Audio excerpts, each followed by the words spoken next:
Sup, my fellas, don't forget to leave feedback and enjoy the story. A notification appeared on the phone screen about the completion of the download of the RPG game Bully Hunt. A bright light flashed in the boy's eyes. Many system windows appeared around him. One day he had the opportunity to subjugate all the villains. A notification said that the user can make bullies his slaves. A chain flew out of the phone and hit the bully right in the face. The bully knelt before his new master. A notification appeared that the user can develop his slaves. A chain appeared on the boy's neck. The enraged villain hung over his victim. The submissive bully hit his former friend in the chest. He swung his leg and hit his comrade. The schoolboy's eyes widened in surprise. Now all the bad guys will be punished, and their victims will gain courage. The young man hit his offender in the face. The boy immediately punched him in the stomach. There was a sign with the class number on the wall. Classmates were sitting at their desks and discussing a new RPG game called Slave Hunt. An image of Zeus appeared on the screen. A student was happy that he managed to get it. In this game, you can enslave heroes, make them stronger, and fight other players. There was a collar on the character's neck. The boy was indignant that he had to spend 20 of the best collars to catch him. The main character, who hated this game, stood in front of his classmate. The students realized that a fight was about to begin. Looking down, Dame said that he was waiting for his master's order. Raising his fist, the bully ordered him to attack the enemy. The boy rushed forward. Fighting in the name of his master, Dongu elbowed him in the stomach. The powerful blow threw him back. Hugging his slave, the bully praised him for his excellent work. Gritting his teeth, the boy wondered why his friend hit so hard. After all, he was also a victim. The bullies decided to bring the slave hunt game to real life. Approaching the young man, they were outraged that their friend had chosen such a terrible slave. The girl watched the fight in horror. The schoolboy was upset that she had seen everything. Gritting his teeth in anger, the bully loomed over his slave. The student knelt before him. The scoundrel asked how his slave managed to lose to Dong, and stated that his punishment would depend on the answer. Putting his hand in his pocket, his friend suggested that it was all due to a lack of torture. Looking back, Kanu agreed with him and said that he hadn't shown him who was boss here for a long time. Opening his mouth in fear, the protagonist apologized and promised to win next time. Taking a stun gun in his hands, the bully said that he had grabbed it from home, knowing that his slave would lose. Swinging the stun gun, the bully declared that it was time to get stronger. Dame's body was struck by an electric discharge. He was not considered a human at school. The sun illuminated the low buildings. The boy returned home. The woman saw him and decided to cook dinner. Passing by her, the boy said that he would eat later. Falling onto the bed, he decided that his mother should not see his wounds. Looking at the marks from the stun gun, the young man was indignant that his classmate thought that this would make him stronger. Gritting his teeth, the schoolboy remembered that the villain asked him to play this game instead of him. In the past, Kanu grabbed him by the cheek and asked him to raise his level in slave hunting. Seeing the stun gun in his hands, the student agreed to do so. Taking the phone in his hands, the main character decided that he needed to install the game because then he would stop being tortured. A warning popped up on the game's website that the user's phone model does not support this application. Dame was not surprised that a 7-year-old phone would not handle such a game. Suddenly, something made his eyes widen in surprise. Below was a page for the RPG game Bully Hunt. After clicking on it and reading the description, the boy concluded that the developer of this game had probably been subjected to school violence. A message from Kanu appeared on the screen. The bully asked his classmate to come to the park. Running to the exit, the boy wondered what he needed if classes had long ended. A notification appeared on the phone screen that the download of the game Bully Hunt had begun. There was a sign in front of the entrance to the new children's park. The scoundrel asked why the slave did not take the money with him, and kicked him hard. Squatting down next to him, Kanu asked if he really looked like a clown. The young man apologized and said that he was not told to take it with him. Grabbing his face, the bully asked if it was not obvious. Gritting his teeth, the bully ordered him to go home and come back here with money. The schoolboy replied that he did not have money. The scoundrel, with his eyes wide and crazy, ordered him not to object and to steal money from his mother if he didn't have any. Approaching him, Minu told him that their classmate was a beggar and that he really didn't have any money. Kanu asked how he knew that. Grinning, the student explained that he had known that since elementary school and added that their classmate had a sick mother. The protagonist, lowering his head, confirmed this and wondered why the conversation had even turned to that topic. Putting his hands in his pockets, the bully decided that if she died, his slave would get good insurance. Dame's eyes widened in fear. Grinning, the bully asked if his mother was some kind of mob in the game. Minu was surprised that his friend started joking about parents like that. The scoundrel decided that his slave would probably try to leave here as soon as he got the insurance. The boy clenched his fist in rage. Gritting his teeth, the guy wanted to kill his offender right then and there. Frowning, the student asked what was wrong with his face. Wiping his eyes, the boy apologized and explained that he just got something in his eye. Grabbing his shoulder, Kanu promised to break his nose if it happened again. Pushing him aside, the bully decided that he had just wasted his time and ordered his slave to get out of there. Lowering his head, the student called himself a coward. Sitting on the bench, the protagonist reflected on his inferiority. Placing his hands on his knees, he realized that he was just an ordinary slave. Clutching his head, Dame realized that he was so afraid of his classmates that he couldn't even do anything when they started saying nasty things about his mother, which is why they considered him a slave. Hearing the sound of a notification, the boy looked down. Taking out his phone, the guy saw a message from the game. The icon of the game Bully Hunt appeared on the screen. The boy remembered that he did not set it to load. A description of the training quest appeared against the background of the chains. The system suggested that the first target was within 50 meters. The schoolboy was surprised that he needed to make the bully his slave. Walking down the street, the student wondered if there really was something going on there. Kanu's gang was sitting around the corner. Pointing the phone at him, the protagonist saw that he needed to drag the collar onto his image. Not believing that this would affect anything, Dame tapped the screen. He dragged the collar onto his classmate. The chain flew out of the phone and threw the bully back in real life. Jumping up from their place, his henchmen saw their slave and asked what just happened. Looking at the phone, the boy opened his mouth in shock, not understanding how this happened. A message appeared on the screen stating that the capture attempt had failed. The guy raised his hand in horror, trying to figure out what to do now. The bully trembled. The scoundrel frowned furiously and promised to kill his slave right then and there. The boy backed away, and Kanu asked if he had misunderstood his order to play slave hunt. The bully picked up the chain and realized that his classmate had prepared everything he needed to capture him. Throwing it forward, the bully insulted his slave. The collar pinned the student against the wall. Crouching down next to him, the scoundrel asked if he really expected to catch him with that piece of iron. Opening his mouth wide, the protagonist shouted that the thing had accidentally crawled out of his phone. The gang's eyes widened in surprise. Gritting his teeth in anger, the student asked him not to joke like that again. His henchmen grabbed the slave by the arms. Kanu pulled down his pants. The phone fell out of his pocket. The bully looked down. Reaching out for the phone, he asked what kind of old thing it was. Raising an eyebrow in confusion, the bully wondered where his classmate got such a rarity. When Dame was in the 4th grade of elementary school, all his friends had phones. The guys ran from desk to desk, discussing new games. At some point, phones became a vital necessity. The child watched his classmates with disappointment because he did not have a phone. The boy burst into tears, shouting that he also wanted a phone. Looking back, his mother asked him not to yell at adults. The guy said that he wanted to play games like all his friends because otherwise he would be bullied. The girl opened her mouth in surprise and remained silent. Having opened the box, she finally agreed to buy a phone for her son. The phone screen lit up. Returning to school, the student decided to gather his friends around him and show them his gaming skills. Raising his hand with the phone, the schoolboy suggested that they play together. Looking around, his classmate asked what its specifications were. His friend noticed that it was not a phone, but a real old thing that would not handle any game. The protagonist looked at his phone in disappointment. Returning home, he shouted that it was just a terrible gift. Squinting, Dame asked how it was possible to buy something like that and said that his mother would be to blame for the fact that they would laugh at him. On the 2nd floor, the landlady scolded the girl for not paying the rent for 3 months. The woman bowed and promised to give her all the money next month. Frowning, the landlady asked her to move out immediately. Bowing again, the schoolboy's mother explained that they had nowhere else to go and asked to give them a little more time. The landlord said that she knew perfectly well that she had to raise the child alone, but everything should have its limits. The boy's eyes widened in fear. At that moment, he realized that this phone was the best thing his mother could buy, and he never asked her for anything else. At this point, the boy smiled sheepishly and asked his classmate not to touch his phone because there was no point in even selling it. Grinning, Kanu noticed his interesting reaction. Waving the phone, the bully realized that it was very important to his slave and promised to return it if he crawled under it on his knees. Lowering his head, the young man agreed, thinking that pride was not the most important thing for him in this situation. The schoolboy crawled forward. The bully asked his friends to film it. Smiling slyly, the villain said that he changed his mind and that he did not like the way the slave crawled. Swinging his hand, the student smashed the phone on the ground. The protagonist widened his eyes in horror. Pointing at it, Kanu said that his classmate should be grateful to him for getting rid of this trash. Minu laughed at his reaction.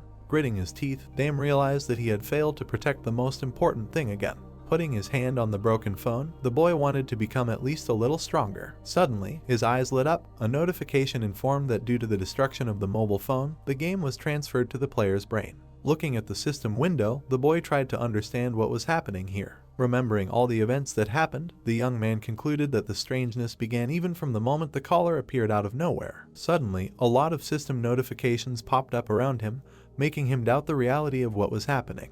Frowning in fear, the schoolboy wondered if all these windows were real. Another notification reported that in order to submit, the opponent must be on the ground. The bully looked down at the slave. Clenching his fist, the protagonist knew he had to at least try. Dame charged at the bully, yelling that he shouldn't have touched his phone. The bully rushed towards him, asking if the slave thought he could beat him if he just went on the attack. He swung his fist. Dodging, the boy thought that his loss in a face-to-face fight was obvious, but there was one thing. The boy took the collar on the chain in his hand. The villain looked down in fear. The young man rose to his feet to strike. Using the collar as a knuckle duster, the schoolboy hit his bully in the jaw. The student fell on his back. His comrades asked if he was okay. The protagonist knew it was the end. The chain dissolved in his hand. It materialized on Kanu's neck. A notification informed that the user had a new slave. Dame smirked, knowing he had succeeded. The gang members rushed at him with their fists. The system explained that the slave was in a state of absolute obedience. The boy closed his eyes and ordered him to stand up and protect his master. A wave of system windows swirled and approached the bully's body. His eyes lit up. Swinging their fists, Minu and his comrade asked why their leader should protect a loser. Suddenly, the bully appeared between them.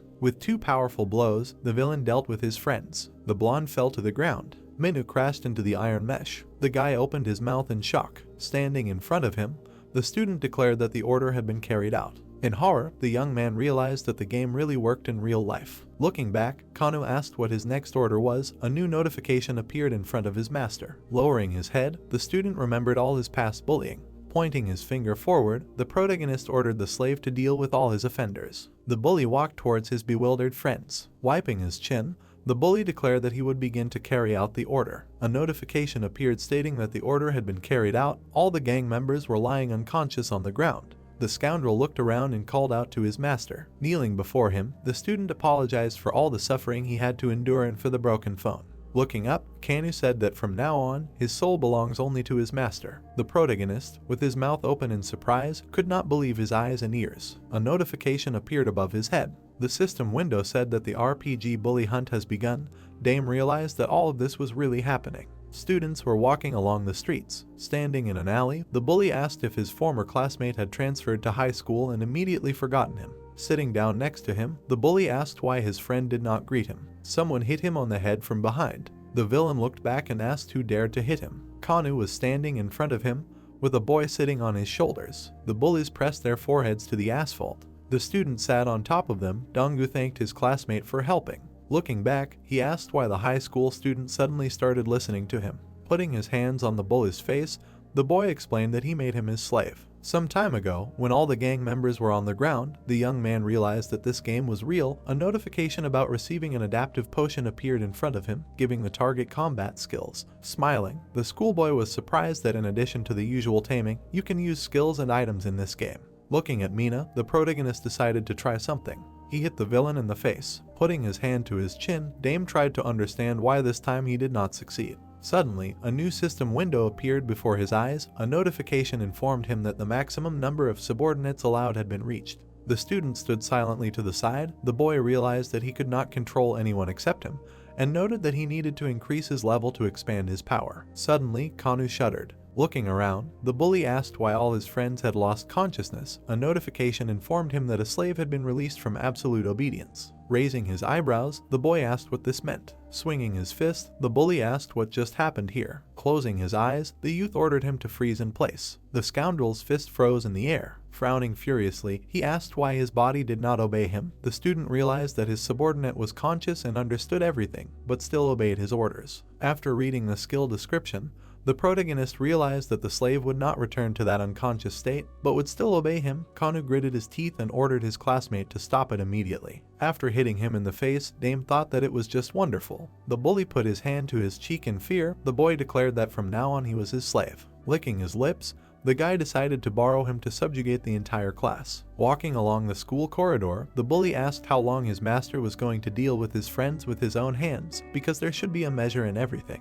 Looking back, the young man ordered him to shut up and leave here in a good way. The notification said that the order worked. The scoundrel ran towards the exit. The schoolboy decided that it was better for him to stay away for now and offered his friend to continue the conversation. The protagonist said that he wanted to teach a lesson to all the bullies in their class. Dongu opened his mouth in shock. Remembering how he had managed to subdue the upperclassmen, Dame explained that he was going to use this absolute obedience to bring everyone else to their knees. Placing his hand on his chest, The boy stated that this had to be done in front of almost everyone in the school to make sure it worked. Pointing his finger at his classmate, the boy asked him to gather all his friends from the Manhwa club and bring as many people as possible. Hearing that his classmate wanted to put on a little show, the student scratched the back of his head and asked what would happen if something suddenly went wrong. Smiling, the young man asked him to trust him and promised that their class would change today. The student smiled happily. He ran down the hallway to call all the kids. Scratching his chin, the schoolboy decided that his words sounded really cool. Suddenly, something off to the side caught his attention. Girls were walking down the hallway. Suji was smiling, covering her mouth with her hand. Looking at her, the protagonist thought that he really wanted to talk to her. Remembering all the bullying he had to endure, Dame realized that he had not been able to talk to her before because of his lack of self-confidence. Imagining how he and his classmates stood in the bright lights, the boy decided to confess his feelings to her as soon as he managed to subdue all the scoundrels. Clenching his fist, the guy thought that there was very little left. Donggu approached him and said that he had fulfilled his request. There were many guys around him who wanted to watch how their classmate would teach all the hooligans a lesson. Stretching his arms, the young man asked them to trust him and offered to begin the performance. In front of him were members of Kanu's gang. The bald bully threw him back. The student opened his mouth in fear. Gritting his teeth, the bullies asked what the slave did to their friend that caused them all to be beaten. The student smirked and asked them to listen to him carefully and promised to make them crawl on the floor. Pointing his finger at him, the villain laughed and asked how he was going to do it. Looking at their classmate, the boys from the circle did not understand what was happening.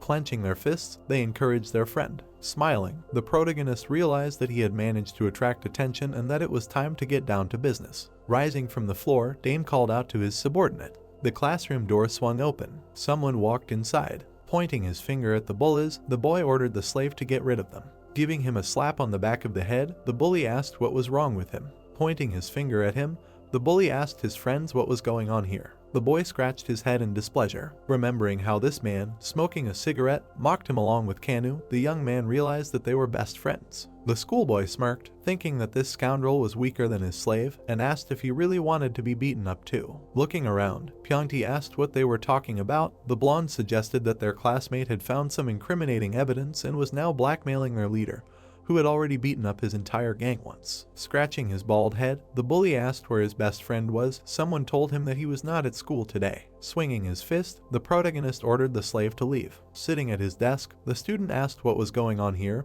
His friend suggested that their classmate had gone crazy. A notification appeared that it was impossible to contact the subordinate. Rolling his eyes, Dame ordered him to return to school immediately. Grabbing him by the collar, the bully asked what kind of joke this was. Frowning furiously, he suggested they move to the restroom. Grabbing the victim by the shirt, the villain led him down the hallway and ordered everyone else to stay where they were. Donggu's mouth dropped open in fear. His friends assumed that a murder show was about to begin. Putting a hand on his comrade's shoulder, the student asked him to apologize to the tyrant. Imagining the gang bullying him, the student explained that those guys were incredibly cruel in middle school. Frowning, the boy said he wasn't going to bully them because they hadn't done anything wrong.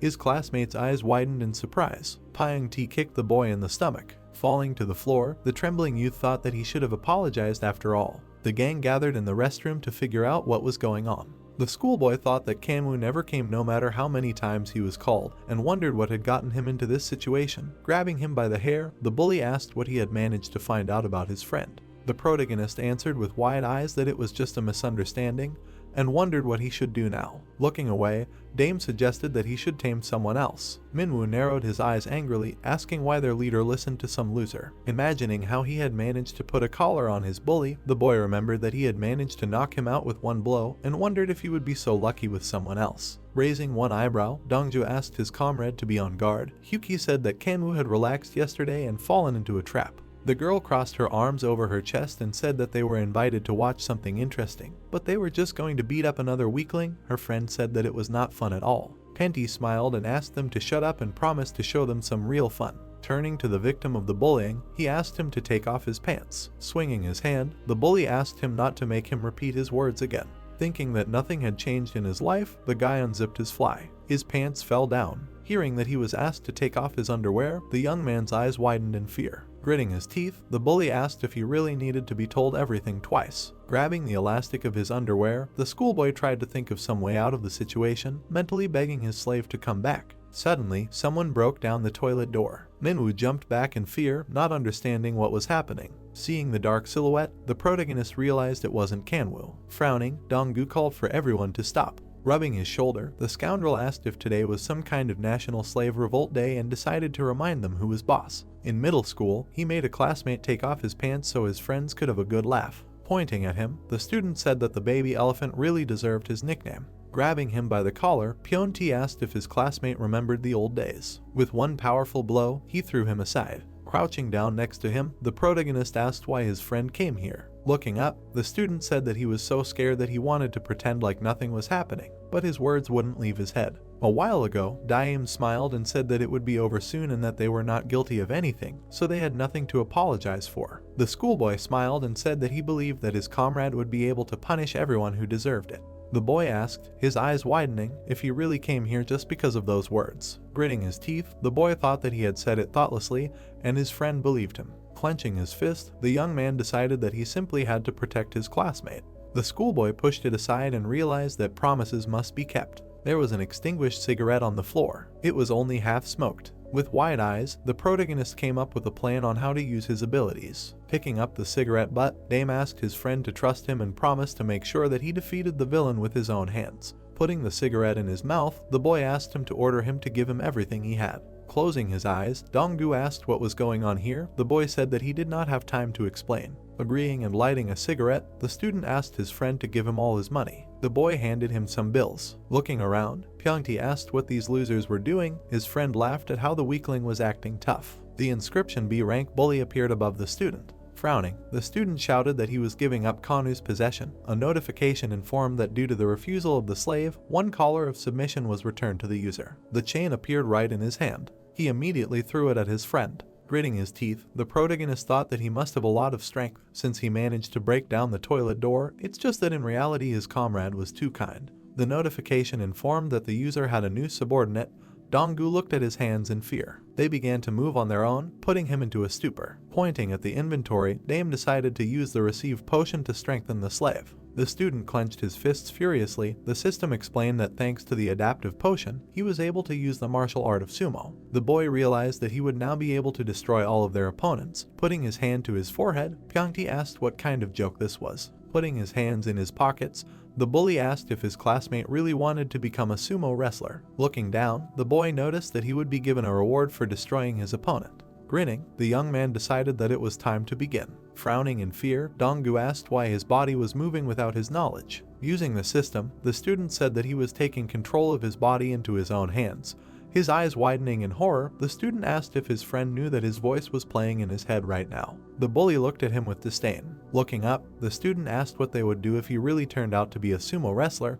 The scoundrel said that it was just ridiculous. Rushing forward, Dongju said that this was the most useless martial art. However, sumo was not a simple form of wrestling. Two characters in the game were facing each other. An image of a golden palm appeared. Sumo wrestlers must be able to direct all their weight into their palms and catch the right moment to strike. The man hit his opponent in the stomach. Such people had incredible arm strength. Sitting in front of the slot machine, the child realized that he just needed to wait for the right moment. In elementary school, the main character was a top player in such games. Donggu hit his opponent in the face. The bully immediately fell on his back. Looking at his hand, the student could not believe what was happening. Crossing his arms over his chest, Dame asked him to just believe in him. Hearing the order to deal with the others, the student rushed forward. His continuous palm strikes crushed the bullies. Minwoo and Hyuki could only take the blows, not even being able to dodge. The blonde fell on his stomach. His friend crashed into the wall. The sumo wrestler tensed his fingers in confusion. Clenching his fist, he realized that he had defeated all the villains by himself. Finding himself behind him, Pyeongti asked if his classmate had really gone crazy. Frowning furiously, the bully asked him to answer if his brain hadn't failed along with his hearing. Donggu gritted his teeth. The boy asked him not to give up under any circumstances, because this was just bullying. The boy, widening his crazy eyes, shouted that they could handle it. A combat skill icon appeared. The student swung his leg. He kicked the ground with force and screamed. The bully raised his eyebrows in surprise. The notification said that the slave's combat ability and damage had been increased. His body was covered in a red aura. Frowning menacingly, the student said that even his knees had stopped shaking. Running forward, the sumo wrestler swung his hand to strike. The villain took the blow. Smiling, the boy thought it was all over. However, Pyeongti managed to grab his subordinate's hand. Gritting his teeth in anger, the bully asked if his classmate had really raised his hand to him. The bully began to attack. In sumo, weight plays a big role, so one blow won't do any harm. Opening his mouth wide, the student asked his friend to hit him with his free hand to free himself from the hold. At that moment, the villain grabbed him by the collar. Deciding to remind him who was boss, he began to desperately hit his opponent on the back. Spreading his arms, the protagonist asked why his friend was not doing anything and wondered if he had lost control. Pyongti hit his classmate on the back with his elbow. The sumo wrestler closed his eyes in fear. Looking at him, Dame asked him to get up quickly so as not to get hit. Turning his head, Donggu explained that he could not move because he was too afraid. Gritting his teeth, the boy realized that fear was holding him back, preventing him from even running away. The bully loomed over his victim, ready to get even with her right now. Grinding his teeth angrily, the boy thought that if he did not intervene, even more anger and bullying would fall upon his friend. Thinking that there was only one way to help him, the young man asked his friend to close his eyes. Squinting, the student said that now he could not see anything. The bully looked down at him menacingly. The student stomped on his leg again. Nothing would happen to him even if he lost his sight or hearing. Swinging his fist, the villain asked what an opponent who fought with his eyes closed was capable of. The sumo wrestler dodged his blow at the student's command. He put his left palm forward. Suddenly, Pyongti grabbed him by the shirt. Smiling, the bully swung his fist. The protagonist's eyes widened as he realized that his comrade's fear was much deeper than he could have imagined, and the system prompted the user to play back information about the slave's injury. Dame's eyes lit up, and a fragment of his memories began to load. Donggu was sitting at his desk, a very calm person since middle school. Suddenly, a bully hit him on the back. The boy looked back and asked why he was hit, and the bully explained that it was just a friendly joke. In the hallway, he hit his classmate on the back again. In the classroom, it happened again. When the boy was sitting at his desk, he was hit again. Clutching his stomach, the student repeated that it was just a joke. In the teacher's room, a man sitting at the computer desk promised to report the bullying. In the restroom, Pyongti hit his classmate in the face. Sitting down next to him, the bully repeated his cliched phrase, and the student said that this was too much. Grabbing him by the collar, the bully decided that the next blow would be serious. The bastard started beating his classmate and decided to beat him to the point where he couldn't walk.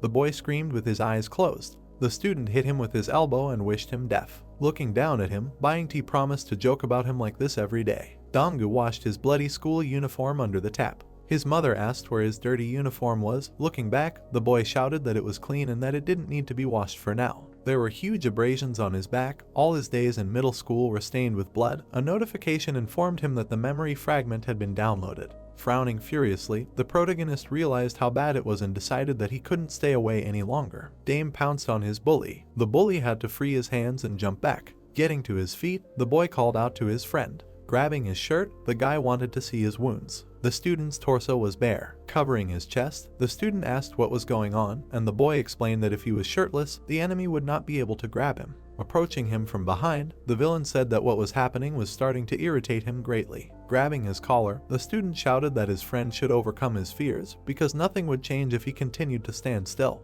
In the memory, the protagonist turned around and asked his friend to believe him, but faith alone was not enough because they had to apologize themselves. Remembering how he managed to knock Kana to the ground, Dame realized that he had already changed, which meant that his classmate could do the same. Throwing him back, Pyongti asked what they were talking about. Closing his eyes, Donggu said that he was very scared. Agreeing with his friend, the student punched the floor, his body covered in a red aura. Deciding to change, the student frowned and shouted that he had nothing to fear now. He rushed at his enemy with fury in his eyes. The boy opened his mouth wide and ordered him to continuously strike with his palms. The sumo wrestler swung both his hands. Grabbing his hair, the bully asked if the lack of clothes should stop him. The bully raised his fist to hit him. The boy asked his classmate not to give in.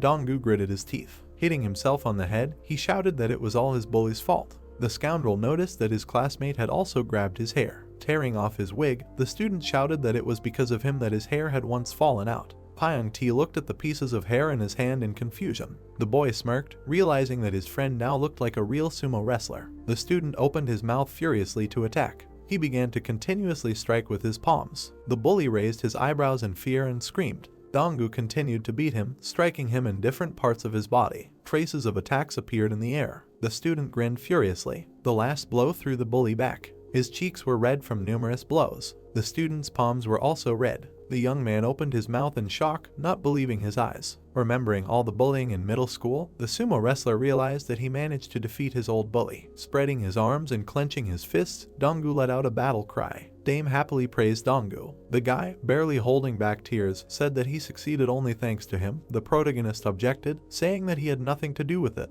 and this was only his merit. A second ago, at the very last moment, the shackles of submission fell off Donggu and the system informed the guy about it.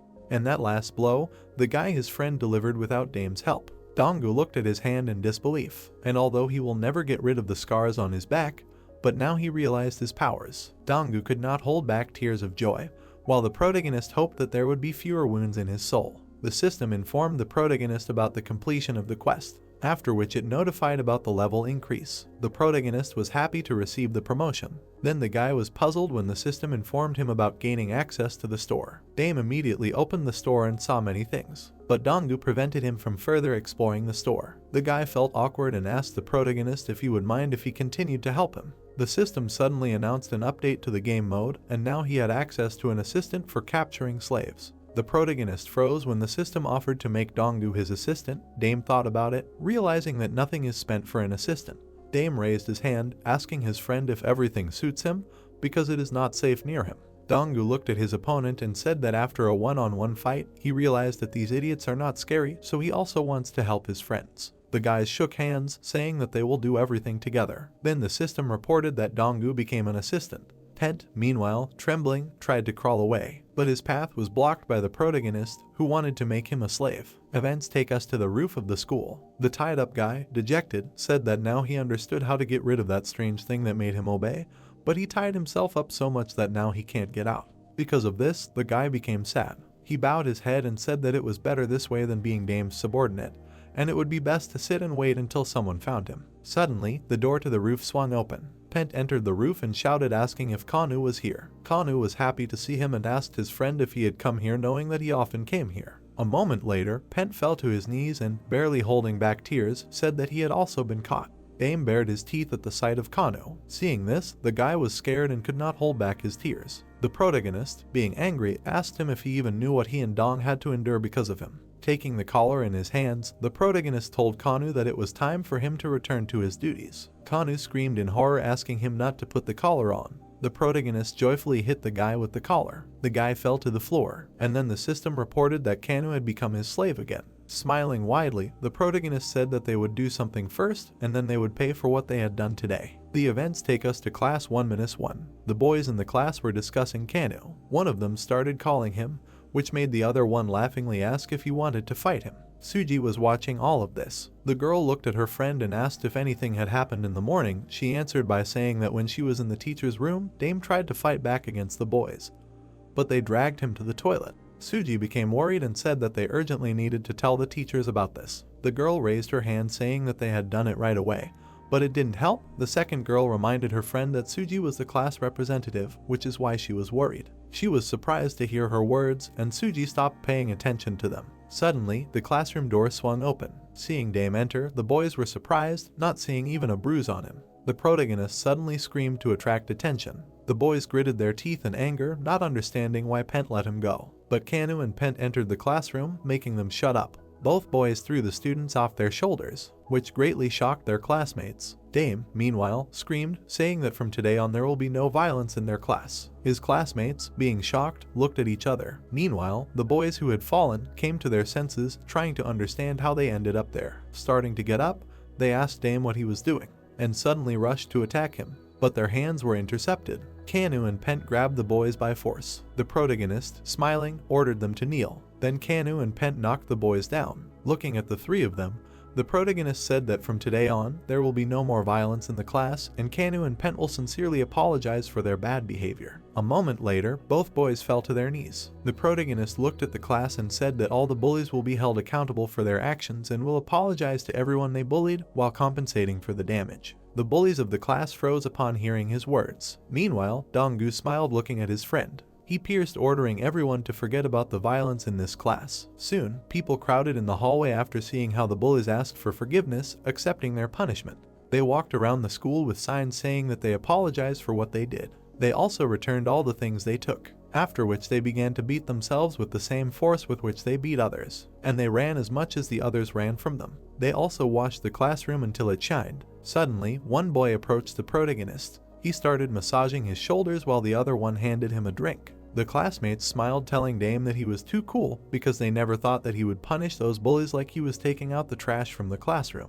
The protagonist chuckled, saying that it was a weird comparison, but he liked it. The boys looked at each other and asked Dame if he needed their help, because it was probably hard for him to keep track of everyone on his own, and they could help punish the bullies for him. The protagonist chuckled and said that scum like them also needed to be gotten rid of. The classmates backed away in fear when the protagonist said that as soon as he became more noticeable, they immediately came like flies to honey. The boys raised their hands in fear. Dame, barely holding back his anger, advised them to pretend to be dead rats so as not to get caught in the crossfire. Suji, who was watching Dame, said that the situation in the classroom had changed. One of her friends suggested that Dame knew how to fight, which is why he was in control of the situation, but the vice president objected, saying that it would be too strange if Dame hid his strength before. Yeah, surprisingly, the guy turned out to be a handsome guy shining like an idol. Suji looked out the window and said that the guy was more cool than cute. Her friends screamed in shock upon hearing her words, and while Suji tried to convince them that what they heard was just a joke, they had already started laughing while discussing it.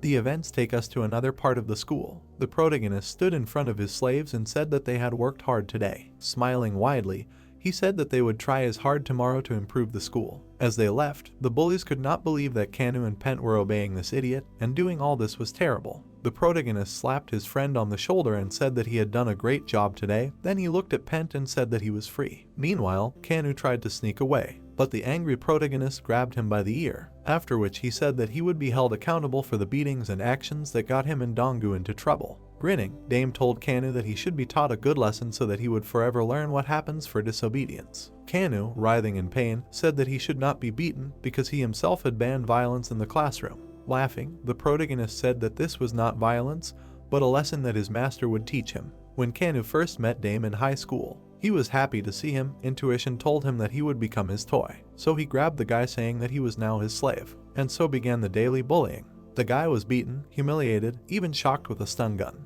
But now Kanu was humiliated on the street, feeling anger and shame. The system notified that an order was applied to Kanu to put on pink leggings and stand in them. The protagonist grinned and said that he did not force him to tie himself with tape on the roof. Kanu got angry and said that if he wanted to live, then he should cancel this order. The protagonist hit Kanu in the face, saying that he was too aggressive and he was just returning what they once did to him. Dame pointed to the store, asking the guy if he wanted to go there and buy a bun. A moment later, the system notified that Kanu had received an order to go and buy a bun.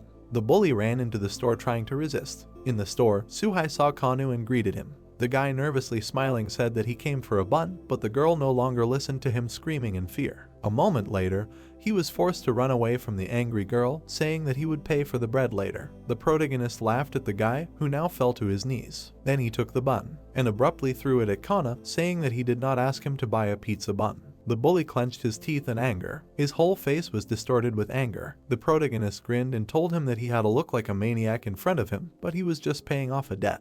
That evening, the system notified him of incoming orders more than once. After a while, Dame, sitting on Kana, said that the drink refreshed him well, just like cider. At the same time, he recalled all his actions, realizing that his ability was excellent and it would be a pity to waste it on such hooligans. Thinking, the guy remembered Dongu, or rather that he was an assistant. Raising an eyebrow, he asked himself if other people could become his assistants. If that was true, he could command the beauties as he wished. And by putting a collar on a rich man, he himself would become rich. He could even become the president himself to rule all of Korea. Inspired, the guy looked at Kana, realizing that he had no time for such a pathetic guy. But after a couple of minutes, his cry of despair was heard on the street. The guy grabbed his head, not understanding his abilities. When he stared at the beauty, she simply passed by, and the rich man drove past him in a car. Standing in the middle of the street, the guy tried to understand why he could not see any information about them. Pointing at Kana, he angrily asked why he only had access to information about these talentless people. The protagonist grabbed his head again. A moment later, he realized. The protagonist turned around sharply and ran away. He went into the nearest alley looking for someone, but there was no one in sight on his way. Soon he stopped, seeing his target. The guy's lips stretched into a smile. He happily called out to all the hooligans. Then the system told him that he had encountered hooligans and must destroy them. Looking at the approaching Pilgu and Jeongyeon, the protagonist laughed at his stupidity. The very name of the game was bully hunting, and how he hadn't thought of it before, only God knows. When the guys grabbed him, Dame said that it turns out he can only control those who are somehow connected to school violence, and he was able to subdue Dongu because he was a victim of violence. Dupe, smirking to the side, ordered the guy to bring Dame to him so he could have fun. The system notified the protagonist about the detection of a gang and its leader. The protagonist stared at the leader, and the system immediately reported that information about Dupe would be reproduced from the perspective of the victim, an ordinary high school student wondering whether he should play football. Suddenly, Dupe called out to him and sharply hit him in the stomach. The boy, shaking, asked Dupe why he hit him so hard. The bully, laughing, told him to just shut up and not move. Looking at his friend, Dupe said that they would take turns hitting, and the one who made the boy scream the loudest would win. Pilgu, grinning, asked if that was too easy. He suddenly hit the boy, and while he was trying to come to his senses, Pilgu told Dupe that this is how you should hit. Then he extended his hand saying that he had won and now he owed him 10,000. The bully turned around telling Pilgu that they had just started. When he approached Jingu, he asked him to stop. Grabbing the boy's leg, Dupe said that this time it should really hurt. A moment later, he grabbed the leg, making Jingu scream and beg him to stop. Pilgu was scared seeing Jingu's broken leg. Then Dupe, having broken his leg, won the bet. As a result, the boy, who became disabled, had to forget about his dream of being a football player. And although Dupe was arrested, he was quickly released after 7 days and 10 hours of correctional labor. Now the protagonist, looking at the bald guy, decided that it was time to punish him. The system gave him a task, telling him to defeat Dupe's gang and subdue him, forcing him to confess everything to the police. Dame was surprised to see the game window in front of him. Staring at the bullies, he finally realized that the goal of the game was not just to subjugate the bullies and make slaves out of them, but with the help of tasks he had to eradicate school violence. His lips stretched into a smile. The guy suddenly screamed, calling Kanu. His scream was heard throughout the block. Pilgu swung his hand, not angry at the guy's scream, but someone unexpectedly grabbed his hand. It turned out to be Kanu who had come. Looking at the protagonist, the slave asked him if it turned out that at normal times he was a mediocre for him, but when help was needed, Kanu immediately came. Dupe frowned when he saw the newcomer. The protagonist grinned, saying that his slave had come to him because of Kanu, and lowered his head in shame. But then he stretched his neck, asking the gang whether to put them to bed or slam them into the walls. The guys froze in shock when they heard the question. A moment later, they burst out laughing. Dupe stood in front of Kanu, asking him if he knew who they were. The protagonist answered instead of Kanu, saying that they were Dupe's gang and he was bald. The guys began to stretch their arms, telling Dame that even prayers wouldn't save him now. Dupe, feeling angry, ordered the guy to get ready to kill those two. Kanu remembered yesterday and told the hooligans that yesterday he became a slave to an idiot. He lowered his head, saying that yesterday he was so angry at himself and his fate that he was already thinking of killing himself, but today he would make them the same slaves. After saying this, he stood in a stance. The bullies looked at him in confusion. Kanu, barely holding back his anger, said that the fight had begun. Dupe laughed, saying that they had met a weirdo who called himself a slave. A moment later, the crowd rushed at the boy. Even in early childhood, Dupe had a large build. Neither in elementary, nor in middle, nor in high school, he was afraid of anything. All his friends were always weaker than him, so they were bullied, and he was not going to stop even after he broke one of their legs. The guy was not afraid of the law, nothing could stop him. But today, for the first time, he felt fear. Kanu threw the enemy back with one blow. The protagonist froze in shock upon seeing this. Even Dupe himself was scared and shocked. Kanu defeated all the enemies at once, and now in the alley, the only opponent left was Dupe. Having overcome his fear, he rushed into the attack, saying that he was not on the same level as these weaklings. He was able to hit Kanu in the jaw, after which he began to furiously strike. Kanu stepped back after receiving another blow. Dupe froze in shock seeing how his blow did not cause any harm. Kanu, barely holding back, said that it tickled him. He abruptly struck and threw Dupe back. The guy's whole face was distorted with anger. Having hit the guy on the head, he ordered him not to move. Having moved abruptly, Kanu struck in the side,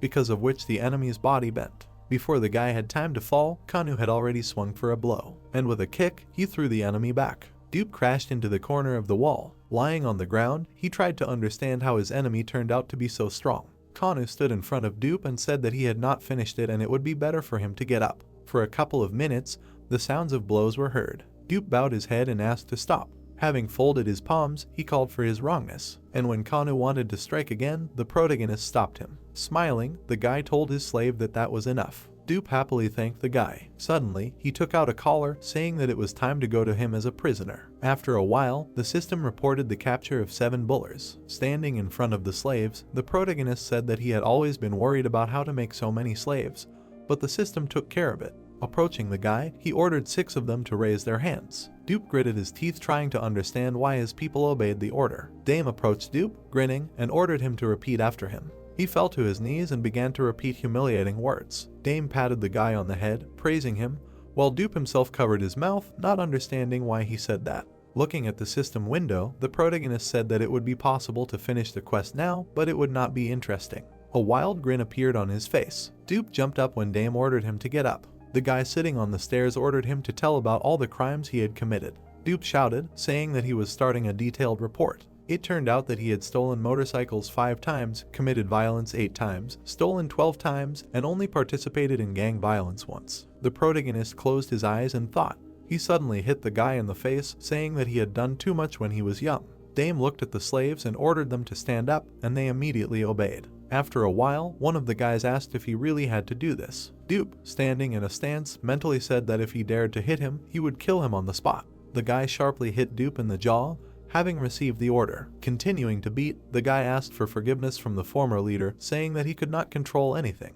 The protagonist, meanwhile, was happy watching the beating. Dupe, continuing to receive blows, began to swear. He remembered the past, how he grabbed 2 guys. He made them fight each other and laughed at them. Kanu stared at Dame in shock at his cruelty. After a while, Dupe lifted the boy up on his neck. The protagonist laughingly told him that he was a great means of transportation. This made the bully remember how he bullied his classmate. A few minutes later, the protagonist began to kick cans at the bullies. The projectile hit Dupe right in the head. He himself once bullied his classmates by kicking a ball. The protagonist raised an eyebrow in displeasure. He and Kanu stared tensely at one point. Soon he smiled, saying that his work was simply magnificent.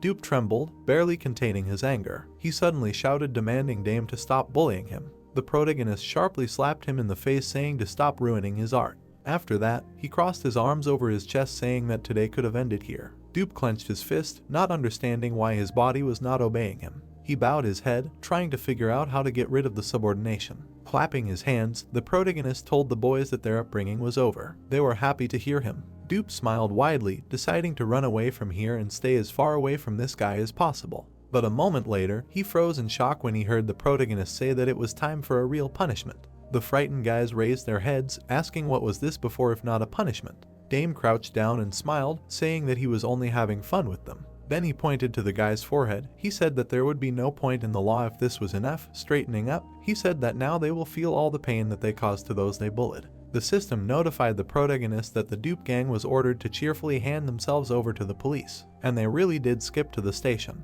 Kanu stared at the protagonist in shock when he said that these guys were idiots to walk to the station so happily. Kanu mentally said that the guy was too terrible. A moment later, the system announced the end of the quest. Dame stared at the system window, having received a level increase. Smiling, he said that at the moment he only had 1 left to catch. Winking at Kanu, the guy said that if he could fight again tomorrow, they would move on to the next level. He clenched his fist, mentally starting to swear. The next day in class, Kanu and Pent were scrubbing the floors, and the protagonist, watching them, tried to think of what to do with them today. At this time, someone walked along the corridor. The guy in the black sweatshirt was in anticipation. He abruptly opened the classroom door, and grinning, he greeted everyone. The protagonist was surprised to see him. Kanu raised an eyebrow at him. The other guys were glad to see the one who had been expelled a long time ago. The guy grinned, saying that his father had tried and he was able to return a week early. The protagonist gritted his teeth, realizing that because of the removal of this guy, he had completely lost his vigilance. Dame glared at the newcomer, the man because of whom his life as a slave had begun. The newcomer brazenly hugged Suji, saying that they hadn't seen each other for a long time. T-Hyuk stared at the guys with a smile on his face. The protagonist, gritting his teeth, ordered T-Hyuk to take his hands off Suji. The guy took his hand away, asking Dame if it was true that he had decided to restore order in their classroom. The protagonist's eye widened in shock. T-Hyuk approached him and said that he had just dared to order him. The protagonist was horrified, realizing that this opponent was too strong. T-Hyuk, who had an S rank, asked the protagonist if his memory had been knocked out since he dared to order. The guy widened his eyes, asking what was going on. T-Hyuk put his hands in his pockets and looked down at the hero arrogantly. Dame thought that the hero was similar to Kanu in strength and endurance, but his agility, combat skills, and intelligence were much higher. The protagonist imagined the 2 guys, each with a card in front of them indicating their rank and skill indicators. Kanu had a strength of 165 points, agility of 50, intelligence of 10, endurance of 170, and combat skills of 40. His main combat strength was martial arts. Taehyuk had a strength of 150 points, agility of 180, intelligence of 60, endurance of 140, and combat skills of 240, and his main combat strength was boxing. The protagonist wondered if this could be due to the difference in combat strength. He imagined Taehyuk sitting in the corner of the ring with a belt on his shoulder, thinking that the guy was a high school boxing champion. Dame gritted his teeth and frowned, thinking that the rank difference was due to the skills in combat strength. The hero wondered if Kanwoo and Punti could defeat him without any professional skills. The boy widened his eyes, thinking that they could defeat Taehyuk. Also, he could help them with his control, especially since they would definitely win with a score of 2-1. The protagonist put out his hand, Punti bared his teeth and rushed forward. Dame widened his eyes. Taehyuk frowned and punched Punti in the face, asking if this kid was his master now. The boy asked with displeasure if they really lost to this brat. Taehyuk smiled and put his hand forward, asking them to wake up. Punti raised his eyebrows. The hero rained punches on his face. Taehyuk hit the hero in the chin, asking how dare he attack him. The protagonist looked at Punti in surprise. A system window appeared above the guy, informing him that he was unable to fight. His power was nullified. Dame opened his mouth, surprised that Byung-tae fell just 3 seconds before the guy's strike. Kanwoo frowned and punched his palm. The hero noted that he didn't know this guy, but he didn't like him anymore. Dame thought that he shouldn't fight, because if you think about it, Taehyuk was originally a strong guy. He shouldn't have attacked him first. The hero sat on the floor. Taehyuk looked down at him arrogantly. Dame raised his head, looking at the guy and thinking that he got it all wrong, because Taehyuk is a guy who can't be defeated so easily. The hero frowned, asking what he did that made Byung-tae and Kanwoo listen to him. The protagonist thought that the situation was getting worse. He needed to answer something urgently so as not to make the situation worse. Dame furrowed his brows and clenched his teeth, thinking that this was the worst moment. He had to think of something urgently. His teeth gritted, sweat dripping down his face. Taehyuk raised his hand to hit him, asking if he was really going to ignore him. The guy looked up at him, thinking that he didn't know what to do. The protagonist opened his eyes and mouth wide, thinking that there was only one way out of this situation. Dame smiled and folded his hands above his head in a heart shape, saying that it was a surprise. There was a hidden camera here. Taehyuk raised his eyebrows, asking what that meant. Was there really a hidden camera here? The guy and the girl widened their eyes. The heroes froze in place, looking forward. The guy looked at the back of the trembling Dame, asking what he was doing. The protagonist smiled widely, mentally telling him that he just wanted to survive, so the guy should play along. Kanwoo and Byung-tae opened their mouths wide and burst out laughing. Taehyuk sat on the boy's back and crossed his legs, asking if they were all just faking it to surprise him. Kanwoo smiled widely and gave him a thumbs up, saying that they were just playing a prank on him to celebrate his expulsion from school. The boy hit his forehead and smiled, saying that it was also absurd. Taehyuk looked at the boy below him, asking if he liked being a slave. Dame frowned and clenched his teeth. A shudder ran through his body. The hero asked why he was silent. The boy turned around, saying that they were just joking. If he didn't like it, he could apologize. Taehyuk hit him, saying that the boy was good at sucking up. The boy lowered his head. A shudder ran through his body. Taehyuk raised his eyebrows and smiled, asking what the hero said yesterday and if he could do it the other way around. The hero smiled, telling Dame to try it again. Against all odds, the protagonist's eyes widened. The boy wondered what Taehyuk was talking about and what he needed to do again. Dame's eyes widened, turning to the boys. He put his hands in his pockets, saying that from today on, school violence against students was reigniting at their school. A voice in the crowd asked if Dame was going to be bullied again. The boy frowned, asking what he was doing.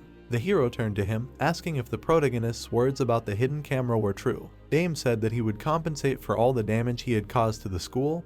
He apologized. The boys frowned and bared their teeth, saying that they should kill him now. Daeim opened his mouth wide, saying that bullying at school will happen again and again in the future. Donggu opened his eyes wide, looking at his classmate. The protagonist frowned sadly, saying that bullying will start again at their school. Taehyuk laughed and pressed his hands to his stomach, saying that it was incredibly funny. The boy froze, looking at the protagonist walking down the hallway. He wondered if he was being bullied again. Daeim had a sign around her neck that said, "I am a loser." The student looked ahead, asking what was going on with the kids in first grade. Daeim walked up to the boy and put his hands out, asking if he could return the money he gave him yesterday. The hero frowned, asking if the boy wanted him to return his own money. Taehyuk looked at the protagonist, saying that his face was really annoying. He needed to make his face simpler. Daeim slapped himself in the face. The boy ran down the hallway, clutching the items to his body. He frowned, thinking that he had become a slave again. The protagonist walked into the office where Taehyuk and his friends were sitting, saying that he had brought everything. The boy took the packaged food in his hand and smiled, saying that it was a great job. Dame smiled and scratched the back of his head, saying that he would go. The boy turned his head to him, asking where he was going to eat. Taehyuk put the bun on the floor, saying that the dog needed to be fed too. Minwoo and Hyuki laughed, noticing that Taehyuk was in his usual repertoire. The protagonist frowned and opened his eyes wide. Taehyuk raised his eyebrows and gritted his teeth, asking why he wasn't eating and ignoring his orders. Dame smiled awkwardly and scratched the back of his head. He sat down on the floor and reached for the food, saying that he would eat it all. The boy stepped on his hand with his foot. Taehyuk smiled, asking if dogs eat with their hands. Dame frowned and gritted his teeth, thinking that he was not human. He remembered how Taehyuk stood over him when he was a child, telling him to quickly eat the food that was lying on the floor. The protagonist frowned and nervously pursed his lips, looking at him. The other boys stood behind him, telling him to eat faster. Dame clenched his hands into fists and began to eat the bun lying on the ground with his mouth. The boy bowed his head, a shiver ran through his body. He thought about how disgusting the heroes were, both in the past and now. The protagonist closed his eyes and began to eat a bun on the floor. Minwoo pressed his hands to his stomach and laughed, saying that he was really eating. The guy told him to eat more and with appetite. Dame clenched his fist tighter, a shudder ran through his body. He thought about how he would take revenge on Taehyuk twice as much for these humiliations. The protagonist pulled Kanu by the hair, saying that everything pissed him off. The guy put his hands in front of him, asking why he was angry at him. Dame held his hair, asking why he didn't fight Taehyuk. Kanu frowned, saying that he really wanted to do it. He asked why the hero stopped him. The boy gritted his teeth, asking why he himself hadn't figured it out yet. Kanu clenched his hands into fists, asking if he had really gone crazy. Dame held his hair, saying that he had lost to the guy at the beginning of the semester, so even if he fought him, he would lose again. Kanu clenched his fists and frowned, saying that if he fought properly, he would not lose. The protagonist raised his eyebrows and, holding the guy's head, said that he does not know anything, because he has nothing but physical characteristics. Kanu gritted his teeth, asking why he thinks so about him, because he can kill anyone. However, Taehyuk is different. He is a boxer with a high level of skill. Regardless of whether Kanu practiced martial arts or not, the result will be the same. The guy threw punches at the punching bag. Dame folded his arms across his chest, thinking that everything will be very simple. But even a team battle will not stand against him. He must think of another way to defeat Taehyuk. In the end, if he wanted to defeat the guy, he needed to strengthen Kanu's skills, make him equal in strength with him. It would be great if he increased his new fighting skill, because simple training could drag on for a long time. The hero remembered the moments of fights in which Kanu participated. Dame looked at the guy standing in front of him. There was a window of characteristics above him. The main character thoughtfully rubbed his chin, thinking that now there was no point in fighting Taehyuk, because first he needed to increase his skills, adding him level up potions. The young man frowned, thinking that he needed to look through the store, because it would have all the most useful things for this game, including all the items and potions. In other words, if there are a lot of coins, then you can buy a large number of items. The guy selected a line with a recovery potion worth 1,000 coins. Dame widened his eyes, thinking that coins can be obtained by completing tasks. He wondered if there are tasks where you get a lot of coins. The boy was distracted by the sound. In his pants pocket was the phone that he took from Kanwoo. On the screen of the mobile phone was a message from Taehyuk, asking him to buy bread in 3 minutes. If he was late, he would be punished. The protagonist ran from the spot, saying that he had to make it to the bakery. Kanwoo and Pyungti waved after him, wishing him luck. Dame hugged the bread to his body and quickly ran down the hallway, wondering how many of these buns the boy ate in a day. The hero called out to the boy. The boy stopped and turned around. The boys frowned, asking why he was running away since they were supposed to deal with him. Dame's eyes widened. The hero kicked him in the knee, asking him to give the fiery speech from yesterday again. The boy closed his eyes, asking for forgiveness. The boy arched his eyebrows and took the bread, asking if he could borrow one. Dame looked at him, saying that it was Taehyuk's bun. The hero frowned, asking what of it. The guy gritted his teeth, saying that Taehyuk's words were law, and theirs were apparently worthless. The guys started grabbing him by the collar of his clothes, asking if he was scared. Dame widened his eyes, saying that he was not. The heroes walked ahead down the hallway. One of the guys suggested that they beat him for money next time. The guy smiled, saying that it would be a good idea since a delicious bakery had opened nearby. Dame lowered his head and clenched his hands into fists, telling them to stop. The guys frowned and bared their teeth, turning to look at the young man. The protagonist opened his mouth, saying that he only behaved so stupidly in front of Taehyuk. He asked why he had to humiliate himself in front of them.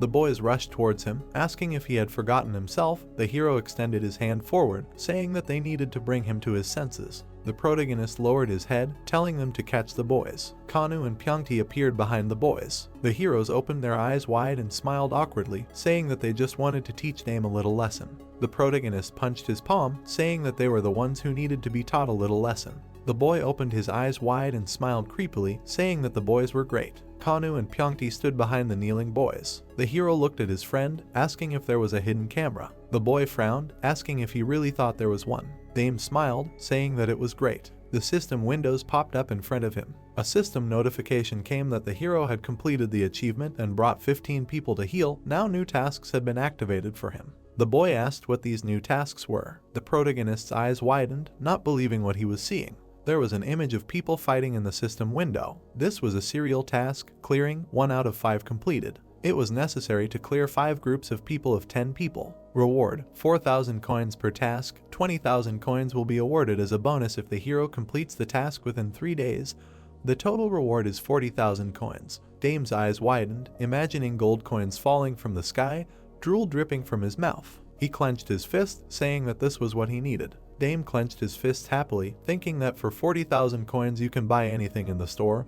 Besides, by clearing 50 people, you can increase Kanu's stats. He turned to the boy, saying that he received a task. If the hero completes it, he will be able to defeat T-Hawk. Kanu smiled happily and raised his eyebrows, asking if this was true. The main character held up 3 fingers in front of him, saying that he only needed to eliminate 50 people in 3 days. Kanwoo frowned, asking if he was joking, since it would be hard to eliminate so many people in just 3 days, especially since he didn't know where to find them. The guy smiled widely, saying that he had one way. Dame looked at the boys sitting on their knees, saying that they could use these too. The heroes looked up at him in fear. A shiver ran through their bodies. Janho and Minhyuk have been friends since childhood. The boys smiled widely, hugging each other's shoulders. They have completely different hobbies, but they have come to have a common character trait. Janho stood with a soccer ball in his hand. Minhyuk carefully looked at the screen of his phone. A bully pestered the boy, telling him to lend him 1,001. The boy pressed his hand to his head, saying that he gave it all back yesterday. The bully punched him in the face. The boy fell to the ground. He handed him the money with a trembling hand, saying that he would give him 1,001.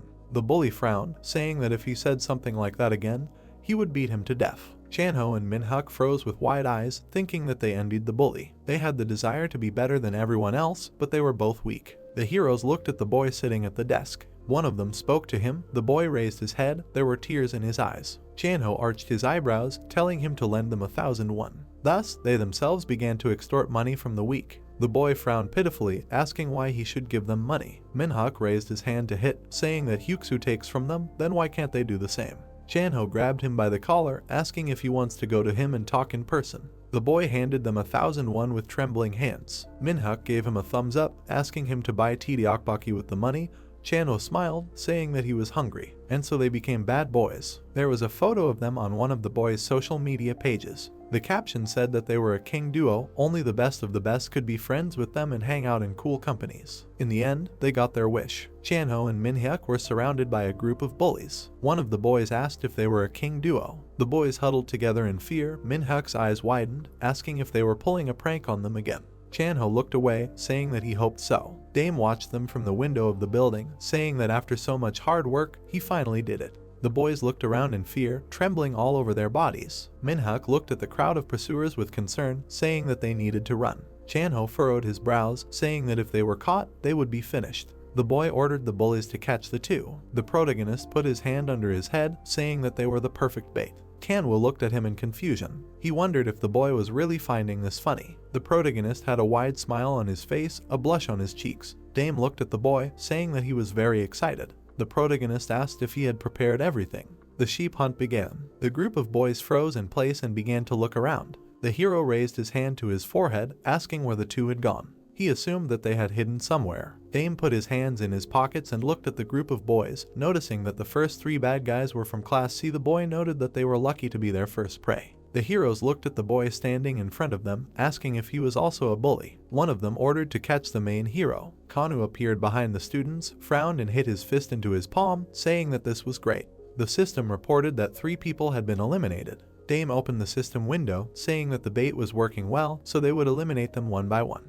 Kanu sat on one of the boys, saying that it was really easy. He asked if he could handle it himself, since those two would lure the others here. The protagonist raised his eyebrows, saying that the potion he bought him was very expensive, now they would try to test its effectiveness. Kanu smiled and clenched his hand into a fist, saying that he felt like he had become stronger. The system reported that this was a strength-enhancing potion for beginners, costing 3,000 coins. A combat item, battle experience increased by 100% and stamina also increased, the use time was 2 hours. In the status window, there were images of red arrows up and red crosses. The protagonist smiled, offering to continue. Kanu frowned and punched his palm. The guy punched the hero in the face. The system reported that 5 people were destroyed. Kanu's strength increased, some characteristics also increased, stamina was increased by 3 points. Dame put his hand forward. The system reported that 7 people were destroyed. Beaten guys lay on the ground. The system windows displayed notifications that 9, then 10 people had been eliminated. Janho and Minhyuk ran away from the crowd of hooligans with horror in their eyes. The system reported that the first stage of the task had been completed, 10 people had been eliminated. The reward was 4,000 coins. The system reported that Kanu's strength and agility had increased due to the update of his characteristics. Strength points had increased by 2 points, agility points by 1 point. The hero kicked the guy in the stomach. The system reported that Kanu's skills had increased by 3 points. 13 people had been eliminated. Dame put his index finger forward. Kanu rushed at the guys in front of him. The system reported that 14 people had been eliminated. 20 people had been eliminated. A group of guys fell to the ground. The system reported that the second stage of the task had been completed. The reward was 4,000 coins. Kanu had increased his were taken out by 3 points. The hero's strength had increased by 3 points. The boy was punching the heroes with a wide smile on his face. The system reported that Kanwoo's skills had increased by 3 points. The system window reported that 21 people had already been eliminated. Dame smiled widely and pointed his finger forward. The system reported that 23 people had been eliminated. Changho and Minhyuk's eyes widened and their brows furrowed as they continued to run forward. The system windows appeared one after another, reporting that 26, then 27 people had been eliminated. They were asking to be saved. There was a scarlet sunset in the sky. The protagonist and Kanwoo were sitting with their backs to each other, their heads down, breathing heavily. Dame looked forward, thinking that 40 people had been eliminated in just one day. The 2 boys were lying unconscious on the ground. The bodies of beaten people were scattered around the street in various positions. The defeated group of school bullies lay on the ground in the middle of the street. The system reported that 40 people had been eliminated. The 4th stage of the task had been completed. The reward was 4,000 coins. Dame and Kanwoo looked sullenly at the bodies of the defeated guys surrounding them.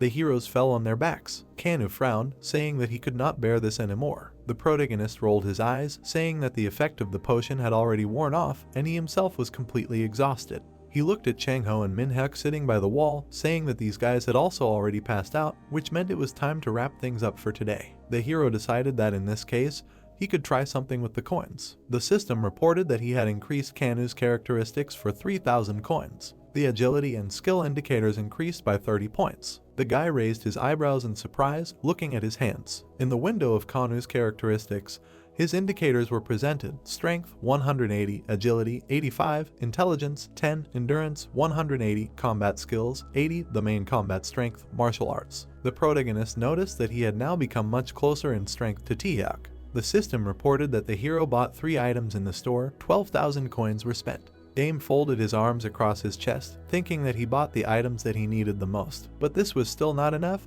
so he still needed to complete one more important point. The guy widened his eyes and looked at the system window, thinking that if they destroyed 10 more people, he would be able to buy an important item. The protagonist frowned, thinking that now he too would be able to defeat Taehyuk. Kanwoo raised his eyebrows, asking why the guy was so eager to catch Taehyuk. Was it because he had also bullied him? Dame sat with his back to the boy, saying that Taehyuk started all this. It was because of him that all his problems began. The hero lived poorly, but his poverty did not bother anyone. Above the roof of the house was a blue sky with white clouds. The boy opened the front door, saying that he was going to school. At the bottom of the stairs, his friends were waiting for him. The boys asked why he was getting ready for so long, because they would be late. Dame smiled and apologized, asking everyone to hurry up. Initially, he was a very smart and diligent student who had many friends. He first met Taehyuk in the 5th grade of elementary school. The teacher introduced a new student named Taehyuk, asking the other boys to be friends with him. The boy frowned, looking at the class. He transferred to them in the middle of the semester, so no one really got along with him.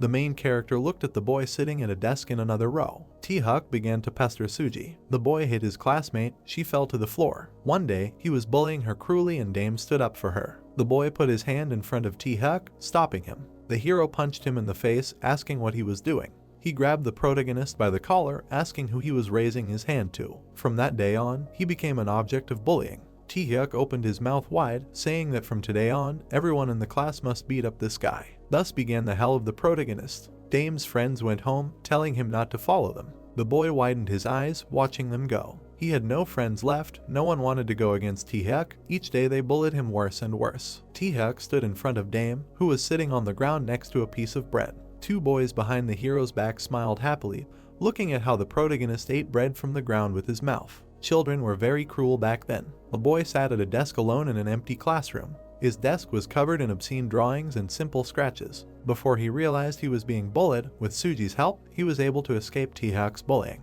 The girl approached the protagonist, saying that if she didn't talk to him, T-Hyuk wouldn't hurt him. She apologized for what happened. Daim walked down the empty school hallway. His shirt was covered in stickers. Everyone at school had already treated him like an outcast, and it was inevitable. From that moment on, he became a target for bullying. Kan-woo lowered his head and apologized, saying that he asked without thinking. The protagonist looked at him, asking him not to apologize because there are such monsters everywhere who like to bully. Dame frowned, saying that he would catch them all and make them regret the actions they had taken. The protagonist began to get up from the ground, saying that his target was T-Hyuk. The boy lowered his head, asking if his action could be an excuse to restore his friendship with Suji. Dame looked forward and smiled, a blush appearing on his cheeks. Kan-woo looked at him, confused. The protagonist imagined himself and Suji holding hands in a circle of bowing boys. His final goal was to get rid of T-Hyuk and reunite with Suji again.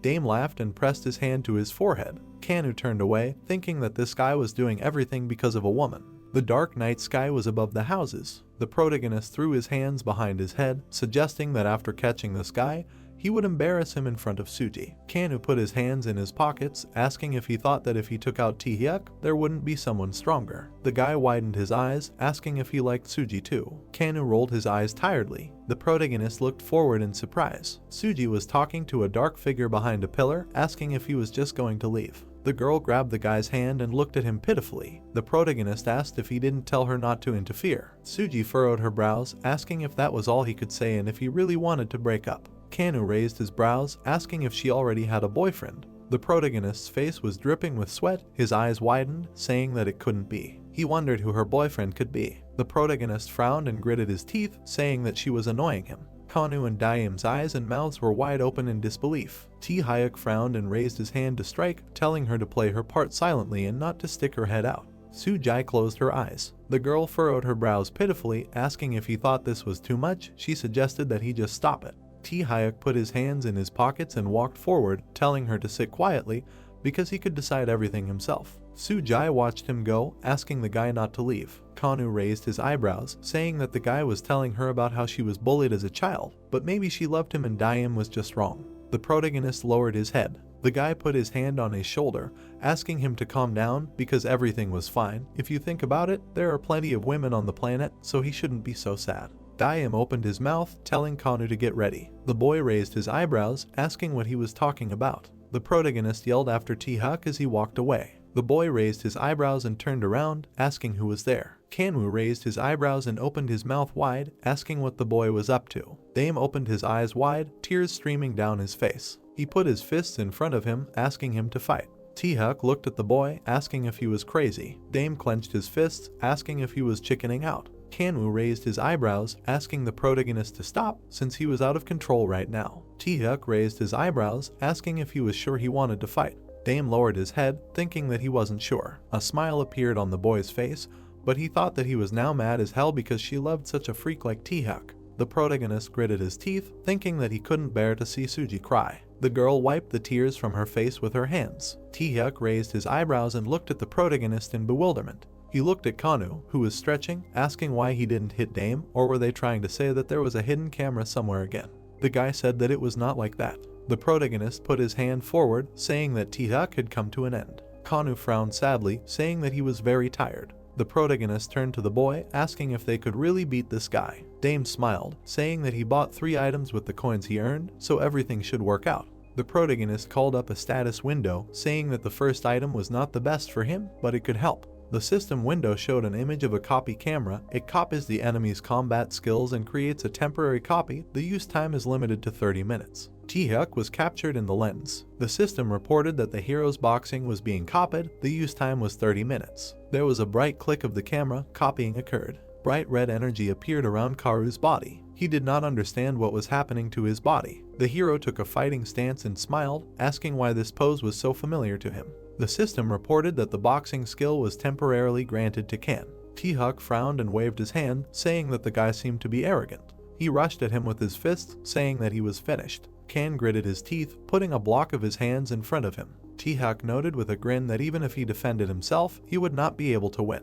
The protagonist mentally informed Kan that the guy was a high school boxing champion, so he should not back down and fight to the end. The protagonist raised his fist, but the guy managed to dodge. Taehyuk hit the guy in the side and smiled, saying that he was doing well. He asked where he learned to do that. Kanu gritted his teeth and frowned. The guy raised his fist. Taehyuk frowned and dodged, asking if he really thought that he could hit him with such slow punches. The protagonist froze, watching them and thinking that they would not be able to defeat Taehyuk with just boxing. Although Kanu had become stronger and more resilient, he lacked experience, because the difference between them was huge. Kanu gritted his teeth, mentally asking Dame to help him, because he would not be able to defeat him like that. The protagonist frowned and smiled widely, saying that it was time to use the second item. The guy called the system Windows, saying that this item would help slaves become stronger and learn some skills. The system reported that using the skill machine, Kanu learned a new skill. The hero frowned and assumed a fighting stance. Now he had a new skill. Kanu rushed with his fists at Taehyuk, who was standing in front of him.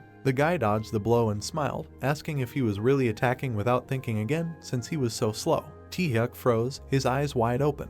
Boxing's weakness is its legs. This is a secret skill against boxing. Kanu hovered in the air, raising his leg to strike. The guy, gritting his teeth, struck Taehyuk's knee. He used a low kick. A silhouette of a man in the skill characteristic low kick, MMA, professional level appeared in the system window. Taehyuk jumped back, grabbing his leg with his hands. Dame smiled, saying that Kanu is a fighter who knows how to use his legs during a fight, so he no longer copies his boxing. Boxing cannot be defeated by boxing, but boxing with additions is quite possible because it is like kickboxing. Kanu kicked Taehyuk under the knee. The guy gritted his teeth and clenched his fists. Kanu furrowed his brows and froze in place, raising his leg, bent at the knee. Taehyuk looked at the guy in front of him, not understanding how he learned to fight like that. The protagonist raised his eyebrows and smiled, thinking that victory was now definitely theirs. Because his legs were weak, the guy would no longer be able to stand on them normally. Dame looked at Taehyuk, who took a fighting stance. He wondered what he was saying under his breath. The boy was sure that Kanu hit him hard.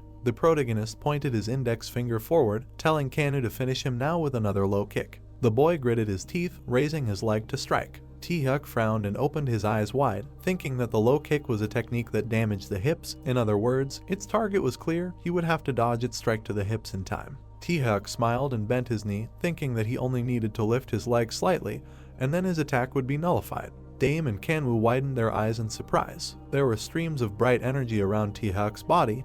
He smiled, saying that it was easier than he thought. The system reported that Taehyuk was a martial genius who learned to defend against a low kick using a passive technique. Dame frowned and opened his eyes wide, thinking that this was nonsense. How could he learn to defend against a low kick in such a short time? The boy was perplexed by the title of martial genius. The hero wondered if the more they fought, the more the guy discovered new skills. The system window showed a silhouette of a man. The skill characteristic of combat genius was presented. As the battle went on, he could find a way to avoid an attack in a matter of seconds. Only natural fighters had such talent. The protagonist wondered what kind of magic was this. Taehyuk frowned and began to punch, saying that now the guy's low kick would not work. Kanu frowned and gritted his teeth, thinking that the hero had learned to defend himself. Now he would be able to attack. The guy raised his leg to strike, thinking that he had a professional level low kick, so he could not lose to him so easily. Taehyuk smiled, asking if this was another low kick. The hero would not succeed. He struck his leg against Kanu's knee. The guy grabbed his knee with his hands and screamed in pain. Dame frowned and gritted his teeth, thinking that Kanwoo had dislocated his knee. He didn't understand how Taehyuk managed to do it. The guy smiled slyly and assumed a fighting stance, asking if he was sure that this move wouldn't work anymore. The protagonist bared his teeth, realizing that he had attacked Kanwoo even without protection. If this continued, he would lose. Taehyuk frowned and quickly changed his position, delivering a hail of blows. He asked if Kanwoo understood that he was stronger than him. The guy frowned and closed his eyes, trying to withstand the blow. Dame watched the guys fight, thinking that none of the methods he had used before worked. He had to think, there are many styles in boxing. The hero watched the boys fight, thinking that Kanu has high strength and endurance, but his skills and slowness spoil everything. T-Huck punched him in the chin. The protagonist thought that if you look at it from the other side, T-Huck has excellent skills and speed, using the right movements and strength. Dame gritted his teeth, realizing that it would be advantageous to use close-range combat. However, even when fighting at close range, their chances of winning are also small. Kanu clenched his fists and moved to attack. He swung, T-Huck dodged and slyly smiled, saying that his blows are pathetic, so he can easily dodge them. T-Huck quickly changed his position, dodging the blow. This skill is called Damato Shift, a technique in which you move to the side during an attack to take a position to attack the enemy. The boy appeared next to Kanu. The hero looked at him in fear. T-Huck used the right punch. He threw an attack with his fist at Kanu's side. The boy opened his mouth wide and his eyes widened. The hero rolled his eyes and coughed out broken teeth. Dame opened his eyes wide, thinking that this was not right. Kanu could die. A right punch hits the liver, one of the vital organs of a person. He imagined the location of the organs inside the body during the attack. Kanu fell to his knees, bowing his head down. T-Huck looked down at him, smiling arrogantly. The system reported that Kanu received a critical hit and lost consciousness. T-Huck frowned, asking if he really thought such a pathetic attack would scare him.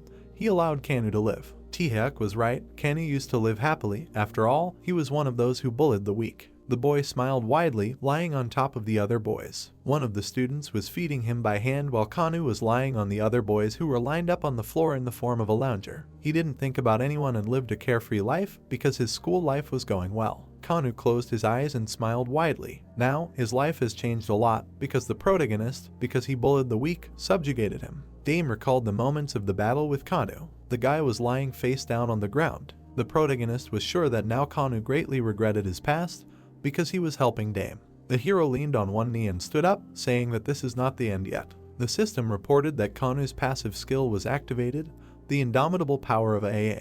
This is one of his main features. Dame widened his eyes and raised his eyebrows, looking at Kanu. In the system window, there was a silhouette of a strong man. The skill characteristic Indomitable will appear when the strength drops to 0. Then with the help of this skill it is possible to gradually increase it by 20%.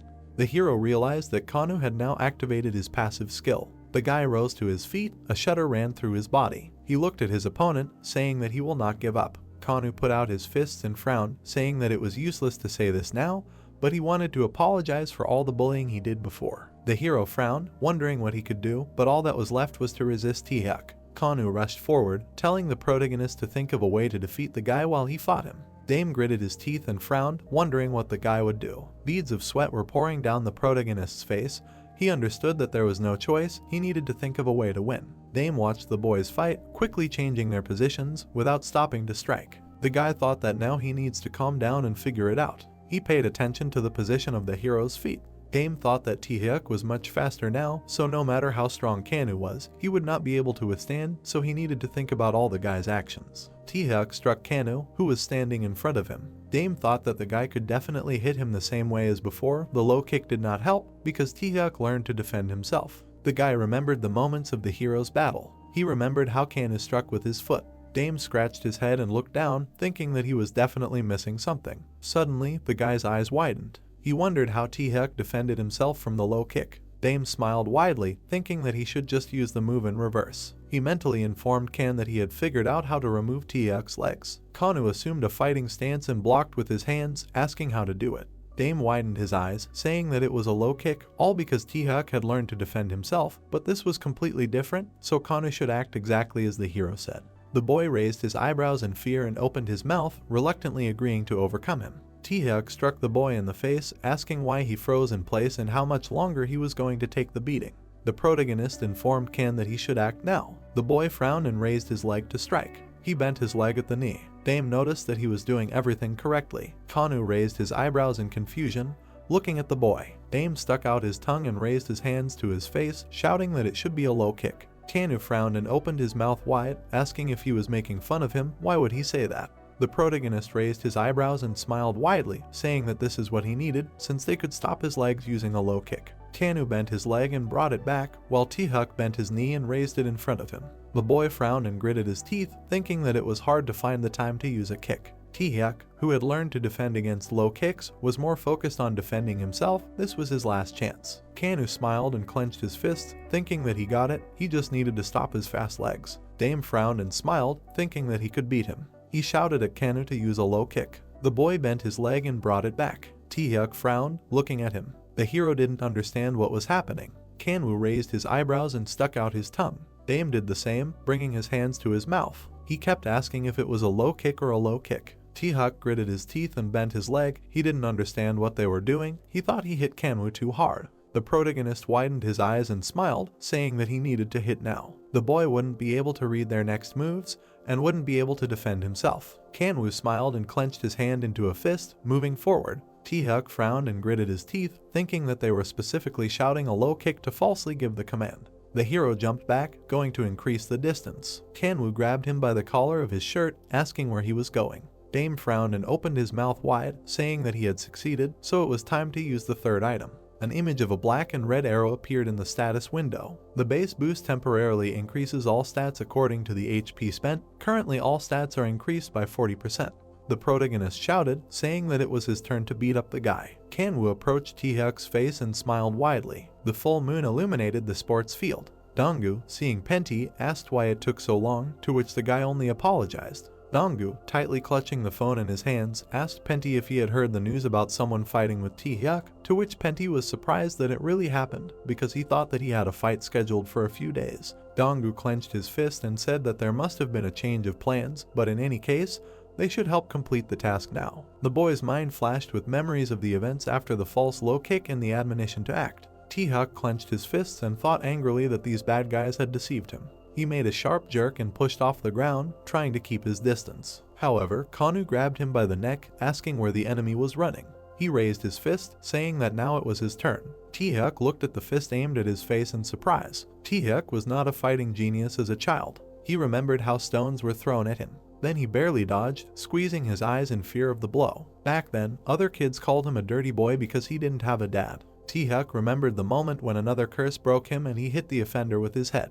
He threw the opponent to the ground, beat him and furiously asked what was wrong with him not having a father. He remembered how another scared boy pulled his shirt, demanding that he stop. However, Taehyuk hit him too, angry that he was calming him down. This boy immediately retreated and decided to run for help. He called his brothers and pointed at Taehyuk, who continued to beat the offender. The guy kicked Taehyuk in the back, cursing at him. The older boys began to beat Taehyuk, who only lay on the ground and covered his head with his hands. At the same time they asked why he hit their brother. Taehyuk could only exhale angrily, enduring the pain. Then Taehyuk grabbed one of the opponents by the leg and bit him hard. It was time for the guy to scream in pain. Taehyuk grabbed the first thing that came to hand, namely a brick. He screamed that he would kill everything when he attacked the guys with a brick. The night was dark that day. Taehyuk breathed heavily, looking at the offenders, who were all lying on the ground around him, because it was the circumstances of life that made him like this. Taehyuk did not want to, but he had to fight so as not to disturb his sick mother. However, he wanted to do something then. He remembered how he stood at the door of the training hall, because he wanted to learn to be independent. Taehyuk concentrated on his fist. He ducked and instantly dodged the blow because he was a natural professional boxer. Kanu's eyebrows shot up in surprise. Dame even opened his mouth from nervous tension. Taehyuk attacked back and Kanu missed the punch to the jaw because Taehyuk was a genius fighter. Dame froze, thinking hard. He looked at Taehyuk, who got into a fighting stance, and thought about what he had heard, that the guy was a versatile fighter who had never lost to anyone, so he looked like a boxer puncher. And this stance was a secret technique developed by Cus D'Amato himself. Dame remembered that this was peekaboo style, which belonged to Mike Tyson. Kanu jumped back, trying to avoid another punch, and angrily thought that Taehyuk managed to dodge his attack and that he failed. Kanu got angry and cursed in his mind, because his stats were increased by 40%, and if he quit now, everything would be in vain. Dai mentally screamed at Kanu to go away, because this is peekaboo style. The boy watched Taehyuk's actions and thought that the boy had become even stronger because he was using professional techniques. He looked at Kanu and mentally demanded that he protect his chin, otherwise he would not get up again. Kanu was hit in the face again and immediately spat out blood, and Dame thought that he was mocking an opponent who was bigger and stronger than them. And as soon as Taehyuk had the opportunity, he hit his opponent in the open chest. Taehyuk raised his fist to attack, to finish Kanu with one blow. Taehyuk had the strongest fighting style. Kanu began to fall on his back from the strong blow. Dame watched this scene with fear, mentally denying it. He knew that this was the end when Kanu fell to the ground. Taehyuk and Dame stood opposite each other near Kanu's body. Dame was upset and angrily asked himself what to do, because all this was not enough and it was his mistake. Because of him, Kanu passed out. The system window laughed and Kanu sat up, saying that he had not passed out yet. The system window reported this to Kanu. His workforce is 252 points, intelligence 14 points, combat skills 112 points, agility 119 points, stamina 252 points. The main combat force is martial arts. Copying movement and strengthening of characteristics are applied to him, because thanks to the strengthening buff, Kanu's stamina increased. That's why he did not pass out. Dame exhaled through his teeth, thinking that if Kanu was still conscious, then they had a chance, because there was still a way. Kanu looked at Dame passing by in surprise. He nervously asked him what he was doing. Taehyung looked at the guy in shock, asking if he really wanted to fight. Dame stood up and said that it was his turn now. He covered his face with his fists and demanded that the enemy attack, since he wanted to kill him. Kan mentally asked what Dame was doing, because he sincerely did not understand if he was going to fight Taehyung, and Dame answered through the dialogue box, showing the guy a jar that he had just bought an item by spending his coins. Kan looked at the jar in surprise, and the system window said that it was a recovery potion that restores HP by 30%, but it is forbidden to use it during combat, because the player's strength is cancelled and the recovery will take 3 minutes. So Dame said that he just needs to hold out for 3 minutes. The guy saw dialogue boxes from Kanu asking how the guy could last 3 minutes fighting Taehyuk, because it would be a miracle if he could last even 3 seconds. To which Dame already told him out loud not to worry, even though he had never fought before, but he was very interested in martial arts. The guy thought that if he dodged, everything would be fine. Dame gritted his teeth, thinking that Taehyuk was ignoring him, so he was sure that the guy would not even take him seriously, so he just needed to quickly avoid his fist, and that way he could last 3 minutes. Suddenly, Taehyuk's fist crashed into his chest. Dame immediately missed a punch to the jaw, thinking that he could not last even 3 seconds, let alone 3 minutes. Taehyuk began to kick the guy lying on the ground and lament that he forgot his place. With each kick, Taehyuk seemed to be trying to hammer into Dame the words that the guy shouldn't pretend to be strong and all-powerful. Taehyuk was furious, because in the past, Dame saved Sujin and now he was hiding behind Kanwoo. Dame tried to say through the blows that this was not true. However, Taehyuk immediately hit him in the face and demanded that he shut up. He grabbed Dame by the hair and furiously asked what he should do with him, because all the guy had to do was run away from here. He pushed Dame onto the asphalt and said that he was giving the guy one last chance, because if he pretended and ran away, he would just close his eyes to it. Dame was surprised to think that Taehyuk would let him run away. Taehyuk smiled frighteningly, asking if this offer was tempting, so let him get up and leave here. Dame clenched his fists and thought that this was definitely his chance, because no matter how much he endured, he wouldn't last 3 minutes. He looked back at Kanu's body, deciding that he needed to think soberly, because if he escaped and lost Kanu, he would definitely have some chance in the future. He grimaced in pain, thinking that he would just have to find a new slave, because Taehyuk was right that Kanu was the same. He also bullied the weak, and in the end, he was just a slave. Dame remembered Kanu standing in front of his opponent, overcoming the pain in his legs. He remembered all the blows that Kanu and Taehyuk used in this battle. Then the boy looked back at Kanu, who had fought hard for him today. Sweat was pouring down Dame's face as he thought hard about whether he had the right to abandon him after what he had done, because Kanu had fought for him and thus became his comrade. Dame started to get up, asking why he would run away. He glanced sideways at his opponent, not understanding the point of running away all the time. Taehyuk cracked his fingers, saying that if the guy wanted to continue, he would be beaten so badly today that even his own mother would not recognize him. The sounds of blows were heard in the street. Taehyuk exhaled tiredly, looking at the defeated Dame. He rolled his eyes and opened his mouth in pain, thinking that he was going to die now, because he did not understand how Kanu fought this monster. Taehyuk lifted Dame by the hair, saying that he would now set his brain straight, and the guy thought that if the opponent hit him again, he would refuse. Dame realized that this was the end when Taehyuk cursed and raised his fist to strike. However, his fist was suddenly stopped by a hand. Kanu stood in front of Taehyuk, protecting Dame. Dame muttered in surprise about whether 3 minutes had passed. The boy smiled and threw Dame a recovery potion, smilingly saying that he should take it since Dame needed it more. Teak didn't listen to their conversation and immediately hit Kan in the chest so hard that he started to fall on his back. Kan fell, raising his head, trying to protect it from the blow. Taehyung called them names, saying that he hated them. The system window reported that Kan's characteristics were cancelled, and Dame stared at the boy in surprise, His hand was shaking, since the boy sacrificed himself for Dame, and Dame couldn't do anything, so the boy decided that he had to defeat Taehyung, so he wanted a miracle to happen. Suddenly, the system window reported that Dame had eliminated the last 10 people and completed the quest, so his reward was 4,000 coins, plus an additional reward for completing the quest within the specified time frame gave him 20,000 coins. Dame couldn't believe that the quest was completed. Heavy but relieved sighs were heard in the courtyard of the house. Many guys were lying on the floor, but only 2 of them were conscious. Donggu and Penti eliminated all the remaining hooligans, so the quest was completed.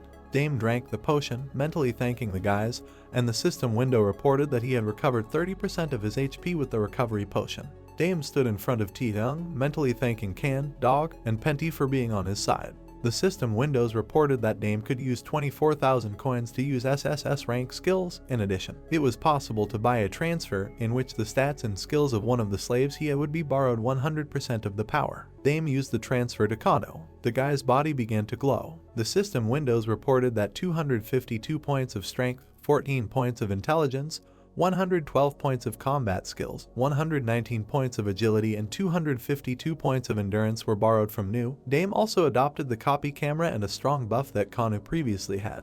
The next system now reported that as the characteristics increased, Dame's body strengthened, because he managed to adopt all of Kanu's abilities. The system window of human data reported that his skills had become exactly the same as Nu's. Taehyung looked at Dame with confusion and did not understand what he was. Dame looked seriously at his opponent, because he had long been waiting for this moment when he could beat Taehyung unconscious. Taehyung did not understand what was wrong with Dame. It seemed to him that the guy looked much smaller before. He, in a slightly discouraged voice, asked how Dame did it and what he was training with. Dame simply asked him to shut up with his lips. The guy got into a fighting stance, ready to fight, and then asked his opponent to hide his teeth. Taehyung immediately jumped back, dodging the blow. Dame attacked again, which surprised his opponent. The guy looked so furious that Taehyung decided that if he wanted to fight, then so be it. He raised his fist to strike. However, at the same moment, he had to dodge Dame's furious attack. They stood opposite each other, ready to attack at any moment, and Taehyung was curious what the opponent would do now, namely, whether he would attack head-on.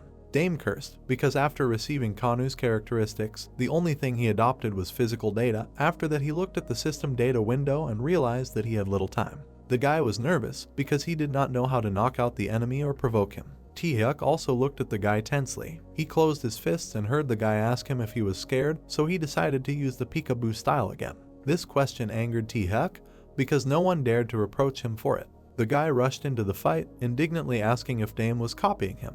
He began to regroup, simultaneously asking if Taehyung knew the peekaboo technique. He ducked under the opponent's arms and made a grab, thinking that the weakness of this style is the grab and speed. Taehyung's body began to tremble, and he cursed because Dame used the clinch. However, he immediately realized that it was a terrible clinch because he easily got out and then pushed Dame away. However, he grabbed the opponent by the collar and said that it was no problem, since Taehyung would not be able to escape from him anyway. Taehyung jerked back sharply, trying to tear his jacket out of Dame's tenacious hands. He decided that the guy had completely lost his fear. Dame clenched his teeth in rage and tension, thought that he would not give in, and swung his leg to strike. He made a sharp undercut on his opponent. Taehyung exhaled loudly. Dame screamed that it was not over yet and grabbed the guy by the collar again, swinging his leg at the same time. A terrible pain pierced Taehyung's knee. Dame realized that he could not use the full strength of his legs yet.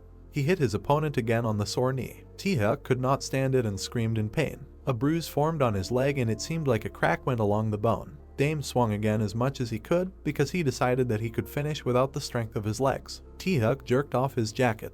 Dame stepped back because he was pulling on the jacket too hard, after which he confusedly asked himself if he had won. Taehyung stepped back, rubbing his injured leg and cursing, and Dame realized that his opponent was still conscious. He got into a fighting stance, knowing that he had to finish this quickly. He decided that now was a good time and attacked again, because he thought he had to knock his opponent out. Taehyung cursed in his mind because he had missed a blow to the head. He looked at the guy and mentally called him a bad person. He remembered sitting next to his mother and crying.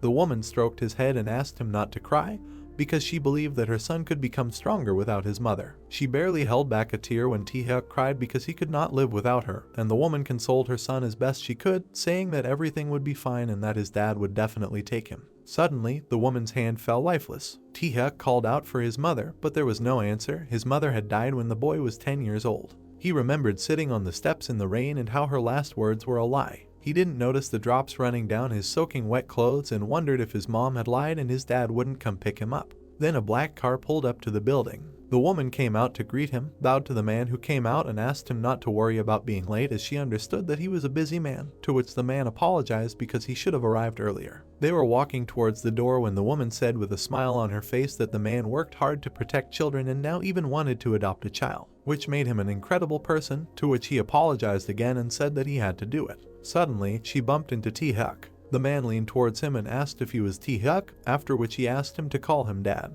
Then, driving up to the huge house, T-Huck thought that what his mother said was a lie, but he really had a new father. He looked around the furnishings with admiration and said that the house was like a castle. His father stroked his hair, asking if the boy liked this house, because it was his home too. T-Huck remembered how his father stood behind the podium and spoke emotionally about how his party would do everything possible for the well-being of all abandoned children. For T-Huck, his dad became his idol, because he saw in him a good person who was dedicated to his cause. However, this was only a fairy tale because the image was destroyed one night when T-Huck could not sleep. Then he saw his dad's badge lying under the half-open door. The boy was glad that he found it because the badge was very dear to his father. Besides, the light was still on in the room, perhaps his father was in the room. T-Hyuk suddenly heard his father speaking rudely about how he had to go through so much because of a bad situation. The man had said on the phone that he had hit the jackpot and she had ended up helping him get re-elected since the adoption had gone well anyway before the reporters found out. He had said tiredly that it was just that the kid had lived in such a dirty place and was retarded, then lamented that his entire family line was like that.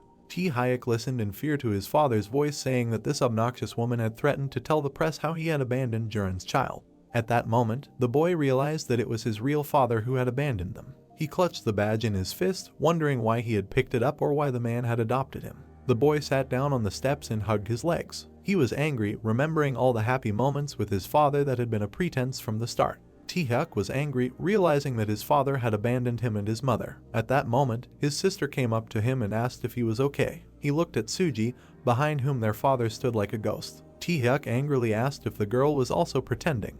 He grabbed her by the shirt and began to shake her, angrily saying that all of them were only acting well in front of him. He thought that the people around him were so deceitful. Dame hit T-Hyuk and was happy because he lost his balance. Memories of his father came back. He remembered Sujin as a little girl, how he fought with boys. His eyes turned scarlet and he cursed, saying that everyone around him was bad. Dame attacked again, but this time T-Hyuk dodged. Dame thought that it was impossible, because the strongest attack with the finishing blow failed. This meant that T-Hyuk had become much stronger again, because he decided to counterattack, and Dame missed the blow. The guy fell on his back and slid a little on the asphalt. The boy's head fell back and his mouth opened in a silent scream. T-Hyuk was breathing heavily because this was absolutely not what he expected. Dame thought it was a great disappointment that T-Hyuk bullied others because he himself was having a hard time, and now he was justifying himself with this. The system window reported that Dame had activated Kanu's passive skill, Indomitable Will, a rank AAA. He stood up when the system window reported that when his physical strength dropped to 0, he would recover 20% of it, and it would activate with a strong will, so he decided that he would not lose to a guy like T-Hyuk. They stood opposite each other again, waiting to see who would attack first. Dame thought about the fact that both of them had low stamina. He looked at his angry opponent and thought that if he did not do a little more, they would both pass out. Dame should finish everything with this blow, but there was a nuance. He looked at the opponent's trembling leg, which he had kicked earlier. T-Hyuk looked at the guy tensely. Dame thought about the fact that he had 30 seconds left to disable the opponent. He couldn't wait any longer, so he rushed into battle. The guy swung his leg, and T-Hyuk braced himself. Dame knew that he had to start. His eyes sparkled with the desire to win. T-Hyuk decided that Dame was obviously aiming for his legs. He decided that in this case, he would simply counterattack. Dame turned on his supporting leg. He raised his fist to strike. T-Hyuk was surprised to think that the guy was using a low kick on his counter punch, which meant that he had been bluffing earlier. Dame used a skill that could be used on a counter punch and which could break the opponent. Both guys broke through each other's defenses because they both used a counter punch. The hero stopped with his foot. Dame frowned and raised his fist to strike. The boy's eyes widened, thinking that the hero was doing a low kick to his counter punch, meaning he was bluffing. The protagonist frowned. A skill that can be used in a counter punch and that can break the opponent is the same counter punch. The two boys punched each other in the face. Dame leaned back, his eyes wide open. T-Hyuk opened his mouth wide, falling backwards. The protagonist fell on his back. The boy fell to the ground, his mouth wide open. The street was empty, the bodies of the three heroes were lying on the ground. Kanwoo sat up and looked, thinking that they both fell, but the one who got up first would be considered the winner. The hero barely moved his fingers. Dame sat up, leaning his hands on the ground. He stood up, his body shaking. The boy stood in front of Taehyuk, who was lying on the ground, and clenched his fists, shouting that he had won. He thought that he had succeeded. The girl ran forward down the street. Suji knitted her brows, tears streaming down her eyes. She thought that she needed to save the boy as soon as possible. Suji pursed her lip, thinking that Daim had helped her again, so she would help him this time too, even if Taehyuk was sent to the police. The girl ran to the entrance of the police station. Taehyuk was lying on the ground unconscious. He opened his eye, looking forward. Daim and Kanwoo were looming over him. The boy knitted his brows sadly, asking if this was the end. Taehyuk closed his eyes and laughed, saying that he never thought such a day would come. He was about to say something, but the protagonist, baring his teeth, hit him in the face with his palm. The boy frowned, asking what he was muttering. Taehyuk pressed his hand to his cheek, looking at the boy with fear. Daim put his hands on his hips and looked at his opponent, saying that he did not understand anything yet. He ordered the hero to stand up. Taehyuk immediately stood up and stood next to him. The boy opened his eyes in fear. Beads of sweat were running down his face. Taehyuk asked what it was, because his body was moving on its own. Kanwoo smiled and put his arm around the hero's shoulders, saying that everything was fine, because he had been through this himself, so he understood him well. The hero furrowed his brows and brought his hand to his face, saying that Daim had incredible abilities, because he could subjugate people. Taehyuk looked at him with fear and nervously pursed his lip. Kanwoo opened his eyes wide and smiled frighteningly, saying that the boy was now also his slave. From now on his body belonged to Daim, and his physical strength was limited by him. The boy noted that as long as Daim was alive, they would serve him. Kanwoo said that he was curious about how Taehyuk would feel following his orders. The boy furrowed his brows in fear as he looked at the other boy. Sweat was dripping down his face. Daim smiled and placed his hand on Kanwoo's shoulder, saying that he had explained everything well. The boy smiled smugly, crossing his arms over his chest. The protagonist asked if the boy was tired, to which he replied that he was not. Taehyuk gritted his teeth and looked at the floor, wondering why his body had become so strange. Kanwoo smiled widely, saying that they would now hold an induction ceremony for the new recruit. It would be a tradition. Kanwoo closed his eyes, offering to begin. He asked the protagonist for 10-1.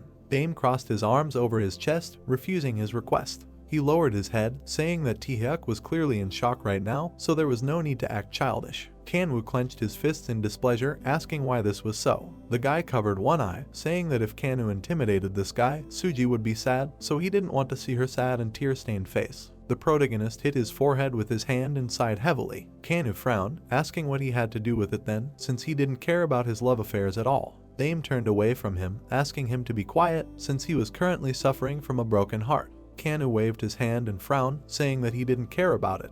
Taehyuk looked at the guys, asking what love affairs they were talking about. He sadly knitted his eyebrows, saying that Suji was his sister, but not his biological sister. The protagonist and Kanwoo widened their eyes in surprise. The girl and the guys were moving forward at a rapid pace. Suji pointed her finger forward, saying that they were over there behind the alley. The girl widened her eyes and turned around, saying that there was a fight in that alley. Daim put his arm around Taehyuk's shoulders and waved at Sujai, asking where she was. The guy smiled awkwardly. Sujai came closer and took the protagonist's hands, asking if he was hurt. The guy blushed, saying that it hurt, but it was okay. The girl frowned sadly, asking what happened, since they had a fight. The protagonist noted that it was a small conflict, but it was resolved. The boy asked Taehyuk if that was true, calling him his brother. The guy raised his eyebrows, saying that it sucked. He opened his mouth wide and stood up straight, saying that Daim was a guy he admired a lot. They had a really good conversation. Taehyuk noted that the two looked good together. The guy pursed his lip, wondering what just happened.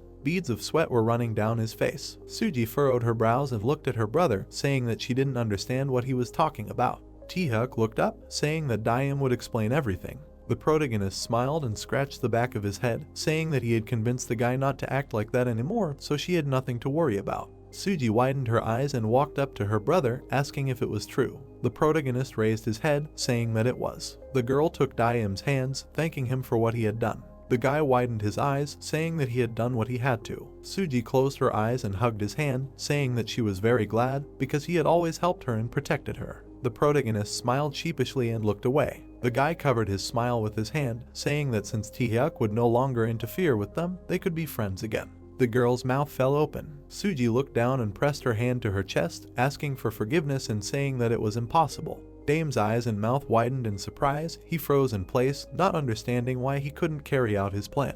The city was in a dark night sky. The street lamp was brightly lit.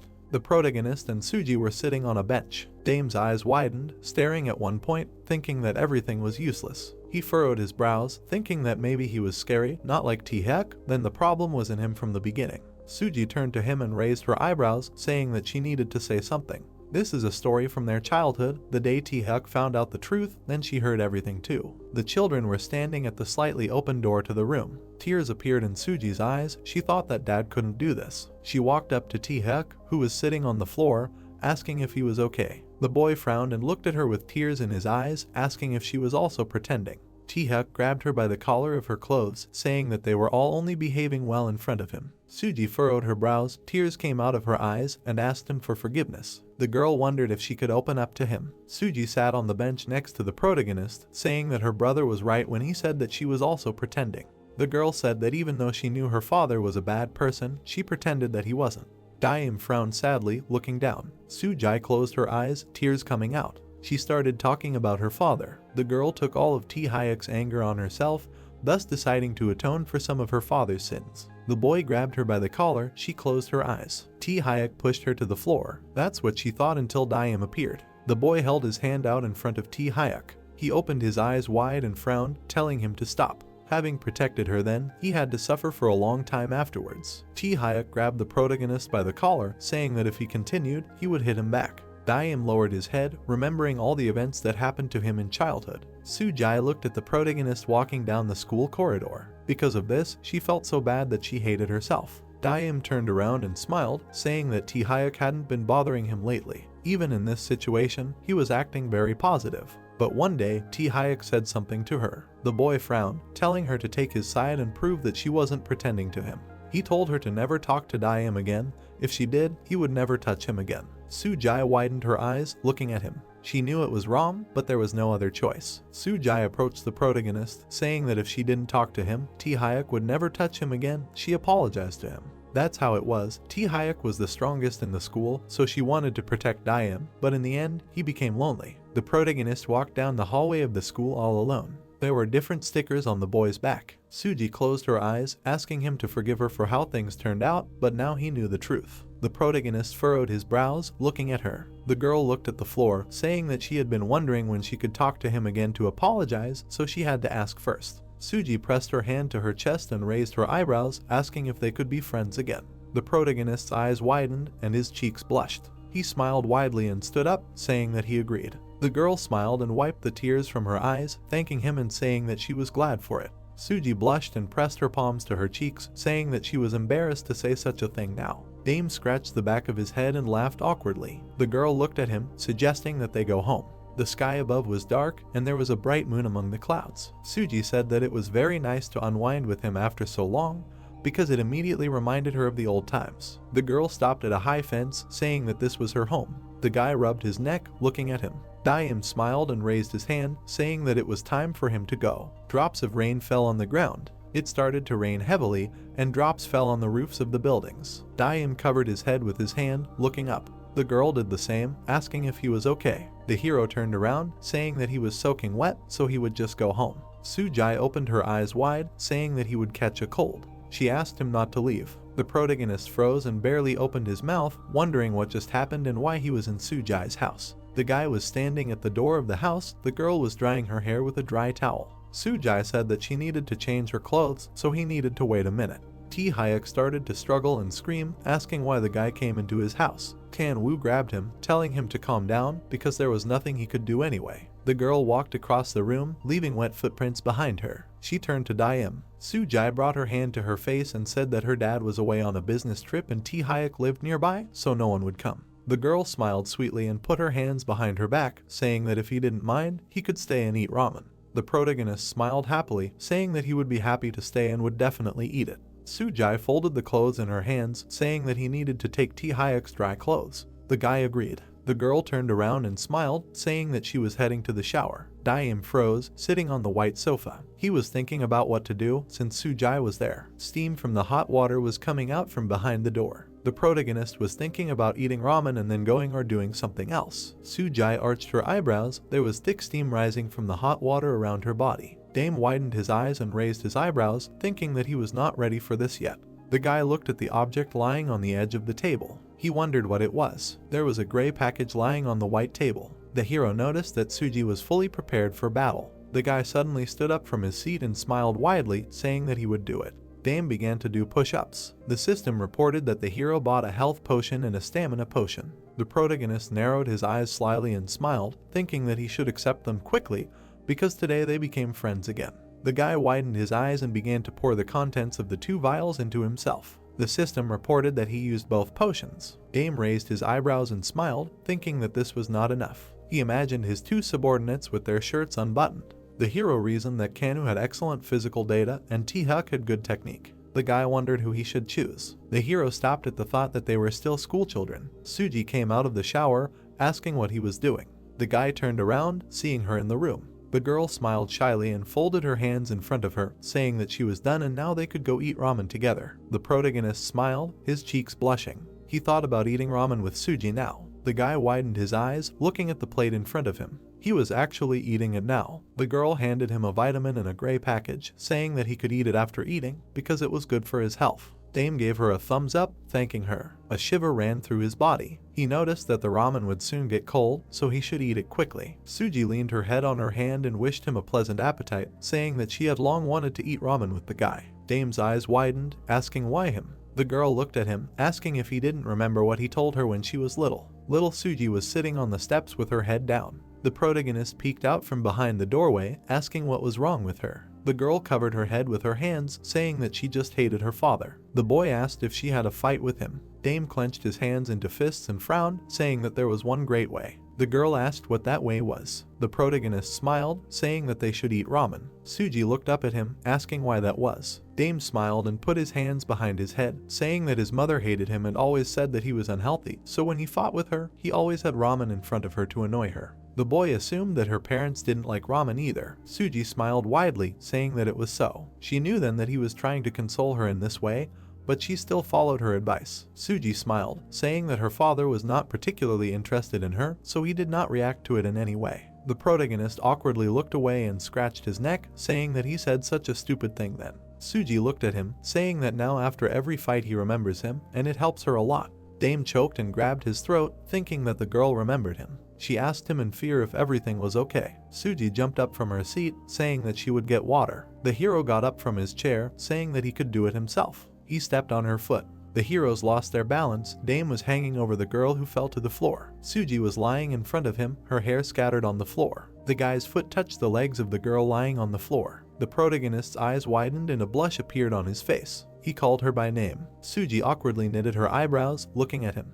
A tremor ran down the protagonist's arm, wondering if his body was so weak from the fight. The protagonist leaned over her face, thinking that they were in a very awkward position right now. He didn't understand why he was so weak. A blush appeared on Suji's face. The guy thought that if this was how it was supposed to be, then there was no other choice. He was thinking about them. A loud sound was heard. The girl widened her eyes, saying that it was the sound of a dryer. The protagonist sat back and widened his eyes, saying that his uniform must have dried by now. Suji adjusted a strand of hair, saying that she would get it now. Dame awkwardly rubbed the back of his head, saying that since his clothes were dry and the rain had stopped, he could go home. The girl put out her hand, saying that it was already late, they should hurry. The protagonist raised his hand, saying that they would see each other later. Suji waved back. She looked away shyly, saying that she was very happy. Suji looked at him and pressed her hand to her chest, saying that he could come over more often to eat ramen. The protagonist stood with his back to the closed door, his eyes wide open. He was surrounded by Kanu and T-Huck. They bared their teeth, asking what he was doing in the house. Dame widened his eyes, saying that he ate ramen. T-Huck frowned and grabbed him by the collar of his shirt, saying that if it was true, he would kill him. The protagonist opened his eyes in fear, saying that he really ate ramen. The guy asked what was wrong with his face. Is that the kind of face that a person who just ate ramen should have? Dame smiled widely, his cheeks blushing. He said that was all he did. The system reported that his data had been updated. The protagonist now had his own territory. The boy raised his head, asking what was that. He pushed the boys aside, saying that he had a new system notification. The system reported that from now on he could have his own personal territory and manage it. After receiving the territory, he would be given the ability to expand its borders, as well as activate new skills. Depending on the characteristics of the occupied area, the skills would differ. In the system window, there was a notification that from now on the hero could assign a class to each occupied territory that corresponded to it. The currently available classes were Bodyguard, 10% bonuses to Strength and Endurance, Fighter, 10% bonuses to Strength and Agility, Informant, 10% bonuses to Intelligence and Agility, Guardian, gives leadership ability. Recommended leaders were presented: Kanwoo or Punti, recommended fighters; Taehyuk, recommended informants; Changho or Minhyuk, recommended guardian. Dame. The hero noted that the ability to assign territories and give them classes sounded pretty interesting. Dame folded his arms, saying that it was not just about creating a gang, but also about strategic expansion. He guessed that the real game had just begun. The system announced that a new task had appeared: territory claim. They needed to take over the school district and claim it as their territory. The only way to take over the territory was to remove all the bullies. The school's territory occupation had begun. There was a bright blue sky above the school building and the stadium. The students came out of the classrooms asking what the noise was about. They looked at the boys fighting, saying that something was unusual about them today. The hero gritted his teeth and raised his fist, saying that Kanwoo had completely lost his fear. Kanwoo punched him in the face, saying that he did not want to listen to this. He informed the protagonist that the head of the 4th grade, Bulgu, had been defeated. Kanwoo looked at the boy lying on the floor. Taehyuk was raining punches on the hero's face. He turned to the window, reporting that the 2nd and 3rd grades, the twins, had also been eliminated. Changho and Minhyuk were running away from the crowd of students in fear, saying that they had lured more of the leaders. Changho's eyes widened, saying that they needed help, asking why they were always bait. Kanwoo raised his eyebrows, saying that the 7th, 8th, and 9th grades were already here, they needed to be captured. Taehyuk frowned, saying that he would take 2 of them and Kanwoo would take on the remaining one. The boy furrowed his brows and gritted his teeth, saying that he had always been so reserved, and now he was acting like this. Kanwoo noted that he had fought with 40 people before. The boy ran towards the group of students, saying that it was time to stop talking. Punti approached Kanwoo, saying that both classes would soon be captured. The hero frowned, saying that he would take on the remaining one. The boy raised his eyebrows, saying that it wasn't like that. He turned his attention to the male lead, asking why he was sitting there doing nothing. Daim was sitting at the desk next to Sujai. The male lead leaned on his arm, saying that it was because of it that all his teeth were rotting. The girl raised her eyebrows, asking why that was. Maybe they should get them pulled. The male lead said that it was because she was so sweet. The boys contacted Daim through the system, asking what he was doing. They needed help. The male lead gritted his teeth, saying that he was busy. Sujai widened her eyes and looked away, asking if it wasn't the school today that was noisy. Daim smiled widely, asking if it was because of the sound of his heart seeing her. Kanwoo put his hands behind his head, saying that he was really angry. There was a bright sunset in the sky. Kanwoo and Taehyuk were sitting with their backs to each other. The boy frowned, saying that he had been working like a horse all day. Taehyuk raised his eyebrows, asking why he was so upset. Kanwoo gritted his teeth, saying that Dame was sitting and chatting with a girl instead of helping them. Taehyuk frowned, saying that it was his sister. Kanwoo clenched his hand into a fist, saying that he really wanted to hit the boy. Taehyuk agreed with his words, saying that the protagonist almost took advantage of his sister in his own home.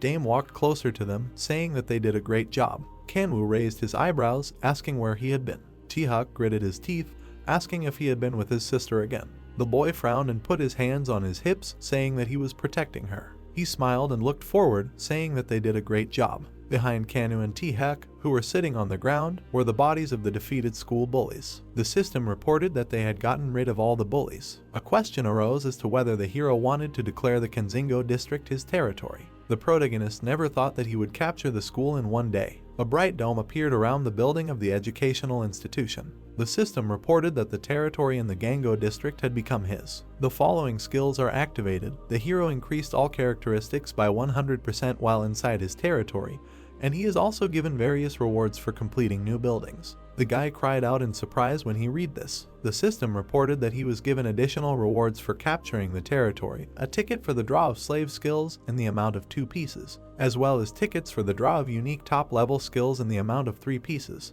The protagonist assumed that the slave skill was something like a low kick. He did not understand what top skills were. Kanwoo gritted his teeth and clenched his fist, saying that if they continued to work like this in the future, nothing good would come of it. Taehyuk frowned, telling the protagonist to stay away from Suji. Dame widened his eyes, saying that there was a new task. Kanwoo furrowed his eyebrows, saying that he was completely ignoring them. The boy frowned, saying that if the protagonist was going to flirt with the girl again later, he was not going to follow his orders. Taehyuk folded his arms, telling him to stay away from his sister or find another girl. Dame rubbed his chin thoughtfully, wondering what kind of task this was. The task in the system window was to go to Sanyo Girls High School and find a student who was being bullied. He wondered if he really needed to go to Sanyo High School. Taehyuk raised his eyebrows, asking if it was an all-girls school. Kanwoo's eyes widened, saying that the most beautiful girls were studying there. The protagonist turned to them, saying that it was true. He asked if they wanted to do the quest, but they needed to bring Pyeongtae and Donggu along.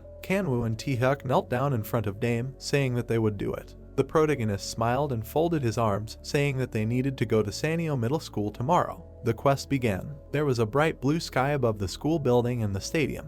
The girls were discussing something while in the classroom. 3 girls in uniform were sitting at a table, chatting. A student was holding a mirror, asking the girl next to her if she had lipstick. The girl reached for her makeup bag, asking why she was blinking so strangely. She frowned sadly, asking where her lipstick had gone. The girl sitting opposite her raised her eyebrows, asking if it had really gone missing. She raised her eyebrows and rested her head on her hand, assuming that someone had stolen it. The girls turned to look at the girl sitting in the other row, suspecting her of it. Jae was sitting at her desk, writing something in her notebook. There were white clouds in the blue sky. The heroes stopped at the entrance gate of the school. The guy said that this was Sanyo High School. He asked if this assignment would be a valid reason to explain their absences. Kanwoo and Taehyuk frowned, gritting their teeth in anger. The protagonist turned around, asking if they really didn't want to go to school. The boys were wearing girls' school uniforms. They shouted in unison that Dame didn't warn them about dressing up as girls. The main character was dressed in a girl's uniform. His eyes widened, asking if they really thought it was okay to go in normal clothes. He put his hand on his hip, saying that when going to a girl's school, you have to look like a girl. Kanwoo gritted his teeth, saying that this was the first and last time he did this. Taehyuk put a wig on his head, saying that Daeum would be killed for something like this. The protagonist frowned and clenched his fist, saying that it was time for them to stop chatting and go on the mission. The girl pushed Jae. A group of students surrounded her, saying that this was no longer funny. One of the girls asked why she did it. The dark-haired girl came closer to Jae, asking if she stole Soi's lipstick. The girl raised her eyebrows in fear, saying that she did not steal anything. She slapped Jae in the face, telling her to stop lying to her. Naeun folded her arms across her chest and raised her eyebrows, saying that the girl was the only poor person in their class, so no one else could have stolen the lipstick. The protagonists watched the girls from the sidelines. Kanwoo asked if they were making fun of her. Dame noticed that the mission did not come up. He wondered if he should help her. Taehyuk asked if they would complicate the situation if they interfered. Kanwoo put his hand to his mouth, asking what they should do. He suggested going and knocking them all out or attacking them. The protagonist frowned, telling him to stop suggesting stupid things. Taehyuk looked at the boy, saying that he couldn't hit a girl. Dame gritted his teeth and raised his head, saying that the main bait for the capture would be the 2 of them. Kanwoo raised his eyebrows, noticing that they would have to come up with all sorts of plans because of a girl. A student ran up to the group of girls, telling them to stop bullying. She sat down next to Jae, saying that she didn't steal anything.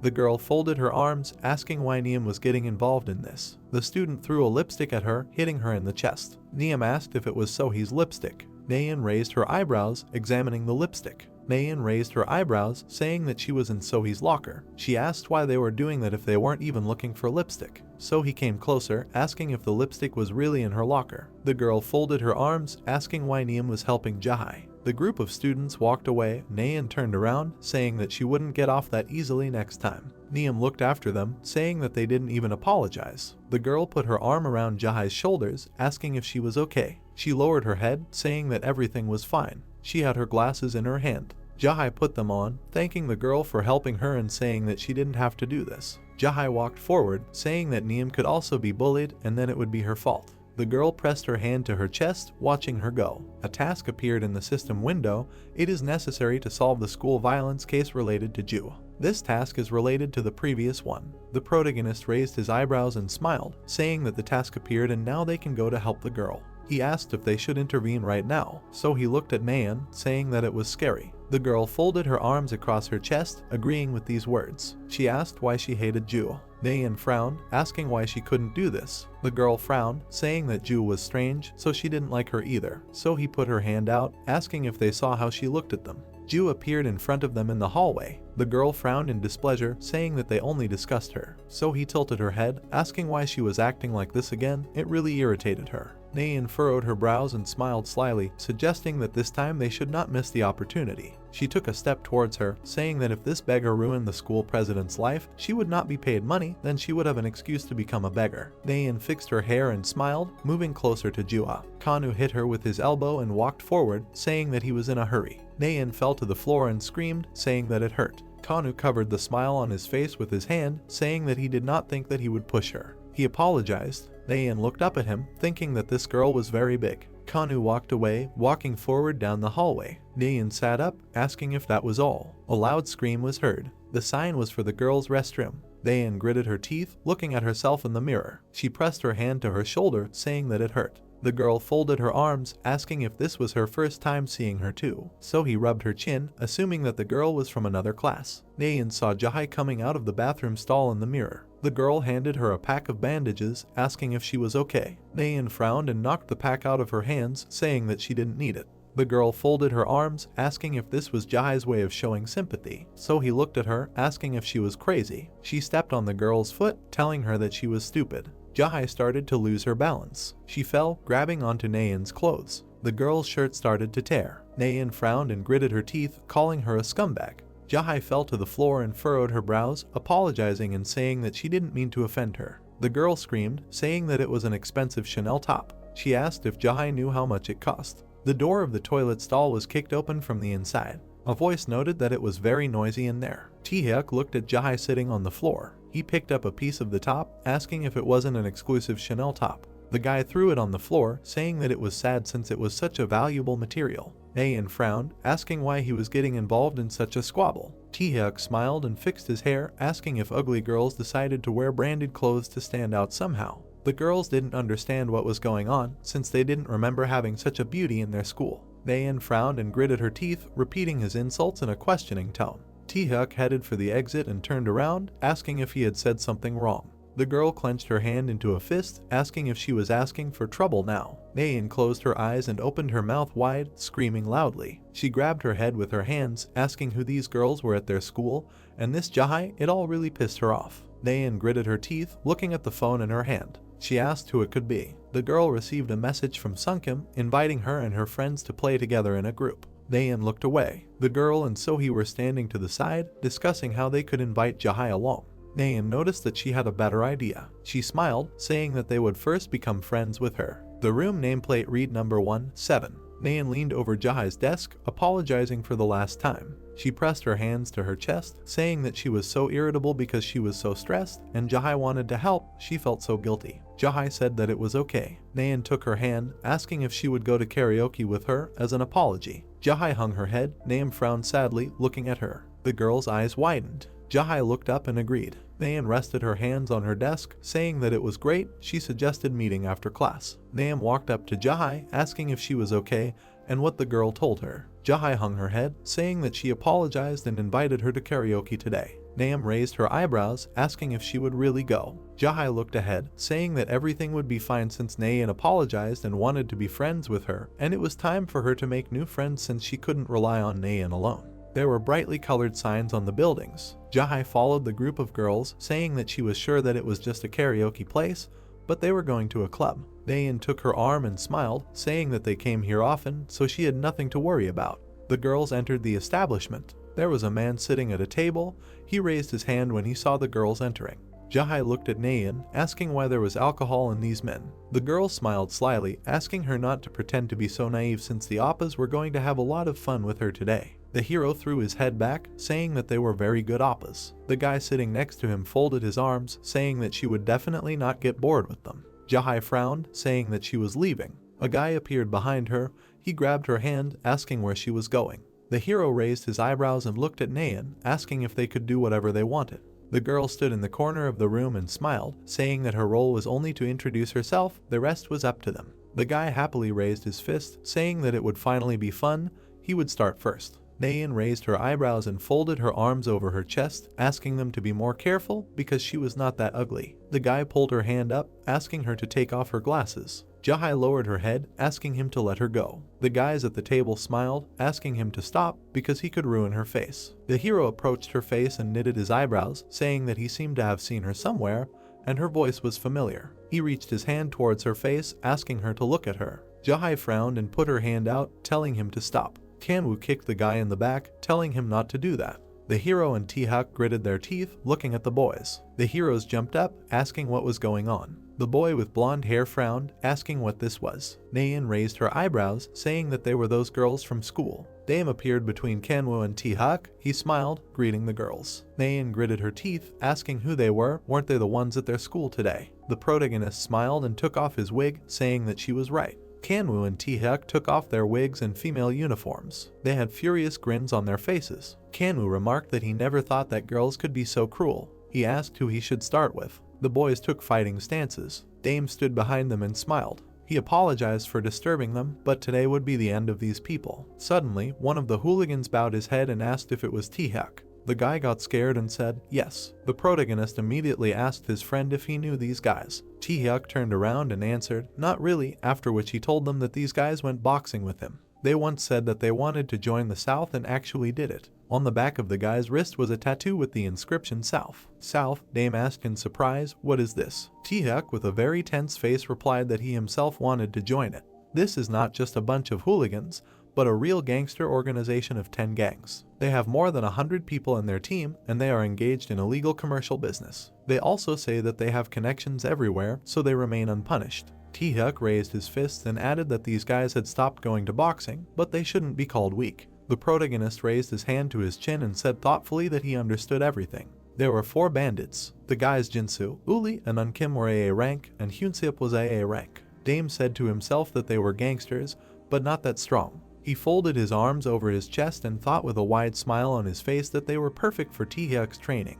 Hyunseop suddenly got very angry and told T-Huk that they hadn't seen each other for a long time, after which he asked what he was wearing, adding that he should stop this masquerade and join them. The protagonist intervened in the conversation, saying that T-Huk was his slave, so he was not going anywhere. Hyunseop looked up at Dame and asked him discontentedly what he was talking about. The protagonist slammed his hands on the table and said that he was. Suddenly, he threw a table at the gangsters and shouted, the man T-Huk obeys. The gangsters ran in different directions, furiously shouting that this bastard threw a table at them. The protagonist turned around and ordered Kang to protect Juhi. T-Huk will fight alone. The 2 guys were pinned by the table, so they could not get out, and Unkim rushed to attack his former comrade, who shouted, asking if he really ignored his words about them learning boxing, how can he deal with them alone? Taking a stance, he added that it would be a little difficult for him. Hearing this, the protagonist calmly said that they are not that strong, especially since he has the perfect skill for him. Immediately after these words, T-Huk's body lit up, and a system screen appeared, informing him that T-Huk received a new skill.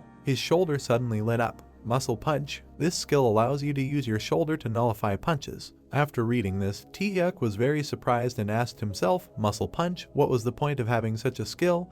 He was already a fighter. Suddenly, he realized that it was needed for outfighters. Unkim began to deliver quick blows to the opponent's shoulder. Defending himself with a muscle punch, T-Huk realized that such defense was not very practical. Unkim continued to attack non-stop and asked why he was defending him. At this time, T-Huk was surprised to ask himself how he started blocking such blows. He looked at his shoulder, from which smoke was coming out, and asked himself if it was really possible to block a blow like this with the help of shoulder muscles. The main character smiled ominously and answered, right, this skill is ideal for a person who does boxing, after which he added that T-Huk was actually an outfighter. He folded his arms on his chest and said that the guy had a powerful force to fight opponents, so he mistakenly thought he was a fighter. Listening to the boss, T-Huk blocked another blow with his shoulder. In fact, he is a long-range player. Suddenly, a fist appeared in front of Unkim's face. Therefore, this type of boxing is perfect for him. Unkim flew into the table from a powerful blow to the face, which blocked the exit of his 2 comrades. T-Huk continued to stand in a stance and asked himself in shock if Dame was right.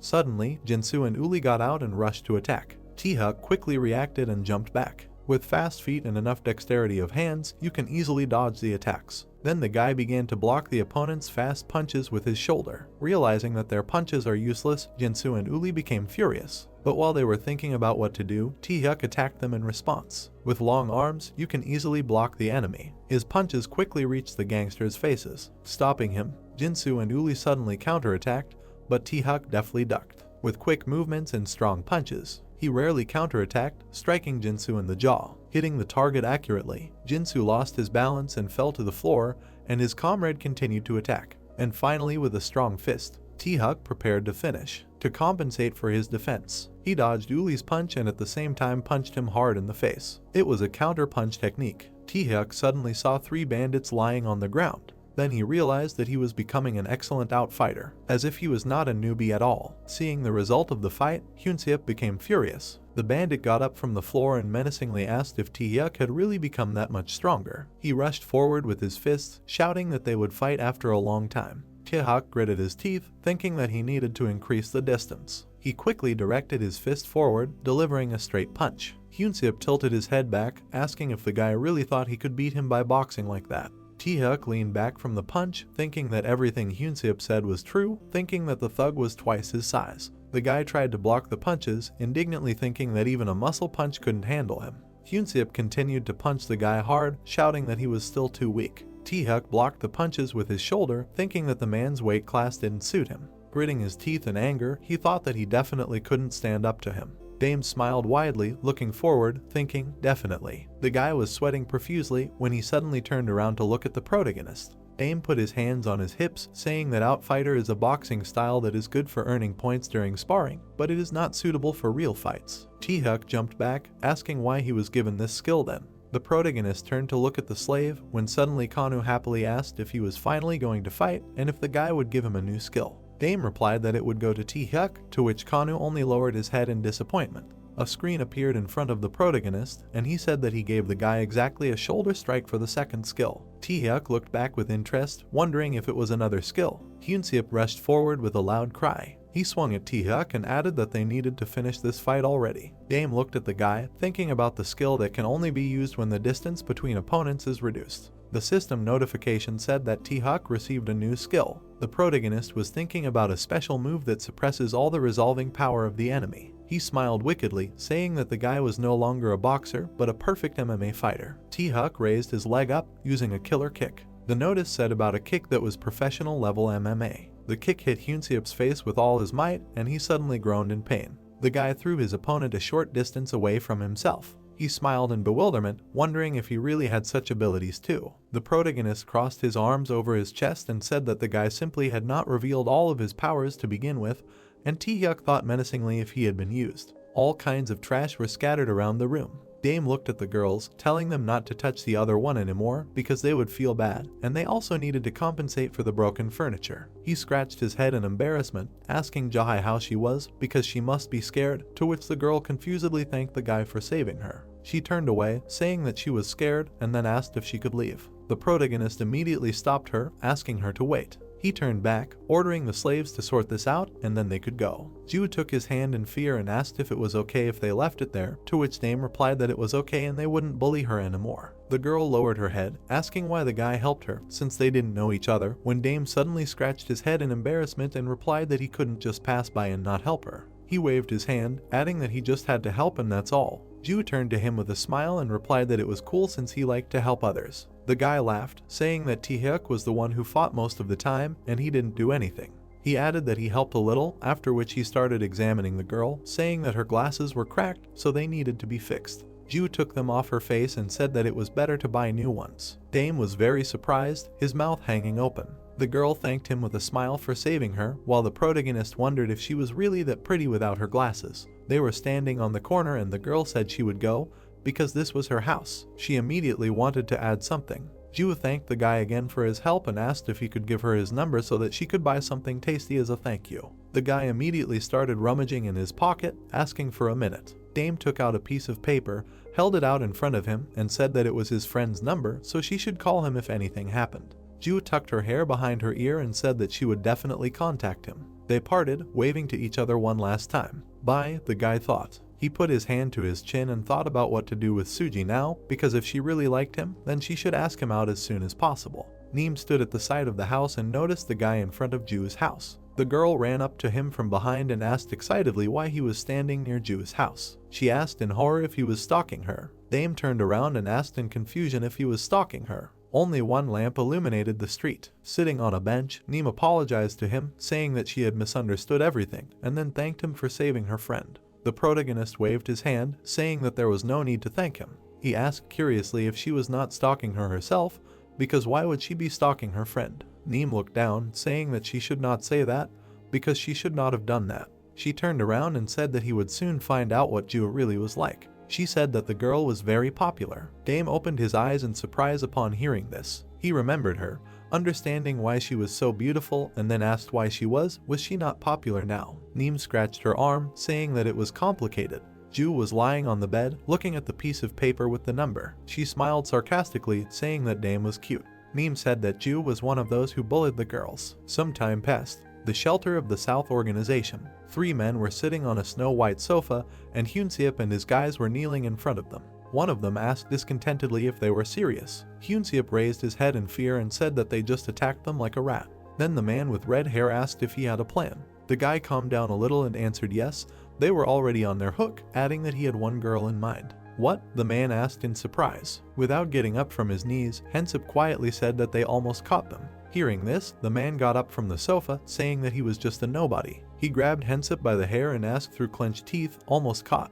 Yes, the guy answered in horror. Suddenly, the man hit Hyunseop's face on the floor with all his might and screamed, did he really think this was normal? After that, he looked at the others and asked displeasedly if they really wanted to say that they were beaten by schoolchildren and the girls were taken. Yes, one of the guys exclaimed, adding that when they came to, no one was there anymore. After listening to the guys, the man asked if they remembered their faces. Yes, it was Dame, one of the bandits immediately answered. The man turned around abruptly and loudly asked if everyone heard it. From now on, they began hunting this bastard. He reported this to a whole crowd of his subordinates. The man gritted his teeth and asked himself if they had lost, immediately answering no, adding that they would see who would emerge victorious. School. The protagonist sat at his desk and thought. He remembered Jihai and asked himself if it was true that she bullied the girls. Suddenly, Minhak and Chanho entered the classroom and happily announced that they had gotten the information he needed. Dame turned to the boys and said that he was listening to them carefully. Chanho took out his phone and asked if the boss had heard about New Eve, adding that they had been very popular lately and that Jihai had just performed there. Minhak continued to say that it seemed like she had been expelled due to an incident of violence inside the school. Hearing this, the protagonist was surprised and asked if it was that serious. Yes, Minhak answered, adding that for such groups, this was a fatal mistake. Changho showed his boss an article online that had the headline, New Eve Idol knocks out classmate in hospital with a precise punch, and said that it wasn't just a fight between 2 girls. Daim was very surprised after reading the headline and asked if she really beat up her classmate so much that she had to be hospitalized. Nin Hayek replied that after that, everyone and their dog was hating her to the point of tears. Without a doubt, it had hit her career hard. Changho looked at his phone and continued to say that it had only been a month since her debut, but the agency had no choice but to kick her out. Nin Hayek then raised his finger and said that she then changed schools and was never heard from again. After saying this, both of them showed their phones to the boss, who wondered if she had taken a peaceful path. Suddenly, a notification appeared in front of him, telling him to find out the truth about Juha. After reading the task, Dame wondered what kind of quest this was she really not a victim, but the opposite? He remembered walking her home after the incident. He thought about how cute she was this all just acting? After a short pause, Chanho extended his hand and said that people from the south were looking for the boss today. The south, the protagonist asked in surprise, immediately answering, let them keep looking. He then took out his phone and asked himself what he should do with Juanel, adding that he needed to get more information first. After these thoughts, he opened a chat with Ju and suggested meeting today. He planned to get to know her better. At the same time, at the girls' school, a question was heard about her glasses. Ju looked at her friend and replied that she accidentally broke them yesterday. Neem brought her hand to her chest and asked fearfully if she was beaten. No, Ju answered, adding that she was just. Before she could finish speaking, she saw 3 girls walking towards them. They were Nayan and her friends. They were horrified when they saw Ju. They immediately sped up and walked past in fear. Nayan turned around and asked her friend what was wrong with them. Ju calmly replied that in short, they wanted to give her to some guys, and that's when she broke her glasses. What? Nayan screamed in shock when she heard this. Ju raised her hand and said with a smile on her face that she was lucky because the boys from the next room saved her. Who, though? Nayan asked. Suddenly, Ju received a notification on her phone. After reading the message from the main character, the girl asked herself in surprise, a date. Nayan looked at her phone and asked who it was. Ju smiled and replied, the boy who saved her yesterday. As soon as her friend heard this, she was very surprised and asked if she really gave him her number. Looking at her phone, Ju happily exclaimed yes, adding that she really wanted to be friends with him, so it was very good that he invited her to meet today. Neem looked at her friend and asked if she was the one who wanted to get closer to him first, and even gave him her number. This is not like her at all. Ju, without thinking twice, replied that she liked him. Hearing this, Neem smiled widely and said that this is good because she herself said that it is difficult for her to find new acquaintances, so she hopes that they will become friends. Ju, with a smile on her face, said that she also hopes for this. Evening came. The protagonist was standing at the corner of the building. Looking at him, Ju said in her head that he looks like a naive schoolboy, so he can be used. After these thoughts, she stepped towards him and called out.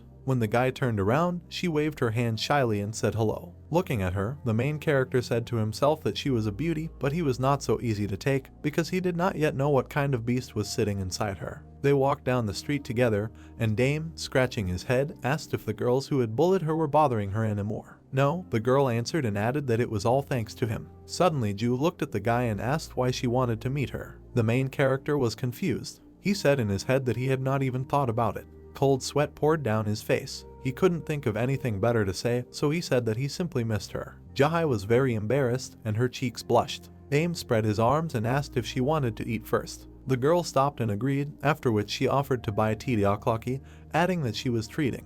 Having received consent, the protagonist thought that by the way a person eats, you can immediately understand who he really is. A cafe. As he thought, the protagonist exclaimed in his thoughts. Jahai ate carefully and the protagonist, confused, thought that she ate very nicely. The girl looked up at him and asked if there was something on her face when Dame suddenly tried to justify himself. He scratched his neck, thinking that this was a failure, when he suddenly asked where they were going next, to which the girl thought for a moment and replied that she did not even know. With a smile, she asked if karaoke was possible. The protagonist happily thought that he could understand who the person really is by the song he had chosen, so he would expose her there. After some time, they came to a karaoke bar. Ju picked up the microphone and happily said that she would start, when Dame suddenly thought that she should show her true self. The girl started singing and the protagonist heard that it was too beautiful. After finishing, she said that she had not sung for a long time, so she asked if maybe he could now. The protagonist put his hands forward, answering that it was not his, because he thought that this too was lost. Sitting on a bench, Dame turned to the girl with a smile and asked if maybe they should do something else,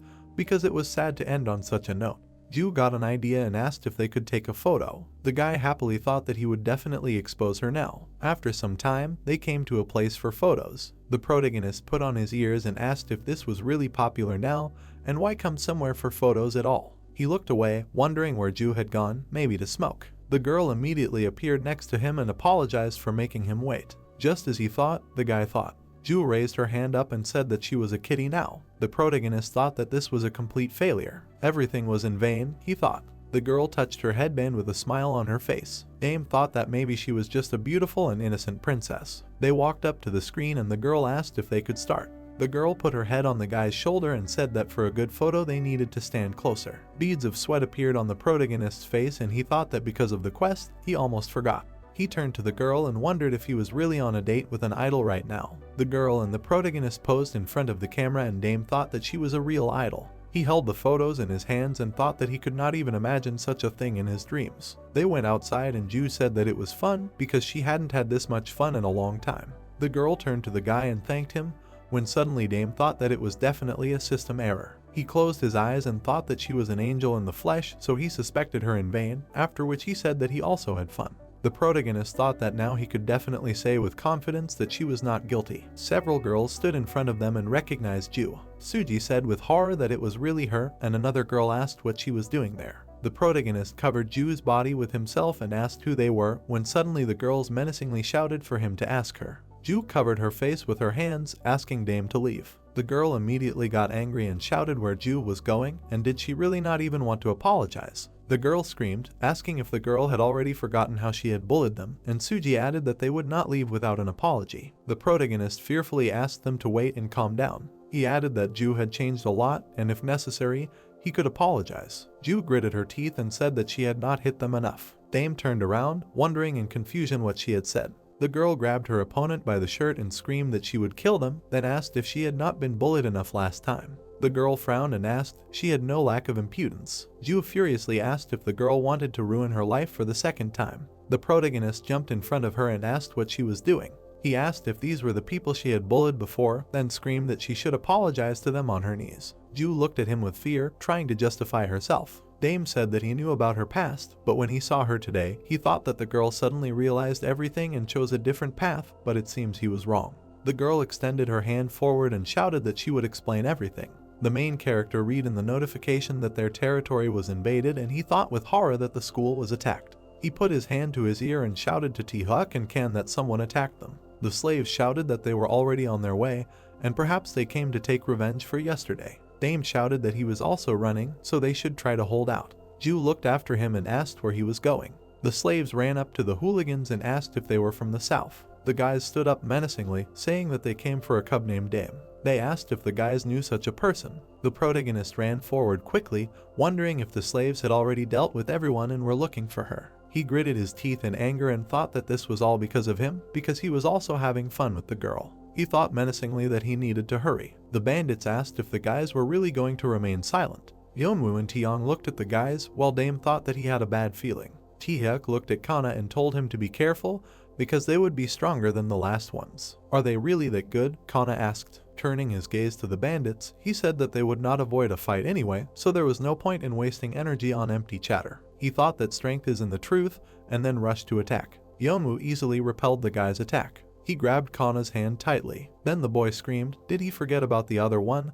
And then pointed it at Yeonwoo's face. But suddenly the gangster grabbed his other hand and said that weakness is a sin. He leaned towards the boy with a sinister smile and said that if he raised his hand against a strong one, he should be prepared to bear the consequences. Kanu gritted his teeth in fear and asked himself if he was crazy. He had never felt so helpless. After these thoughts, he strained himself hard, trying to get out. It was like when Dame captured him. His hands shook and fear appeared in his eyes. He said in his head that it was disgusting to be unable to move his limbs at will. Yeonwoo pressed his opponent and asked if he really wanted to give up already. Kanu became furious. He asked himself if his opponent really wanted to win with blunt force, if he really wanted to just grab him like a cur. After these thoughts, he grabbed him back, shouting to himself not to make fun of him. The guy with the strength of Yeonwoo's arm, which made him let go. He shouted that he hadn't even started yet.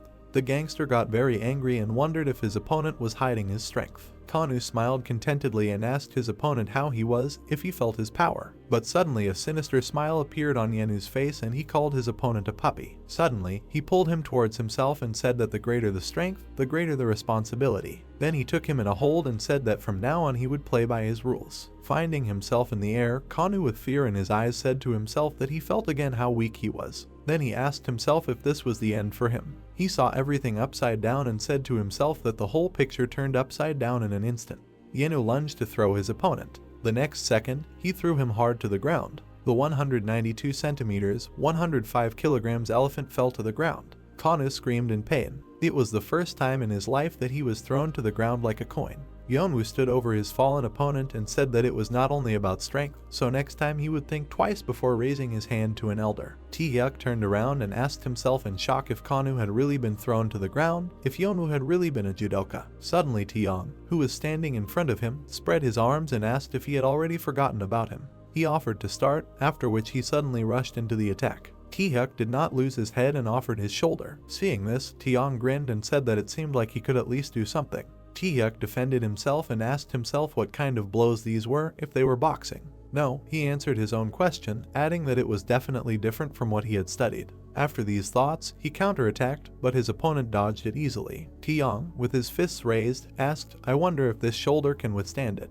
As soon as he said this, he delivered a strong kick, but Taehyuk countered with a kick and said in his head that this was Muay Thai. Taeyong smiled and asked if he had really understood everything. His opponent stood with his leg raised and smoke coming from it. Taeyong's stats were huge. The gangster got into a fighting stance and said, it seems like it will be fun. At this time, Yeonwoo was surprised and said that he had hit him well, and he still managed to get up. Kanu slowly got to his feet and said in his head that Taehyuk was still on his feet, which meant that he could not lose first. He suddenly rushed to attack, and Yeonwoo got into a stance and asked if he was really attacking again without thinking. Kanu swung and thought that he was not that strong, but he definitely would not lose. But suddenly Yeonwoo grabbed his arm and shoulder, asking if he really did not learn from his mistakes. He fell on his back and rested his foot on his opponent, repeating that it was not only about strength. This throw was called Tomonage. But suddenly, Yeonwoo's eyes showed surprise. His throw failed because Kanwoo reacted and landed on his feet. Yeonwoo was very upset and his eyes were confused. He smirked, saying that the guy was not an easy one. Taehyuk gritted his teeth, thinking that he was no match for him, since it was difficult to deal with a guy who used his legs as his main weapon.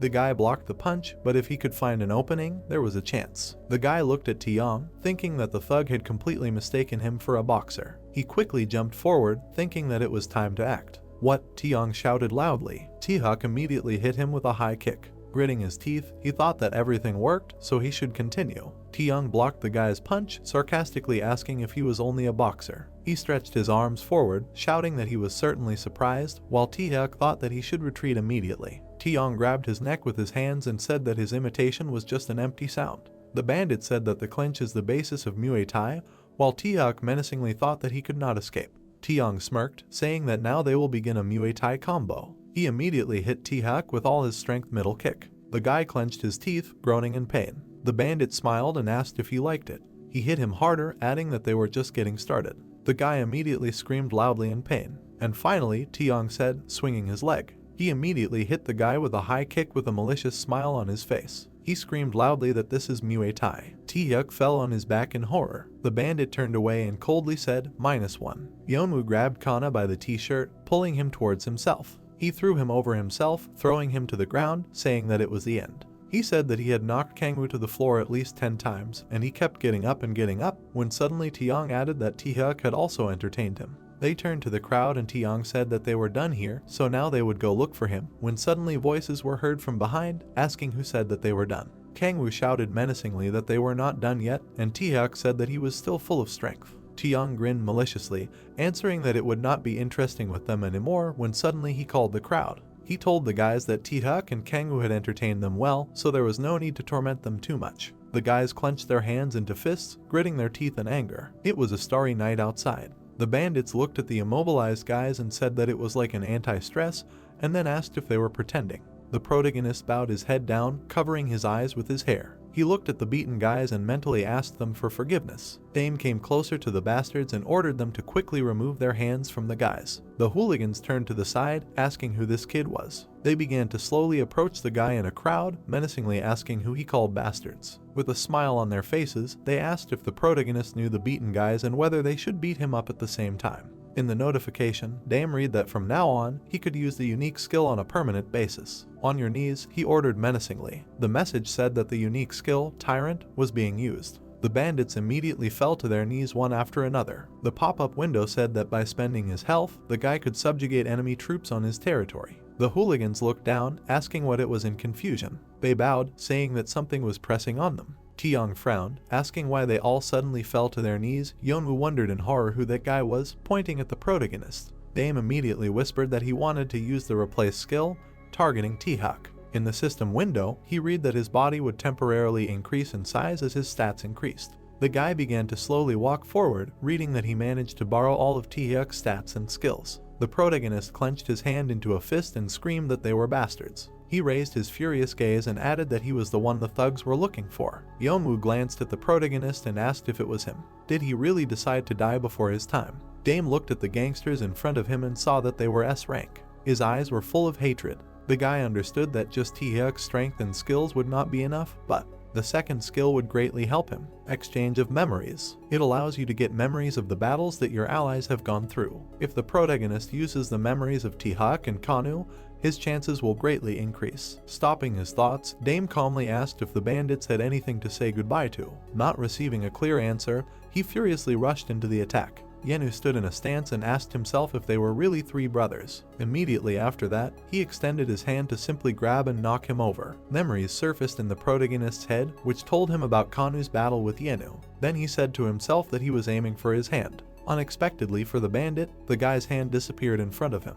Dame read this. At that very second, he dealt a strong blow to the opponent's face. Gritting his teeth in pain, Yeonwoo wondered if his opponent had shown his hand on purpose and then pulled it away, if the guy knew he was a judoka. Yeonwoo quickly came to his senses and rushed to attack, shouting in his mind that he would still crush him. The protagonist deftly jumped back. In midair, he performed a quick combination of punches. He shouted that the bandit would not capture him so easily. Yeonwoo took several strong jabs to the face, but suddenly, through the pain, he grabbed Dame by the shirt, shouting that he could not escape his capture. Yeonwoo smiled ominously and said that it was time to fly. Immediately after that, he yanked the guy towards himself, but only tore off part of his shirt. Looking at his hand in shock, he saw a torn collar. The protagonist raised his head and said with hatred in his voice that his movements were easy to read. When he was still running after the two bandits, he learned that Yeonwoo uses judo as his main weapon. Dame tore his shirt, thinking that his opponent would try to throw him down, so if he didn't change anything, his collar might save him. At this moment, Yeonwoo's eyes flashed and he wondered if his opponent could read minds. The protagonist swung his leg and shouted, "What kind of Kangwoo is this?"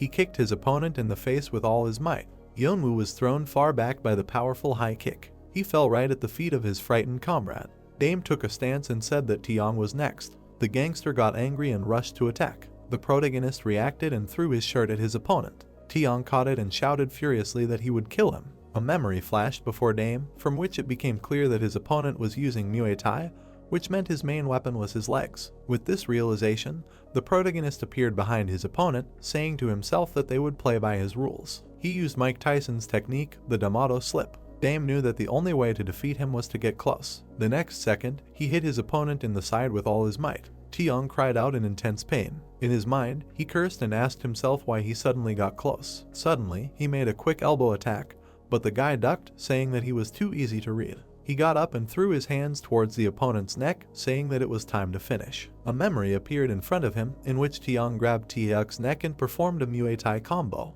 A notification appeared in front of the protagonist, stating that he had successfully learned his opponent's Muay Thai skills. He also received the skill Battle Genius, the description of which said that the longer the battle goes on, the easier it is for Dame to read his opponent's strikes. In addition, he studies the opponent's skills and steals them. After quickly reading this information, the protagonist grabbed his opponent's neck and thanked him for the lesson. Taeyong gritted his teeth and angrily asked himself if he had thanked him for the lesson. Dame raised his leg back and said that this was for Taeyong. After saying this, he delivered a strong knee strike to the gangster's jaw. Taeyong flew back from the powerful blow. The protagonist stepped towards the defeated opponents and ordered them to stand up, because they had only just begun. Both bandits were shaking in pain and asked him how he could read their thoughts. Dame looked at his opponents with hatred and contempt in his eyes and answered in his thoughts that information exchange gave him information, and Battle Genius taught him during the fight.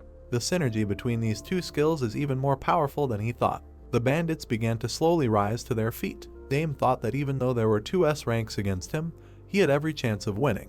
The guy immediately looked away, sensing something was wrong. A silhouette came out from behind the shadows and asked if the bandits had lost, and Dame wondered who it was. The guy grinned maliciously, asking if 2 against 1 was no good.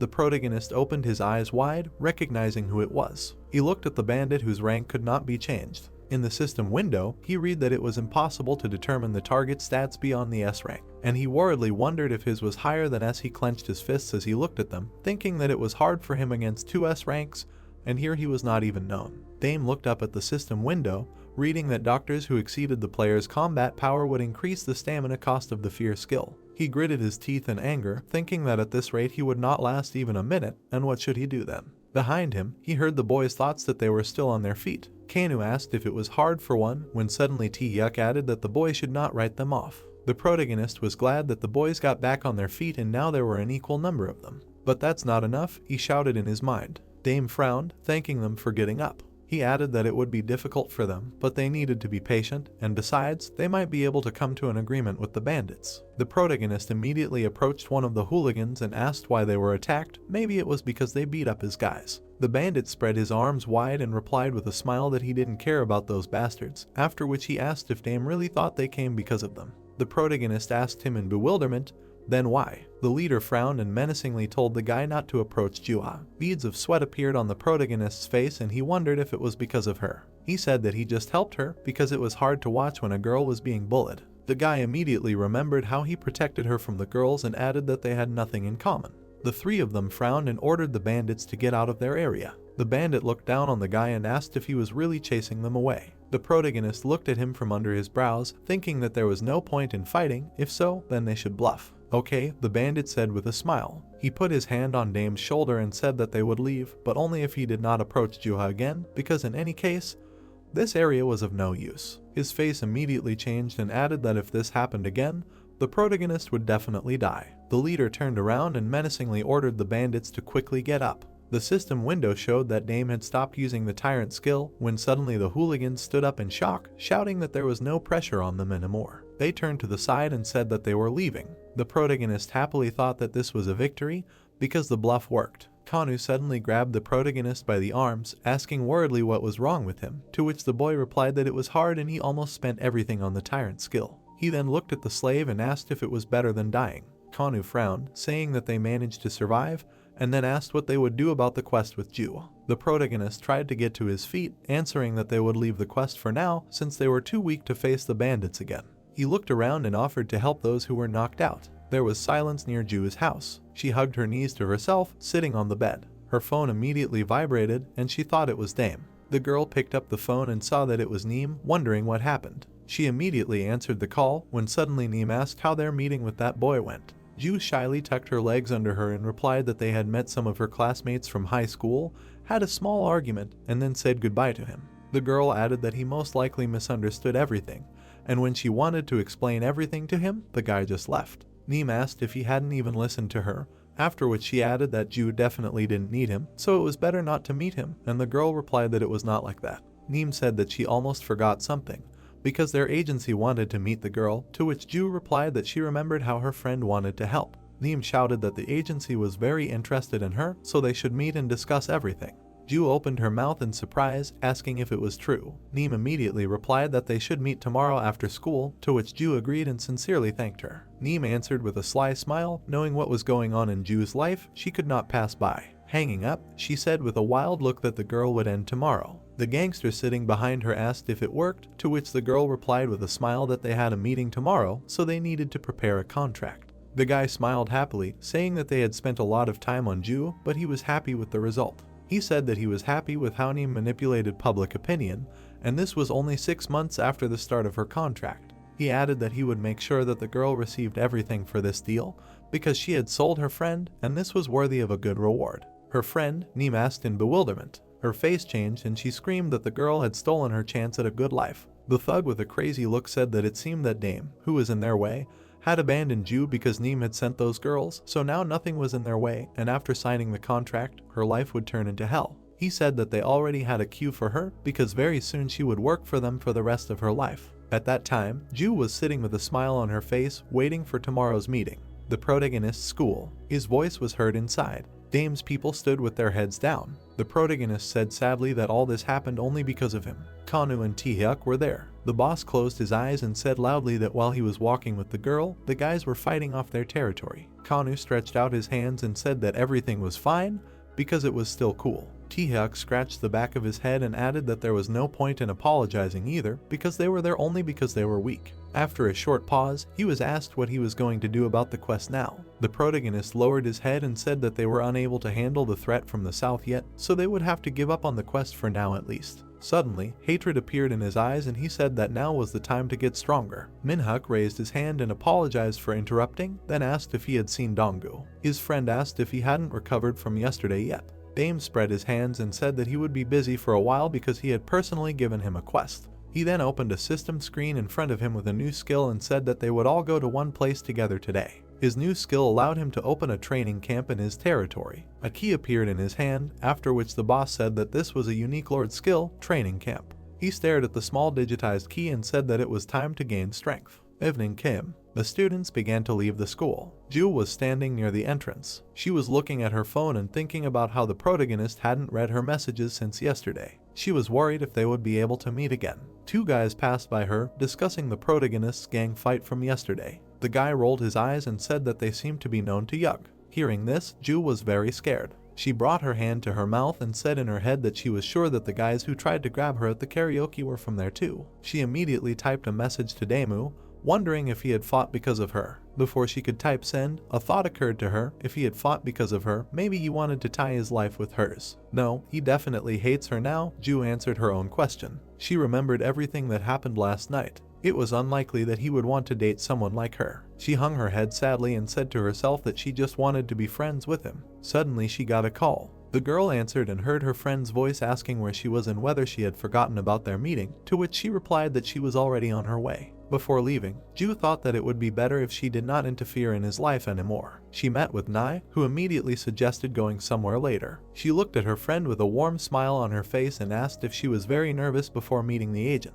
Ju raised her hand and quietly answered, yes, a little. Neem told her that their agency was still small, but they had already received a huge amount of investment, and their director was a very good person. So there was no need to be nervous, because she was sure that everything would go well. Having received support, Ju smiled and thanked her friend. A few minutes later, Neem pointed to the building and said that they were already there. They went inside together. Hatred and contempt for Ju appeared in Neem's eyes. She said to herself that from today on, her life would turn into hell. Many years ago, little Neem performed in front of the committee. She always liked to sing and dance. She sat in school and listened to music. Her main dream was to become an idol. Ju suddenly leaned towards her and asked if she really liked this song too. When Neem entered primary school, she met Ju there. Walking from school, Neem showed clips and asked Ju how she was, to which she happily replied that they danced very beautifully. Having the same interests, they quickly became best friends. Ju looked at her friend with a wide smile on her face and suggested going to karaoke, to which she, of course, agreed. Now they both dreamed of becoming idols, but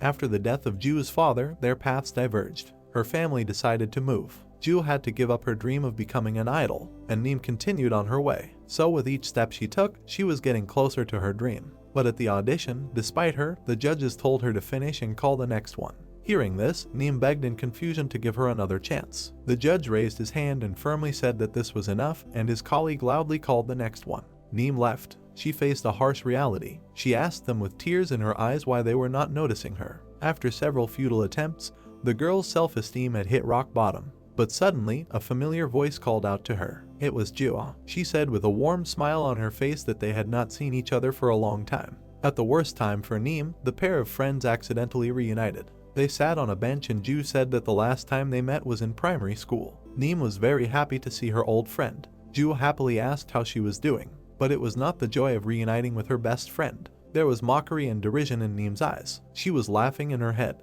The girl looked at her friend's clothes and wondered if she was a poor girl to wear warm clothes. She was just relieved that someone was worse off than her. Neem put her hand on her chest and exclaimed that she was very happy to see her, adding that she hoped that they would be together again in 3rd grade. At the same time, she was thinking that even if she was better than her, she would never pass the audition. Neem started using Ju as a toy to boost her own self-esteem. She would hold her friend's arm and say that she had passed the first round of auditions but was really worried about the final round, so could she go with her? Ju would happily answer, of course, because she was always happy to support her friend. Neem would smile ominously and mockingly say in her head that of course she would go, because she would never get to the audition in her life because they wouldn't even let her in the building. Ju was just a doll for Neem, who was always shorter than her. Trying to catch her breath, Neem raised her hand with a smile. She bowed and the judges responded that she had tried hard. Ju met her and praised her, after which she asked what the judge's reaction was. Neem came closer to her and said that she was very nervous and did not even notice. The judge asked if Neem was the last one, to which the guy replied that that was it for today. Ju was happily saying that the girl would definitely be accepted, when suddenly the jury noticed them. The guy approached Ju and asked if she was auditioning, to which the girl replied in confusion that she had just come to support her friend, since that was allowed. The judge replied that everything was fine and that he liked her, after which he asked if she could sing. The girl's eyes widened in surprise. After some time, Ju stood with a microphone and introduced herself, saying that initially she had not planned to perform, but one of the judges asked her to sing one song, so she was here. She sheepishly said that she had never learned to sing and had only sung sometimes alone. The guy said with a smile that it was a popular song, so she should not worry and sing as she felt comfortable. The man folded his arms across his chest and asked if she could handle it, to which the guy replied that his intuition had never let him down. The man said that she was definitely bad, to which the woman said with a smile that Ju had a pretty face, and suddenly she could sing, after which the man laughed and added that if she could sing, she would have come to them a long time ago. Neem covered her smile with her hand, thinking that this was the song that Ju liked as a child, so now a circus would definitely begin. She maliciously thought that with the girl in the background, she would definitely be taken. Ju brought the microphone closer and said that she would start. The world is unfair. The girl immediately began to sing, while a bright light illuminated her. Someone can achieve nothing, no matter how hard they try. The judges opened their mouths wide in surprise, and someone succeeds in everything they do. Anger was visible on Neem's face and her face changed from shock. It seems that Ju was born to become an idol. The girl with a smile on her face continued to sing, gesturing with her hands. She had an incredible talent for this. The TV showed idols dancing. In just a month, she found her place. The girl was shown in close-up on the screens, and she made her debut. Neem got angry and threw the remote control at the TV screen. It hit the girl hard. She looked at the broken remote and screamed that this was her place, wondering how dare Ju steal it. She gritted her teeth in anger, screaming that she should be in her place. This was her chance to become an idol. Her phone screen lit up with a notification. In that moment, a message came on her phone from an unknown person asking her to bring Ju down. Yug got closer to Neem. There was a bright light in the big building. The goon sitting on the couch said, "Talk," when suddenly Neem asked if he was the one who sent her the messages. She confusedly asked why he sent them to her, to which the guy replied that jealousy always leads to a bad outcome. The girl's face changed and she screamed that she was not jealous, Ju had stolen her place, so she just wanted revenge. The bully leaned on the back of the sofa and replied that he could help her, to which the girl indignantly asked why he would help. The guy said that he had a small business, or rather an agency that provided meetings for VIPs. Viewer recalled how he approached the person and said that he represented the YUG organization, to which the man asked with a smile if the guy could provide a meeting with anyone. The man said with a grin that it was bad that YUG was profiting from minors, but business is business. He pointed to the TV where Ju was. The man was drooling and with a crazy look said that he wanted her to be his. Vyuha smiled and said that first they needed to send the girl to the very bottom, and only then he and Neem would be able to move on to the next stage of their plan. He said that she was needed for this when suddenly Neem asked what she should do. The thug smiled and asked to tell Ju all the ins and outs because the girl is her only friend and therefore knows all her weaknesses. He asked to tell that he will send the girl to the very abyss of hell. Neem whispered, "There is something." This story happened in the first year of high school. A group of girls approached a classmate and the leader asked if she really decided to joke. She was laughing at them. The girl walked away confused, saying that she did not say anything. The girl immediately slapped her classmate. There was one girl who was bullying everyone. Ju came up to them from behind, asking what they were doing. She put her hand on her hip and asked why the crowd was bullying her classmate. She said that the girl did not do anything to them, when suddenly a short-haired girl ran up to her, swinging her weapon. Ju just wanted to protect her classmate, but because of this, she intervened in the fight. Then the school proceedings began. Although she was defending a classmate, she got into a fight and was recorded as the instigator. Neem added that this did not cause a big scandal, she was simply suspended for a couple of days, when suddenly Vyuha smiled and said that this would be enough for them. The girl asked in confusion if this was really enough. After all, both sides were to blame. The bandit answered with a smile that they would be able to make a mountain out of a molehill. He handed the girls envelopes and all the participants in the conflict were bribed, and the defender Jua was made into a hooligan for whom school violence is entertainment. They had to mix lies with truth to start implementing their plan. Everyone was writing angry posts about it on the internet because it caused an explosion on the internet.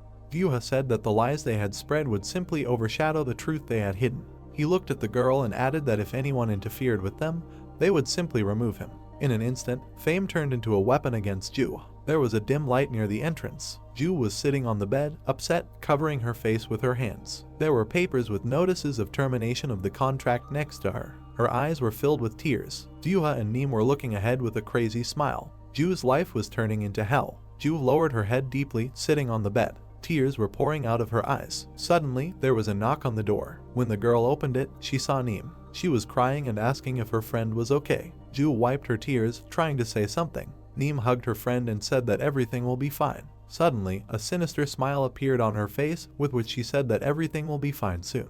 In parallel with this, she asked herself if she really thought that everything would end soon. No, everything was just beginning. A few hours before, she came to Wu and told him that Ju had hit rock bottom, after which she asked if her work was over. The man extended his hand and asked what she was talking about, adding that her role was not over yet. He smiled sinisterly and said that the most interesting part was left, and Neem would definitely like it. A few hours later, Ju was sitting on the bed and crying bitterly, saying that she was very scared. Neem was sitting next to her and calming her friend down, saying that everything would be fine. She said with tears in her eyes that she would always be there. So Neem was the only person left next to Ju. They both went to the doctor, who said that Ju's persecution mania seemed to be due to severe stress, and against this background, depression worsened, which, of course, is not new in their time, but requires constant monitoring.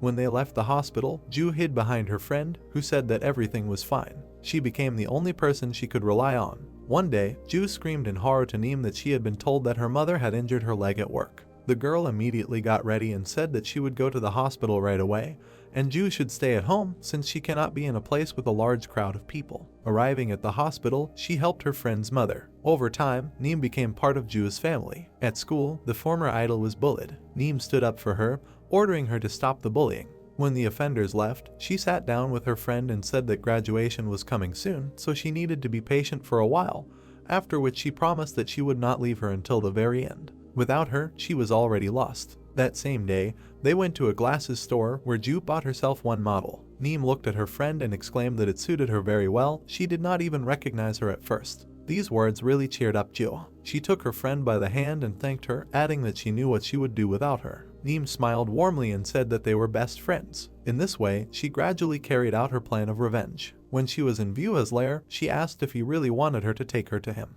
Yes, the man firmly answered. Neem, with a very tense expression on her face, asked what she would get for this because such things are not done for free. Dupae raised his head and replied that they were also an agency and they had a lot of connections, so when she brought Ju to them, there was excitement and cunning in his eyes, with which he agreed that he would give her the place she wanted so much. After that, he added that then everything would return to normal. Neem would send his friend to the very bottom, and she herself would become a celebrity. Hearing this, the girl smiled madly. Currently, she was looking at her friend and thinking about how she had been walking towards this day for 6 months. Her eyes were full of hatred, with which she said that today everything would end. The man met the girls and told Ju that he had heard about her talent, and in life she was much more beautiful. Then he pointed to the sofa and offered to sit down. The man sat opposite the girls and said that he would not beat around the bush and would say it straight. The reason why he invited Ju. He put the papers on the table and agreed to sign a contract with her. Hearing this, the girl was very surprised and asked if she should sign the contract right away. The man laid out all the papers and replied that Neem had already told them everything about her, so she was completely satisfactory to them. Looking at the papers, he said that they had conducted an investigation related to her school violence and even completed the legal issues on their side. They had come to the conclusion that Ju's return was possible within this month. The girl was shocked by these words. The man took a pen and said that her looks and talents, in addition to their promotions, would quickly bring her back to the stage, so there was no point in delaying it. Having said this, he extended his hand with a warm smile on his face and offered to sign a contract. Suddenly, Neem happily exclaimed that this was good news, adding that she had also heard that they wanted to invest heavily in her friend. Of course, the man replied, explaining that Ju was a small star and the investment would be at a high level. Ju looked at the contract and thought that this was her chance. Her eyes glittered with the knowledge that this was her chance to get back on stage. She picked up a pen and reached out to sign. Neem watched with a crazy smile on her face. Ju put her pen to the paper, but suddenly she put the pen down on the table and said that she was very grateful for the offer, but she had to refuse. She lowered her head and explained that she was still scared of performing on the wall, so she could not sign the contract yet. Neem was furious, screaming in her head for her friend to just sign it. After some time, in Vua's lair, the man who offered Ju the contract lowered his head and said that she refused at the very last moment. Hearing this, the boss kicked his subordinate in the stomach with all his might and screamed furiously, asking if he could not even handle a little girl. The man screamed for Vua to forgive him, because he will fix everything, to which the thug screamed that the VIP client is already tired of waiting. Neem spread her hands out, saying that they couldn't just force Ju to sign the contract, and then asked why they had to put on such a show. Vua got really angry and shouted that the entire business was based on trust, and if they pulled off her scheme, their client wouldn't thank them. He raised his hand and added that everything had to be done beautifully and elegantly, so that she wouldn't be able to say a word to her child. The girl covered her mouth with her hand and said that she understood everything. She immediately opened her eyes wide in shock. Neem said that she had a plan, when suddenly Vua turned around with interest. The girl with a crazy smile said that this would force Ju to do whatever they said. The girl stood on the balcony and called her mother. She asked if she had told them that she would have a meeting with the agency today, when suddenly her mother asked how it went because she couldn't find time to go with her. Ju rubbed her finger and replied that everything was fine, because they even offered to sign a contract. The girl clutched the phone in her hand, adding that she had refused. She recalled angry posts and said that she could not appear on stage because she was scared. The girl looked into the distance, adding that they had promised a lot of money so her mother would not have to work, when suddenly her mother asked if her daughter had really thought about her. The woman smiled and told the girl not to rush. She added that her daughter should do what she thought was right, because her mother would always support her. Tears appeared in Ju's eyes and she thanked her. Her mother said that her daughter had tried hard, so when she returned home, she would cook something delicious. At this time, Neem was walking behind her, wearing a hood. Her eyes lit up with anger. Her mother said that she was almost there, when suddenly the girl extended her hand to her. Neem grabbed her by the t-shirt and pulled her back. She immediately screamed in fear, when suddenly Ju asked in fear what happened. Neem was slowly descending the stairs with a crowbar, approaching Ju's mother lying on the ground. The girl was banging the crowbar and said that her aunt was very unlucky. She raised the iron up and asked with a crazy smile how she could have fallen like that. She hit her leg with all her might, while her mother screamed loudly in pain. With a smile on her face, the girl continued to beat her. Ju heard everything and screamed into the phone, asking what was going on there. Neem immediately kicked the phone with all her might, smashing it to pieces. With tears in her eyes, Ju asked if her mother had really disconnected. Neem adjusted her hood and said that if the girl had signed the contract, then nothing would have happened. She pulled down her hood and screamed that it was her own fault. It was deep night outside. Jahai ran into the room with tears in her eyes, asking what happened. She turned to the nurse and asked her what happened to her mother, to which the nurse replied that her mother had fallen down the stairs and had suffered a concussion and lost consciousness. She added that the woman's knee was not in the best condition, so she needed urgent surgery. Jae hung her head in frustration, thinking that her mother did not have insurance, so what should she do? She looked at her phone in confusion. She dialed the number and called Neem. The girl said that she was ready to sign the contract so he could arrange a meeting with Neem. She smiled maliciously, saying that she would try, and then thought maliciously that now Jae was in her hands. On the football field, Donggu quickly ran forward. He gritted his teeth, thinking that Daeum was right. The boy remembered Tae-hyuk telling the main character that there was something fishy going on. The boy said that Joo-hai had a friend named Naeum, and he thought that she was not even close to an angel when Daeum suddenly asked why. Tae-hyuk spread his hands and said that he had a hunch about it, when the main character suddenly put his hand to his mouth and said that he had had the same thought. Tae-hyuk thought that when they were at their school, Naeum looked at Joo-hai not as a friend, but as trash. Daeum turned to Donggu and asked him to watch a girl named Naeum. The boy ran out from around the corner to Joo-hai's mother, shouting for her to be patient, because he was already calling an ambulance. Donggu quickly ran forward, thinking that he urgently needed to tell Daeum about this. He clenched his teeth in anger because he knew that Naeum had gone crazy. Donggu burst into the office screaming. Looking around, he saw a door. The guy came closer and saw a note left by the protagonist. It had a message written on it for Dong.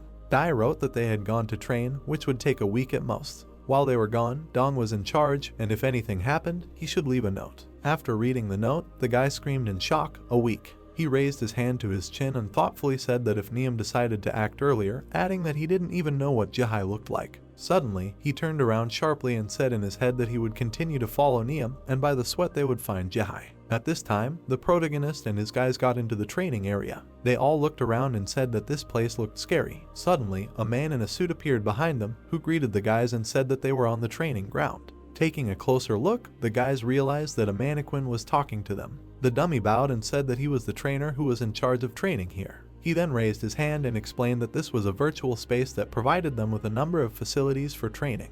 What kind were they? The boys asked curiously. The trainer explained that they could call up training tools at any time. Immediately after these words, sports equipment appeared not far from them. After that, the trainer explained that it would help them maintain their physical fitness. He also said that their stamina would be restored here even if they did not eat or sleep, and any wounds would heal quickly. Hearing this, Tae-hyuk asked in surprise if they really didn't need to sleep or eat. Kanwoo also asked if the trainer was really joking.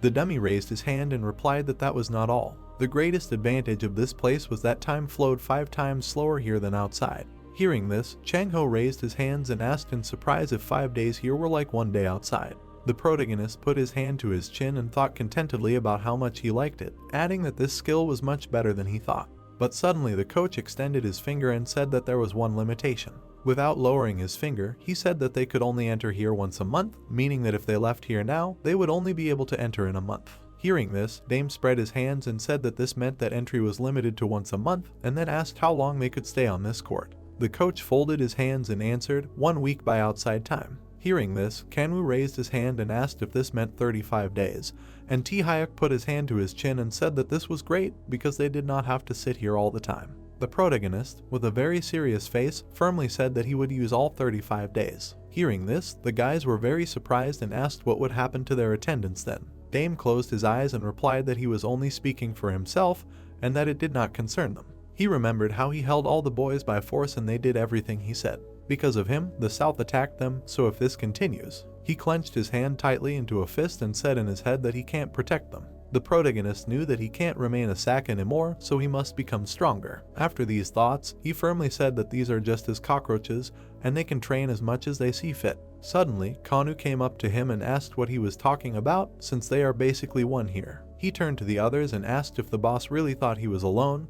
Why was he acting like they didn't exist? He remembered how everything just started and said that he didn't deny that in the beginning he felt like shit when Dame used him, but now he gets pure pleasure from beating up bad guys. Without a drop of fear or doubt in his eyes, he firmly said that he too must become stronger, and the bastard who threw him to the ground will get his face punched by him personally. Tae-hyuk raised his fist and said angrily that he also needed revenge, so he would also stay for the entire term. Panty hit his fist into his palm and said that he would also pay back those freaks. They all had the same goal. All the guys stood in front of the boss, and Kanwoo firmly said for everyone that they would stay here for 35 days, because it was their choice. Hearing this, Dame smiled and thought that the former scum also wanted to become stronger. After a short pause, he said with a serious expression that in 35 days they would become stronger and destroy them. Hearing these words, the coach approached the guys and said that it was time to start training. Dummies appeared behind him, and the coach explained that the training program was designed for each person individually so the dummies would take on the direct training of them. Then he opened T-Huck's statistics in front of him and said that during the training, they would improve their statistics and skills. After saying this, he opened the stats of the other boys and said that the analysis showed that Penti, Minhyuk, and Changho should train their striking technique first, to compensate for their slow punching speed. It would help them. After he finished speaking, one of the dummies approached the 3 boys and asked them to follow him. After that, the coach said that after examining T-Hyuk, they found out that his stats were equivalent to S rank, so they recommended training his skills. The 2 dummies began to touch the boy's arms and legs while the coach said that T-Hyuk uses boxing as his main weapon, and as a long-legged person, the kicking skill would suit him. The coach brought out the low kick skill in front of the protagonist and said that it currently belonged to Kang, and they recommended passing it on to T-Hyuk. Hearing this, Dame was surprised and asked if he could really pass on the skill. Folding his arms over his chest, he said that then it would be better to do as the coach said. Suddenly, Kanu raised his hands and shouted loudly to the boss, did he really want to deprive him of his only skill? But a system window had already appeared in front of T-Hyuk, informing him that he had mastered the low kick skill. The guy's leg lit up, and he said in surprise that information on how to use low kick had appeared in his head. The trainer then told the protagonist that T-Hyuk needed to master a new skill, so he needed to start with combat training. Dame agreed. At that very second, 3 dummies pounced on the guy. They began to quickly attack T-Hyuk, who was trying to defend himself. At that time, Kanu was sitting on the floor, hugging his legs and saying that his skill was the first and last. The protagonist looked at his subordinate and told him not to be sad because he would still have a skill. Hearing this, the guy happily turned around and asked, is it true? The protagonist pointed at Kanu and said that he would like the guy to learn a martial art that suits his body type. The robot nodded and said that they would find him a suitable martial art. The trainers began to scan the guy's physical data when suddenly he shouted that he wanted to be the strongest, so he asked to find something powerful. The robot said that in order to raise his general characteristics, he needed to start with physical exercises when suddenly Chanho began to shake, saying that only 5 minutes had passed and he was already feeling bad. The trainers asked T-Hyuk to use only his legs when suddenly he kicked and shouted that he understood. The protagonist said that now for him, so he wanted to start with raising his characteristics. Impossible, the robot answered. He added that the boy could not raise his stats or learn new skills, which surprised Dame with his eyes wide open. He finally understood why, when he leveled up, his stats seemed to freeze. The protagonist clenched his hands into fists and asked in confusion if he could not become stronger. The robot said that the boy had 2 classes to choose from. He said that the player's growth was limited to maintain balance, but now the boy could progress thanks to his slaves. Dame spread his arms out to the sides and asked what classes were there, to which the robot replied that there were currently 2 classes, Leader and Boss. He explained that Boss was a more specialized class that focused more on managing their subordinates, while Leader was a class that specialized in fighting alongside subordinates and would allow progression. The robot added that when the protagonist switched to Leader, his exploitation skill would be removed. Dame took a step back in fear and asked if the skill would be removed. He thought that exploitation was the strongest skill that gave the strongest boost for a short period of time, and without it would be very difficult. He thought fearfully, could he really lose such a skill? The guy put his hand to his mouth, thinking that this was too big a loss, but then he could become stronger. Stop, he thought. The protagonist frowned and thought that exploitation was a skill that had clear boundaries, and it was impossible to become stronger than the chosen target. The exploited person temporarily loses his strength. The guy thought that he could become stronger, but only temporarily, and although the skill was strong, because of it he stopped growing. Dame asked which class was stronger, to which the robot replied that it all depended on the situation. He added that the leader usually dominates, because the class allows the player to grow infinitely, while the protagonist thought that everything was as he thought. The robot added that when there is nowhere to grow, this class is less effective, and judging by the physical indicators of the protagonist, he advises choosing the boss class. Dame looked down in disappointment, answering that he is not strong enough yet. The guy thought that he did a terrible thing that day, because Ju's look and behavior were definitely not acting. Maybe he just does not know something yet. He remembered Wuha's threats and thought it was not for nothing that Yug forbade him to approach the girl. The protagonist covered his face with his hair, thinking that the system never makes mistakes, and it was not for nothing that it gave him the quest to save Ju, because Yug was definitely up to something. The guy pursed his lips, thinking that knowing this, he can't do anything. Dame thought that in order to defeat Wuha, He must become much stronger. He folded his arms across his chest and firmly said that now he needed strength to move on to the next level. The guy extended his finger forward, thinking that in order to become stronger, he would become a leader. Many system windows immediately started to appear in front of his face. They started to spin around Dame's body quickly. In the system window, he read that the class change was starting and the exploitation skill would be removed. He read that the captured people were being renamed from slaves to subordinates, and his class was being renamed to leader, and then the change to the new class was complete. The protagonist's body began to be enveloped in mana and he asked if that was all, but he did not feel any changes. In the system window, he read that the unique skill memory exchange was evolving. He read that the negative effects when using the skill were removed, and memory exchange evolved into absolute exchange. In the notification, the guy started to read the characteristics given for absolute exchange. Dame opened his eyes wide, thinking that this same skill would eventually become much cooler than exploitation. The robot bowed and congratulated the protagonist on receiving a new class, because with his receipt, a new task for growth appeared, and then asked if the guy wanted to accept it. Dame happily thought that he would finally be able to become stronger when he suddenly said with a smile that he certainly agreed. He was given a task that appeared in the system window to raise all his indicators to 150 using the training base. The guy looked at the robot and asked how much time it would take him to do this. The robot raised his hand up, opening his characteristics, and said that the situation was terrible. He said that given the physical condition of the protagonist, he would have to start from the initial level, even taking into account the experience gained from the absolute exchange. It would take at least 150 days. Dame was surprised, thinking that this was not fast, after which he said that he needed to do it in 35 days. He asked if there was a way to speed up the training. The robot answered that only if the protagonist started training from an advanced level and tripled the intensity, he could, but such a load could be dangerous. Dame firmly answered that he did not need to sleep or eat, and recovery here was much faster, so he agreed to this risk.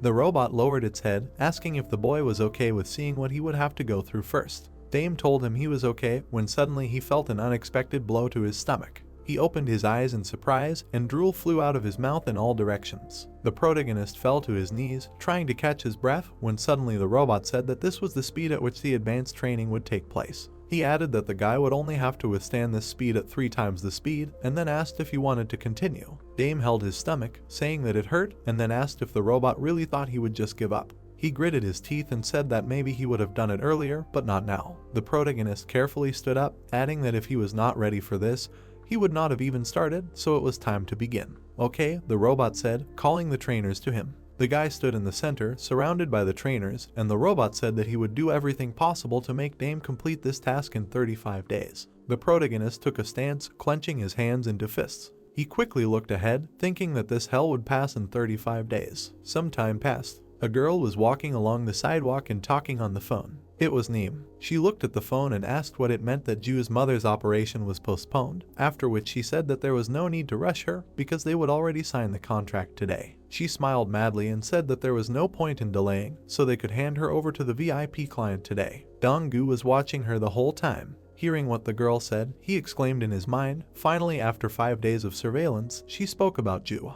He also realized that the reason why he never met Ju was because of her mother's operation. Gritting his teeth in rage, the guy said in his head that he simply had to stop them. He needed to meet Ju and tell her everything about Nai. Without moving, he looked at the back of the trader leaving the company building. The girls were sitting on the sofas, and Ju was telling her that her mother had an accident and urgently needed money for an operation, so she was very grateful that the company had made concessions to her. The man opposite him shook his hand and said that they should thank her for wanting to sign a contract with them. Having said this, he handed the girl a contract and asked her to sign here. Then he spread his hands and said that the penalty clause was a bit harsh because they were still new. But it did not matter if Ju did not leave them before the end of the contract, and the rest of the points were like in the best companies. The girl took the contract and replied that she understood everything, but here, her attention was caught by the line "the purpose of promoting investments." After reading this, Ju said that she had never encountered such a thing before. The man kept his cool and calmly explained that they were new and it was quite difficult for them to explain their vision to investors. In this case, they would say that Ju was their agency's vision and that they might change their negative opinion of their company after meeting her. Neem nudged her friend and told her not to worry because she also had this in her contract. Hearing this, Ju signed the document, saying in her head that she had already been given an advance, so she thought they could be trusted. As she signed, the man had a sinister smile on his face. Neem was also smiling madly, screaming in her head for the girl to sign the contract quickly. Once the contract was signed, the man shook the girl's hand and wished them both good luck in the future. After that, he spread his hand to the side and asked if the girl was busy that evening. No, Ju replied. The man extended his hand and with a warm smile on his face told her that he had a meeting with an investor today, after which he asked if she would mind if they went to him together today, because it would help them a lot and would not take up her precious time at all. Ju was a little confused, but agreed. After receiving consent, the man pointed to the wardrobe and said that her uniform would not suit her, so he offered to pick something out for her. The girls agreed. Some time passed. A tall multi-story building. The man informed the director that they had arrived. Then he looked at the girl and said that the investor was a little late, so they could sit down and wait a little. He handed the girl a drink and told the girl not to be nervous and to drink it. Ju agreed. She sat down next to her and put the straw in her mouth. After that, she went to her suit and said in confusion that her suit was a little. The man asked, slightly upset, if she didn't like it, since he had specially picked out the most expensive thing they had. Ju put her hand on her chest and said no, adding that she was too small for that. What can you do? The man asked, adding that everyone wears like that now. He raised his hand and happily said that she was the star of their agency, so she should exude confidence. He also said that she shouldn't worry because the dress fits her perfectly. The girl looked down and sheepishly said that she thought it was too much. Suddenly, the man clenched his teeth and hissed, "Here again," after which he asked discontentedly if he would lie to her. What? Ju asked fearfully. Her interlocutor asked discontentedly if she really thought he was just trying to force her to work for him. He said with a very displeased face that she had already received funds and a chance to debut, but it would be difficult for them to work together if she continued to treat work carelessly. After that, he suggested that they help each other. Ju sadly lowered her head and did not know what to say. Suddenly, the man stood up and said that he would make a call and come back. The girl twirled the receiver and quietly said that this was very different from the past, but if it helps attract investment. Her head suddenly began to spin while she was saying that she had already received an advance and could not refuse. The next second, she fell unconscious on the bar. She was holding a glass of drink in her hand. She took it away and a man's voice said that she had already fallen asleep. The man with a crazy smile on his face said that she was wearing a beautiful dress, so he thought she was ready for their VIP client. After that, he looked at his phone and said that they would be there soon. Donggu was watching all this from the side. He saw everything that happened and wondered if they had drugged her. Two guys lifted the girl up while the man asked if he was right that the VIP client was in room 801. Hearing this, Donggu exclaimed in his head, "Do they really want to hand her over to the man?" He bit his finger and wondered what to do. Dame would only finish tomorrow, so he should do it. The guy looked away and wondered what to do. In the staff room, he saw a cloak and thought that it would help him. Room 801. The man in the red suit asked if the client was waiting. The male VIP client spread his arms and legs and exclaimed, "Is she already here?" Wuha smiled ominously and said that their business had dragged on a bit, but Ju was ready. He also said that they had given her an advance and she had already signed their special contract. She was now completely his at any time convenient for him. The sleeping girl was lying on the client's bed, who happily said that she was even more beautiful up close. The VIP client threw down the money and said that he would pay 30 million for one night with her. "Okay," Wuha said, and then picked up the money from the floor. Then he stretched out his hand and said that he had left the drink on the table. The client waved his hand and ordered him to leave. When Wuha left, he told his subordinates that there was a camera in the room, so when that pig was finished, they should discreetly take it away. Donggu was watching them. At this time, the client took off his shirt and said, "It's time to start." He ran his hand over the girl's cheek and asked if she knew how long he had been waiting for her. The man with a crazy smile on his face said that he almost went crazy. Suddenly there was a knock on the door. The client turned around discontentedly and asked who the impudent one was. On the small screen by the door, he saw one of the hotel staff who said that it was room service. Angrily looking at the screen, the client said that he did not order anything. The guy quickly started pressing the call button and saying that he definitely ordered, and lying is bad. Hearing this, the client opened the door and furiously screamed that he did not order anything. Donggu burst into the room and hit the man in the face with all his might. The client flew back from the powerful blow to the face. Donggu put Ju on his back and said that it was time to run. The client raised his head and angrily screamed where he was taking her. He immediately took out his phone and dialed Va. The next second, he screamed into the receiver that some bastard burst in and stole Ju. Hearing this, Va shouted in shock that. After that, he waved his hand to his men and ordered them to run to the hotel. At this time, Donggu quickly went down the stairs, saying in his head that he needed to endure until tomorrow, and now he needed to run away. Suddenly, Ju woke up. Opening her eyes, she asked where she was and who he was. Donggu quickly told him that Dame sent him. Hearing this, the girl asked in confusion what happened and why she was on his shoulders, to which Donggu said that she fell into a trap, she was drugged and wanted to use her, but he left everything and took her, running away. Hearing this, Ju was surprised and quietly said that she was with the director. Yes, Donggu shouted, they are all in the same gang, and the main creature was Neem. When the girl heard this, she opened her eyes wide and asked, really Neem, but why should she? Donggu opened the exit door and said that he would explain everything, but not here. But suddenly he saw that a dozen hooligans from the south were waiting for him behind the door. Then the guy looked at Juhee and asked if she could move, to which she replied that she had no strength at all. Donggu put the girl on the floor and said that he would stall for time, and that she should run as soon as she could. Having said this, he rushed to attack. But at that very second, he received a powerful horror in the stomach. Saliva sprayed from his mouth, and he realized that he would not last long. Before Donggu could get up, he was kicked in the head. Yeonwoo turned to Taeyong, who had lifted Jae-hee, and said that he would take care of the chubby guy, and he would take care of the girl. The lights were on in the building. Donggu stood in a circle and the thugs took turns beating him. There were tears in Juhee's eyes and she screamed, begging him to stop because the guy just wanted to save her. Donggu lay motionless on the floor, groaning in pain. Two silhouettes appeared in front of the girl. Neem folded her arms across her chest and said menacingly that it was Ju's fault because the plan failed. The girl cried, asking if Neem was really involved in this, but why? Neem grabbed her hair furiously, asking if Ju thought they were friends. She frowned and screamed that the girl had ruined her place and debuted, because she had ruined her life. Neem threw Ju forward, adding that she would make her life hell now. Ju lay on the floor, not saying a word. Woo folded his hands together and screamed that it was a small problem, but they had solved it, which meant they could get back to work. He turned to the girl and said that she was being delivered to a VIP client, so he needed to load her into the car while he took care of the delivery. He frowned and said that they had Donggu left, who had seriously damaged his reputation, and therefore would receive a well-deserved punishment. The thug added menacingly that they should make a souvenir out of him and send it to the customer. The hooligans began to lift him up under the arms, saying that they would now play with him. Donggu looked after Juha, thinking that he had failed. Tears appeared in his eyes and he thought of saving her. The thug swung his stick and growled that they would start with his hand. He gritted his teeth, hitting downwards. Quick footsteps were immediately heard behind him. Taehyuk jumped up and kicked the hooligan in the stomach. He hit his back against the wall with all his might. The hooligans turned around and asked in horror who it was. A crowd of guys began to go inside, saying that they were not finished yet.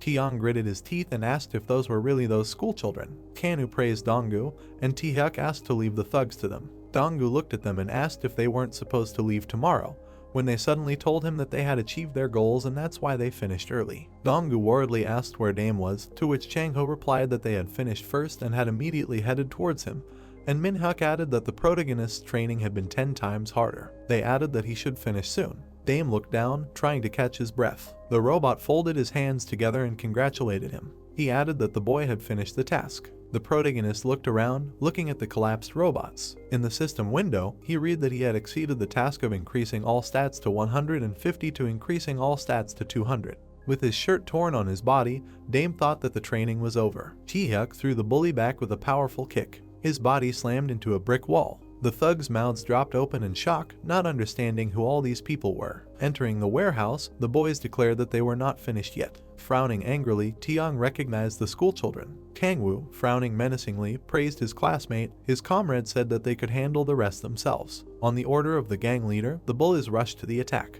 The boys' eyes widened in surprise, noticing that their friends had rushed forward. Grinning furiously, Pyungti shouted that they would deal with this. Chanho and Minhyuk attacked the villains. Their leader pounced on several opponents at once. Looking back, he promised to pull Donggu out and asked his comrades to go ahead and not worry about anything. Taehyuk shouted that he believed in him and ran towards the exit with his friend. They almost caught up with the hooligans who were trying to kidnap the girl. At that moment, Jae was already in the car. Stopping, the boys asked if the enemy was really going to run away. Raising his fists in front of him, Taeyong said that they would have to go through them first. Kanu rushed forward, deciding to show them his strength. Getting into a fighting stance, Yeonwoo asked if he really wanted to repeat their last encounter. Grabbing his opponent by the arm and hitting him, the thug decided that he was not learning at all. The bully grabbed him in a hold. The boy pushed off the ground. Finding himself in a more advantageous position, the young man wondered if the enemy really thought he would be allowed to beat up everyone in a row for the rest of his life with impunity. Frowning tensely, the villain tried to understand what was happening.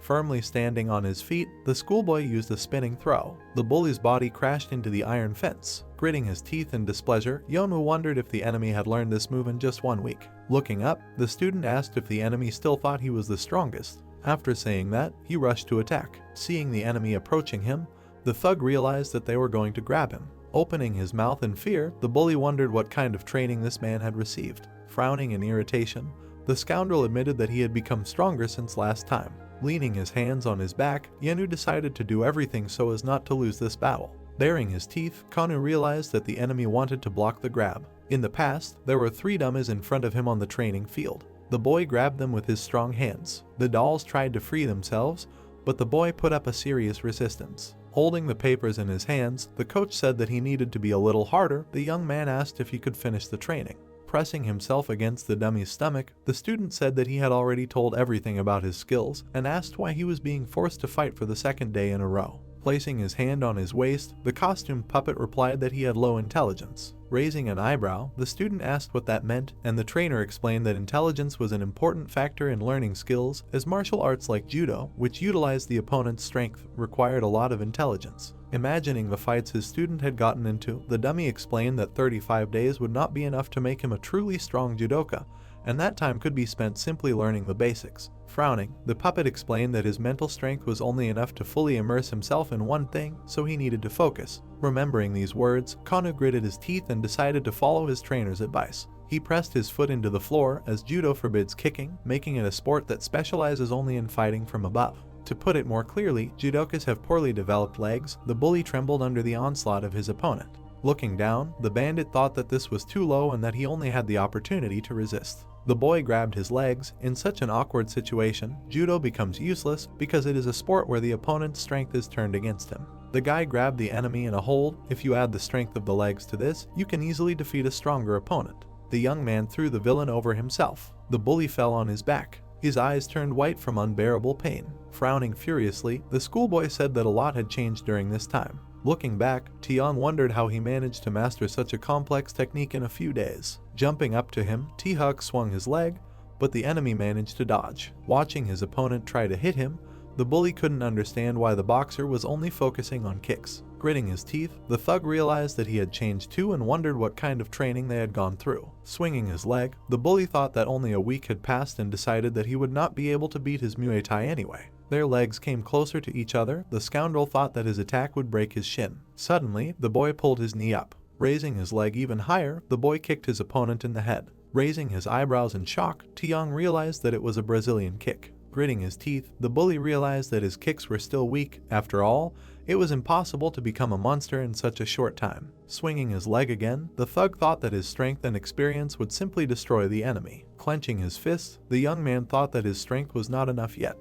Some time ago, he used a Brazilian kick on a dummy. Writing something down on a piece of paper, the trainer said that the student had mastered the basics of the Brazilian kick and suggested moving on to the next move. The student tilted his head and asked if it wouldn't be better to focus on one thing, since Muay Thai specializes in kicks, so it would be better to perfect a couple of kicks instead of learning everything a little at a time. Coming up to him, the puppet in the suit said that one should fear the one who practices one kick 10,000 times, not the one who practices 10,000 kicks. Raising his hand, the student said that this is exactly what he was talking about. Frowning sternly, the dummy explained that these words of Bruce Lee did not apply to the student.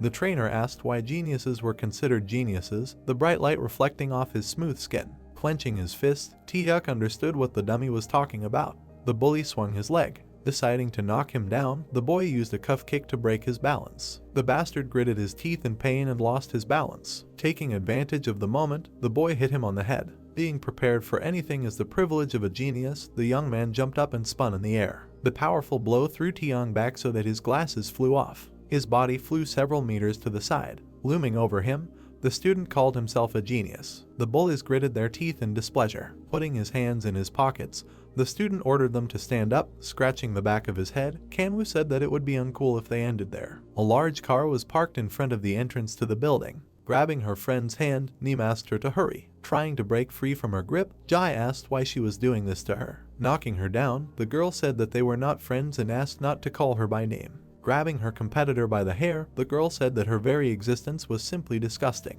Frowning, the student explained that her classmate was harming everyone around her and that a huge number of people had suffered because of her. Grinning maliciously, the schoolgirl reminded that because of her, her mother would no longer be able to walk, and those guys who came to save her would most likely die. Hearing that she was being blamed for all the sins, the singer burst into tears. Looking down, the student could not believe that all this was happening because of her. Remembering the events that had happened earlier, Ju realized that there was some truth in her friend's words and that without her, this would not have happened. Putting his hands in his pockets, Vua asked Neem not to spoil their goods. Extending his hand to the girl, the man said that she could leave if she wanted because no one was keeping her here. The thug smiled and asked her not to forget about the fine she would face if she broke the contract, and reminded her that her mother was still trying to pay off a debt from her previous agency. The girl burst into tears, and the thug asked her to follow him so that the debt would not become even bigger, promising that no one would suffer if the terms of the contract were met. The student frowned pitifully and decided that she should be held accountable for her actions, so she would have to suffer alone.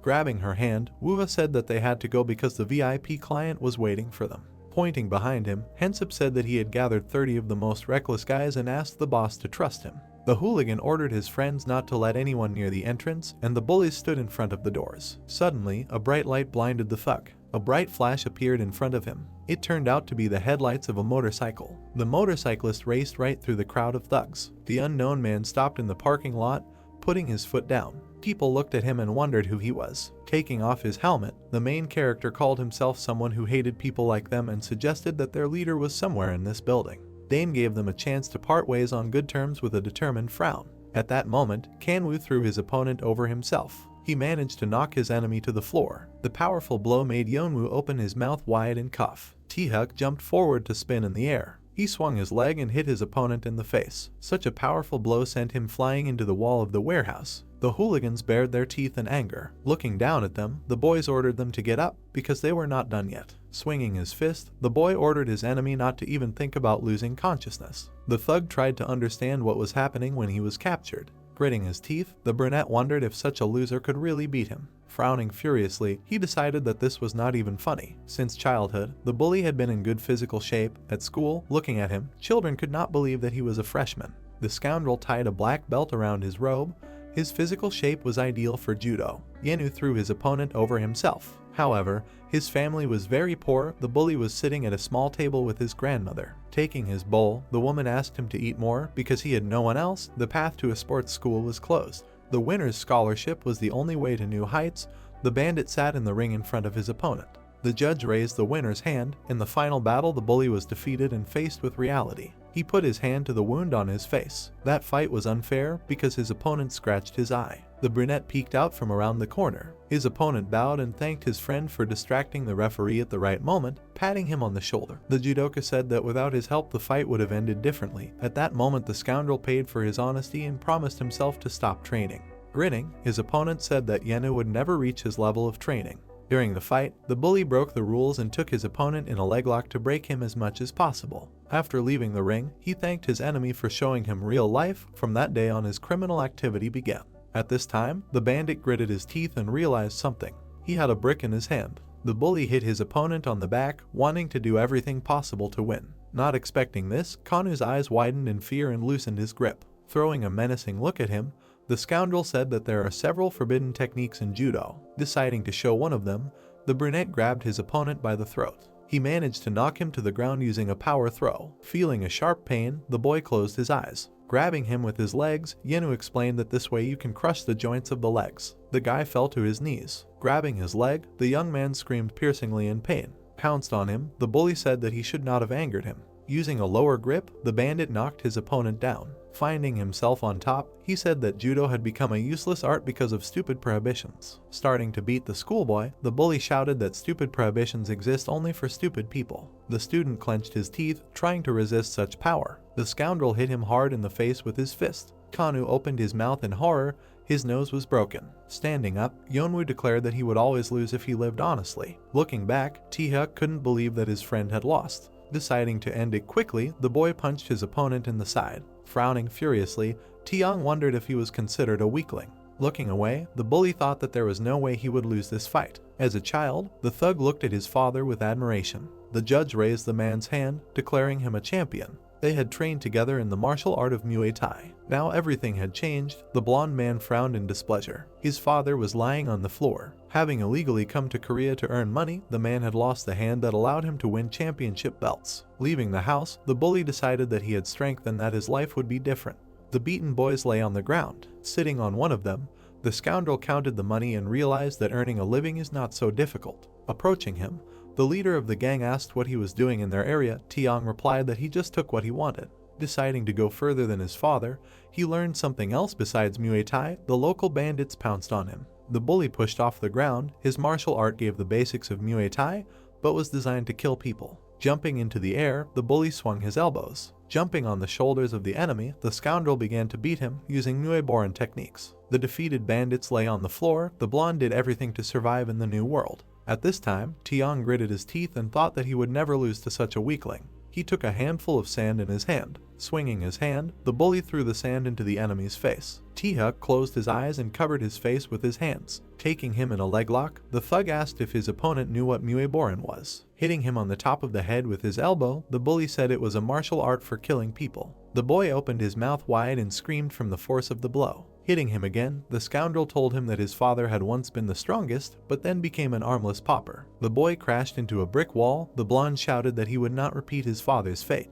Making a dash forward, he promised to do whatever it took to prevent this from happening. Starting to beat his opponent, Tiong said that winning was the most important thing for him. The young man's eyes widened in horror. Lowering his hands, the bully said that this was exactly why he could not be defeated. It began to rain. Drops fell from the sky onto an abandoned warehouse. Kanwoo lay on the ground. His friend lowered his head. In the past, the trainer approached them and congratulated them on completing the training course. Wiping his chin, the student said that they had one more day left. His classmate asked if they could now get even with the bandits from the south. Looking up, the dummy replied that it was up to them. Holding out its index finger, the doll remembered that it had prepared a gift for them. Reaching forward, the trainer reminded them that the students had been given items at the beginning of the training and asked if they had taken them off. Looking at the weights, the student realized why his body felt so heavy.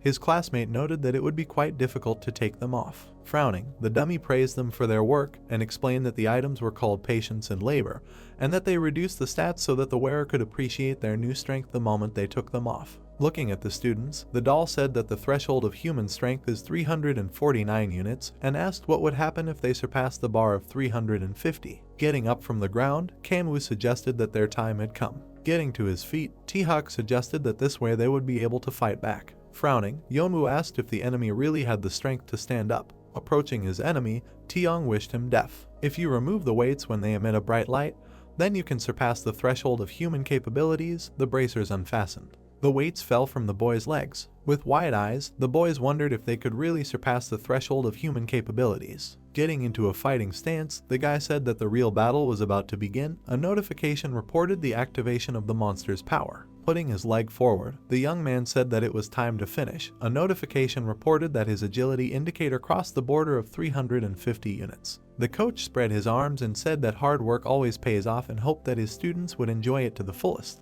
Activating the flash skill, the student rushed forward. Running towards his opponent, he swung his leg. The thug took multiple lightning-fast blows. His body spun in the air and flew back. Falling to the ground, the bully's eyes widened. Activating the strength skill, the student grabbed the enemy by the throat. Clutching his arm, the villain could not believe that he was lifted into the air with one hand. Kanwoo clenched his teeth in rage. He managed to press the enemy's body into the ground. A sound wave rolled through the ground from the powerful impact. Hitting his head on the rocks, Yeonwoo opened his mouth wide. Stunned, Tiong sat against the wall. His colleague lay motionless on the ground. The guys asked if they couldn't win in a fair fight. The boy frowned sternly and declared that only those who knew what patience was could win. Looking down at their opponents, his comrade added that there was no other way to win. Falling to the ground, the heroes rejoiced at their incredible victory. Looking up at the sky, the boy said that he couldn't even move and remembered that they had to help their friend. Raising his eyebrows, the young man assumed that their classmate would do just fine on his own. The protagonist stood in front of a crowd of bullies. Dame clenched his hand into a fist.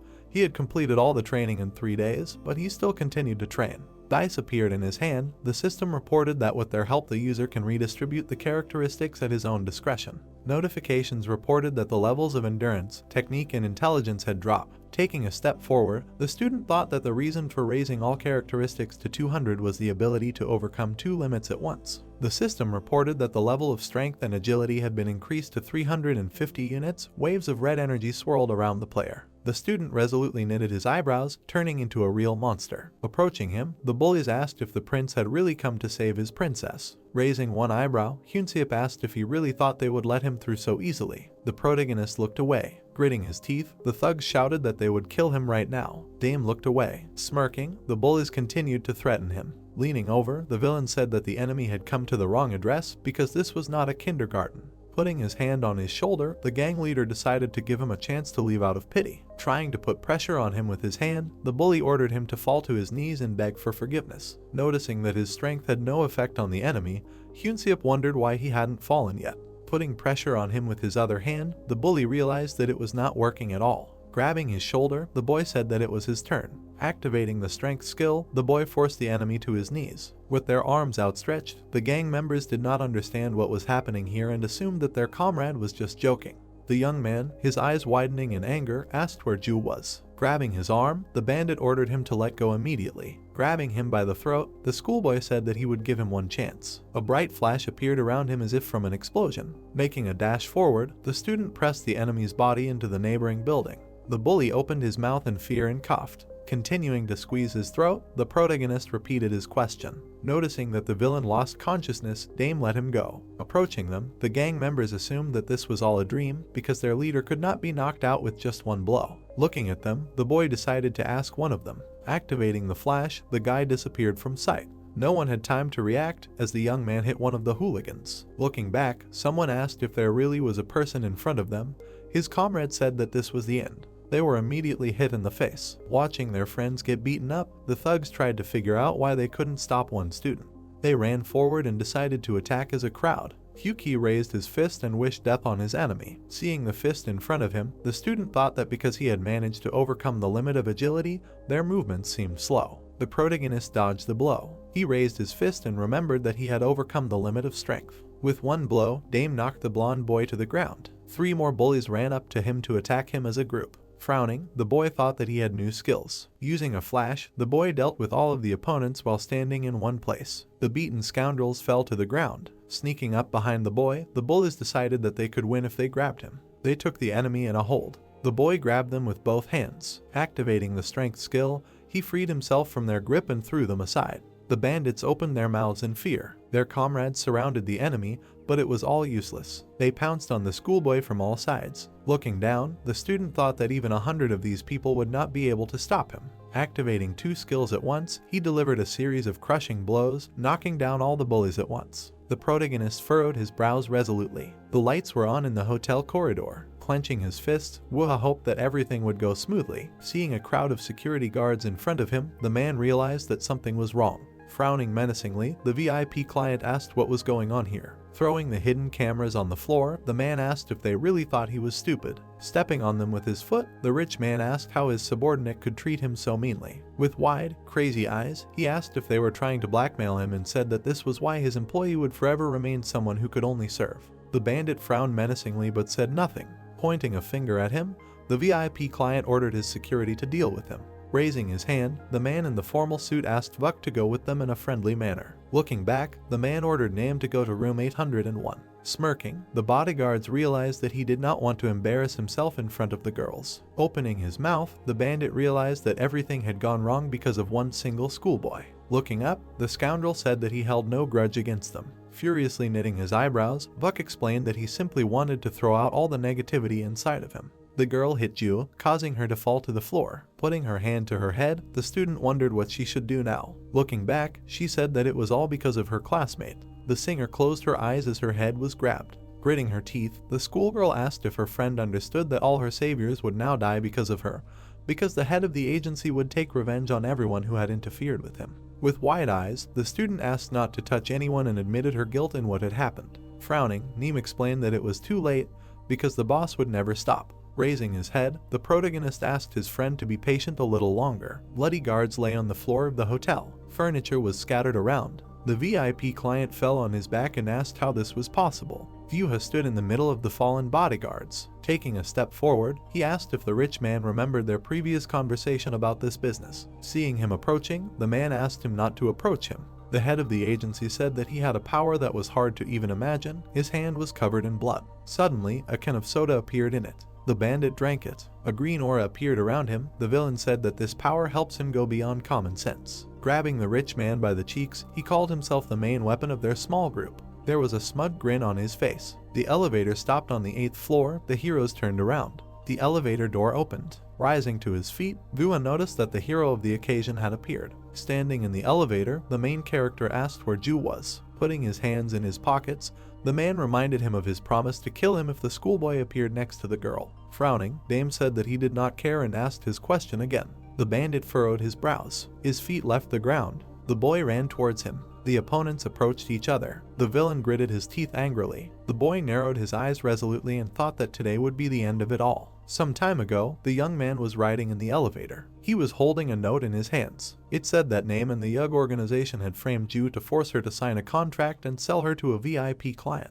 In the memories, the girl was constantly crying. She did not deserve to be a victim. The schoolboy squeezed the note in his hand. Frowning in irritation, the student decided to destroy all those who had offended her friend. He got out of the elevator on the 8th floor. Seeing him, Vyuha realized that the main culprit of what was happening had arrived. Opening the door with his hand, the protagonist asked where his girlfriend was. Standing in front of him, the man said that he should not have come here. Staring at him, Dame repeated his question. The bandit's eyes flashed with fire. A strong push raised dust under his foot. The boy rushed forward. They pounced on each other. The boy raised his hand to hit his opponent. He managed to do it thanks to the flash skill. The villain flew far back. The head of the agency opened his mouth in shock and asked what was going on. The young man appeared right in front of him. Surprised, Wuha's eyes widened, realizing that someone besides him also had powers. The schoolboy covered his mouth with his hand. Frowning angrily, the student asked him to keep quiet until he was asked questions. Using the flash, the protagonist dashed forward. He pressed the enemy's body into the wall. Running forward, Dame dragged the enemy along the entire wall. The man closed his eyes from the unbearable pain. In the end, the boy slammed him into the wall. The bandit opened his mouth wide and coughed from such a blow. The boy clenched his fists. Frowning, the boy said that they were not finished yet. Using the flash again, the schoolboy began to deliver successive blows. With his eyes widened, the villain could not find the strength to resist. The student swung his fist again. Another barrage of blows fell upon the enemy. The protagonist raised his leg. The powerful blow threw the enemy back. His body broke through the door of the room. Vyuha fell on his back. A distance formed between the heroes. Approaching the enemy, Dame asked why he made Ju suffer. The man spat out a clot of blood and wondered what was going on here. Some time ago, the bandit drank a recovery drink. A green aura appeared around him. If not for the potion, he would have certainly died. Wiping his chin, the villain asked how he managed to get this power. The boy's crazy eyes widened and asked the enemy to answer his question. Rising to his feet, the head of the agency laughed. Opening his mouth furiously, he said that he just wanted to deceive a VIP client and get money and power. Grabbing him by the collar, the guy asked if it was worth throwing an innocent girl into the very depths of hell. Frowning, Vyuha confirmed this and repeated his question about power. Approaching him, the young man asked if he knew anything about his strength. Breaking free from his grip, the man said that only he could have such strength and asked where an ordinary child got it from. Kanwoo and T-Huk forced the enemy to his knees. T-Yong asked if they really thought that this was the end of it. Smirking, the bully said that they would never defeat their boss. Raising his hand, the brunette reminded them that they dealt with his friends in a few moments, so they had no reason to worry. Smiling widely, the bully called them strong. Raising his head, the thug asked if they really thought that they were the only ones with such strength. The guys opened their mouths in surprise and asked what he was talking about. Clutching his phone in his hand, the scoundrel said that he did not care about an ordinary schoolboy. Suddenly, a can of soda appeared in his hand. Without wasting a second, the head of the agency drank the stamina drink. With his arms outstretched, Wuha let out a battle cry. The system reported that the user had exceeded the limits of human capabilities. Protective plates appeared around his body thanks to the use of the steel skill. The man grinned maliciously, asking if his opponent really thought that only he could do something like this. The bandit rushed forward, promising to make him tell everything. The student put his hands in front of him to block his blows. He managed to hold back the enemy's onslaught. With his mouth open in fear, the protagonist realized that there were other people with the system, but there was no point in panicking. The villain swung his fist. Using the flash, Dame dodged his blow. Rushing forward, the boy thought that, unlike him, he had two skills at once increased. The green plates blocked the blows. The guy continued to try to land at least one blow. However, the barrier protected the head of the agency from attacks. Wuha looked away. The boy hit him again. The man looked away. A smirk appeared on his face. He managed to grab his opponent's hands. The schoolboy's eyes widened in horror, not understanding how this could have happened. The thug kicked him in the stomach. The student flew back. Leaning against the wall, the protagonist realized that the enemy grabbed him while using the flash. Running forward, he decided that it was just a coincidence. The villain's eyes lit up. Dodging the blow, the agency leader swung his fist. The powerful attack threw Dame back. His body crashed into the closet. Clutching his chest, the boy wondered how his opponent, who used a normal defense skill, got such speed. Raising his hand, Wuha explained that he did not need speed to keep up with him, and stated that he had simply gotten used to his enemy. Smiling, the man said that the winner is not determined by characteristics. The bandit narrowed his eyes in glee and realized that his opponent knew absolutely nothing about the animal's skills. The boy's eyes widened and he wondered what they were talking about. Remembering several moments from their fight, the young man assumed that he had some other system and other skills, because there can't be two identical players. Clenching his fist, the student decided to buy a magnifying glass in the store to find out more about it. After buying it, his eyes lit up. The system suggested that the magnifying glass allows you to get information about the characteristics and skills of the enemy. What the student saw shocked him. Frowning, T-Yuk asked if their boss could also cross the limits of human capabilities. Kanwoo said that their friend could overcome several limits at once. Grinning, Tiong said that his leader did not care about this because his strength was on a completely different level. The head of the agency licked his lips. The protagonist felt as if the enemy could see right through him. The description of the snake sense skill appeared, which allows you to predict the enemy's movements. A huge reptile appeared behind Wuha. The student's eyes lit up due to the use of a magnifying glass. The protagonist opened his mouth in shock. The man licked his lips angrily. A giant snake appeared behind his back. Raising his hand, he explained that each attack has its own pattern. For example, the imperceptible movement of the trembling muscles, the place where the person is looking. The snake wrapped itself around Dame. He looked scared. The bandit explained that he knows when his opponent is trying to catch his breath and calm down. Clicking his knuckles, the scoundrel said that all these little things are the key to reading each of his attacks. The boy, wide-eyed in horror, asked how he was able to sense all this. Grinning, the head of the agency said that it was all thanks to his snake sense skill. Gritting his teeth, the boy realized that if all this was true, then his skill simply made him invincible. Taking a fighting stance, the young man decided to increase his speed and use the flash. Dust rose around him. The schoolboy swung his fist. Wuha looked to the side. His hand almost grabbed the enemy's hand. Using the flash again, the student was able to pull his hand away in time. Having hit the enemy in the face, the protagonist realized that he would be able to deceive him. However, it was too early to rejoice because the man managed to raise a shield in front of him. Smiling maliciously, he announced that it was his turn.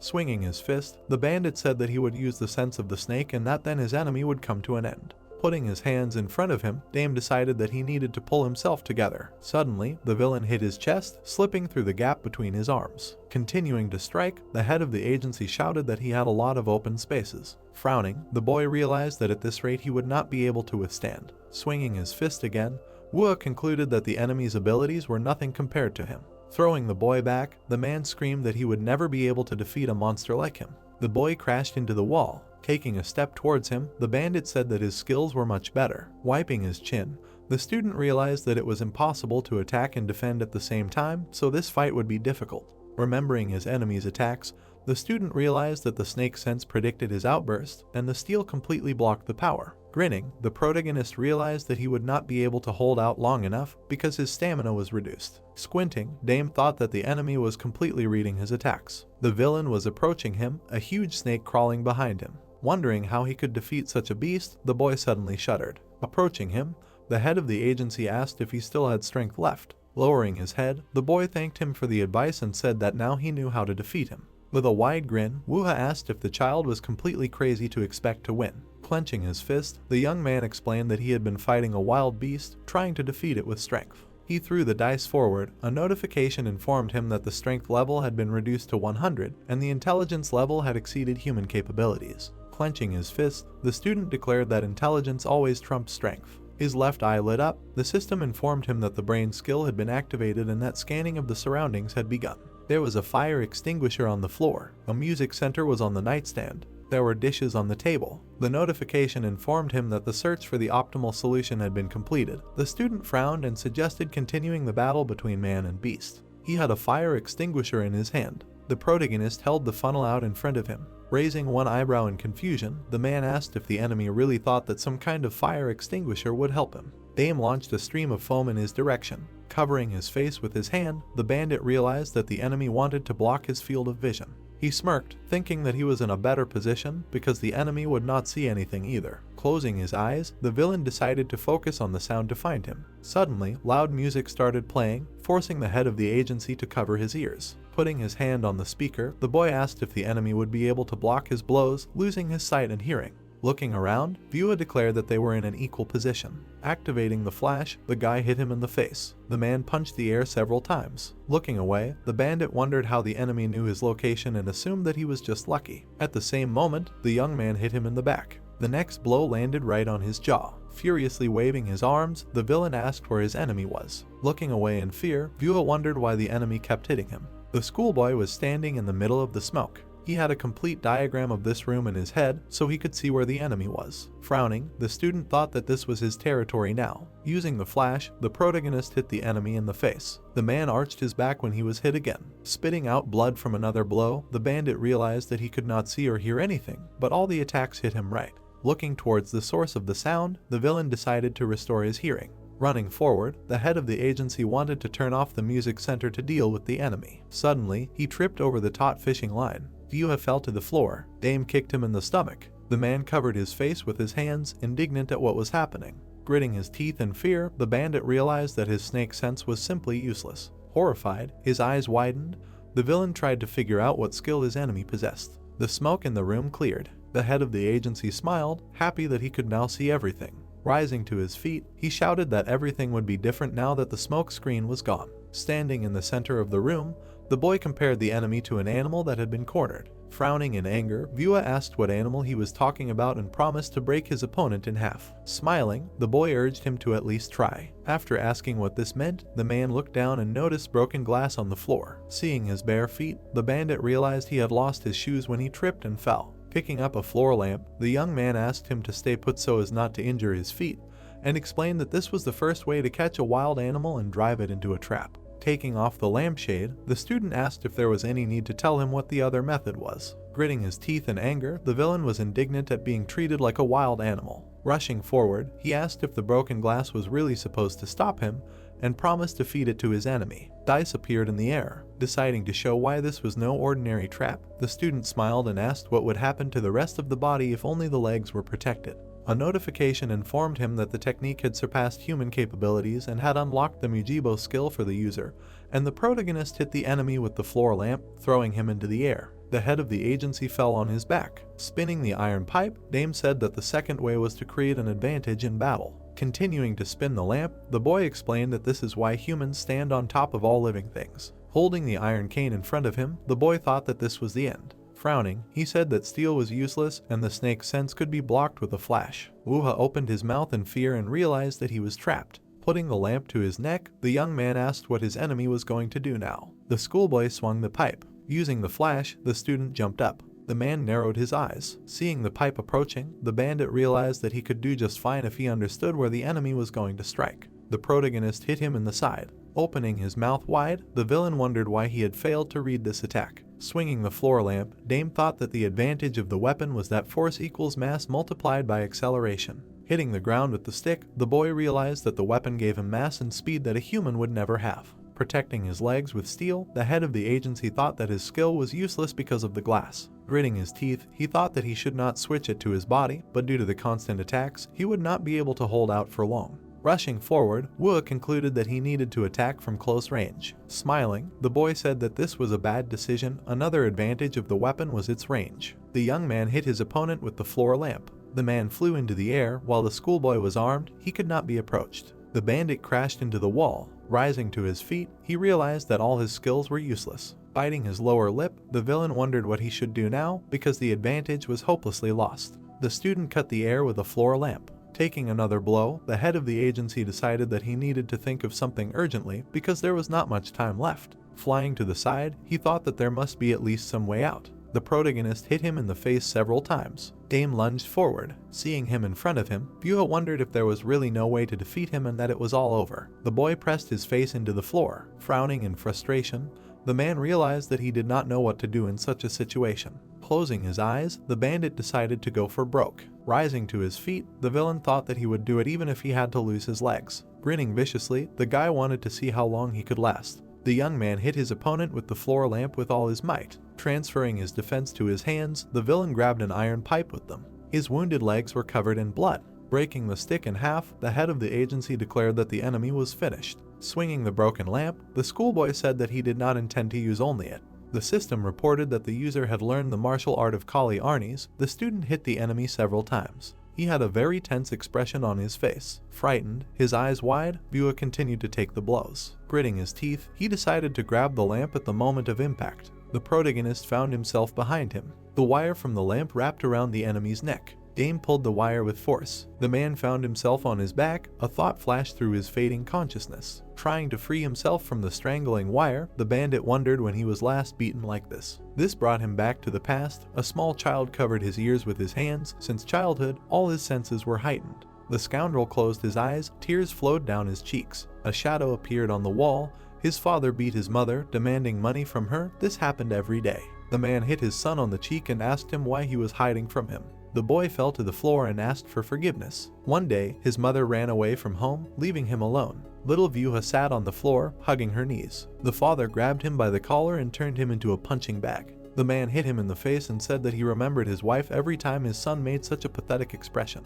The father kicked him and promised to get him out of hell if he tried to run away after his mother. Several years later, the bully who had been tormented all this time returned home. The man grabbed him by the shirt and asked why his son had returned so late.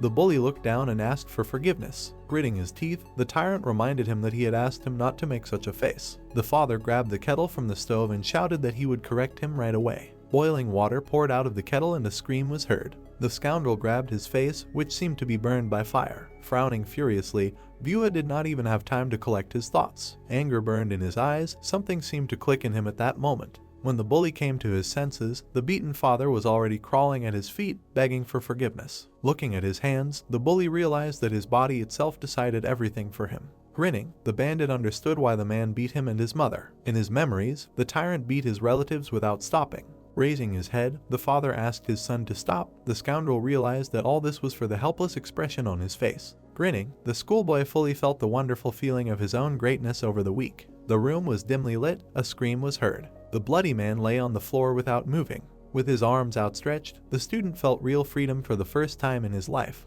The tyrant was taken away in an ambulance. Now that he was gone from his life, only emptiness was left inside Buck. Looking at his trembling hand, the bully wanted to feel it again. Squinting, the bully wondered if he would be able to feel it again. Clenching his fist, the bandit decided to become stronger. There was a real gang behind him. One day, someone beat up all his comrades. Lying on the ground, the scoundrel asked how he managed to gain such strength. Frowning, the man asked how to get it. Squatting in front of him, the stranger decided to help him become stronger. Handing him a phone, the stranger explained that thanks to it, you can gain incredible strength. Grinning, the man in the cap asked him not to drink 2 drinks at once, otherwise his body will not withstand it. The head of the agency summoned a drink of strength in his hand. He squeezed the can and drank its contents, calling himself the chosen one. Vyuha raised his head and screamed. The system reported that his strength stat had exceeded 350 units. Gritting his teeth, the protagonist noticed that the enemy had once again gone beyond human capabilities. Activating the strength skill, the man threw the enemy over himself.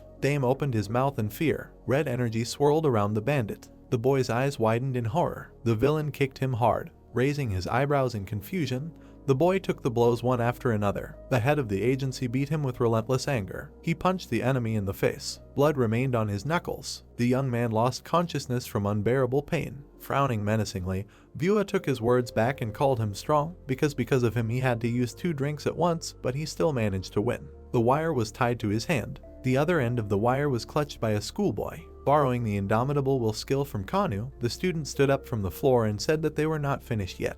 The man looked down at him and asked if he still had any strength left and why he was trying so hard for a girl. Looking down, the protagonist asked if there should be a reason to help someone. The thug said that he would never understand. With the corners of his lips turned down, Dame explained that a person who has strength should help those who do not.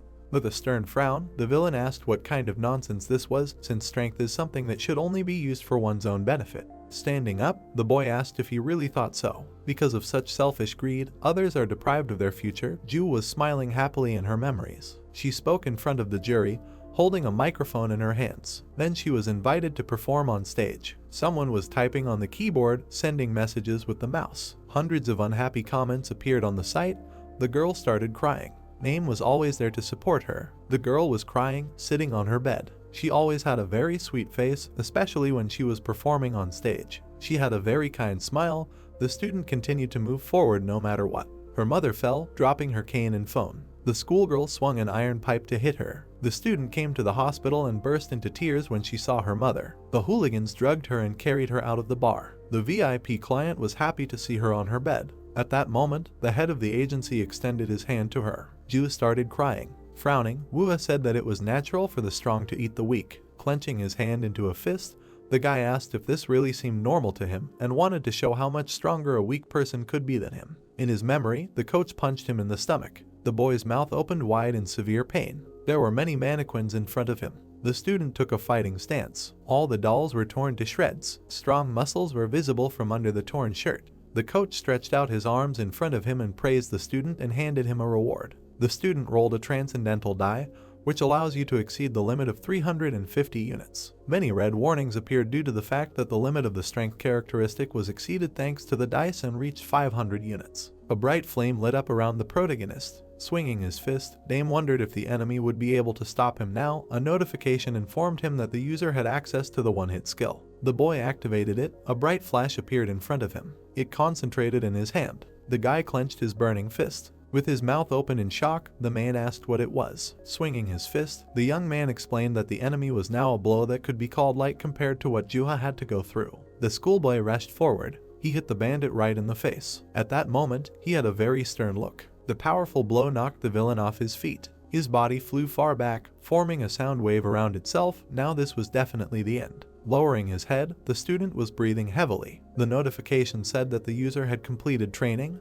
Broken dummies lay around him. Handing him the reward, the trainer said that the student had exceeded the task. The protagonist took the transcendental cube and asked how it was different from ordinary dice. Showing him 3 fingers, the mannequin explained that ordinary dice allow you to exceed the human limit and increase the characteristic to 350 units. Spreading all her fingers, the doll added that the transcendental cube allows you to become even stronger and increases the characteristic to 500 units. Stretching her hand out in front of her, the trainer added that when the limit is exceeded, the user gains another skill. Dame thought, wide-eyed and surprised, that this was an incredibly powerful thing. Frowning, the dummy explained that his body was not yet ready for it, so the effect of the item would last no more than 10 seconds. The cube sparkled in the boy's hand. The doll asked to use it only as a last resort. The guy was clutching a wire in his hand. He swung his fist, deciding to show his enemy what real pain was. The young man furrowed his brows. His fist hit his opponent right in the bridge of the nose. Despite this, the schoolboy continued to move forward. He managed to knock down the head of the agency. Juha was thrown back several meters. His body broke through the wall of the room. He rolled head over heels down the corridor. The man hit his back against the opposite wall. The student lowered his head and sighed heavily. Sitting on the floor, the bandit began to cough. He looked shocked. Looking up, the protagonist declared that this was a victory. The light was on in room number 801. Looking out into the hallway, Neem thought it was all over. There were bloody guards lying on the floor. There were a lot of them, all unconscious. The villain was sitting next to the wall, his head down. The girl shuddered in surprise, unable to believe that her boss had lost. Dame walked up to them and called out to his friend. Smiling, he said that it was time to go back. Ju frowned pitifully. Taking her in a hold, the girl ordered her classmate not to approach her. Frowning tensely, the girl thought that she needed to get out of here quietly, otherwise her idol career would be over before it even began. Holding a broken bottle to her friend's neck, the student shouted that she had nothing to lose, since she had once managed to break her mother's leg. The schoolgirl, her eyes widening in fear, wondered what all this meant. The boy gritted his teeth, realizing he no longer had the strength to use the flash. The student gritted her teeth. Breaking free from her grip, Ju screamed that she hated her friend. Neem dropped the bottle from her hands. The girl grabbed her by the forearm. Throwing her over herself, the girl said that she was to blame for her mother breaking her leg. The criminal closed her eyes in severe pain. The boy opened his mouth in surprise, watching what was happening. Frowning furiously, the student said that her classmate would answer for this. In the past, the schoolgirls were standing in a gateway.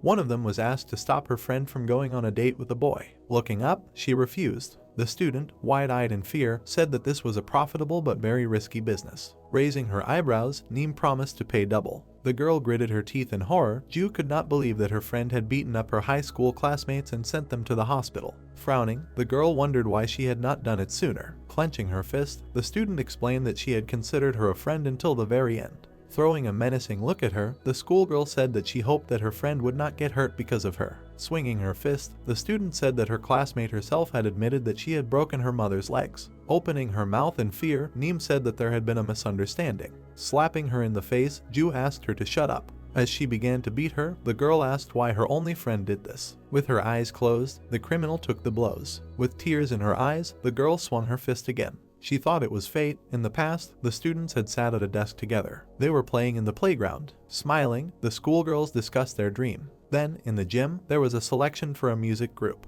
A student held a microphone in her hands. At this time, Ju was waiting for her in the corridor, wanting to support her. The girl was sitting on the bed and crying. When she was having a hard time, Neem came to her to console her. They hugged. The girl helped her friend hide on the street. When her classmates bullied her, the student protected her with her body. She looked at her friend in shock when she learned about what had happened. The schoolgirl came to the hospital to visit her classmate's sick mother. There was a sincere smile on her face. Looking at her, Ju also smiled. They walked down the school corridor, holding hands. The students looked happy as they talked to each other, but only one of them cared. Gritting her teeth, the girl asked if her friend had been pretending all this time and only hurting everyone around her. The girl burst into tears and asked how she could do this to her. Neem lowered the corners of her lips in fear. Closing one eye, the student said that she never thought of her as her friend because she stole her dream. Tears fell from the eyes of the schoolgirl. After delivering another blow, the student asked her classmate to disappear from her life. The criminal's eyes widened in incredible pain. The girl fell to the floor and opened her mouth wide. Smiling, the protagonist was shocked that his friend could do something like that. Collapsing to the ground, Dame hoped that now everything was over. The boy opened his eyes and saw a bright light. Lying on someone's lap, he felt a pleasant warmth. Looking down, the girl was glad that her friend had woken up. Raising her eyebrows, the student asked why her classmate decided to save her. The guy looked at her in surprise and said that she had done nothing wrong. The schoolgirl opened her mouth in bewilderment. Hugging her friend, the student sincerely thanked him. Frightened, widening her eyes, the young man asked her to wait. Closing her eyes, Ju suggested that they rest a little. Hugging her, the main character thought that they really deserved it. They lay on the bed hugging each other. Dame decided that they should forget about what happened today and get a good night's sleep. Police cars gathered at the building. The battle with the South was recorded as a showdown between bandits. An area was highlighted on the map. Now the territory of the South belonged to the boy. Because of this, the hotel received a territorial effect. A force field appeared around the building. The system completely protected the guys from the law. Taeyang, Yeonwoo and the whole gang folded their hands behind their backs.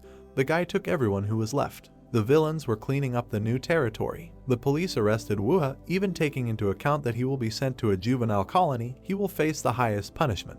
The bandit looked down. He will not be able to get out of prison so easily, because he is accused of slavery, gang fights, and contract attacks. A video with an expose appeared on the video hosting site, which proved Ju's innocence. Thanks to this, Nee's dirty deeds came to light. The frightened criminal huddled in a corner.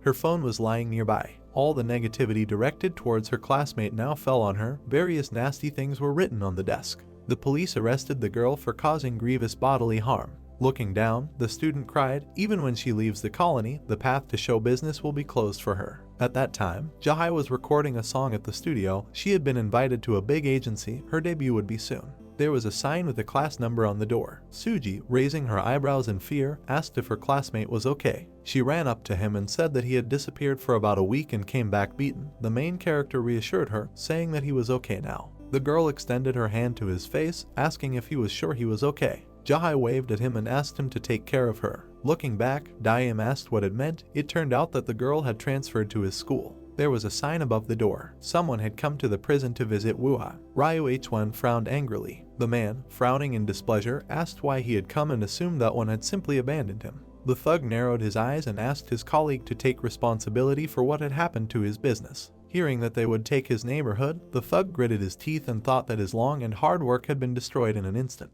The visitor gave him a menacing look and asked where his phone was. The agency head spread his arms and said that he had not had it with him when he woke up and thought that he would never give his phone to anyone. Ryu H1 lowered the corners of his lips and asked his colleague not to joke with him. Huge tiger eyes appeared behind him. Gritting his teeth, Wu-ha thought that his animal skill was scary even through bulletproof glass. Squinting, the man said that the boy they had fought with had taken the phone. Raising an eyebrow in surprise, the thug asked if they were not competitors but some schoolboy. Feeling blood on his teeth, the thug thought that it was a side effect of the power drink. His body couldn't withstand the repeated use of the drink. The guards grabbed him to call an ambulance. Heading for the exit, Ryu Hwan wondered who could have taken his phone. Frowning, the thug decided to find it as soon as possible. Stepping on the bully's head, the stranger asked if he was a representative of the South. Barely smiling, the girl said that she was in a hurry and wanted to find the phone before the others. Shoving her boot into the guy's face, she asked who Wu-ha had fought with. The bully said that he would tell everything.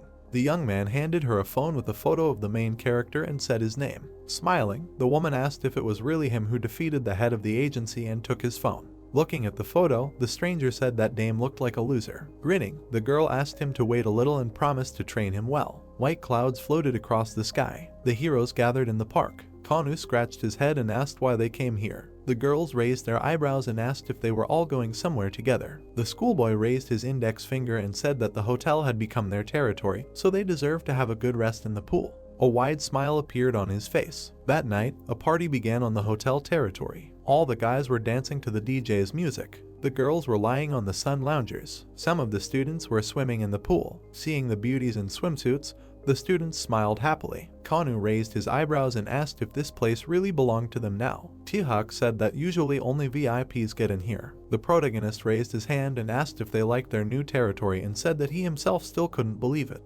Kneeling before him, the subjects promised to do everything possible to capture even more territories in the future. The guys frowned decisively. Jahai was playing with Suji in the pool. The girl in the blue swimsuit was smiling. Her friend was covering her face with her hand from the splashes flying at her. Pointing at them, the bully asked when they managed to become such good friends. Dame explained that after transferring to their school, his friend could not even talk to anyone because of her past. Some time ago, a brunette came up to her to get acquainted. Learning about her difficult past, she decided to be friends with her. The girls were swimming, holding hands. They looked happy together, so the heroes decided not to interfere with them. Looking at his friend, Taehyuk asked what happened to Woo's phone. The guys decided to step aside to discuss it.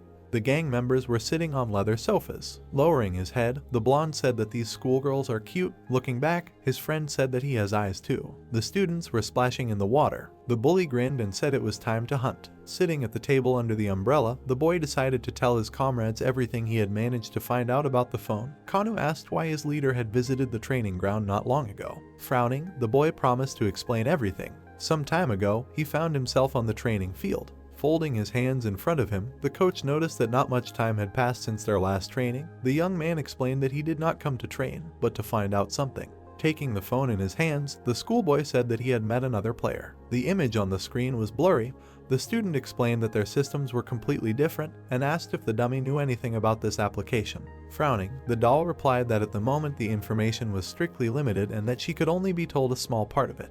Hearing that this application was an old version of his game, the protagonist opened his mouth in shock. Looking up, the coach confirmed this once again. Summoning many system windows around itself, the dummy explained that the goal of this game was to grow oneself, and in the new version, the goal was to catch and grow other people. Currently, the old version was closed, player growth was impossible, and new tasks could not be obtained. Looking at the student from under his brows, the doll added that his real task would be collecting mobile phones with an installed application. Hearing that by collecting phones, he could absorb their power, Dame's eyes widened in amazement. In the memories, Wu-ha used the snake sense skill. The boy asked if he could really use these abilities. The trainer said that animal skills belonged to another version, so they could not be used. Raising his hand, the dummy explained that they could be exchanged for other skills or coins of equivalent value, and that the phone could also be given to a subordinate who would be able to use the skills of the animal world. Putting his hand to his chin, the boy realized that he could become stronger if he collected these phones. Looking at him, the doll added that the skills that these phones had were much stronger than his own. Calling up a description of the snake senses skill, the trainer asked the student to be careful, because other people would try to take the phone away from him if they found out about it. Putting his hands on his waist, the young man said that he wanted to keep the new skill for now. The dummy advised him to absorb it as soon as possible, because the phone could be easily tracked thanks to the app. Smiling, the student said that this was exactly what he needed, because it would be easier if the owners of the app themselves came to him. The doll folded its hands behind its back and asked it to let him know when it was ready to absorb the skill. The student asked if there was a different way to do it since the training camp could only be entered once a week. The trainer lowered its head and said that a copy of itself would be transferred to the user's brain and promised to guide it along the way. The notification said that the synchronization process had begun, and many system windows appeared around the main character. The mannequin said that it would help the student navigate the game. Dame smiled happily. Kanwoo raised an eyebrow in surprise, realizing why everything had been going so smoothly lately. Taehyuk asked what about the one bandits. The boy frowned and explained that they were people who owned a lot of these phones. Remembering his fight with Wooha, the boy guessed that they would often encounter similar people in the future. Crossing his arms over his chest, the young man said that they could not become stronger, so there was no need to worry about them. Hearing the noise, the schoolboy turned around. The bullies grabbed Ju and Suji. Closing his eyes, one of them introduced himself as a VIP client of this hotel. Grabbing the girls by the hands, he offered them to play for a while. Grabbing his forearm, the girl refused. Suddenly, a woman in a black swimsuit appeared in front of the villains. She put her hand on her waist, intriguing the guys. Grabbing her by the arms, the guys promised not to do anything illegal. Smiling, the bully said that they have a lot of cocktails and more. Someone kicked him in the face. The bully fell to the floor in front of the pool. While his friends were helping him up, one of the gang members asked who they were. Putting his hands in his pockets, the protagonist asked why they continued to insist when they had already been refused. Hearing that the thug introduced himself as a member of one, Dame crossed his arms over his chest. Kanwoo and Taehyuk offered to teach these scoundrels a good lesson. Hyunwoo gritted his teeth. The boy claimed that it was a blatant lie. The bully bared his teeth in anger and wondered how they knew he wasn't from one. The boys cracked their knuckles and decided that a warm-up wouldn't hurt. The guards approached the pool and asked what happened. The bully smirked and thought that his father was a VIP at the hotel, so his bullies would definitely get into trouble. Taking a card out of his pocket, the scoundrel asked if the security was doing their job, since there were people on the hotel grounds without an invitation. The man looked around and said that he would definitely check it out, asking the boy to show his pass. Scratching the back of his head, the boy replied that he didn't have a pass. With their mouths wide open, Kanwoo and Taehyuk asked how they managed to get in if their leader didn't have a pass. The student replied that he just said his name and that was enough. Pointing at them, Hyunwoo laughed at them and said that they didn't belong there. The guard raised his eyebrows in surprise and asked if this was the same Dame. Bowing, the men in suits apologized for not recognizing him right away. The system reported that the subordinates recognized the user as their absolute master. The bully frowned in confusion and asked what all this meant. The guards frowned menacingly and asked him and his gang to leave the hotel immediately. They grabbed the bully and dragged him towards the exit. The villain loudly asked what they were doing. Looking back, the protagonist explained that they didn't have to fight for no reason anymore. His friends were surprised at what happened. Looking at the girls, Dame asked if they were okay. Jahai and Suji replied that everything was fine and thanked him. Putting her hair behind her ear, the stranger also thanked him. The boy said that she also helped them a lot. Smiling, the girl suggested switching to a more friendly tone. Handing him her phone, the schoolgirl asked the guy to give her his number. The young man's eyes widened in surprise. His friends, with their mouths open in shock, thought that this simply couldn't be happening. The female students raised their eyebrows in amazement, amazed that someone wanted to get to know their classmate. It was dark in the gateway. Gritting his teeth angrily, Hyunwoo said that everything irritated him. His friend asked him to wait a little longer. A crowd of hooligans approached them. Squinting, they asked if they would really be given 5 million won for a couple of people. The bully said that they were currently at a hotel. Smiling, the stranger asked if they weren't scared. Looking back, the thugs asked who it was. The girl crossed her arms over her chest. The scoundrels recognized her as the one who was by the pool. Smiling slyly, Hyunwoo asked if she really wanted to have fun with them. Looking at her large breasts, the bully suggested they start. A metal bat appeared in her hand. Traces of numerous blows appeared in the air. All the bullies were defeated. Lowering their weapons, the woman asked if they really belonged to the one group. Menacingly knitting her eyebrows, she promised to kill them if they lied to her about this again. Blood splashed onto the brick wall. Sitting on one of the villains, the stranger looked at her phone and called the boy cute. Scratching the back of his head, the main character said that he did not have a phone. Smiling, the girl asked how this was possible. Leaning on her hand, the woman decided that it would be quite interesting with him. The events in the alley continue. Naram was sitting on the guy and thinking about the situation. She was trying to understand how Dame was able to defeat Buck. When she saw him in person, the first thing she thought about was how cute and fragile he was, and the two that surrounded him seemed much stronger to her. Naram was puzzled knowing that an ordinary person could defeat the owner of an animal skill, but it definitely shouldn't be Dame. After all, Vuk was in better shape thanks to the drinks. In addition, he earned a huge amount of money, which allowed him to constantly buy drinks from the boss of one. Although the drinks had a deadly side effect, they greatly increased the characteristics, taking them beyond human capabilities. Naram frowned trying to understand how Vuk, having such strength, lost. but due to the lack of information, she had to stop thinking. Having stood up, the girl decided to first try to get closer to the protagonist. The events take us to the protagonist's school. He was lying on the desks, thinking about the reason why no one had come to him for his phone yet. And the guy himself was bored just lying around without quests, so he suddenly shouted, calling the coach. A moment later, the coach appeared in front of him. Looking at the coach, the protagonist asked him to give him a quest because the last few days had become too boring. The coach pleased the guy by saying that he had a couple of tasks that could be completed.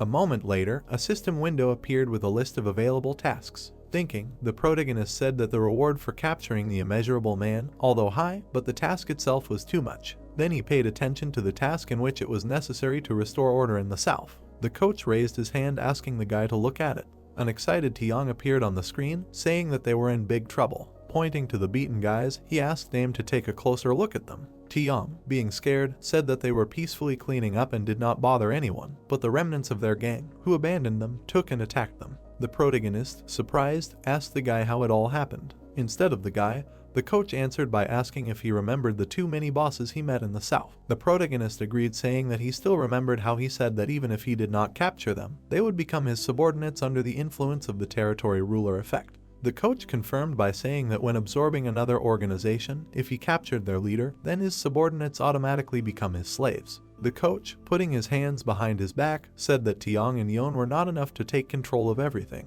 After all, the main one of the south was Wuha. Without capturing him, he could not take control of the entire organization. The coach, staring at the protagonist, said that the remnants that did not fall under control left the south and created a new organization, and this task was created to unite the south again. A minute later, the protagonist contacted TM asking him for help. The protagonist angrily ordered the guy to just drive everyone away next time. Afterwards, he grabbed his head from the complexity of managing the territory. Dame abruptly jumped down, deciding to help everyone together with Keanu and Tahak. The events take us to another part of the city, where the newly formed South Gang greeted their leader. Going down, a group of leaders ordered to watch the entrance while they were downstairs. There, sitting at a table, four were drinking. Jinsu grinned and said that everything went well for them, and now they are simply taking everyone who left the south and taking them to the new south. Kim smiled and said that their rumor that Hyunseop single-handedly defeated Vuk worked. Hyunseop frowned and said that it was almost true, and if there weren't those two idiots around Vuk, he would have finished him off even earlier. Kim abruptly interrupted him, reminding him how they knelt together in front of Vuk. Jinsu laughed and said that they don't care about the past now Hyunseop is the head of the district. The leader looked at Kim with confusion when he said that they still had one problem left. The guy became serious and asked what would happen if Taehak decided to come back. And according to rumors, the organization he was a part of absorbed the South by beating up all of its members. Frowning, Kim said that they forced the South to clean the streets on their whim. Hyunseop thoughtfully said that this guy was too problematic, even though he was the second most powerful in the area after him. Fear was reflected in the guy's eye. He had previously never thought that Taehak would be such a monster. Suddenly, he became serious and said that even Taehak had a weakness. The guys looked at him in surprise, asking what kind of weakness could a person have who cried for the last time at birth. Smiling widely, Hyunseop said that they could take the guy's love hostage. Jinsu thoughtfully asked him if he had told Ju. Hyunseop immediately denied this, saying that his lover was Dame. The guys froze in surprise, asking him if he had gone crazy. Frowning, Hyunseop told his friends to think carefully, because a person like Tia could not serve a small dwarf. Hearing him, the guys jumped up. Hyunseop grinned, saying that Taehak was in love with Dame, and they had true love. That was why Taehak was in women's clothing. Standing up, Hyunseop said that now they had a way to defeat this monster. Smiling widely, he suggested that the guys find Dame. They smiled in response, agreeing with him. At the same time, Kanu asked the protagonist how they would find those who created their organization. Dame answered by saying that they were just walking around in the hope of finding them. The guy put his hands behind his head and suggested that the protagonist ask the coach to scan the entire area, like in cartoons. The protagonist was surprised and said that the coach was not a deity who could do anything.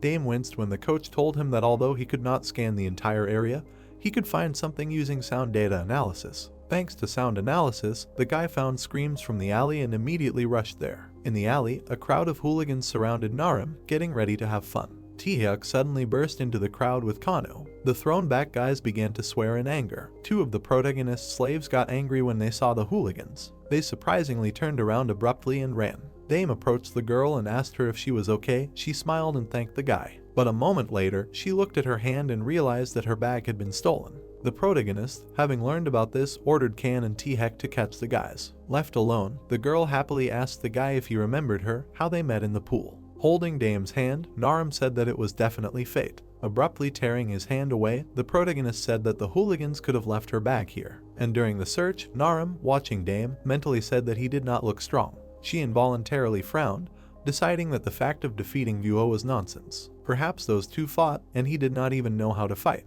Looking at the protagonist, Naram decided that while Vuo was fighting against the bandits, he was just lucky to get a phone. Summoning a rope from her inventory, she decided that she should no longer stand on ceremony. Standing behind the guy, Naram wanted to just take the phone from him and leave. But hearing someone's voice, she turned around abruptly. Hyunseop, who came with the crowd, asked the protagonist if he remembered him. While shaking his hands, he said that he came to take revenge on him. Naram frowned, not understanding what kind of idiots had stopped her. However, seeing the tattoos of the South, she understood everything. Dame, standing up, asked Hyunseop if he was really the one trying to destroy his South. Bowing his head, he said that he was just looking for them. Dame grinned, saying that he did not expect them to come to him themselves. Kim and his friends laughed, saying that the child forgot to change his diapers. Naram was alarmed. She did not see the point in the protagonist's bluff. Hyunseop gritted his teeth, telling Dame that without T-Huk, he was nothing. Taking off his jacket, the guy said that he would fight him.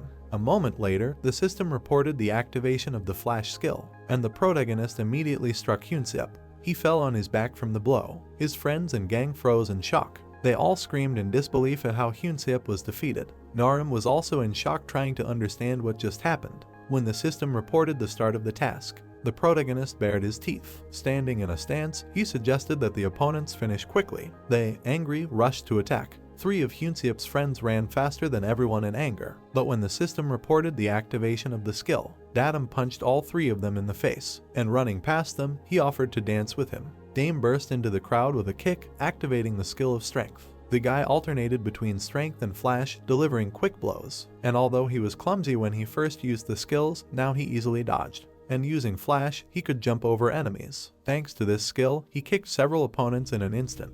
They fell to the ground from the force of the blow. Some had to slide on the ground to stop. Dame landed calmly, now completely accustomed to his new body. The hooligans froze, not understanding how the guy was flying above them. The protagonist called the coach, and, warming up his fist, he asked the coach to tell him about everything that these hooligans had already managed to do, otherwise he felt like a bad guy while he was just beating them up. After that, he suddenly rushed into the crowd. The coach began the story by saying that they had threatened a schoolboy and taken his last money. For this, Jinsu received a punch in the face. They also beat up a grandmother who was collecting waste paper and took all her money. The protagonist, hearing this, hit on him and another guy. The coach thoughtfully said that the guys had stalked, intimidated, and used the girls for selfish purposes. The protagonist went berserk, hitting the hooligan. The guys, surprisingly, had even robbed houses. Dame, having learned this, furiously kicked his opponent. The hooligans had also committed many crimes involving violence. The protagonist screamed, saying that even beatings were not enough for them. Hyunseop gritted his teeth, coming to his senses. Looking back, he was surprised to see the beaten guys. Looking at the protagonist, he could not believe that he did it alone. The guy trembled with anger, not understanding why he was being beaten again, because of which he would again be left with nothing. Enraged, Hyunseop told Dame that he was not a punching bag. A moment later, he shouted, telling the protagonist to come to him. Since childhood, Hyunseop never received such blows. The protagonist, looking at the enemy, said that he was here anyway. The system reported the end of the quest. Hearing the notification, the protagonist smiled. The coach materialized and congratulated the guy on completing the task. A few seconds later, all the hooligans jumped up at the order of the protagonist. Hyunseop trembled, not understanding why he stood up on his own. Dame, smiling widely, ordered them to go to Tiong together, and after they finished, to surrender to the police. A moment later, the guys rushed away. Dame clapped after them, happy that the work was finished. It was at this moment that Naram attacked him. The protagonist, frightened, barely managed to dodge. The girl continued to strike, intending to quickly get rid of the enemy. For the first time, she saw how someone could exceed their limit even without drinking anything.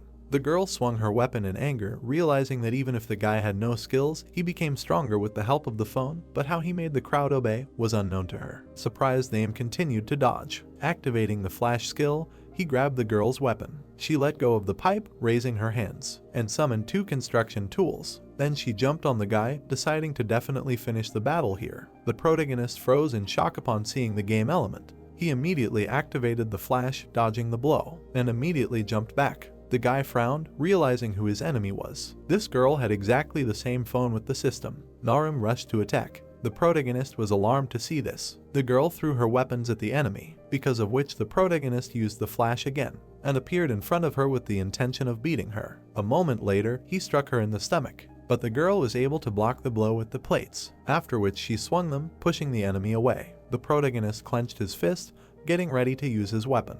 The system notified that his strength had dropped to 100 and his technique level had increased to 350. Then the guy threw 2 dice, and immediately grabbed the pipe. The system informed him that he had used Mujibo to learn the martial art of Aikido. Dame stood in a stance, and began to strike with a pole, but Narum, using the plates, was able to successfully counterattack. The protagonist swung the pipe again, throwing back the plates. Narum was shocked to realize that her opponent had become stronger by taking the weapon. Dame gritted his teeth and rushed forward, but the girl managed to jump back, dodging the blow. She immediately threw several projectiles. Dame, parrying them, asked Narum if she was a ninja. Summoning 2 crowbars, the girl meanwhile told herself that she couldn't even use the weapon normally, because she simply didn't have time to prepare. Stepping back, Narum blocked the blows. She gritted her teeth from the tension. The protagonist's sword control was too good for her. Suddenly, with one swing of the pipe, the guy threw her crowbars aside, because of which she had to block the blow with a shovel, which broke from one blow. Summoning a bat, Narum mentally said that this was her last chance. Therefore, she abruptly struck, starting to fiercely resist the protagonist,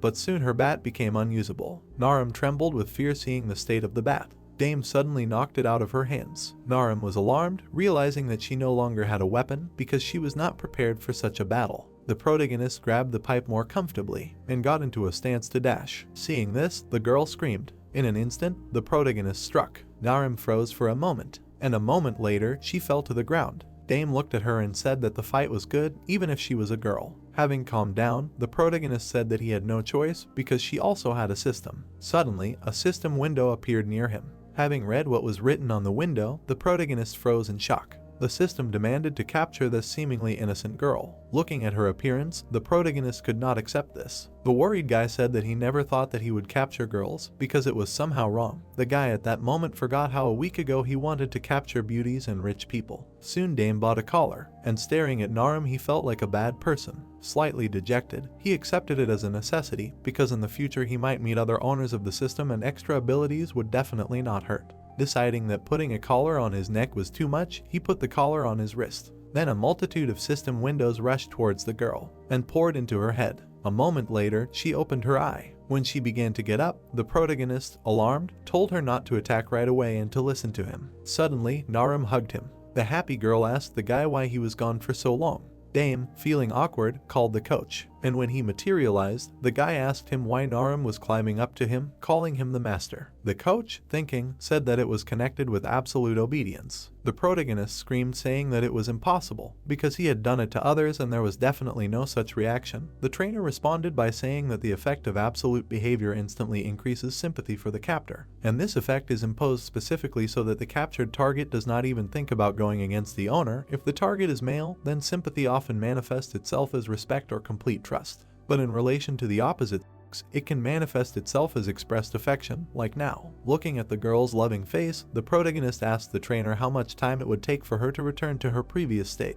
The trainer raised his hand saying that it depends on the person, it can take a couple of years or one day. After that, he bowed, wishing the guy a good time, which angered him. And while Narum pressed herself against him, the protagonist tried to understand what he needed to do. The girl smiled and asked the owner where they were going. The events take us to another part of the city. The protagonist, walking down the street, tried to understand how they, fighting to the death recently, were now walking so close to each other. Narum looked like a happy girl next to a guy. Dame involuntarily drew attention to the surroundings. The guys around him envied him, wanting to be in his place. One of the guys even dared to tell the girl that this guy might have saved the world in his past life since he was so lucky. Narum was very beautiful, the same as Suji or Ju, so everyone looked at her, especially when she held Dame's hand. But remembering the fight, the protagonist tried to understand how he would deal with her when the effect of obedience wore off. Narum approached and asked the owner where they were going. The protagonist became worried. This girl attracted too much attention, so he brought her to a cafe to discuss a few details. But when he went inside, he was horrified. Although it was written that this was a cafe, there was a bed inside. Narum sat down on the bed and offered the guy to sit down. Then, slightly approaching, she asked what they were going to do. In anticipation, she suggested engaging in vulgarity, but the protagonist upset her by saying that they would just talk, and it would be better for her not to call him master or use a respectful tone. When the girl calmed down, the protagonist asked her why she attacked him. She answered by saying that she just wanted to take his phone. Taking the phone in his hands, Dame asked how she knew that he had it. Narum immediately answered by saying that she had knocked the information out of the South. Smiling, she said that back then in the pool she just wanted to look at him. Raising an eyebrow, Dame asked if it was all for the phone. The girl immediately confirmed it. Hearing her, he asked if she was in the one group. Narum froze upon hearing his words. The protagonist became alarmed, sensing her anger. She abruptly attacked him, saying that she was not in this group. The protagonist tried to calm the girl down, asking her not to get too close. She suddenly kissed him, after which, with an innocent look, she asked if she had done something wrong. The protagonist pulled away and asked if all members of one had power. Narum calmed down and said that almost everyone had power, and without this power they would not be able to defeat them. The protagonist, puzzled, asked what group she was in.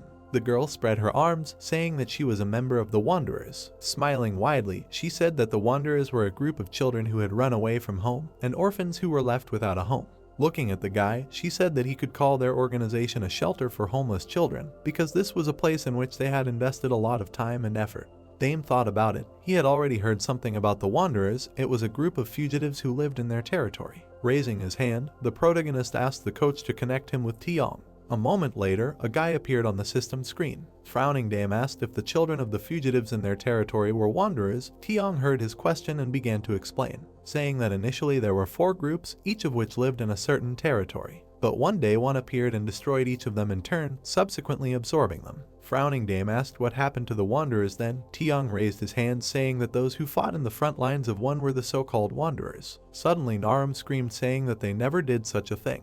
Jumping up, she said that it was all because of the traitor Ruin. Barely holding back tears, she said that wanderers were not always like this. Tiong did not listen to her and said goodbye to the protagonist. Dame himself glanced at Narum, realizing that it would be improper to interrogate her. The girl wiped away her tears, while the protagonist thought that they could work together since they had a common enemy. Afterwards, he stared at the system window. The system issued a quest, the requirement of which was to take the wanderers from Ruin. Smiling, Dame told Narum to tell him more about herself, and then he would be able to help her. The girl looked at him in disbelief. The events take us to an alley, where Kanu and Taehyuk were looking for a bag. Taehyuk glanced at Kanu, suggesting that they go home since they could not find the bag. The guys turned around sharply, hearing screams. In another place, all of Yenu's subordinates were beaten, and Yenu himself was pinned to the ground. Ryuwon frowned and said that there were no bandits, and some schoolboy took the phone from Vuk. Looking at Yenu, he ordered her to tell him who it was. The guy angrily said that if Vuk does not know, then neither do they. Ryuwon grabbed Yenu's hand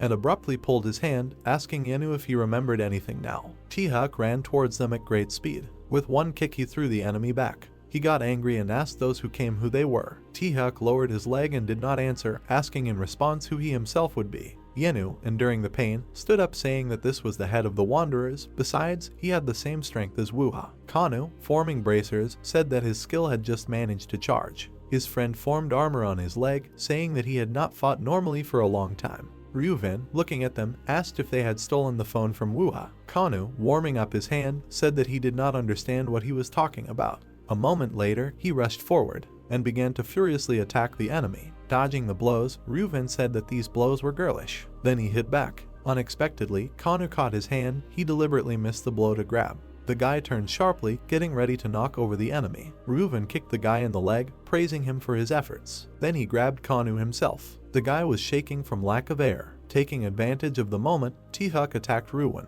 His leg rushed to the head of the enemy, but he managed to catch his leg, which greatly surprised Taehyuk. Then he kicked him in the stomach. The guy crashed into the wall with a painful cry. Kanu approached him and said that they underestimated the enemy. Having summoned a magnifying glass, the guys decided to look at the enemy's characteristics. A moment later, they looked through the magnifying glass at the guy, and the system immediately notified that they were using a magnifying glass to examine Ryuwon's characteristics. What they saw made the guys open their mouths in amazement. The characteristics of their enemy were in no way inferior to the protagonist, shocking them. Activating his skill, Kanu said that they had no choice. The system notified him that maximum patience brought the maximum result. Taehyuk also activated his skill, saying that he would give it his all. Then the system informed them that their strength and agility stats were 350 and they were now beyond human capabilities. The boys were enveloped in mana. Kanu took a dash pose, saying that he would now show everything he could do. A moment later, he rushed forward. He was able to grab the opponent and ram him back. Ryuwon, holding back the onslaught, asked Kanu if that was all his strength. The boy tensed up when he heard his words, and then he activated his strength skill, thanks to which he was able to lift the opponent. Ryuwon was very surprised by this. He shifted his leg, changing his position, and pushed off the wall with his feet, after which he knocked Kanu to the ground. The boy cried out in pain. Ryuwon, swinging his arm for a blow, said that it didn't matter how strong he was if he didn't have the technique. Kanu froze in shock. A moment later, the opponent's fist fell on him. The boy barely withstood the blow, but lost consciousness. Then T-Hyuk used the flash to appear behind the enemy. Ryuwon saw this and recognized the skill. T-Hyuk swung his leg to strike. A moment later, he struck, forcing the enemy to slide back. T-Hyuk gritted his teeth seeing the knocked out Kanu. Ryuwon frowned and asked the guy if he had exceeded the limit of agility. T-Hyuk did not answer, deciding to end the battle as quickly as possible. Activating the flash skill, he rushed forward. He began to attack the enemy at great speed. Ryuwon abruptly grabbed his leg, asking him if this was all he could do. T-Hyuk shifted his body, saying that this was not all. A moment later, he kicked him in the head. But what he saw shocked him. Even putting all his strength into the blow, there was no damage left on the enemy. Ryuwon frowned and told the guy that, unlike Kanu, he had technique but no strength. Then he abruptly grabbed him by the collar. T-Hyuk became agitated, realizing that the difference in their ranks was too great. Ryuwon began to strike, saying that although he did not know how he got his power, it definitely should not belong to him. T-Hyuk was unable to dodge, taking the blows. Thus began the beating of the guy. Soon, his opponent stopped and asked him where he got his power from. Frowning, he asked if he had a phone. T-Hyuk snapped at his opponent angrily. Continuing to hold his opponent, Ryuwon said that he knows how to determine the weaknesses of his enemy, and if he captures someone, he will not be able to escape. T-Hyuk was amazed, realizing why Kanu lost consciousness after one blow. Clenching his fist, Ryuwon told the guy that he will most likely die. Becoming serious, the guy asked T-Hyuk where the phone was. The guy clenched his teeth. Then, showing an obscene gesture, he said that the phone was in the hands of a person named Idi and the last name Ass. Ryu Hwen swung his hand in anger. His fist rushed towards the guy. But at the last moment, Kanu saved his comrade. He took the blow with his face. T-Hyuk was surprised to see him. Due to the force of the blow, both guys flew back and crashed into the wall. T-Hyuk, worried about his comrade, asked him why he took the blow. He answered, saying that it was better for him to be a punching bag than for him to die. Gritting his teeth, he told his friend to throw him. A moment later, he lost consciousness. Ryu Hwen approached them and said that there was no point in this because the sum does not change from changing the order of the terms. The guy bowed his head, saying that the result is unchanged. T-Hyuk got furious hearing his words. The events take us to a cafe. Narum, looking at the protagonist, asked if he had any questions for her. Then she smiled, asking if she should show him something. Thoughtfully, Dame asked her to tell how she gets a weapon. Approaching the owner, the girl said that it was just an animal skill. The protagonist heard her and asked if she lied about losing her bag. Narum confirmed this by saying that she just wanted to be alone with him. The protagonist remembered Kanu and T-Hyuk and called them, and then he was shocked to hear from T-Hyuk that they got into a fight with the head of one. The guy, trembling all over, said that even having overcome the limit, they lost to him. Kanu took his blow on himself, because of which he lies unconscious. Frowning, T-Hyuk said that even together they could not do anything. The protagonist angrily asked him if he could detain the enemy. He answered, saying that in such a state he would not last even a minute. Dame gritted his teeth, not understanding what he should do. Narum intervened in the conversation, asking if their enemy had white hair. T-Hyuk, surprised by the question, confirmed it. The girl became embittered after receiving confirmation. She got up from the bed, asking the protagonist to let her fight him. Dame stood up and, looking at the deuce, mentally said that with her help they might have a chance. Having received permission, Narum rushed away. The protagonist entered the room again, deciding to use the skill he would receive from the girl. The control skill allowed him to remotely control his subordinates. T-Hyuk was puzzled when the control skill was used on him. Dame rolled the dice, intending to change the guy's characteristics. Now his intelligence level had increased to 350. The protagonist's eye sparkled. Intelligence that had surpassed the limit allowed him to fully analyze the situation and find the best solution. Standing in front of Ryuwon, the protagonist and the guy's body started scanning the place and objects in the area. Being concentrated, the protagonist ordered T-Hyuk to concentrate. A moment later, the guy stood up. Frowning, the protagonist told T-Hyuk that control was a skill that allowed him to control him, even his body, but that did not mean he would yank him like a character from Mortal Kombat. T-Hyuk looked at his hand in surprise, and stood up, expressing understanding. Ryu-Hwan was surprised to see that something had definitely changed in the enemy. He raised an eyebrow, mentally saying that he had relaxed too much. Then he rushed forward. T-Hyuk said tensely that the enemy was attacking. The protagonist heard him and asked him not to panic. Using his agility, the guy began to dodge the blows. While the system analyzed the enemy's style, the protagonist was tense, realizing that they could not miss a single blow. Therefore, they could not allow him to hit like he hit Kanu. Dame frowned and analyzed the fight. Although the enemy's attacks were strong, T-Hyuk could avoid fatal attacks using the flash. The guy jumped up using the flash to attack. His leg rushed towards Ryu-Hwan. He easily grabbed his leg and threw it into the fence. T-Hyuk stood up, surprised that the force of the enemy's blow had become less. The protagonist gritted his teeth, realizing that it was bad that the enemy was keeping up with the flash. Wuha was reading him with the snake skill, predicting his every move. But Ryu-Hwan definitely didn't have anything related to the snake, perhaps it was due to her high stats. Dai tensed up, realizing that the task was complicated. Taking a stance, T-Hyuk asked if the decrease in the force of the blow was due to him. The protagonist answered by saying that his blow could have worked. Closing his eyes, the protagonist decided to use absolute exchange to view T-Hyuk's memories. The system immediately notified him of the use of the skill. The protagonist now saw how the enemy blocked all the attacks with the flash. He even managed to grab the guy by the leg. But T-Hyuk did not stop and continued to resist, thanks to which he was able to hit him in the face. Dai came to realization. He closed his eyes again. Applying the analysis, he decided to analyze this moment as much as possible. The system informed him about the launch of a thorough analysis. A moment later, it provided a full analysis. The protagonist's eyes widened, receiving the full pattern of the opponent's attacks. Dame smiled widely and said that he finally understood how to win, so he should not use the flash anymore. His words shocked T-Hyuk. Frowning, the protagonist said that he himself would use the flash when the moment was right. Rushing to attack, T-Hyuk said that he did not understand anything, but still trusted him. Ruin, dodging the blow, tried to understand why the enemy began to attack like that. Crouching, he decided to act. Suddenly, T-Hyuk used the flash and hit him in the face. This shocked Ruin. The guy himself was also surprised by the successful attack. Ruin got angry, realizing that it was an ordinary blow. T-Hyuk rushed to attack, and using the flash in time, he struck again. Ruin gritted his teeth, realizing that this was not just a coincidence. He immediately jumped back, moving back. T-Hyuk looked at his hand in disbelief. The protagonist grinned and said that they just needed to be more unpredictable. Last time, his successful attack was due to his ingenious flexibility and therefore it came as a surprise to Ruin. Smiling, the protagonist said that their opponent was similar to Wuha because he also predicted the blows, seeing the trajectory. The problem with the flash was that the blow only goes in a straight line, which is why it is much easier to predict the blows. But now there are two opponents, and T-Hyuk's body moves on Dame's orders. Because of this, Ruin's previous observations become useless. Now the enemy is in shock. T-Hyuk rushed to attack using the opportunity, and began to attack the enemy by changing the trajectory of the blow. Ruin blocked the blows, unable to predict the blows. He gritted his teeth, realizing that there was no point in this because the guy's blows are like a mosquito bite. So he rushed at the enemy. The protagonist tensed up, realizing that the enemy had realized the weakness of their tactics. The downside of this attack is that it is impossible to swing, and therefore the damage also becomes less. Because of this, Ruven began to attack furiously, but because of his characteristics, the protagonist felt every blow. If he did not collect himself, then T-Hyuk would be driven into a corner. A moment later, the guy's foot hit the wall.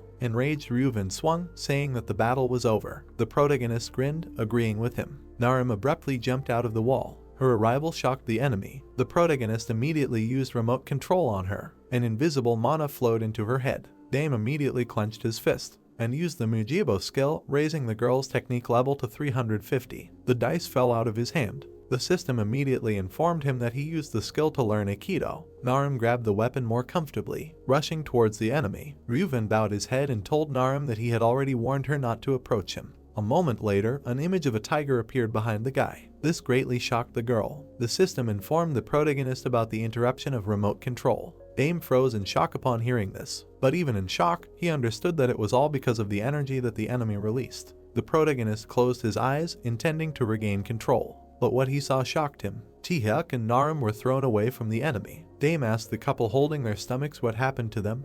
Narim answered by saying that it was all because of the animal skill. The protagonist stared at the enemy and asked if this terrible aura was his animal skill. Ryuven's eyes lit up from the use of the skill. The protagonist gritted his teeth, realizing that there was no point in his help. Dame became alarmed and decided to use a backup plan. He immediately asked Narim to get the fire extinguisher that she took with her. The girl immediately followed the order, and with its help, she blocked the enemy's view. He covered his face, losing his view. But when the smoke cleared, the three people were no longer there. Ryufen froze in anger. The events take us to the hotel. The protagonist standing next to him told those who came that he took a room and they could rest there. Kanu's lodge, the protagonist asked the coach if he needed to go to the hospital. The materialized coach said that there was no serious damage and he just needed rest. Dame leaned back in his chair, happy about this. A moment later, becoming serious, he remembered the battle. It was good that they managed to escape, otherwise they could all have died. Looking at Taehyuk, the protagonist asked him what happened to them at all. But the guy did not answer, he had already fallen asleep from fatigue. Dame immediately turned to Naram and told her to go home. Afterwards he went to the bed, intending to stay there. Naram said nothing, simply watching the guy. As soon as he lay down, he immediately fell asleep. In his sleep, in complete darkness, he told himself that he needed more strength. After a while, the protagonist began to wake up. He opened his eyes slightly, trying to understand how long he had slept. Feeling the weight, he lifted the blanket. Naram, lying on it, said that she had been waiting for him to wake up. The protagonist jumped up and, worried, asked the girl why she had not returned home. She reminded him, saying that she did not have a home. Dame immediately remembered their short conversation with the girl. The protagonist, having calmed down, told Naram that she could stay at the hotel as long as he was its owner. The girl was amazed at his words. She suddenly frowned, asking the guy who he was and what she was doing here. The protagonist became scared, realizing what had happened. Sitting on the guy, Naram said that if she was not satisfied with the answer, she would kill him. Dame was horrified and tried to figure out how best to explain everything. Naram summoned her hammer, asking the guy if he was going to keep quiet. The protagonist raised his hands and screamed, saying that he didn't force her to do anything and she did everything of her own free will. The girl frowned, saying that this was nonsense. Suddenly Naram froze. She started remembering her past actions, which made her scream in shame. Pulling away from the guy, she couldn't believe it. She remembered how she hugged him and clung to him along the way, how she flirted with him, expressing admiration. She even kissed him. Naram blushed with shame, asking herself if she was crazy. The protagonist worriedly said that it might seem strange, but he could explain everything. The girl pursed her lips. Turning to the guy, she said that it was her first time. Kanu and Taehyuk suddenly jumped up, asking the protagonist what she just said. The guys suddenly attacked the protagonist, saying that he dared to have fun with her while they were being beaten like dogs. After a while, the guys calmed down and knelt down. The protagonist stood in front of them, saying that he did not have time to explain anything to them. They answered, saying that everything here is obvious. Naram intervened in the conversation, asking the protagonist, allowed his skill to subjugate everyone he was able to defeat. Having received confirmation, the girl thought about it and said that she heard about such a skill for the first time, and she only knows about phones that open animal skills and inventory. Dame looked at her and said that he thought that he was the only one who had powers, but it turned out that she also had them. The protagonist raised his hand, asking to tell more about the phone. Naram took the phone in her hand, saying that thanks to the phone, you can use animal skills. Turning it on, she said that the skills change depending on the user. If a person takes the phone from another, then he does not get his skill, but a completely different one. As she understood, the type of skill depends on the person's character. The protagonist thoughtfully said that it was completely random. The girl was embarrassed when the protagonist asked her what her real skill was. She looked away, ashamed of her skill. When her lips parted, she said that her skill was the sun and the moon. Kanu and Taehyuk screamed in disbelief, and only the protagonist was puzzled, not understanding what they were talking about. Kanu, looking at the guy like an idiot, asked if he really had not read this fairy tale. The protagonist got angry and said that he sent fairy tales to hell. Naram, trembling with embarrassment, said that it was not the sun and the moon, but a sea otter, and in general it only sounds similar in Korean. The boys turned around, looking at the otter in confusion. Naram screamed angrily, saying not to underestimate the sea otter, because thanks to this skill she can store items, although it is not clear how this is different from inventory. Then she looked away from embarrassment. Having calmed down, the girl said that she can tell the story of Ryu Hwen. It all started with Jae-hoon. Naram first met him in a place called Paradise of Love, a huge sect that grew into an entire city. The people there were friendly with everyone, and Naram herself grew up there. In reality, everything was different. It was a religious prison where orphans were made real slaves. The girl ended up here when she was 7 years old and immediately realized that this was not heaven, but hell. The guards scolded the children for not fulfilling the quota. If she was angry, she left the children without food and ordered them to do everything overnight. Naram was forced to pretend that she did not see anything. Even the police were on the side of this sect. If the warden saw how they were looking at her, she immediately scolded her. Approaching the girl, she asked her if she thought that since she was not looking, she could not work. She grabbed the girl by the hair and began to beat her while cursing. Jae-hoon then saved Naram by stopping the warden, even if he was devoted to the sect. Having learned that Narim was a member of the choir, the warden stopped. Turning around, she ordered the couple to continue working. Narim, looking at the guy, said that she was not a member of the choir.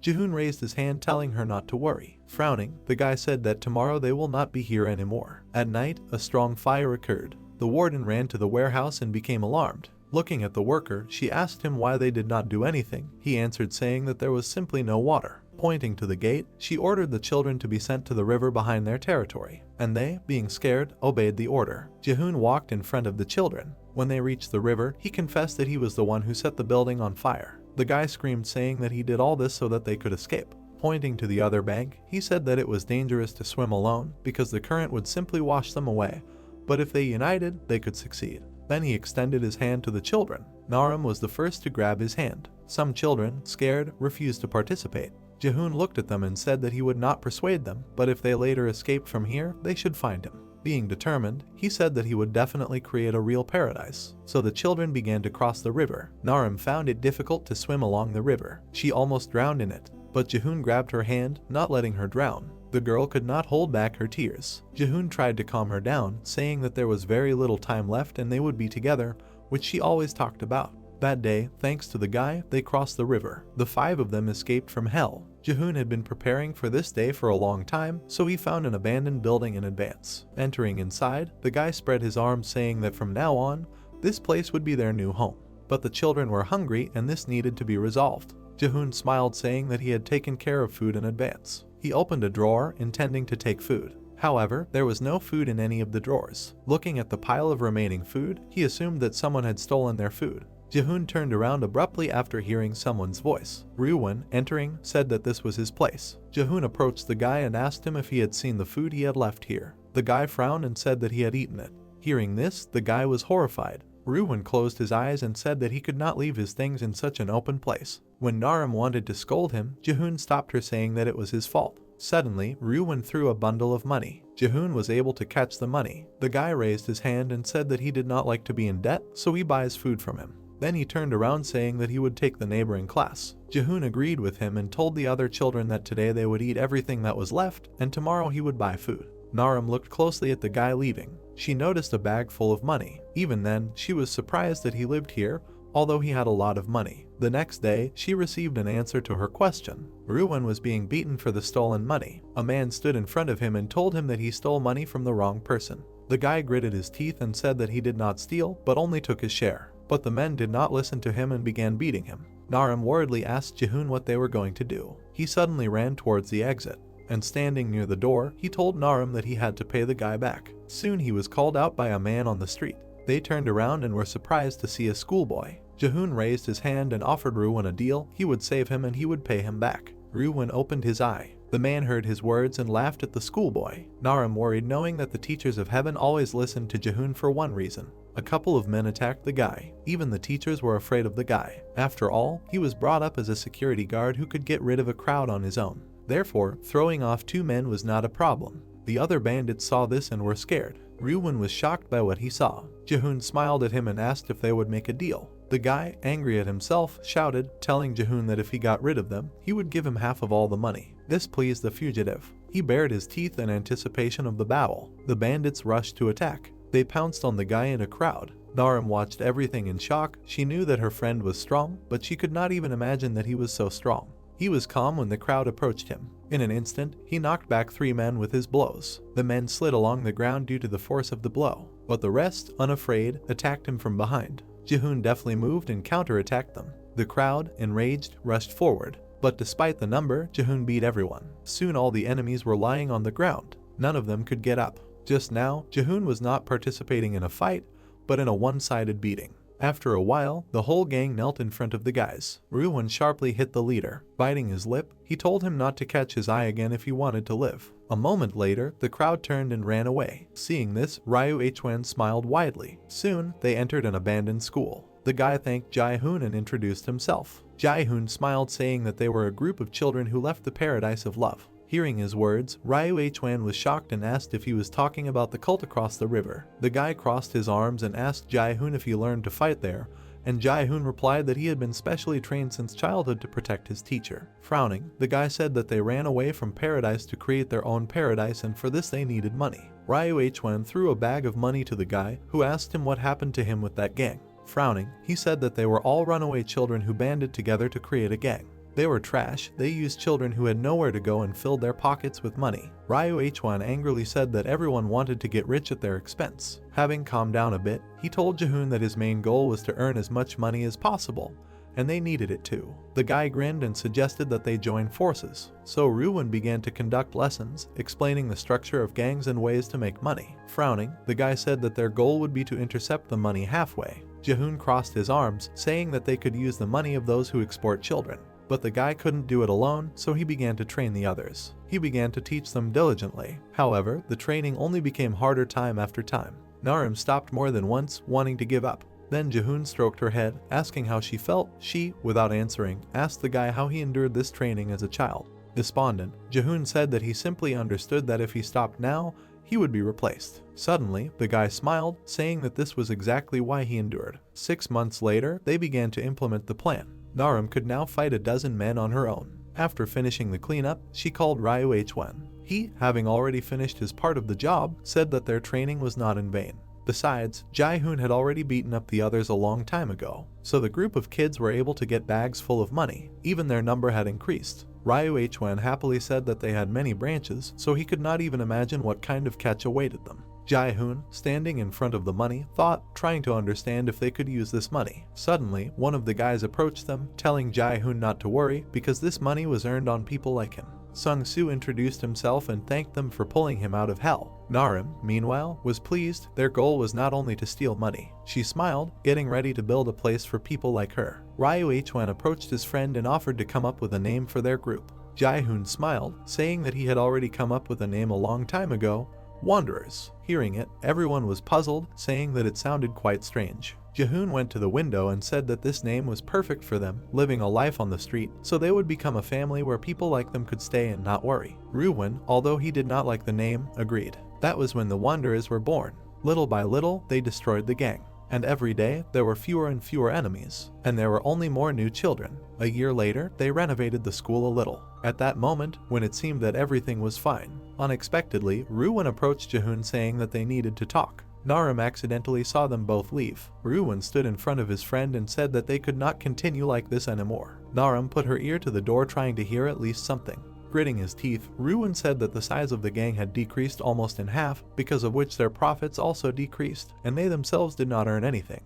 Jaehoon looked at his friend and reminded him that he couldn't do this. Frowning, he said that he would destroy everything in a month. His friend suddenly shouted, asking the guy how they would make money. The guy got angry and said that they were growing too fast. Putting his hand on his chest, the guy said that he couldn't stop them. Ryuwon, being angry, said that if they destroyed everyone, they wouldn't be able to feed the camp. No longer holding back his anger, Ryuwon asked his friend what they would eat if he destroyed everyone. After all, he didn't allow them to do anything. Frowning, the guy said that their goal wasn't money, but creating a place where kids like them could find a home. Ryuwon shouted, interrupting his friend, saying that he was only there for the money. Thus began a fight between the two. After a while, Narim stopped hearing their voices. She held her breath and decided to take a look. The girl stood in front of the door and abruptly opened it, but what she saw did not please her. Blood was flowing from Jaehoon's mouth. Narim attacked Ryuwon, scolding him for hitting a family member. Ryuwon pushed her away, saying that there was no family here. Then he turned around and left. The girl worriedly helped Jaehoon up.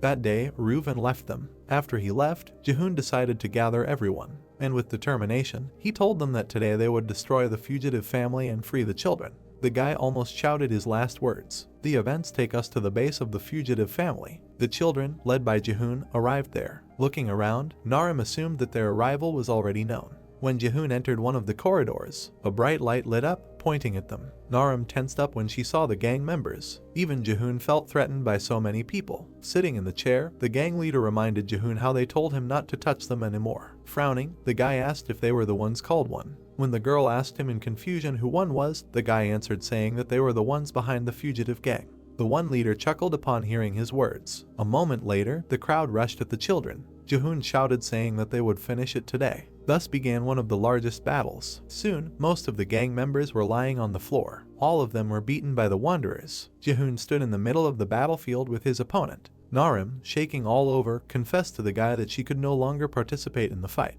The one leader stopped smiling and told the guy that he was pretty good without a phone. Jihoon, holding his sore arm, asked him how long he was going to sit there. Suddenly, someone came into the room. Naram saw him and stared at him in shock. It was Ryu Hwan who had come. He stood next to Jihoon, who said that he knew he would come. The head of one raised his hand, saying that now he understood why he had been dragging out the fight. Naram smiled. She knew that now with Ryu Hwan they had a chance to win. He suddenly swung his arm behind Jihoon and hit him on the back of the head. The guy's face showed shock. Naram cried in anger, asking the guy what he was doing. Ryu Hwan continued to hit Jihoon, saying that his dream had always been to become rich. Taking the guy by the hood, he said that unfortunately his goal contradicted his ideals. Approaching the head of one, the guy told him that he would sacrifice his friend for his dream. A moment later, he threw the guy at the man's feet. He grinned, saying that it was funny. Naram cried in anger, calling Ryu Hwan a traitor and a fratricide. Ryu Hwan frowned, mentally saying that he couldn't do otherwise. The guy, being serious, said that he was ready to sell everyone for the sake of his dream. The girl, looking down, reports Ryu Hwan's betrayal. After that, the guys get furious, asking how he dared and what happened next. Raising the corners of her eyebrows, the lady claims that the traitor joined one. Suddenly, she frowns, rushing to share what Ryu Hwan did first when he joined one. The scene of the beginning of the battle is shown. A guy calmly walks behind the crowd, ordering to seize everything. The girl sadly reports that the wanderers were torn to shreds. Dame grits his teeth, understanding the whole essence of Ryu Hwan. Then he remembers the strong Jihoon. Clenching his hands into fists, the young man asks where Jihoon is now. The girl gets up from the couch. Suddenly, with sadness on her face, she says that she will take him to see her friends and Jihoon. A large building and a spacious area are shown. Daim looks around, remembering what the girl told him about this base. Lowering her head, the lady notices that it is now ruins. She sits down, picking a flower. Suddenly, a worried Jiangsu appears running. He turns his attention to the group of people, wondering who it is. The guy is happy, but the girl says that she was caught. She moves on, deciding to explain everything later. The young men look after her in surprise. Daim, perplexed, begins to make guesses. Then the girl sits down next to a grave and starts a conversation with her deceased friend. Turning to the others, she says that this is Jihoon's grave. Daim watches in shock, realizing that the guy died that day. The lady lowers her gaze, confirming his thought. That fateful day is shown when Ryu Hwan told the kneeling people to leave. The girl angrily breaks away, asking where Jihoon is. The guy frowns, deciding to tell the truth. Suddenly, he takes out something wrapped in a handkerchief. Everyone looks at him angrily, not understanding. A jar with Jihoon's name on it opens. Putting his hand on this vessel, Ruin announces the guy's death. Tears well up in the girl's eyes. The white-haired guy says with displeasure that he was going to throw away his ashes, but took pity. Covering his eyes, the lady informs that this is how they lost Jihoon. Everyone listens to her story in shock. The girl arches an eyebrow, telling about revenge on Ruin. She points to Young-soo, introducing him. Moving her hand to Dame, she says that he is her master. At this point, the guy indignantly asks what this means. Dame suddenly becomes nervous, asking why the girl is saying this. He smiles awkwardly, waving his hand, and introduces himself. As the two young men walk down the hallway, something surprises Jongsu. Dame awkwardly looks away as the boy expresses surprise at his victory over Name. Smiling slightly, the girl remarks that her master is very strong. Jongsu is taken aback when he learns that the boy is as strong as Jihoon. Suddenly, he begins to bow, thanking Dame. Putting his hands on his hips, the boy asks Jongsu what he knows about Ruin. Taking a piece of chalk, the boy decides to show it on the board. He begins to write, talking about the people from the four directions. A map appears, and it turns out that after capturing the Wanderer, they took over the four directions that control this region. The inscription 1 appears, and it says that part of the money collected is given to them.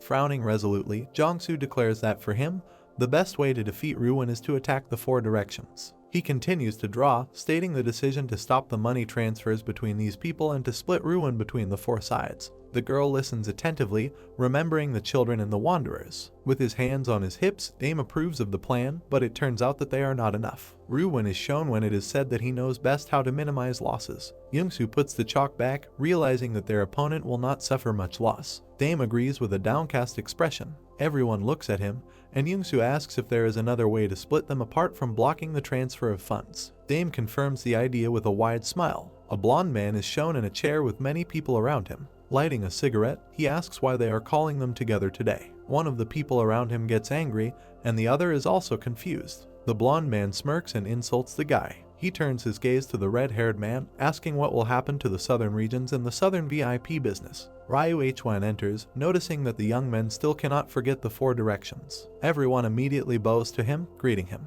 Approaching the blonde, the guy declares that from now on they are wanderers. The sitting one gets up, and it turns out that the guest wants to find someone. Frowning, he declares that someone else took Junwoo's phone. The surrounding people are shocked by such news. Ryu H1 furiously tells them to find this person and bring him to him. A house appears at night. The green-haired man, leaning over, sits on the couch and claims that Ryu H1 is causing trouble. Suddenly, he looks menacingly at his comrade, asking when Taeyong will arrive. Then the blonde appears, announcing his arrival. The man licks his lips, remembering the promised women. Grinning, the blonde notes that it was difficult for him to find girls who match their taste. Here 2 people enter. They awkwardly greet each other. Suddenly, a scene is shown with indignant guys who do not want to be undercover. Daim is perplexed, stating that they must infiltrate and find a way to defeat the rivals. The guys ask discontentedly why they should dress up as women. Here the young man frowns, saying that they are just right for Sadok's tastes. T-Hyuk indignantly turns to the guy who wants to send him on reconnaissance. Clenching his hand into a fist, Daim claims that T-Hyuk needs an ugly girlfriend.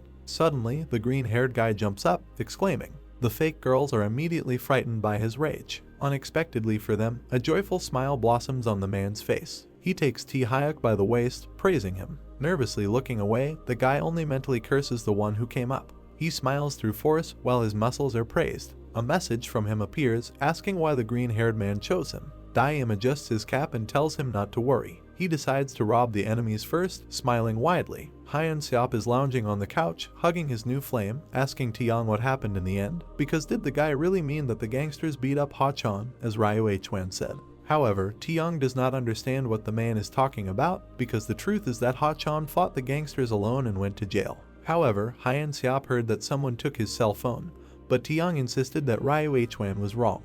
Hyun Seop hugged Kang Woo tighter, then asked what happened with the business and the girls for VIPs because he was wondering if they could take responsibility for him. Taeyong looked annoyed when he answered no, because the question was still a headache and Youngwoo was doing his own business. He told him that the guy had been caught and all their money loopholes had been closed, and then asked how Hyunseop's business was going because maybe the guy had something for them. Hyunseop stared at him in surprise, muttering about his business. He leaned back on the couch, talking about how Ruwon was in charge, and if they wanted to, they would have to obey Ruwon. Dame watched their conversation, thinking that he wanted to hear specifically what his business was, because it seemed like Ruwon had ordered him to keep quiet. He looked at him from under his purse, thinking that it was the right decision to start digging from the inside, especially if they got that kind of information. Out of nowhere, 2 strong guys appeared in front of Dame and asked who he was, since it was their first time seeing him. Dame hesitated, unable to find a quick answer. Taeyong pointed at Dame and said that he had brought him along. The man smiled, saying that the guy wanted to join them, but his interlocutor should know that they were going through hard times right now, so he wanted to ask if Dame would be accepted.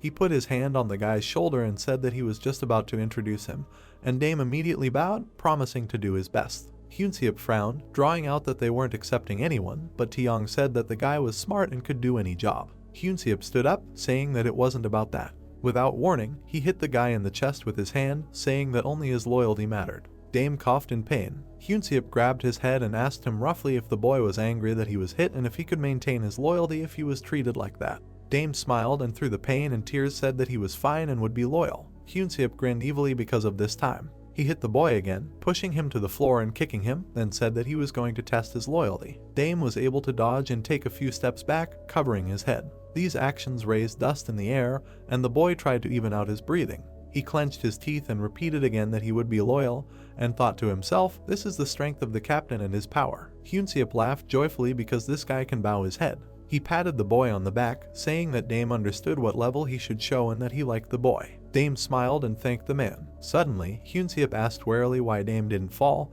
because the blow was quite strong, but Dame seemed to be resilient. The man clenched his fist, as he had an urge to test the new guy. Dame cursed in his mind and braced himself for the blow. Hyunseop swung his fist, wanting to see how long Dame could hold out, but at that moment, Kanu, in the form of a girl, jumped up and asked him to stop. She folded her arms over her chest and said that she couldn't stand violence, so she asked him to stop. Hyunseop immediately walked up to her, put his arm around her shoulders and said that he understood and wouldn't do it again. He turned to Dame with a smile and said that he was resilient and loyal, and he liked that, so he asked his subordinates to take him on a mission. Kanu turned to Dame and a dialogue box immediately appeared asking what this bad guy was going to do to him. Dame, squeezing the bruised area, gave a thumbs up and mentally asked Kana to be patient for a little while. The guys walked together with Dame. He looked at the bag of one of the escorts because he was curious about what was inside and decides it was probably their way of earning money. Suddenly, the man hit him on the head from behind. Dame covered his head with his hand and mentally thought that he would not be able to catch these bad people using only his leadership skills. He immediately asked why he was hit, but instead of an answer, he received a question about his name.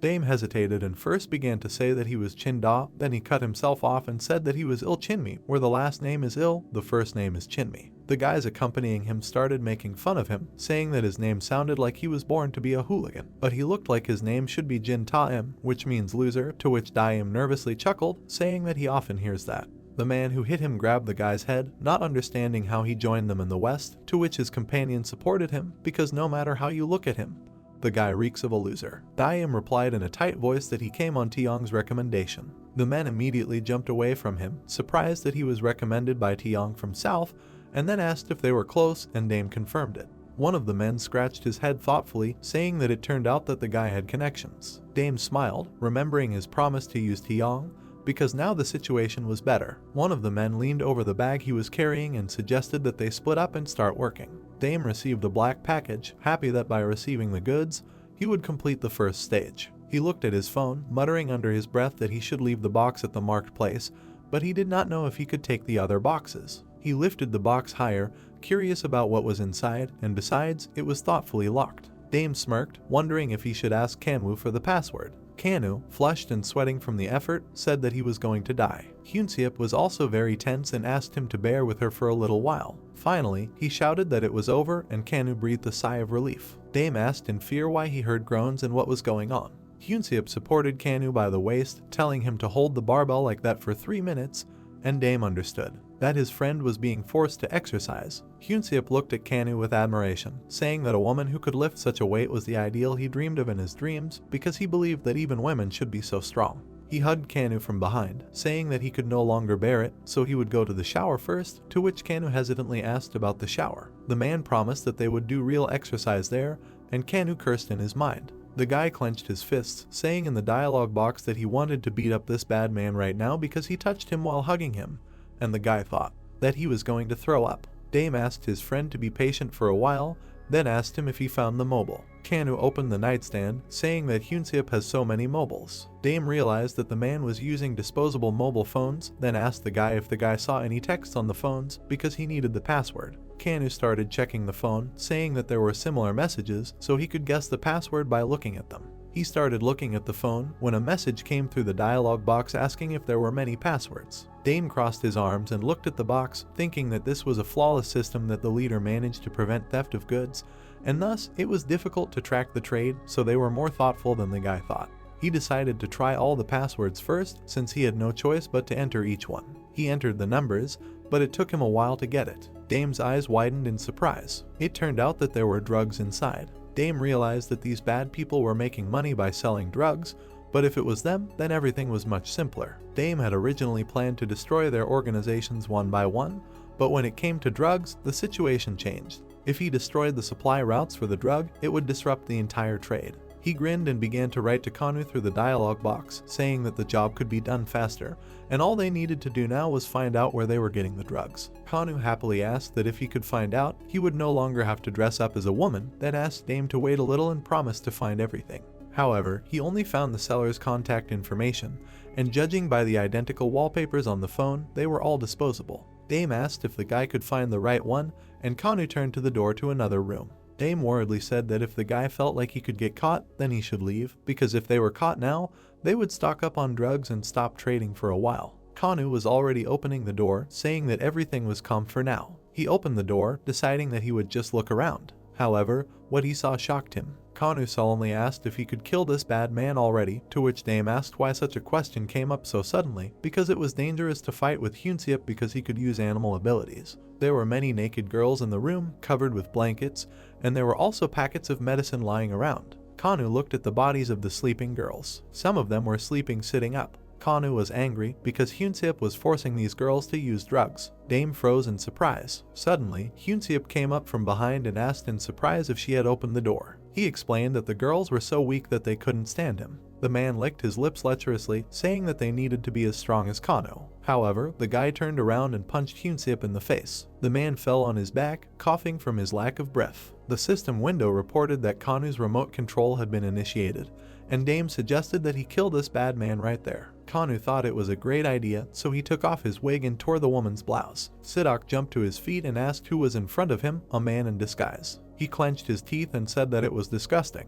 Kanu punched his palm and said that Sidok was disgusting. He turned to the sleeping girls and asked what the guy had done to them. Sidok just smirked and asked what was wrong. He raised an eyebrow and asked if that meant they were weak in body. Kanu lunged and said that talking wouldn't solve anything. He hit Sidok again. He was pushed back. He sighed and lightly hit Kanu back. He said that he thought the worst thing was to fool around. Kanu fell. Dame anxiously grabbed his temple, trying to understand what was happening to the bully. Kanu looked at his opponent in amazement. The hero's voice asked if he was okay. Kanu asked the hero why Sidok was so strong. He got into a fighting stance and smiled. The hero asked him to be careful with him because his strength was greater than Kanu's. Kanu looked at the bracelet that appeared. The hero offered to try to knock him down and asked if he knew how to use this item. Kanu said that he hadn't used it for a long time, so he didn't think he could use it. Dame looked away angrily and suggested doing something with intelligence using remote control. The hero increased intelligence to 350, Kanu's fighting skills increased to 350. Kanu got into a fighting stance. He began to study fighting using martial arts tips. Kanu ran at the enemy. Sidok smiled and called Kanu an idiot, because he should have realized their difference in strength by now. He hit, but Kanu was able to get to his feet. He grabbed Sidok. He raised an eyebrow questioningly, and Kanu knocked him down. He swung his fist and asked him to talk more, and punched Sidok in the face. He screamed and asked, "Is this really all his strength?" He continued to hit and shout curses. However, Sidok only smiled under the fist and asked, "Does Kanu really want to say that he is weaker than him?" Kanu looked at the guy in amazement. He did not understand why he was so calm after the beating. Sidok grabbed Kanu by the shoulders and said that such fighting skills are only for weaklings. He headbutted Kanu in the face, threw him aside. He stood up, smiled, and said that all he had to do was try to defeat him. Dame looked forward in fear. He understood that Kanu needed help because fighting with Sidok now was too dangerous. Sidok hit the bully in the face. He flew back somersaulting. He angrily wiped his chin. The hero asked if he was okay because despite the fact that he managed to block the blow, the damage was huge. Kanu said that thanks to him he was able to avoid losing consciousness. The hero's eyes flashed. He said that he needed to take control of Sidok and learn his abilities. He used absorption. He gritted his teeth and said that there was something strange here because Sidok did not have ordinary strength. He stood menacingly in front of the hero. He was also a user of a special skill and used animal skills. He had a breakthrough attack of a wild boar. With this ability, Sidok's destructive power increased and the damage received was halved, and he also did not feel pain. Dame frowned. He was worried about Sidok's explosive power and damage reduction, but he understood that this did not mean that their attacks would not work on him, because the fact that he did not feel pain did not play a special role, because he did not realize how much harm he was causing himself. Kanu got into a fighting stance. Dame decided that it was worth fighting him. He planned to accumulate damage and attack him one after another, then victory would definitely be theirs. Sidok made a dash, asking how weak Kanu was. If he had received a couple of blows, he had already softened. He began to strike many blows. He said that then he just had to crush the guy. Kanu barely blocked the attacks. Sidok's blows were terribly strong. He took the enemy into the passage again, threw him over his shoulders with a shout, and threw him on the floor. Sidok smiled and said that it didn't hurt at all. He hit Kanu in the chin and asked him to hit him harder. Kanu's face began to swell from the blows. He said that even if Sidok didn't hurt, he would still defeat him. With these words, he hit his opponent in the chest. Dame clenched his fist joyfully. Sidok took all the damage on himself without thinking about anything, and if this continues, then Kanu will definitely win. Then he should have noticed. Dame began to replay the fight in his head. Kanu threw Sidok. The hero realized that hand-to-hand combat was not the best. For now, Sidok was having fun. He was cheerfully wiping away sweat. The hero was trying to understand how long he had been receiving damage. Did he really not care at all? Kanu was breathing heavily. The hero asked what was wrong with his breathing and asked if he was okay. The hero's eyes widened. He realized that something strange was happening to Kanu and that this was definitely not his victory. Sidok clenched his fists and asked if Kanu was already exhausted. He was still fine. Kanu was sweating all over. He was very exhausted. The hero needed to think about Kanu's situation when he fought Sidok. He smiled and suggested ending the fight. The psychological pressure from an opponent who was fine was making the situation much worse. Dame was covered in beads of excitement. Kanu understood everything mentally, but in reality it was much worse. Would Kanu be able to harm Sidok? The hero had a suspicion that Kanu's doubts were tiring him. He completely denied confidence in his own strength. And if this continued, the enemy would become an indestructible wall for him. Sidak ran to the frightened Kanu and said that he would come to him himself. Dame screamed and ordered him not to give in to his doubts. He asked Kanu to come to his senses. Sidak was beating the guy, calling him pathetic trash. Kanu was taking all the hits. Sidak was sure that the guy was now completely confused and did not know what to do. Sidak swung and said that this is the will of the strongest. Dame shouted for the bully to block the blow. Kanu was thrown back by the blow. Sidak said that this is how their world works. The guy crashed into the wall. Sidak came up to him and said that what makes him weak is that the guy does not recognize the strength of his opponent. Dame thought nervously. It seemed to him that this was the end. Kanu was unconscious. Dame understood that even if he tried to show an indomitable will, nothing would come of it because Kanu was now completely disappointed. Dame hit the box and thought that he was a terrible leader. His job is to bring his subordinates to the greatest heights, and he gives up so quickly every time. Kanu began to recover. He told the hero that he was not defeated yet. He used an indomitable will. Dame looked ahead in surprise and asked, hadn't Kanu's will faded? The coach appeared in front of the hero and he said that he did not need to have strong statistics to win. The hero asked what that meant. The coach said that statistics could not express true strength. Kanu trained hard. He endured hard training. He had fortitude. He wanted to become stronger than anyone else. He planned his goals clearly and regretted his past mistakes. Not far from the punching bag there was a crumpled photograph. Kanu was ready to change. He sat down to rest and squeezed the photo in his hand. The coach said that this is such a thing as a strong will. Sidak smiled and said that here it is, the endless struggle of a weak person. He said that this will not help Kanu. Kanu began to get up and angrily said that he used to think like him too. He remembered the moments when he bullied the hero. He said that the will of the strong is a vile excuse, that you can bully others because you were lucky enough to be born strong. He clenched his fists and said that to atone for his sin, he would knock out Sidak right here. Dame stared into space, thinking that he was a terrible leader since he had no idea what thoughts haunted Kanu. He said that he was a fool. The coach looked at him and asked if the hero had decided anything. The hero said that it was time to use what he had entrusted to him earlier. He understood that Kanu had an unwavering will. Dame glared at the coach and said that he would pass it on to Kanu. He was going to give him power. Kanu looked at his hands in surprise. Steam began to come out of him. The system informed him that this power was given to him by the leader. The boy received the skill of the beast. Hooves appeared in the air. The skill opening began. Horns appeared. Kanu became a furious bull. He looked at the enemy furiously. The hero mentally asked him to get the most pleasure from this power. Sidak laughed and said that Kanu was really a funny guy. Kanu looked at him silently. Sidak asked why he was so stubborn, all beaten up. He smiled and offered to teach him a lesson because his blow did not hurt him at all. He came closer and turned his face. He said that if the guy did not believe, he could hit with all his strength. He smiled because he thought that he knew the level of Kanu's strength and believed that his fists would not hurt him. Kanu sighed and said that then he should not complain later. Sidak just grinned. Kanu swung. Sidak hoped that now Kanu himself would feel how weak he was. Kanu hit with all his strength. He said that he would fulfill his wish. Sidak slightly tilted his head and asked, "Is that really all?" Blood started to flow from his mouth. He said that his blow didn't hurt him at all, but suddenly he groaned. He fell to the floor. Suddenly he felt dizzy. He looked at the blood with his fallen teeth, not realizing that they were his teeth. He trembled. Fear began to take over him. He was convinced that Kanu couldn't have hit him that hard. Kanu came closer and said that if Sidak fell from one blow, what kind of strength was he talking about? He smiled and asked what would happen if his ugly face became even uglier. Sidak clenched his fist and asked, how dare Kanu mock him? He hit Kanu and said that he would beat the crap out of him. Kanu just grinned from under his fist. He thanked the guy for hitting him. Dame smiled and praised Kanu. Now he understands what kind of strength was hidden in him. The bull skill meant that the more damage the user took, the stronger he became. Sidak asked fearfully, what the hell was that? Kanu punched him in the stomach and said that he would return it 100 times stronger. Sidak looked into the void in front of him, not understanding where this strength came from. He did not feel pain and he clearly saw how weak Kanu was. Another punch flew into his face. Kanu glared at him and continued to punch. Sidak thought about his fast movements. He missed all the punches, noticing how much his enemy's movements changed. He saw a huge fist in front of his face and could not do anything about it. Kanu pressed harder. Sidak clenched his gap-toothed mouth. He felt great shame, just like that time. He remembered the blonde who beat him up in the alley.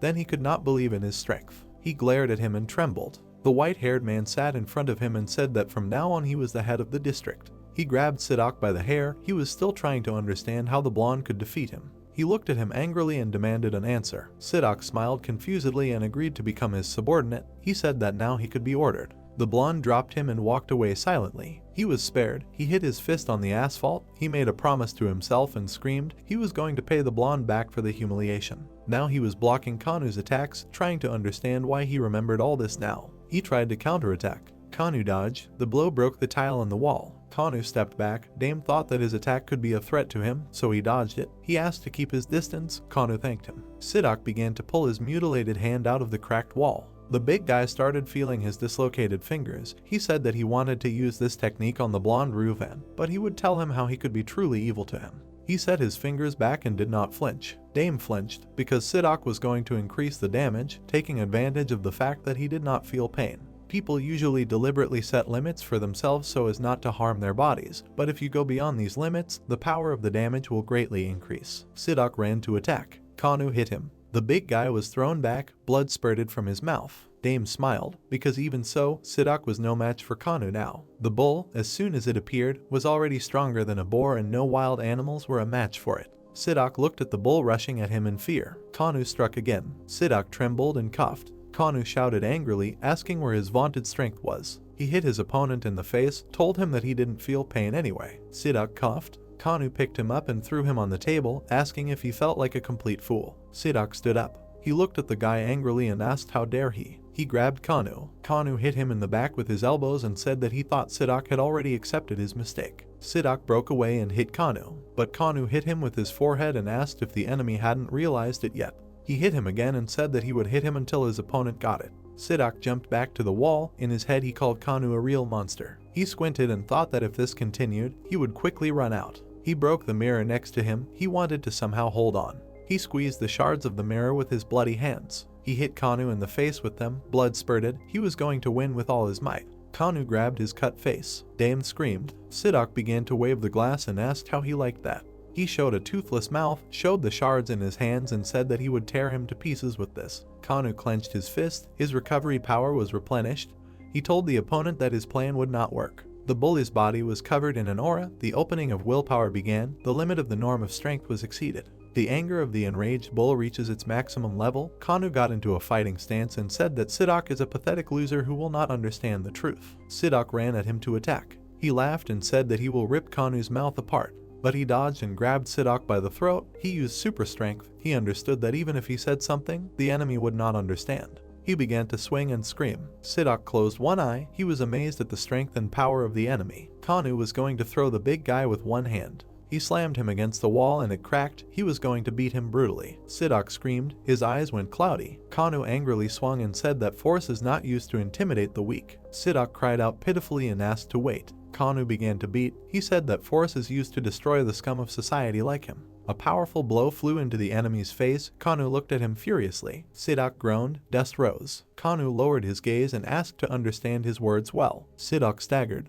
Kanu stood in front of him and said to do it because now Sidok was lying in front of him, not him. Kanu walked away, touched his temple and said that Sidok was defeated. Kanu won. The entire territory was covered with magical energy. A notification appeared in front of the main character, which said that after defeating Sidok, who ruled the West, the territory of the West became Dame's territory. After that, another system notification appeared in front of him, which said that as a reward for defeating Sidok from the West, he received a recovery potion. The guy read it and said contentedly that in addition to this, in the Western region he got another wild beast. The reward this time is a potion, Dame said, after which he asked if this really means that the recovery will be endless. The system window of the recovery potion said that stamina would be restored infinitely, and that it could be used for 1 minute during combat. After reading this, the protagonist said that during combat, its effect only lasted for 1 minute, and then asked if this was good or bad. He put his hands on his hips and said that in any case, thanks to Kanu being grabbed by Sidok, everything became much easier. Kanu looked at his defeated opponent and said that he was most glad that he would not dress up as a woman. The protagonist raised his hand, in which a collar appeared, and said that it was time to train this guy. Having said this, he threw the collar on Sidok. The man's eyes lit up. Dame folded his arms across his chest and ordered him to answer questions. Sidok knelt down and obediently said that he understood everything. Without taking his eyes off the bandit, the protagonist asked what kind of medicine they were delivering. Sidok looked up and obediently answered that they worked as intermediaries transporting the delivered medicine. Hearing this, Dame asked where exactly. Sidok raised his head and quickly answered, The escaped mercenaries. The protagonist immediately remembered the boxes he had found earlier. Then he realized that the mercenaries were taking them. Leaving his memories, the guy asked why they were transporting medicine. Sidak obediently answered that all this was in order to distribute it to countries. They used fugitives who wandered all over the country. As soon as Dame heard this, he was very surprised. He immediately asked himself if they were delivering not only to the districts, but also to the entire country. When it came to distributing medicine throughout the country, there was nothing better than escaping and making money. If they succeeded, it would be a great loss for the competitors. Kanu looked at the boss and asked why the police did not intervene in this for them. Dame smiled and asked, "Isn't it easier this way?" After that, he said that they had caught Sidak, so they could be forced to surrender, and if they collected information and handed it over to the police, they would begin an investigation. After these words, he turned to Sidak again and asked where they got their medicine from. The man answered without thinking twice that they were supplied by the Church of Heaven. Hearing this, Dame was shocked. Kanu looked at the boss and asked if this was the cult that Naram was imprisoned in. The protagonist put his hand to his chin and replied that it was the Church of Heaven, then it was better not to report them to the police. Why? Kanu asked in surprise. Dame then said that Naram had told them that the church was connected to the police, so if they turned to them, they would only lose direct evidence and proof. He thought about how to somehow catch them all. After these thoughts, the guy looked at Sidak and asked when he would receive his next supply. The man calmly answered, "Tonight, in 3 hours." Hearing this, Dame was at a loss and said that in that case, they should hurry. Immediately after that, he put his finger to his ear and told Naram that he found information about the medicine, so they should gather at the abandoned school right now. An abandoned school. In one of the classrooms, the protagonist and his people were there. Dame stood at the board and said that time was short, so he would briefly inform them. He took a piece of chalk in his hand and said that they would split into 2 groups and take action. Group A would head to the supply location, and Group B would eliminate the obstacles from all sides. Then he pointed his finger at Sidak and said that he would first go to the meeting place and get the medicine from the supplier. Sidak was frightened and asked himself what was going on and why his body was obeying an outsider. Dame looked at Naram and Jiangsu and said that they would be in Group A. He said without a drop of fear or doubt in his eyes that Naram would use his clan abilities to preserve the integrity of the medicine.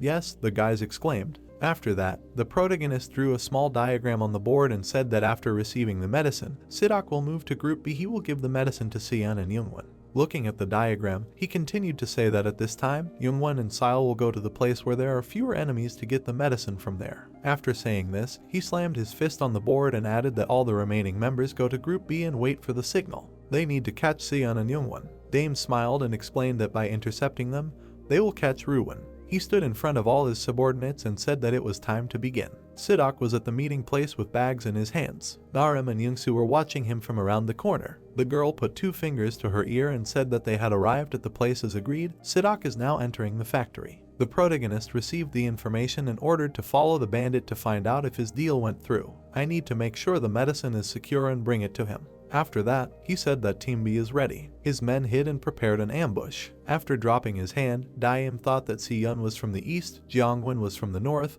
and according to Sidak, both of them were stronger than him. The protagonist remembered the fight with him and said in his head that he was strong too, but if they were stronger than him, then they were definitely dangerous guys. After thinking about this, he turned around and said that he would leave Si-yun here with T-Hyuk and Kang Woo, and he would handle Jiangwon. "Okay," the guys firmly answered, preparing for a fight. At this time, Sidak met with those who brought the medicine. He threw both bags on the floor and said to check the money. The guy in front of him waved his hand and said that they do this every day, so there can be no doubt. Naram gritted her teeth in rage and said in her head that those bastards from the church are still doing dirty deeds. Suddenly, the guy from the church got a call. He answered and calmly said that everything was fine. Sidak extended his hand and asked for the phone, to which the guy asked why. Lowering the phone, he said menacingly that he was told not to give him the goods. Hearing this, Sidak was very surprised and asked why not to give it. Naram and Yunsu were worriedly wondering what was going on. Suddenly, the gates of the factory opened. A large crowd of bandits entered, saying that Sidak was in big trouble. In front stood the menacing Jiangwon and Sion.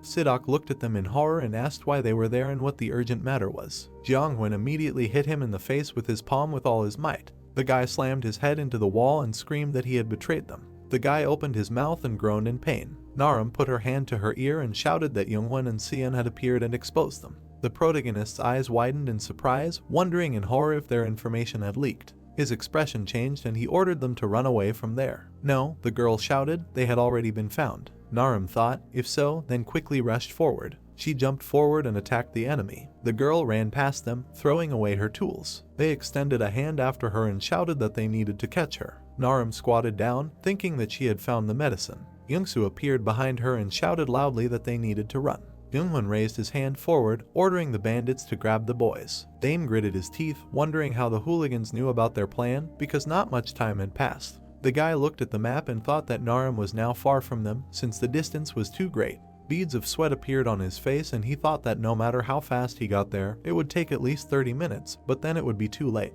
The guy frowned and started thinking about the fastest way to get there. Right, he thought happily. Jiangsu and Narum were running fast from a crowd of angry hooligans. The crowd jumped out in front and shouted that the girl was here. The guys jumped, rushing forward. Jiangsu turned to Narum and asked her to give him the bag. The guy said that the crowd would chase him as long as the bag was in his hands, and she needed to find Dame and bring him.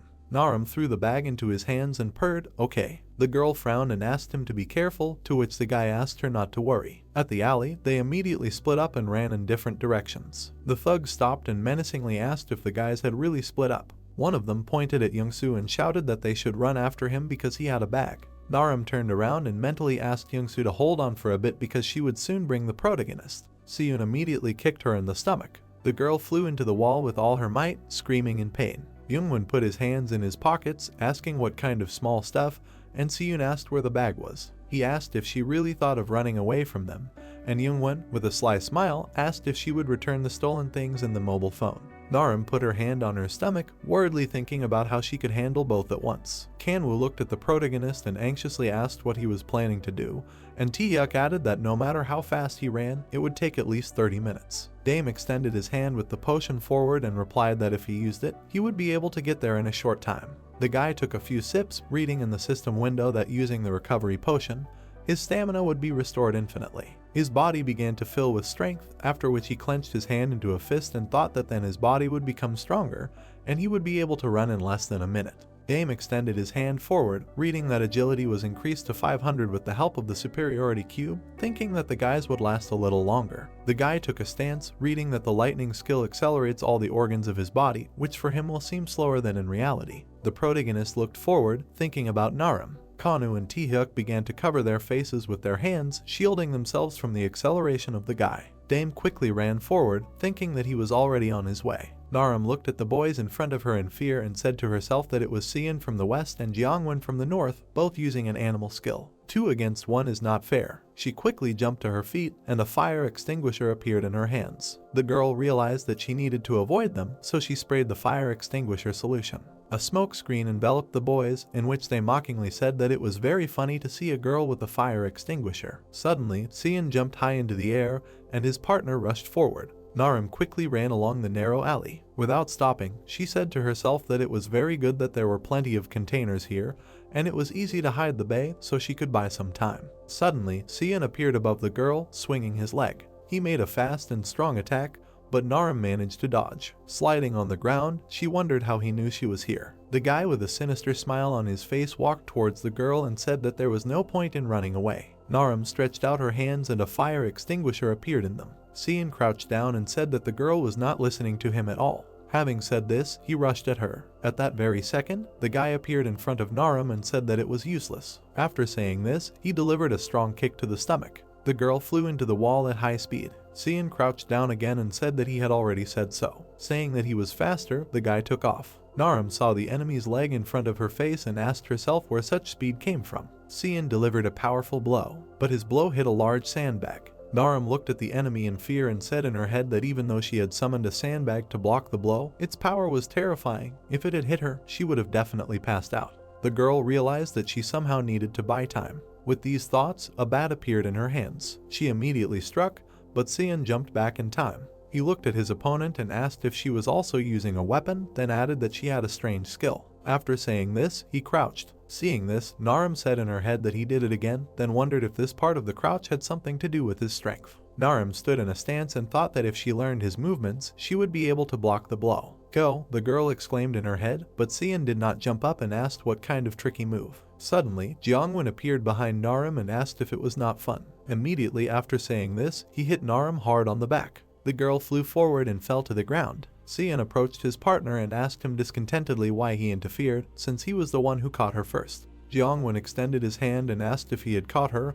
adding that he had not noticed. She was out cold now, Xian exclaimed discontentedly. Narim was lying unconscious on the ground. The guy turned to Jiangwen and said sadly that he wanted to play with her, to which he calmly said that they could just wake her up. Narim suddenly woke up. Her whole body was shaking while she asked discontentedly if they were treating her like a toy. She stood up and said that she would kill them both, after which a pipe appeared in her hands. Xian smiled happily and said that she was so strong, and his partner added that it was so it would definitely be fun. The next second, they rushed at their opponent, offering to play. The girl stood up and said in her head that she needed to watch out for the guy who was squatting, because he would definitely attack first. Xian crouched down and Narim said to herself in confusion that if she had known where he would attack. The guy rushed to attack, and the girl immediately swung the pipe. Xian kicked the pipe and asked in surprise if she had noticed. At this time, Jiangwen ran towards the girl. Narim noticed him and, turning around, asked herself what kind of animal he had. Unexpectedly, during a quick strike, Jiangwen grabbed Narim's pipe.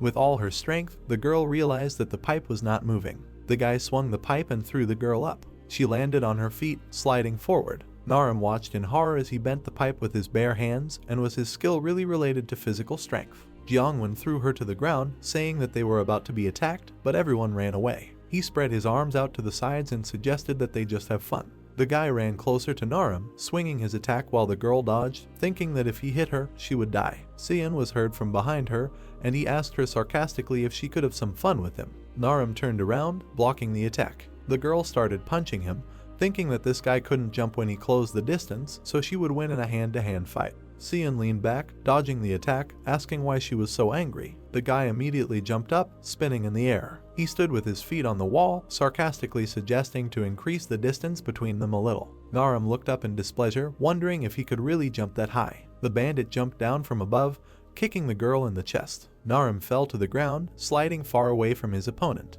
Youngwon appeared behind her with a crazy smile. The guy lifted the girl's hand, saying, "I understand." He began to squeeze her wrists with all his strength, while Narim thought that her hand was about to be broken from such a grip. The bandit looked at her face with a malicious smile and asked how many blows she could take. The guy immediately hit her with his fist, shouting that one would be enough. The girl pursed her lips in pain. A screwdriver instantly appeared in her hands. She waved her hand, causing a wound on Jiangwen's cheek. The boy jumped back in surprise. Narim frowned, thinking that they needed to quickly increase the distance. Xian quickly ran towards her, asking where she was running. He kicked her sharply in the stomach. Narim quickly flew into the wall. Having fallen to the ground, she groaned in pain, trying to catch her breath. Xian immediately pulled the screwdriver out of his leg, menacingly asking if she had really stuck it in at the last second.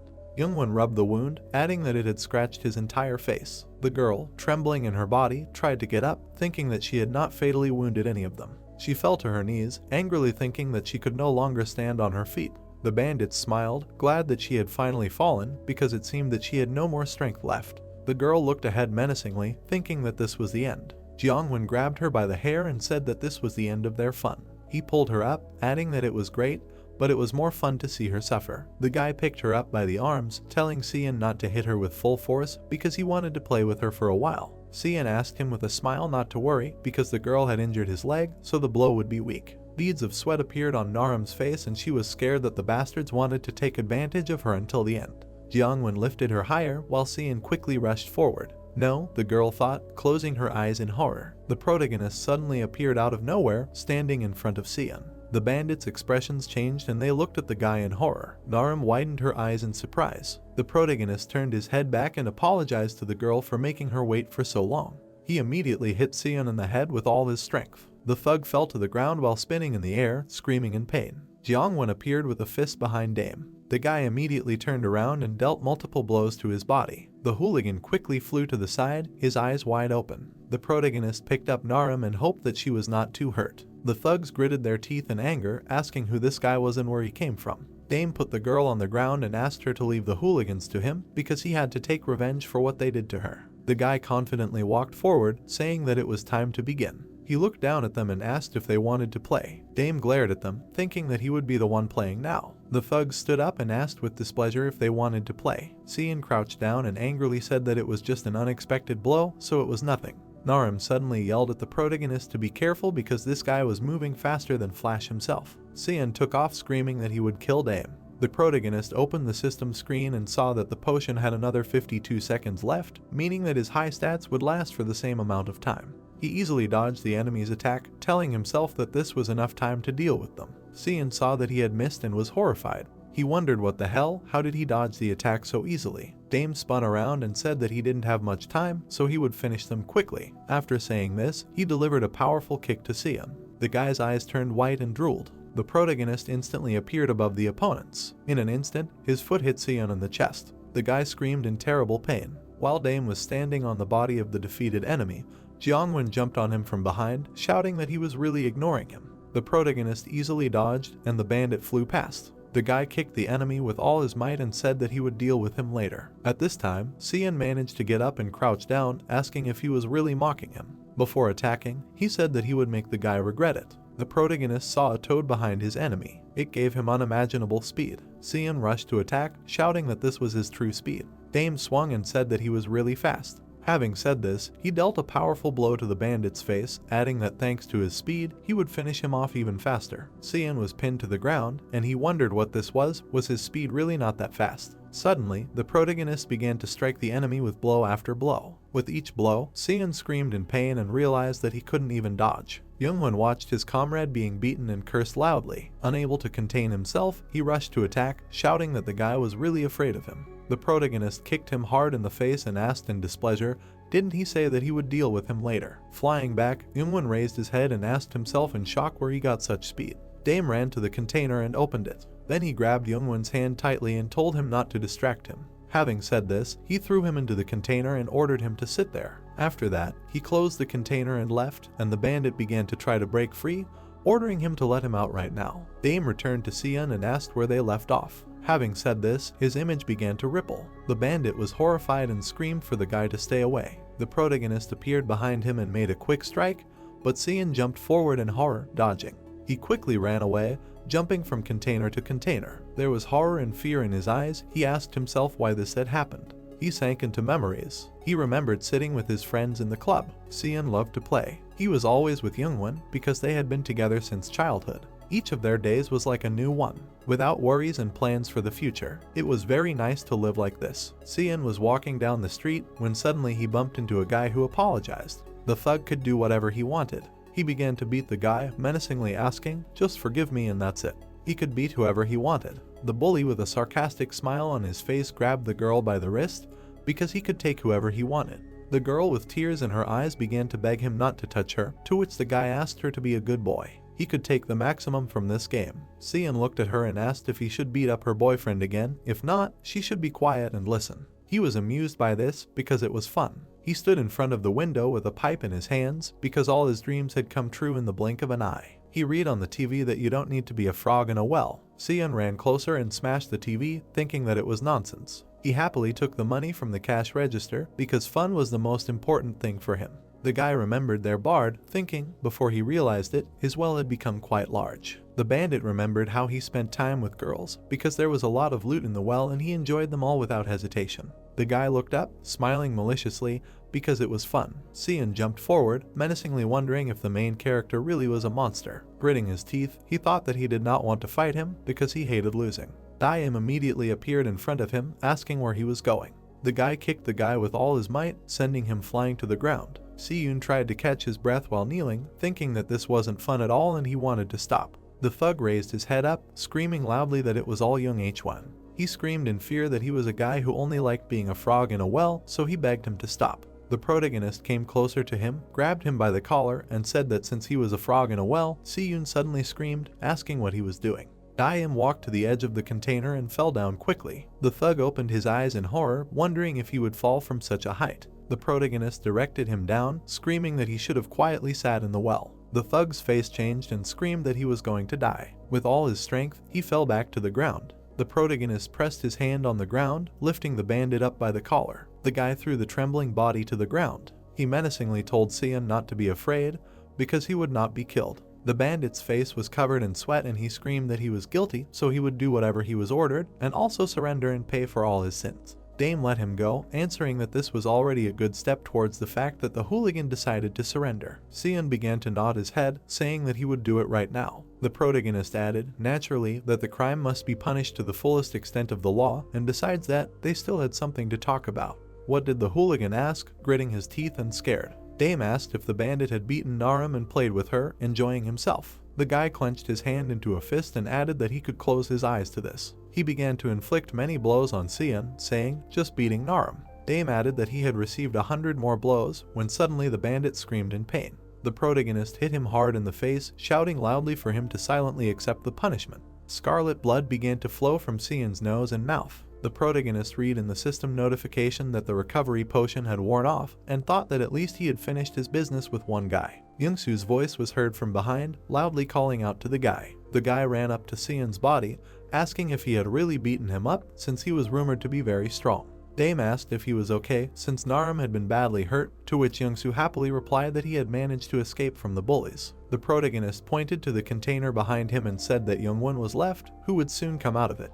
He ordered Youngsu to take Narum and go to Kang and T-Huk. Youngwon immediately kicked open the door of the container, calling Dame a bastard. He menacingly asked how the guy dared to lock it, when the protagonist suddenly remembered what Sidok had mentioned about him. The guy had said that they were divided into 4 groups to make it easier to work, and their leader was Youngwon. Sidok added that of the 3 opponents, Jeongwon is the strongest, because he has the fury of a crocodile. The protagonist confidently looked ahead, thinking that the potion had worn off, so if he fought 2 bullies, he would not defeat either one in this time, so he would have to follow the new plan. The guy immediately shouted, "System." The robot appeared in front of the guy and asked if Dame called him, to which the protagonist replied that he needed Sidok's skill, which he would use himself. The robot said that he understood him, and the animal skill is selected according to his standards, which is more suitable. The system windows began to spin around the guy quickly, when suddenly he read on one of them that by absorbing the animal skill, he acquired a new skill class. Dame quickly looked ahead, saying that it was time to begin. He thought that he needed to know what this skill was. Some time ago, the protagonist stood in front of the trainer and asked what ability he could get if he had an animal skill that he absorbed. Will he be able to use it later? The trainer replied that if it was the old version, they would have received a new animal skill to match them, but he would be given classes that humans use. Hearing this, Dame was surprised and asked, like a game. Yes, the dummy replied. Then he spread his hands and explained that he would have superhuman skills that exceeded human limitations. When the protagonist heard this, he realized that he could obtain multiple classes at the same time. Currently, a man in a suit appeared behind him. The system window said that he had acquired the ninja class. After reading this, Dame wondered if his first class was a ninja. The class description said that he needed to use one of the ninja's basic attacks to acquire the ninja's stats and skills. After reading to the end, Dame said that this was not bad. A notification appeared in front of him, telling him that he needed to spend fighting spirit cubes to use the ninja class. The protagonist extended his hand and said that he should try it. Jeongwon rushed to attack, asking what he was muttering. He made several quick attacks, but the protagonist dodged each one. He used the skill light movements. The skill description said that his body had become much lighter, excluding his muscles. He could dodge attacks with the flexibility of a ninja. Dame continued to dodge and say in his head that his body really had become lighter, like a feather. Jeongwon swung his arm and furiously shouted at the guy to keep running. The protagonist pushed off the enemy and mockingly said that he had a hot temper. Landing behind him, he said that it was his turn to attack. He wanted to use the skill Sharp Strike. Its description said that a ninja's entire body is an assassin's tool. They identify the enemy's weak points and attack only at their vital points. Dame held out 2 fingers on each hand and saw all of the bandits' weaknesses. Without thinking twice,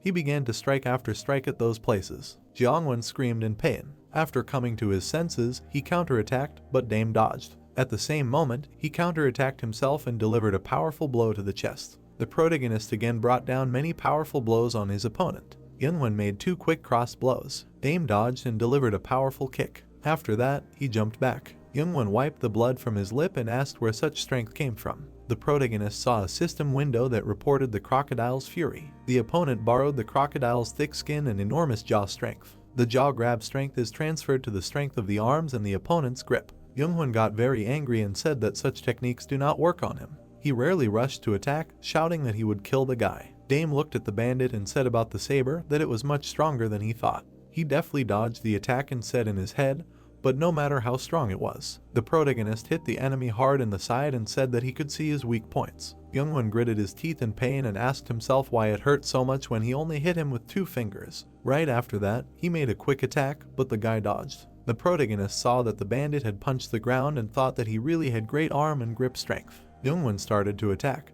but Dame quickly dodged each attack and said to himself that everything would be pointless if he kept his distance. But suddenly, the protagonist reached a dead end. Youngwon rushed at him, shouting that he would catch him no matter where he went. Unexpectedly for him, the protagonist jumped high. The bandit jumped after him, shouting that he was trapped. Suddenly, the protagonist pushed off the air. Shock appeared in Youngwon's eyes. Dame used a double jump. The guy did a somersault and said that the bandit would not catch him. In midair, he delivered a powerful blow to the back of the enemy's head. With all his might, Jeongwon hit his face against the container, calling the protagonist a bastard. In the system notification, Dame read that he needed to use ninja fighting techniques when he suddenly dealt multiple blows to the enemy. Jeongwon grabbed the guy by the wrist and furiously screamed that he would tear off his arms. Dame immediately pulled off his jacket and allowed him to take it if he needed it so much. He threw it in the bandit's face, adding that he did not need it. With all his might, he quickly kicked Jeongwon in the stomach. The guy jumped up and read in the notification that he was using a double jump. The protagonist flew up to the bully and kicked him in the face. Again, he used a double jump, heading for Jeongwon.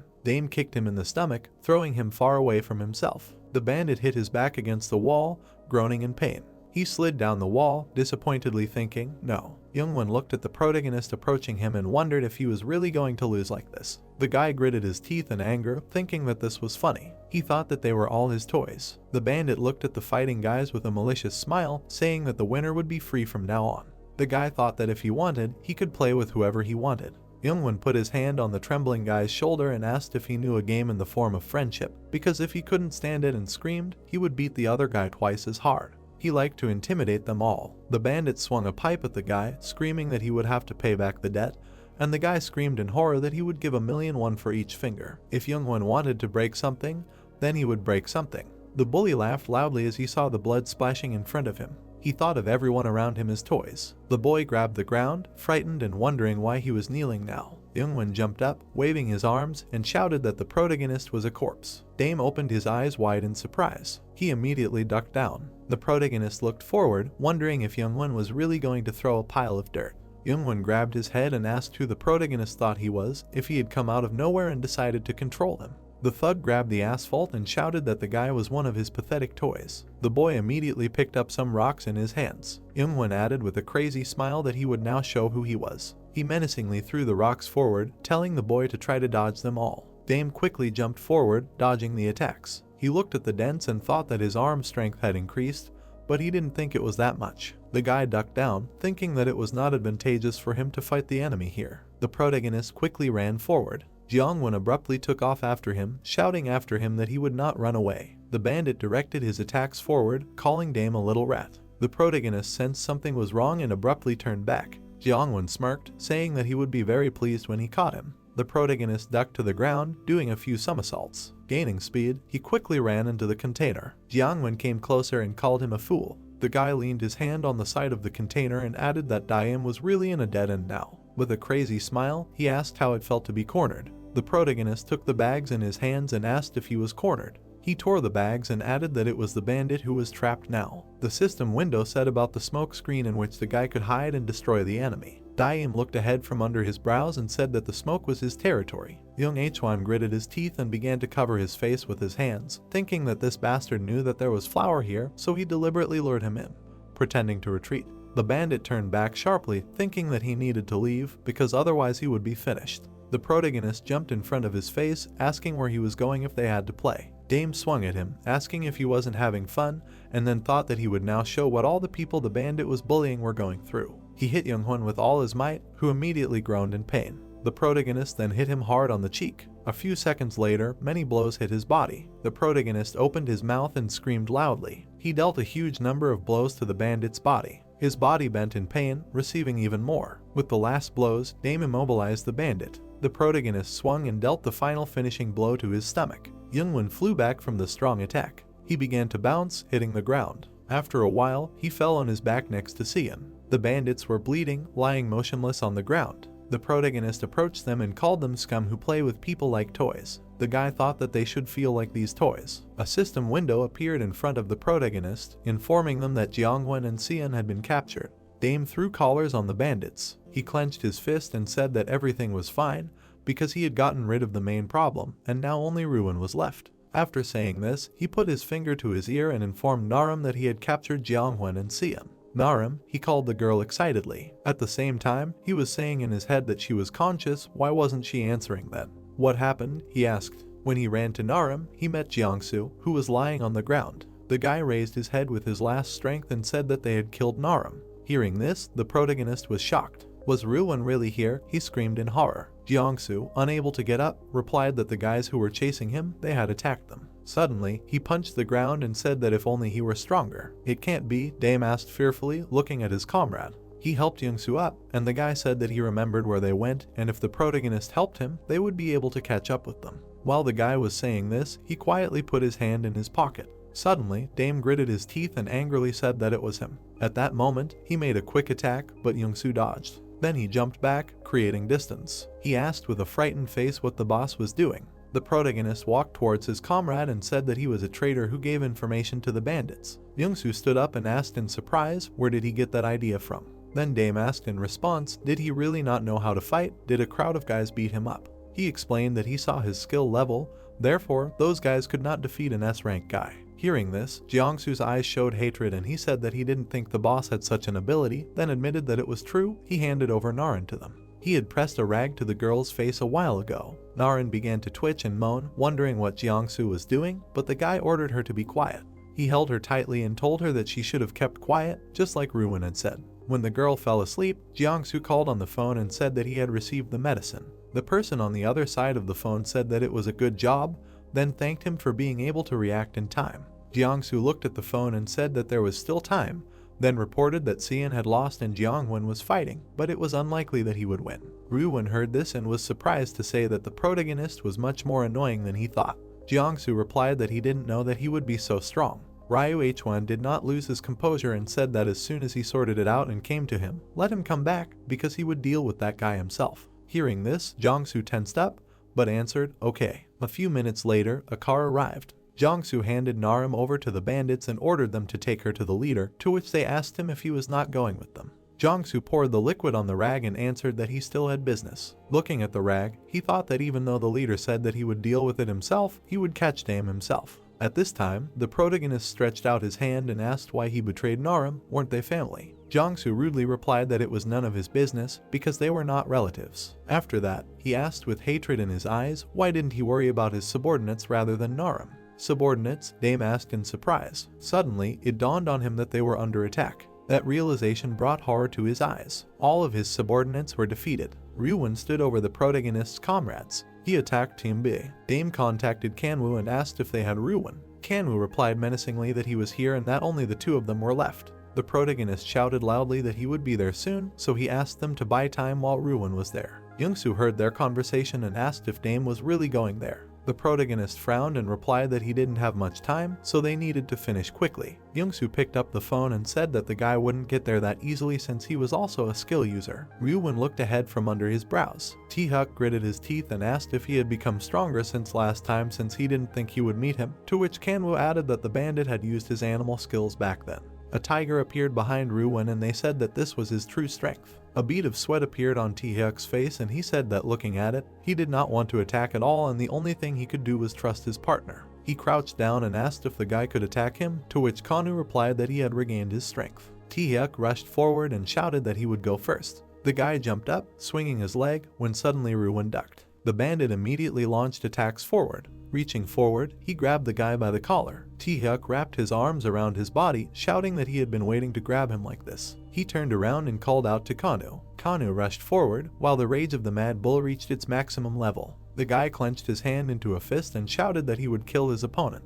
Ruin's eye lit up and he ordered him to stand. Kanu's body immediately stopped, which surprised him. Ruin put his palm on T-Huck's face. He slammed his head against Kanu's with all his might. The boys' bodies collided immediately. They fell to the ground and Kanu thought that this guy's skill was also an animal. He quickly turned to T-Huck and worriedly wondered if he had passed out. The boy looked up at Ruin and wondered why he was so strong. The bandit clenched his fists and asked if he still had the strength to stand up, to which Kanu replied that he had to buy some more time. The boy frowned, menacingly thinking that even if he had to crawl, he would still stop the enemy, so Dame didn't have to worry. Narim's body was shaking and she tried with all her might to open her eyes. She tried to make out the silhouette in front of her, asking where she was. Ryuwon, standing in front of her, menacingly asked, had she woken up? The girl frowned when she recognized the bandit. She got angry and screamed loudly, asking what he was doing, dragging Jiangsu into this. Ryu Hwan quickly looked at her and asked if the guy really told her to stay away from the bandit.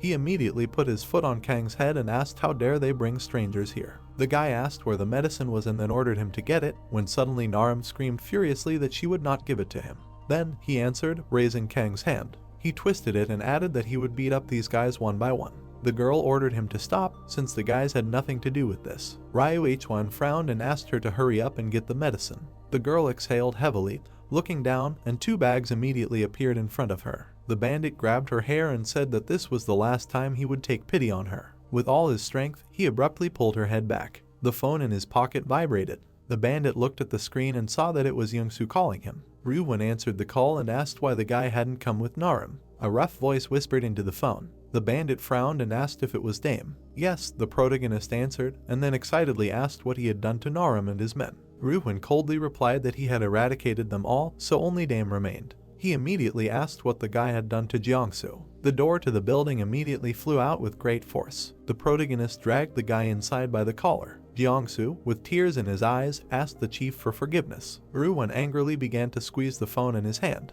Dame's face was covered by hair and he said that the bandit would not calm down, so they needed to solve this right now. They looked at each other menacingly. The protagonist angrily thought that he would set his mind straight. The protagonist launched an attack. He made a quick attack, but Ryuwon deftly dodged. Dodging each attack, the bandit asked what kind of attack it was he really Dame? Without stopping attacking, the protagonist asked if there was something that did not suit him. As he continued to dodge, Ryuwon said in his head that he was not much different from those guys. He frowned and said to himself that Youngsu said that the guy was controlling people and he himself did not seem to be very strong. The bandit swung his thought that he would finish him off quickly. He launched a fast and strong attack, but Dame deftly dodged. He then threw out the last of his soul cubes. A notification appeared in front of him, informing him that he had used the soul cubes to awaken the ninja class skill. A ninja appeared behind the guy, and Dame said to himself that he had originally decided to deceive the opponent, pretending that he was not very strong. The protagonist began to quickly attack the opponent's weak points. Shock appeared in Ryuwon's eyes. He immediately jumped back. The protagonist looked at the opponent and asked himself in surprise, what was that? Was he not weak? Ryuwon stood in a stance and did not move, and Dame said in his head that this could not be. Ryuwon's eyes flashed and he said in his head that his opponent saw his attack for a split second and dodged.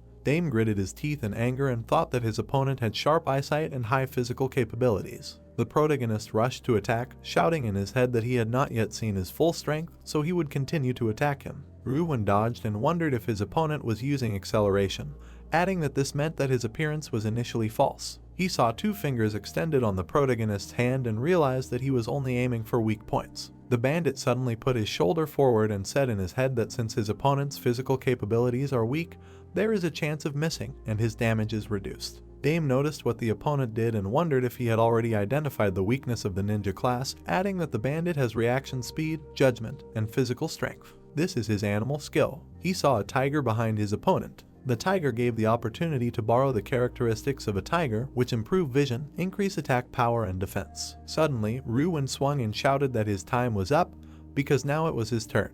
The protagonist did not lose his head and used a double jump, jumping over his opponent. He spun in the air and said that he had not shown everything yet. Having said this, he delivered a powerful blow to the opponent's face. Having missed the blow, the bandit asked himself what just happened. The protagonist used a double jump again. Seeing this, Ryuwon wondered if he really jumped from the air. The next second, Dame flew into the bandit with his foot. Ryuwon slid along the floor and wondered what kind of movements he was doing, how he could move like that. The protagonist did not wait and immediately rushed to attack. He understood that his opponent's keen eyesight and physical abilities were excellent. Ryuwon gritted his teeth and said in his head that he would not miss him this time. The protagonist used the double jump again, saying in his head that while he had the double jump, he pushed off the air and caught up, that he could surpass all his abilities. The next second, he rained down a hail of blows on the bandit. Ryuwon gritted his teeth in pain and became very angry. There were 2 people in the office. The man in the cap asked Kangjin if that was all for today. Yes, it was over, the man replied. Then he extended his hand and said that there was something he was worried about.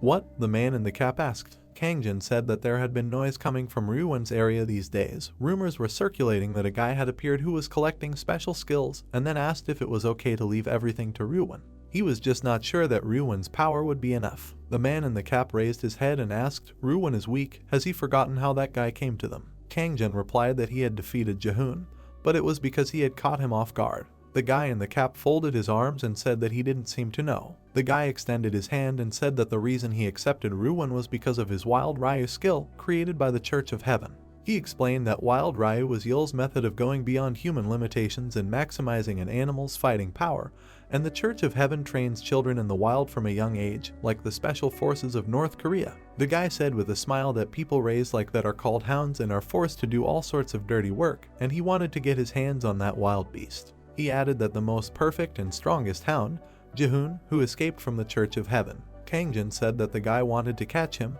then asked if it seemed a little strange to him, then why did he accept Ryuwon, who killed Jahoon? The guy smirked and said that Jahoon cared about Ryuwon. He thought that he might be betrayed because he taught Ryuwon everything about the wild beast skill. The protagonist attacked the bandit, who blocked his attacks. He shouted loudly that it was over now. Ryuwon frowned because he had learned all this perfectly. Dame hit him when suddenly Ryuwon dodged because he had learned so much that he was comparable in strength to Jahoon. The protagonist looked down in horror, wondering if the bandit had dodged. Ryuwon immediately hit the guy in the stomach with all his might. With great speed, he flew backwards into the wall. The protagonist wiped his face with his hand and wondered what kind of movement that was because he could not avoid such an attack. The guy smirked and asked if Kangjin knew the wild beast skill, to which the guy replied that he couldn't teach it to Lijin because he didn't really know what he was like. The guy smiled and said, yes, wild beast. A tiger appeared behind Ryuwon and the guy thought that the animal's skills were even stronger because of that. The bandit rushed towards Dame with a mad speed. He swung his arm sharply when suddenly the protagonist thought that something was wrong. The guy jumped to the sides, thinking that although he could still dodge the attacks, it felt like his movements were still tied. The protagonist gritted his teeth and thought that rather, the recoil from the attack was used as a driving force for the next strike. He flew up, thinking that these were uneven movements. With a fist, he rushed forward, thinking that he should leave his flow of attacks. Ryuwon kicked the guy away from him, while he flew back, groaning in pain, thinking that he was fast. The boy slid across the floor, thinking that it wasn't the speed. He thought that he just couldn't stop his barrage of attacks like a real animal, while the bandit swung. Dame dodged the blows, thinking that he wasn't very well used to the ninja class. The boy leaned back, thinking that he needed to overcome endurance and strength, and then speed, since agility wasn't enough for a ninja even though it wasn't his main stat. He gritted his teeth, thinking that he had no cups left. The boy immediately turned to the side, seeing the fire extinguisher that Narum brought. Dame quickly grabbed it, thinking that with a fire extinguisher, things would be different.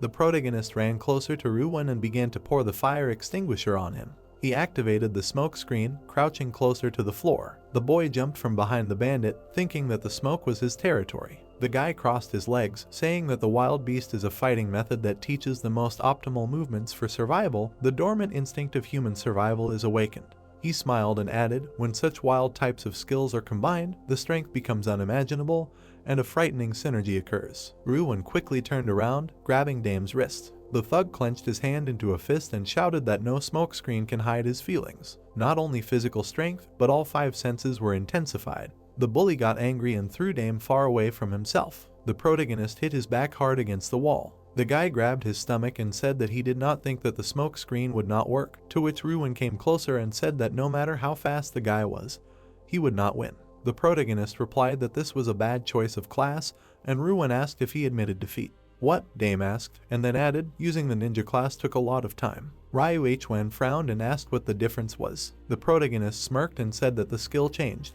He read in the system notification that after using a class, his cups would be reset, after which he was glad that the new cups were charged. The guy picked up the phone and thought that if the cups were charged, then he could use a new class. The bandit raised one eyebrow and asked if this was really Jongsu's smartphone.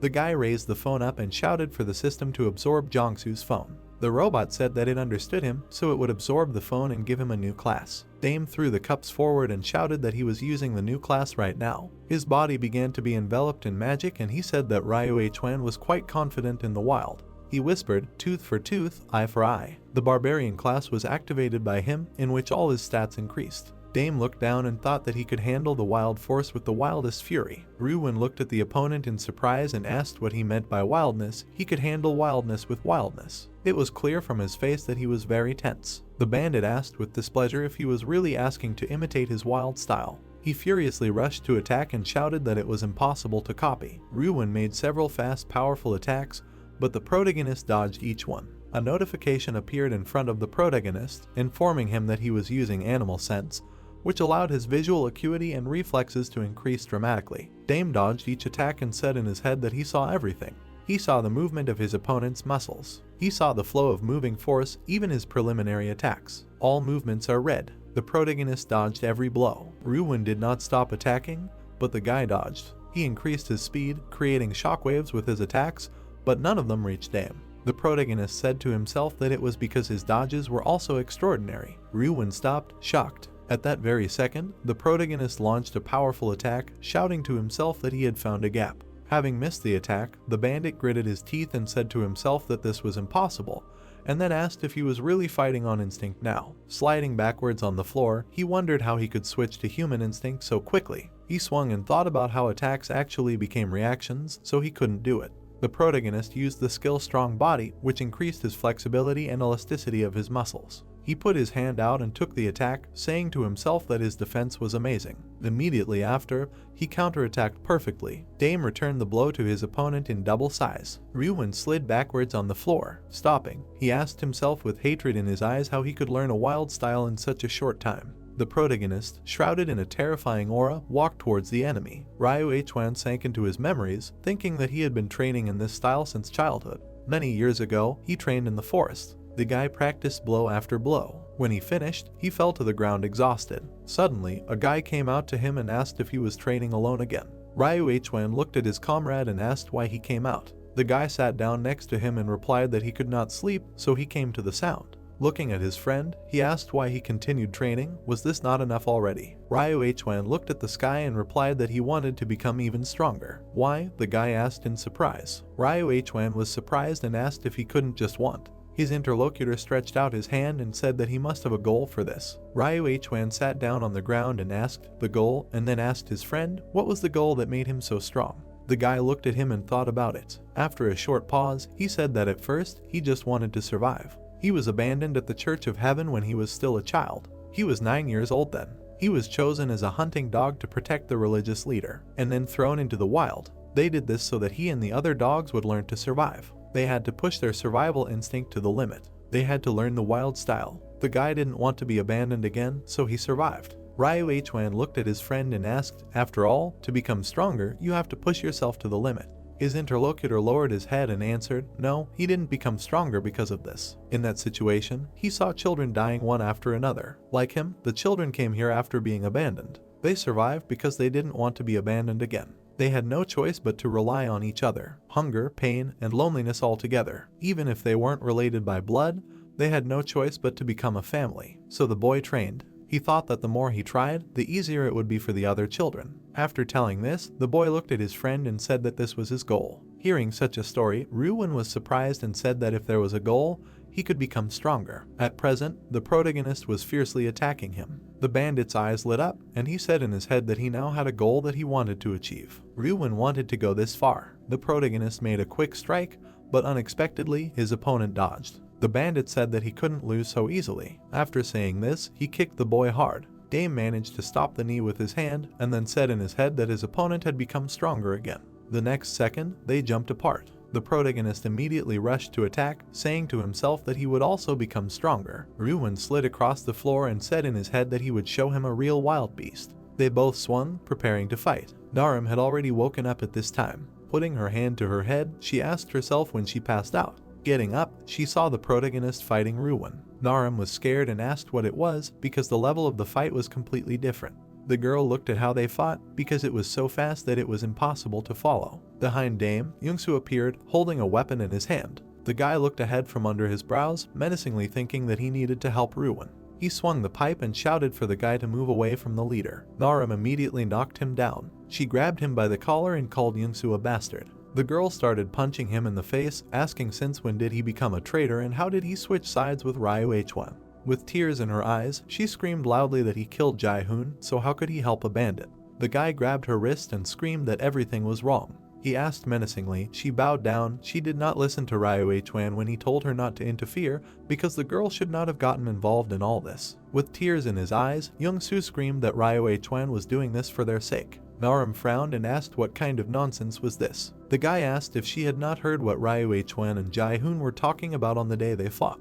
He added that he saw everything. The guy remembered how he peeked around the corner, asking what the guys were doing and whether Naram was watching them too. Jong-soo picked up the medicine label that Jae-hoon dropped from the floor and it seemed like something serious was going on. Jong-soo watched them go and thought that he should follow them and eavesdrop on them. Jae-hoon shouted loudly that money was not important and Ruwon asked him not to say stupid things. Jong-soo looked out and wondered what had happened to them. Ruwon clenched his fist and asked if the guy was sure that he wanted to end all the children, but where would he get the money since illegal business was prohibited since they would be using children. Jae-hoon frowned and answered menacingly that their goal was not money and they would build a house where the children would live. The thug got angry and yelled that their goal was to make money and he was here to make money. Jae-hoon shouted that money was not important now and then blood spurted out of his mouth. He fell to his knees and Ruwon excitedly asked what happened. His expression changed and he asked if Jae-hoon was sick. The guy covered his mouth with his hand, asking if there was really that little time left. Little time? Ruwon asked fearfully. Jae-hoon looked at the pool of blood and said that he had been suffering from a cardiovascular disease since childhood, and that was why he was abandoned in the Church of Heaven, after which he got worse,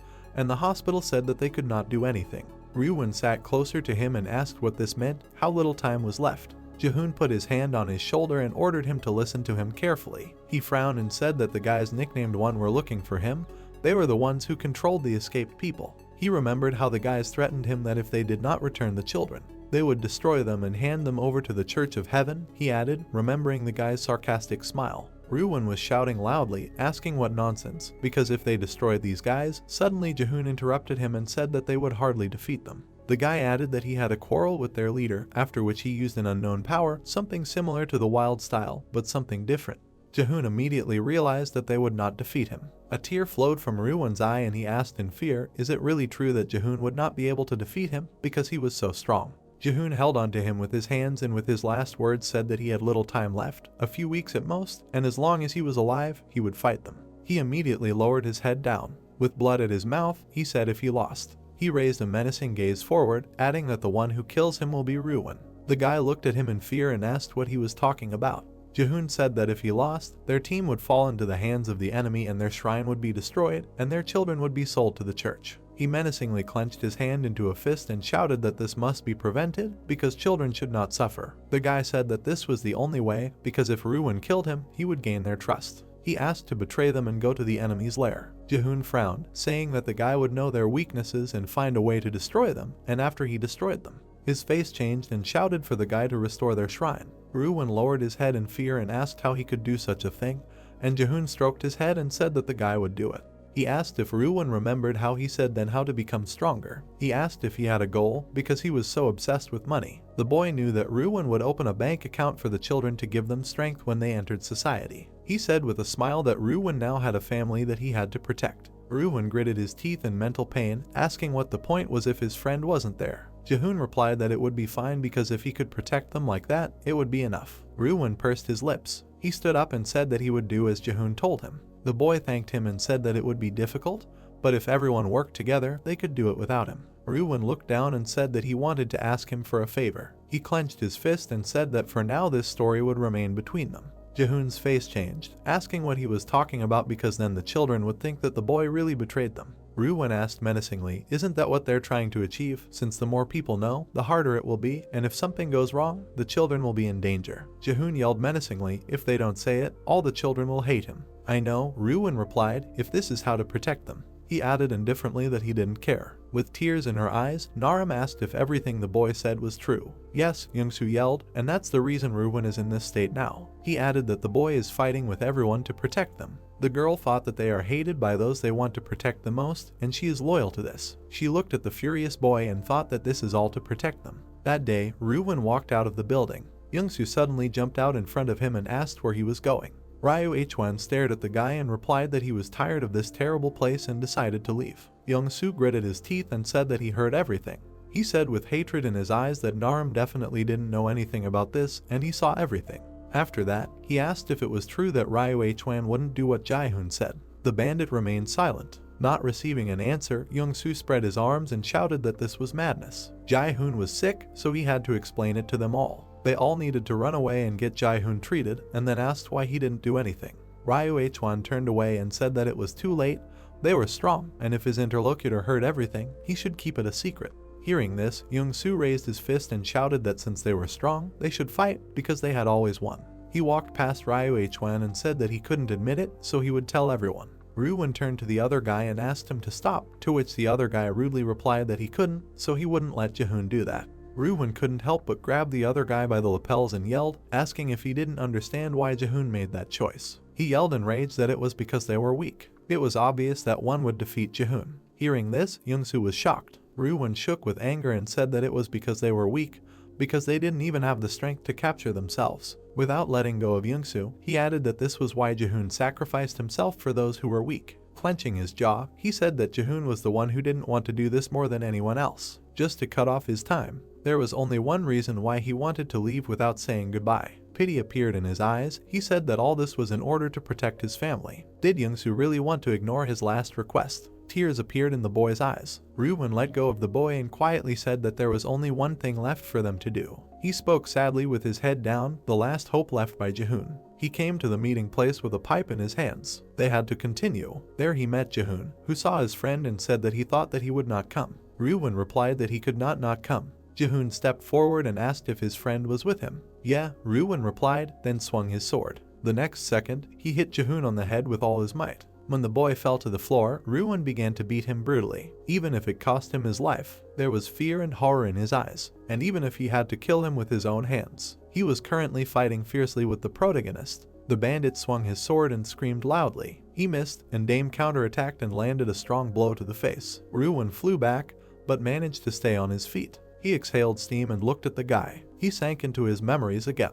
After killing his friend, he brought him to the guy in the cap. Ryuwon threw Jae-hoon towards the guy in the cap and said that he brought him as promised. The guy in the cap smiled ominously and said that this was very good, so now he will give him the position of head of the church. Traitor, Narum screamed with tears in her eyes. There was only rage and hatred in Ryuwon's eyes. Those who do not feel relief have to bow their heads to their enemy. The bandit rushed to attack. He made many attacks, but the protagonist dodged each one. He successfully counterattacked and hit his opponent in the face. Ryuwon gritted his teeth in severe pain. He sank into his memories again. The bandit put a small handkerchief on the table, which was wrapping something. In front of him were the people he looked after. Ryuwon took out an urn and said that Jae-hoon was dead, no more wandering. He bit his lip to restrain himself, even if his family hated him. Leaving the memories, he charged. He launched a powerful attack, but the protagonist blocked it.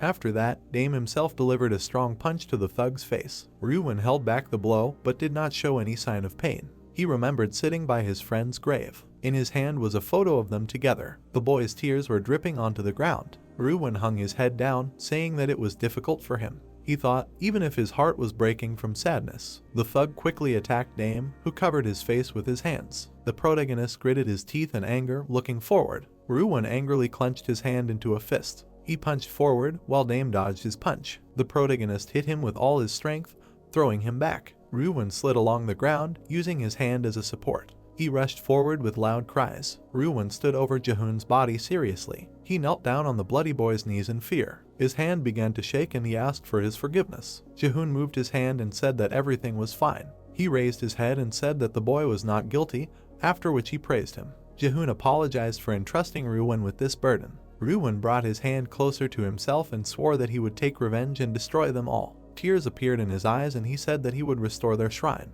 They held hands and Jae-hoon thanked him. There were tears in his eyes and an unobtrusive smile. He began to remember all the moments and said that he would become a family with the boy. The boy recalled their lessons together, adding that it was the most precious time for him. Jae-hoon began to remember all his friends and the time they spent together. He said that to meet him. Looking out the window, he added, and to spend more happy moments together. The boy's hand immediately fell to the floor. Ryuwon loudly shouted that he would not lose to him. Dame opened his eyes wide in surprise. His body was immediately hit by many blows from the bandit. The boy gritted his teeth in pain. Ryuwon kicked him and threw him far away from himself. He screamed loudly, thinking that he couldn't lose. He immediately hit the protagonist in the stomach with his fist. The guy slid along the ground, flying far back. He hit his back against the wall with all his might. Ruwen approached him menacingly and said that this was not the place where he could be. Dame looked up and whispered that he was in pain. He said that he had nothing to do with the guy, but he knew one thing. The protagonist wiped his mouth and added that he was carrying too much of a burden.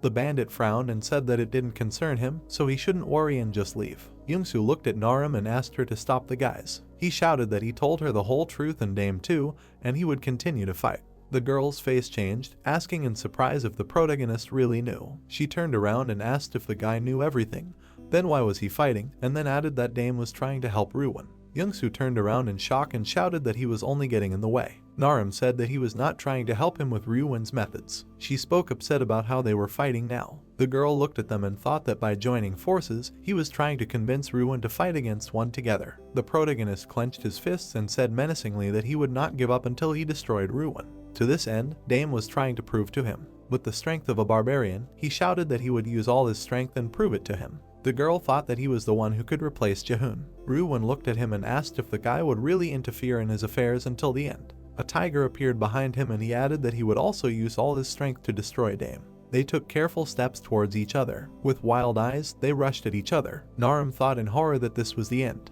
They clashed again in a fight. Their fists missed each other. Ruwen swung. He quickly hit with his fist, but Dame dodged. The bandit did not stop and made a quick kick, but his opponent ducked. Then the protagonist himself attacked, hitting his opponent perfectly. Flying back, Ruwen asked in surprise if his movements had become more flexible than before. Dame did not wait and rushed into the attack. He made a series of blows, which the bandit dodged. He ducked from one of the blows and said that he would not get caught. Unexpectedly, the protagonist grabbed the opponent's hand. Then he forcefully hit him in the face, and the shocked bandit asked if he really read his movements again.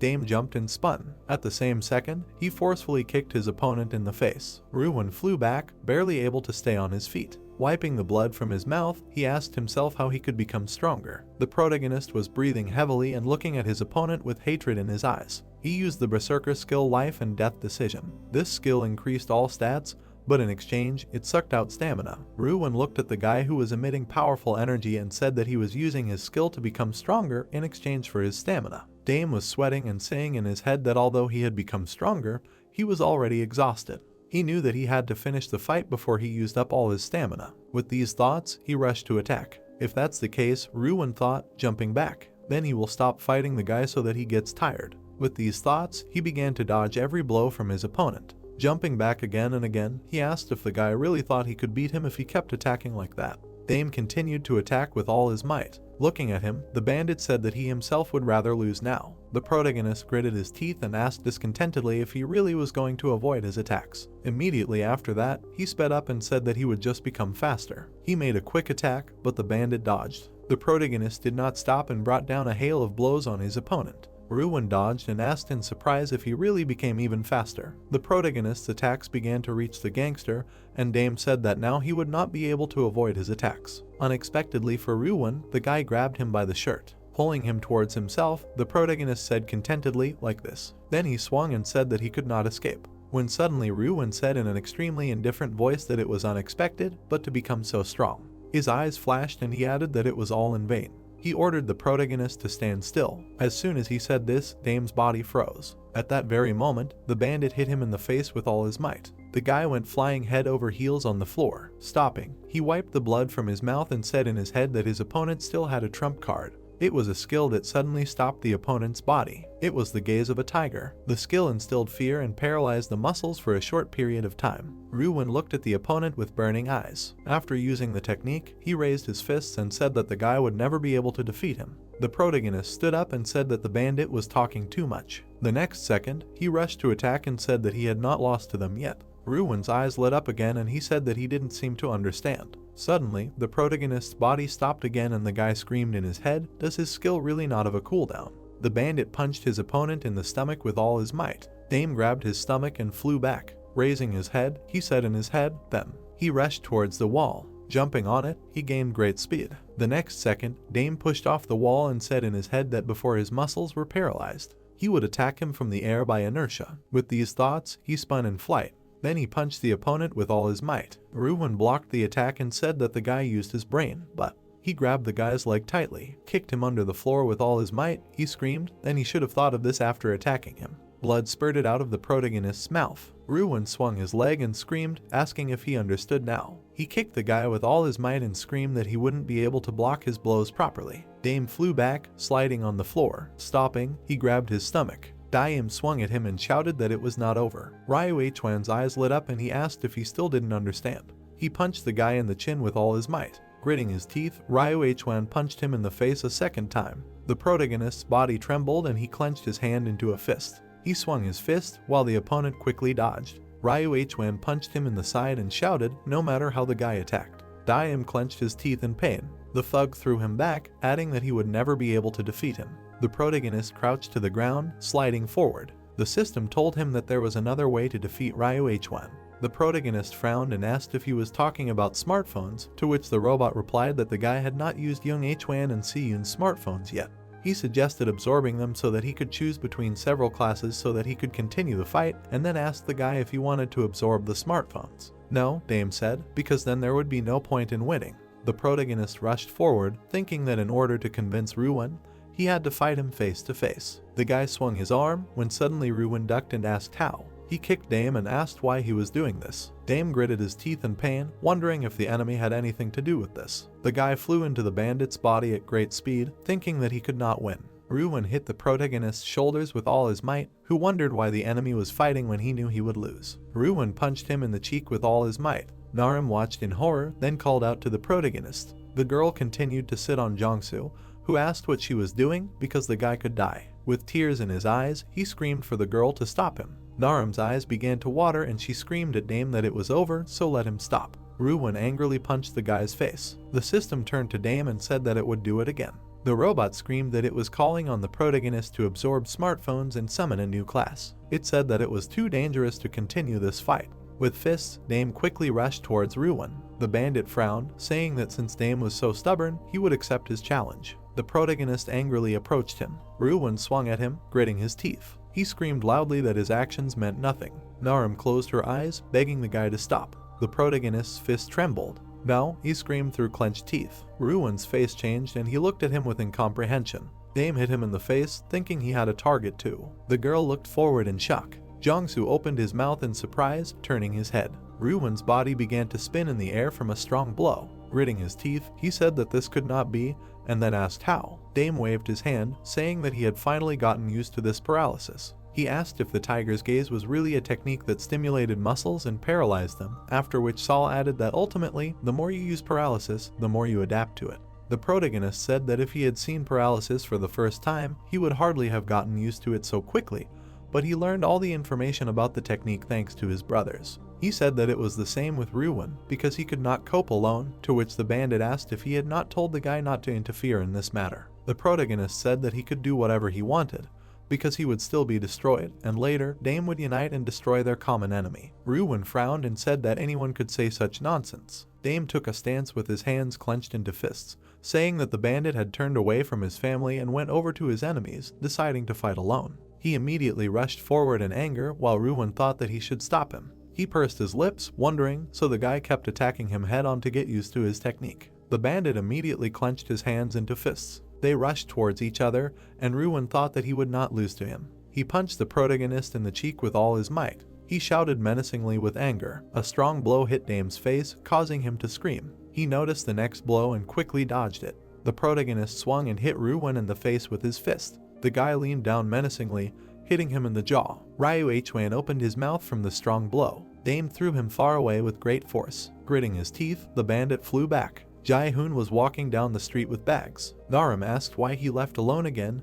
and Ryu Chuan added that they would have helped. Jae-hoon looked at them and said that everything was fine and that it was not hard for him. Ryu Chuan turned to him and asked if he was serious. He added with a smile that in order not to carry heavy bags alone, he should have asked the guys for help. They were family after all. Family, Jae-hoon whispered. They walked forward and he said that he immediately felt better, and Ryu Chuan told Narim that the guy always keeps everything to himself and does not complain. Ryu Chuan looked up with a smile on his face. He thought that he made the same mistake as his brother back then. He fell to the floor with no strength, spreading his arms out to the sides. The protagonist approached him and said that he did well. Rest in peace, brother, Dame thought. The day had come. Dame was lying in a hospital bed. He opened his eyes and sighed. Narum was peeling an apple next to him. The hero asked where he was. Tears appeared in the corners of Narum's eyes. She fell on Dame and hugged him tightly. She was trembling. The hero did not understand anything and listened to Narum's gratitude. She raised herself above him, smiled and said that thanks to him, their misunderstanding about Ryuven. Dame smiled and put his hand on the girl's head. He objected that it was she who had to endure great difficulties. Narum smiled gratefully. Dame suddenly said that Ryuven had not been caught yet. Did he escape? Ryuven appeared to the left of the bed and said that he had not escaped. Dame looked at him fearfully and asked where he came from. Narum said that Ryuven came with the hero to the hospital and everyone else was also being treated. Ryu Hwan stood up and said that this was the hospital where their children were being treated and that Dame might be a little uncomfortable but he could stay here as long as he wanted. Ryu Hwan stood in front of the hero, healthy, and he asked why he was the only one injured. The white-haired man calmly said that he was used to getting injured since he was a child and that's why his body recovers quickly. Dime couldn't understand how he defeated this guy. He looked at the girl and asked what kind of hospital for children this was. Narum answered that Ryu Hwan had been kidnapping children from the Church of Heaven while one wasn't noticing. Ryu Hwan said that one got the children in exchange for selling medicine to the Church of Heaven and he would intercept some of the children and run away. Dime looked at the white-haired man in surprise and asked why one was exchanging children. The guy said so that they could distribute medicine throughout the country and it would be easier with children. He raised his hand angrily and said that there are also children who do dirty work and they are mostly children who have undergone strict training in the church. Dame clenched his fist in anger. He said that he must eliminate all the kidnappers. He looked at Ryuven and asked if he wanted to join them since he was here. Ryuven confirmed his words, but he said that it would not happen now. Dame looked questioningly at the blonde man. He said that the hero is very strong since he defeated him, but Dame does not know anything about the one organization because they are much stronger than the hero thinks. Ryuven thought of the man who was sitting in the office now and said that in recent years, the number of bandits across the country has decreased dramatically. The man looked at the pile of bloody bodies in front of him. A group of bandits approached him. The reason for the decrease in numbers in the gangster hunt of one. The man hit the armrest and cursed. They grabbed him and began to bend him over. The man trembled and asked, did they really decide to kill them all? The blonde man in the flowered shirt put his foot between his legs and grinned. He pulled the man's cheek and noticed that he was wearing dentures. He smiled, took out a pair of pliers and said that the old man had already made a lot of money. He grabbed the tool by the man's tooth and said that he wanted dentures like that too, and happily pulled out one tooth, said that he already had one. Ryu Hwan knew that one was tracking down gangsters and expanding their influence. He glared at the hero and said that in fact, the hunt for bandits was almost over and the whole world was in their hands. Daim tensed up. The blonde man said that one was no longer at the level of a beginner group. He said that it was not just their scale, he said that the strength of each of them surpassed them. Apart from him, he said that one had 7 more henchmen and they were much stronger than him. He remembered Chen, the boss of one, who led them all. He did not even know how strong he was. Ryu Hwan pointed at the hero and said that roughly speaking, he was the only one who could fight him and if they were to start a war against them, it would only be if they gathered a large group. Dame frowned, amazed at how strong the one were. Ryu Hwan turned and said that it would be good if he could teach his boys the wild style, but he couldn't leave the one now. He looked at the children running past and said that if he left now, the one would realize that he stole the children from the Church of Heaven and the children would be in danger. He looked at the hero and said that he would have to be in their group until he saved more children. He said that he had a plan. Dame looked at Ryu Hwan's powerful back. He concluded that it was too early to fight the one. The hero was forced to agree with him. Ryu Hwan turned and thanked him for understanding. He said that he would finish the matter of betraying Sidok. He thought that he would be driven away because of stealing the medicine, but everything worked out. He said that the hero also defeated Younghwan and Xian, so in order to deceive one, he would have to use them. Dame was surprised. He was thinking about this when he captured them. He hadn't captured him yet. He showed the collar and said that the capture prevents the possibility of betrayal, and he will also be able to hear him and there will be many other useful functions, so he suggested putting it on Ryuven. Ryuven agreed and the collar appeared on his neck. Dame's eyes lit up. He said that if he uses the new skill from the reward. Ryuven looked at the hero and asked if he was finished. His skill was SSS. Dame's mouth opened in shock. Ryuven was incredibly strong, which means that the opponents are much stronger. Ryuven came closer and said that he still has something. He asked to train the hero's men and said that he had a way to track their movements. He introduced the gambling house and asked if the hero had heard of it.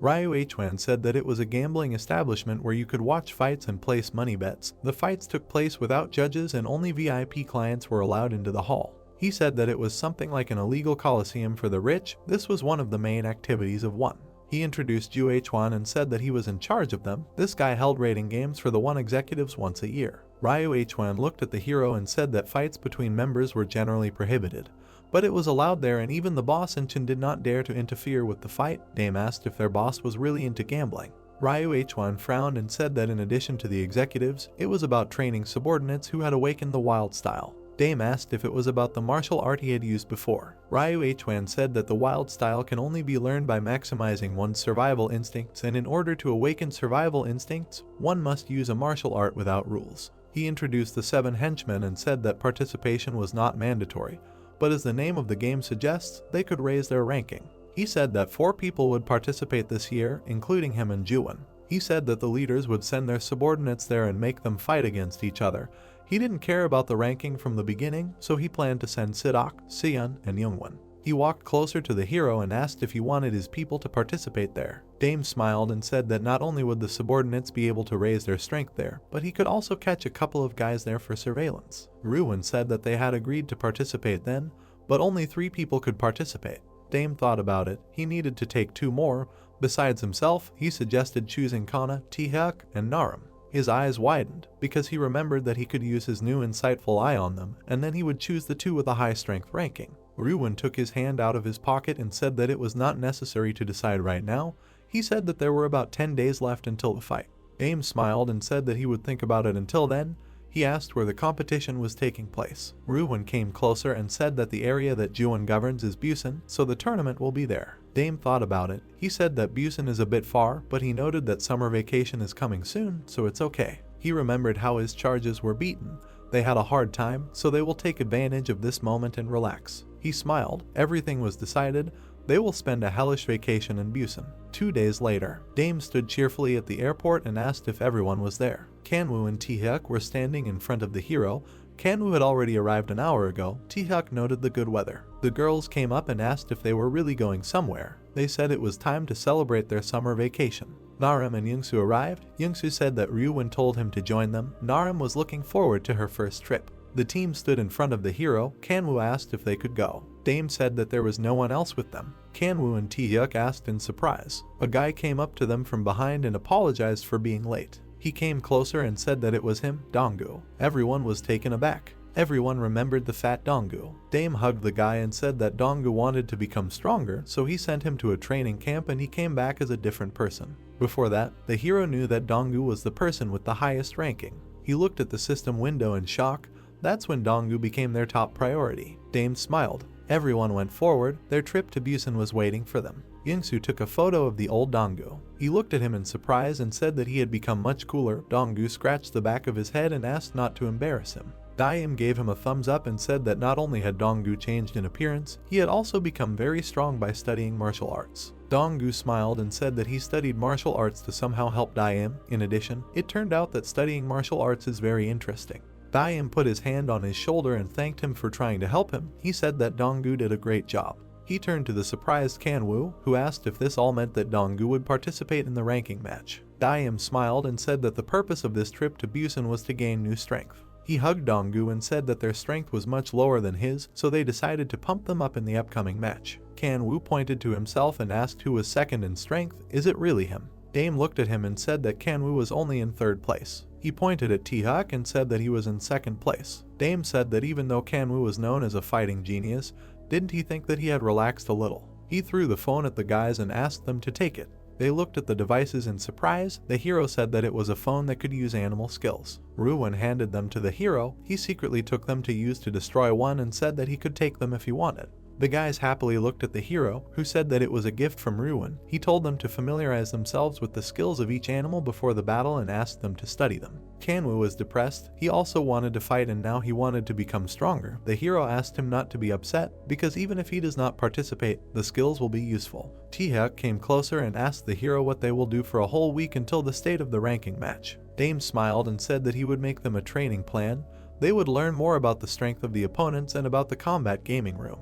His smile spread even wider because before that, he sharply raised his finger up and pointed at the girls having fun on the beach, suggesting that they have fun. Friends were playing volleyball on the beach. The girls put on beautiful outfits. Smiles did not leave their faces. Dame was even buried and he looked at the beauties around him with red cheeks. They were sunbathing, lying on sun loungers with cocktails in their hands, swimming. The guys were fighting for the ball and football with fighting passion. Dame laughed and took photos. Everyone stood in a row in front of the camera. But in the meantime, a girl in a coat walked forward accompanied by a group of guys in suits. She stopped in front of the club and asked if this was the club that jerk ran. A group of guys in tracksuits came out to her. The leader asked who the girl was. She smiled and said that it smelled like radishes, which meant she was in the right place. The tall guys surrounded the girl and started asking if she had gotten something wrong. One of them swung at her and asked if she had decided to make fun of them. His hand was intercepted. Seunghyun, the Black Death, number 2, said that he would explain everything. In an instant, the guard's hand broke. Seunghyun immediately ran to the second one.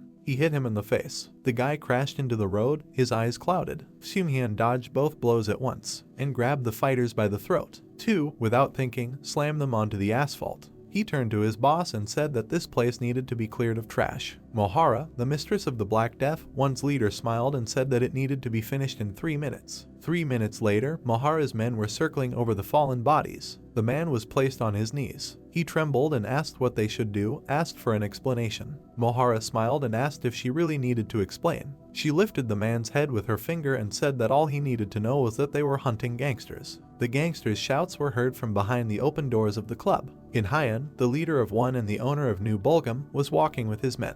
He approached Mohara. She smiled and said that they had not seen each other for a long time. In-hyeon let the big guy with the scar on his forehead go ahead and ordered them to be killed. Mohara released Seunghyun. Bulgum number 2 began to attack. Heksu struck. Seunghyun caught his hand. It trembled. In-hyeon approached Mohara and asked what kind of nonsense this was. The men lifted the man in the jacket. In-hyeon gritted his teeth and asked if the girl did this because she found out that his uncle ran the place. Mohara smiled and asked if that was really the case. She remembered that In-hyeon was originally from a gangster family. She raised her hand and asked what In-hyeon would do now. She said that Chin's order was to hunt down the gangsters and expand their power. In-hyeon looked askance and said that he had already talked to Chin about it and decided to leave his family alone. Mohara smirked. She said that she didn't know but still wouldn't apologize. Her look became even more cunning. She suggested that they end it there. In-hyeon grabbed his forearm and said that she was unlucky and he would smash her face. The group in suits rushed forward. The leader's men ran at each other, but Juwon entered the room and started shouting no. He smiled and said that there was still plenty of time before the ranking match, wasn't there? The leaders turned to him. The girl asked how Juwon knew that they were here. The guy said that both of them obviously didn't get along.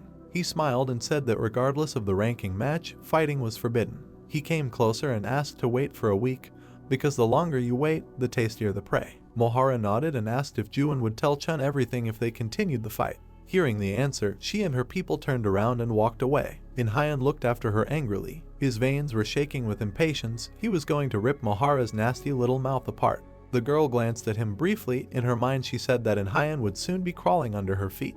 Juwon glanced at both of them and thought how fun it was, because both of them didn't even know what fate awaited them. He went to the exit, wished the enemies to fight each other as fiercely as possible. He smiled, because in the end, they will both become his victims. The beach. The boys were playing with a ball. Donggu and Taehyuk approached Daemu and asked what happened. Dame smiled and suggested that they take a walk. He suggested that they go to the gaming house. He conveyed that Ruwon said that he signed up to participate so that he could practice before the ranking match. The boys smiled. They were eager to use the smartphone skills. Donggu promised to try his best. With that, the boys went to Anders' combat gaming house. Meanwhile, at Uncle In-hyeon's club, the boy approached his uncle and asked if he was okay. Uncle stretched his shoulders and said that his son was still a child and he did not want to be harassed and threatened like him.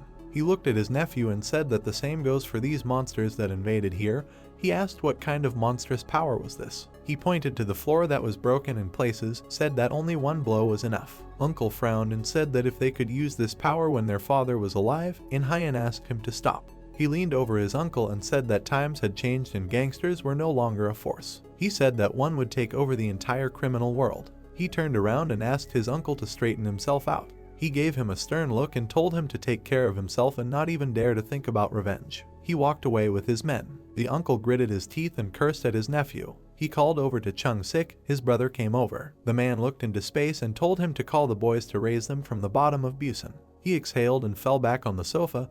He turned to his nephew and asked if he really thought that gangsters were a thing of the past. Had they decided to start a new era? He smiled and said that the world had long since collapsed, but gangsters would always remain gangsters. He really wanted to get this unimaginable power. He smiled even more and said that he would show everyone that they were no pushovers. After a while, the three arrived at Ander. They looked at the security at the entrance. Dame approached one of the bullies, who asked where they were going. Dame smiled and said hello. He said that they had arrived at the ring. The bully stopped him with his hand. He said that only VIP clients could enter here, so he asked to show his card. Dame smiled and said that they were fighters, the leader of Ruven, and on his recommendation they had come to train. Juven received a call. He began to clarify who had come. He looked to the side and said that he remembered something about Ruven's fighters. He remembered that before the fight Ruven asked them to train in the ring. He smiled and allowed them to enter because he was also curious about Ruven's strength. The bully stepped aside and asked the heroes to enter. Satisfied, they went forward. A column of black cars was racing down the highway. The gangsters were sitting inside. Uncle and Hyun asked how many they had gathered.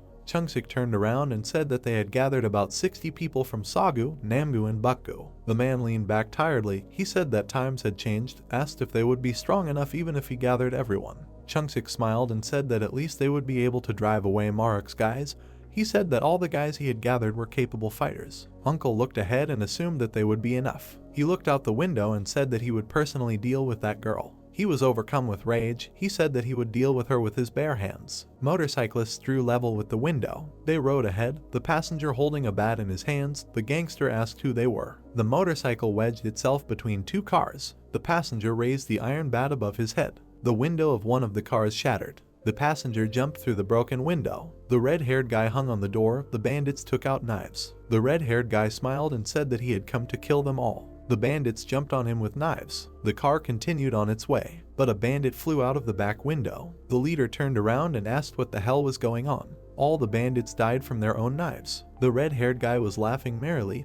Driving the car, it was his first time behind the wheel. He rammed the second car in the column. It flipped over. The car with the leader began to maneuver in the middle of the ensuing chaos. Cars collided with each other. The leader looked at the blocked road and asked, "Is this really an attack?" Meanwhile, another unknown person was standing in their way. The gangster pointed at him and asked, "Is this idiot really thinking of dying?" The unperturbed guy held onto the railing. Puffing, he lifted it above his head and threw it forward. The gangster screamed, not believing his eyes. The fence dug into the hood and dented it. The car crashed into the wall. The column stopped. Silence fell. The unknown people stood in front. The surviving bandits began to get out of their cars. Chungsik pulled out his brother, asking how he was. Bulgum's men, numbers 2, 3, and 4, looked at them silently. Number 2 said that they came on in Hyun's orders. Uncle was amazed and began to ask again. He looked at the ringing phone, angrily shouted at Hyun. He said that those guys who obeyed him. But the nephew said that he told him to sit still and asked what he was doing. Hyun was holding a glass of whiskey in his hand. He said that the reason why he came to him today was not to save him, but to warn him if life is dear. Uncle was indignant and asked, was Hyun betraying the family? Hyun looked forward angrily and said that he no longer had a family. He was going to deal with his uncle's family. Uncle threw the phone on the asphalt. He gritted his teeth and looked at his men. He still didn't believe it and asked, was Hyun really going to kill his family? The bandits ran at the Bulgum trio. Meanwhile, there were fights in Ander. The heroes went down the stands, surprised at how many people had gathered here. They were all illegals. 2 fighters, all covered in blood, were already fighting. Dame said that the fights here were without rules. He looked around in amazement. He said that this was a very useful illegal club for training. Junwon watched them, asked, were they really Ruin's guys? The heroes, confused, went down closer to the arena. The leader asked, who are these weaklings? He rubbed his chin and said that Ruin was just a formal participant, so nothing more was expected of him. He said that unfortunately, Ruin wouldn't be promoted, which meant that there were 2 left, Mahara and Inhayan. He turned around abruptly and shouted into the darkness. The stranger showed up and asked if he had been called. It was Anders number 2. Junwon calmly said that there was no point in fighting the heroes. He asked us to just keep doing what we always did, just keep an eye on them. Number 2 gave us a cold look. Junwon said that if there were any problems, he could solve the issue himself. Meanwhile, the defeated uncle was lying on the asphalt. In front of him were the corpses of his fighters, all 60 of them, beaten by only 3 guys. He couldn't believe it. Everything was covered in blood. The bandits were lying all over the place. On the fences, the road, and the cars. The uncle was shaking with fear. He didn't understand how this was possible. He thought that these 3 were monsters. Number 2 Bulgoma loomed over him. The gangster fearfully asked him not to come closer. The guy sat down and said that he gave him his word, because the master said not to touch him. He put his hand on the man's shoulder and told him that Inhayan said that his job was over since he was no longer a member of the family. He asked the gangster to be careful. The 3 calmly walked away. Number 2 told them to send this matter to the Hotel OO. The red-haired man asked why go there. Number 2 said that the black snakes were there now. He said that the real mission that the master gave them was that they had to get rid of all the black snakes tonight. The guy approached the heroes, said hello and asked if Ruin had sent them. He heard that the heroes were also participants in the match. He asked if they wanted to participate right now. Dame looked at him in surprise and said that he only signed up today and the match would start tomorrow. T-Huck punched his palm and said that he really wanted to fight, why not participate today? Dame said that they had unfinished business. T-Huck came closer and asked what. The hero said that Ruin called him. He said that the Black Death, calling herself Mohara, the leader of one, Ruin said that she was staying at the OO Hotel. He smiled and suggested to go and see what she was capable of. The OO Hotel building. The man was sitting in a dark, empty room. The darkness was cut by the light of a ringing phone. Mohara was sitting in a chair. She asked if Seunghyun could handle it alone. Seunghyun answered that he was confident in him, but if there were many people, it could complicate things. Mohara smiled and asked not to disappoint her. Seunghyun went into concentration again. A frightening aura of a black snake was flying above his head. The Bulgum Trinity was already approaching. They were met by the number 2 Ander. Dame arrived at the hotel. He put his hands in his pocket and smiled. He wanted to see these guys as soon as possible. Bulgum walked into the hotel lobby. Seunghyun said that he was waiting for them. He was sitting right in front of them. Heksu asked if he was alone. Seunghyun glared at him and said that he was enough for the 3 of them. Heksu angrily said that the guy better keep his mouth shut. He turned to his partners and asked them to not let this guy move while he went and caught Mohara. Gyukum and the redhead began to warm up. The redhead asked if this was the guy who betrayed them and joined the Black Death. Gyukum answered Jichoi that now they had an opportunity to punish the traitor. They decided to attack simultaneously. Seunghyun grabbed the table and threw it, then went around it in an arc and ran at Jichoi. The redhead smiled, took out a knife and said it was nice to meet you. He struck, asked not to misunderstand him. Seunghyun caught the knife and began to hold it. Blood flowed. Jichoi looked at the enemy in amazement. Seunghyun took advantage of the pause and hit him in the throat. Immediately dropped him to the floor. The redhead's eyes clouded over. He groaned in pain. Gyukum went around the table and ran at the enemy. He struck, but his hand froze in Seunghyun's hard jaw. Gyukum continued to attack. Seunghyun began to dodge. He caught both of Gyukum's hands, and he kicked the boy in the chest, knocking him back. Gyukum fell at Heksu's feet. He gritted his teeth and tusked. Seunghyun dragged the redhead across the floor and told Heksu that the two were too weak. Heksu calmly noted that Seunghyun had grown a lot since the last time they saw each other. Seunghyun threw the redhead at Heksu's feet and said that it was true. An unhealthy gleam appeared in his eyes. He said that now it was his brother's turn. Heksu began to warm up, releasing the aura of a wild yak. He said that he would have to personally kill his brother. He crouched, preparing, and jumped high. The brothers clashed. Seunghyun bent and sat on one knee, trembling. Heksu looked at him in surprise and asked if he really blocked the attack. He slammed an overhead kick into his opponent's block. He hit again. Seunghyun pressed his lips together in tension. He was forced to jump back. Heksu shattered the floor with his blow. Seunghyun began to prepare to meet the advancing Heksu. He said that his brother was still overwhelming the enemy with force. He hit him, holding his stance. Heksu staggered. His hand was grabbed. Seunghyun jumped up and grabbed Heksu with his legs. The guy trembled. His legs were strangling him. Seunghyun tried to twist his trembling hand. Heksu managed to swing the man on his hand and screamed, throwing him off himself, to immediately run into the attack. Seunghyun jumped up and blocked. He clenched his teeth. Heksu's hand dented his defense. He flew into a column. From the collision, he shattered the wall, stood up and tried to stand. Heksu proudly stretched his wrist and said that this was his strength and Seunghyun was no match for him. He smiled and said that his brother had not changed much. Seunghyun held his bruised hand. He fixed the dislocation. He waved his hand and straightened up, got into a fighting stance again and suggested that in that case they continue in the same spirit. The Bulgoma trio reunited. Heksu promised that Seunghyun would meet his end today. Dame, meanwhile, was sitting on the second mezzanine floor and watching the fight. He looked at the cracked floor and tried to guess the level of the guys. He took out his phone with a trembling hand. Ruin was calling him. He answered and said that he finally got through. He said that they came to the OO Hotel and the guys were already fighting. He looked ahead in amazement and said that they were incredibly strong. One of the guys broke the wall, and the other one restored his broken arm. Ruin, meanwhile, calmly said that he had met these guys before, but a lot had changed since then.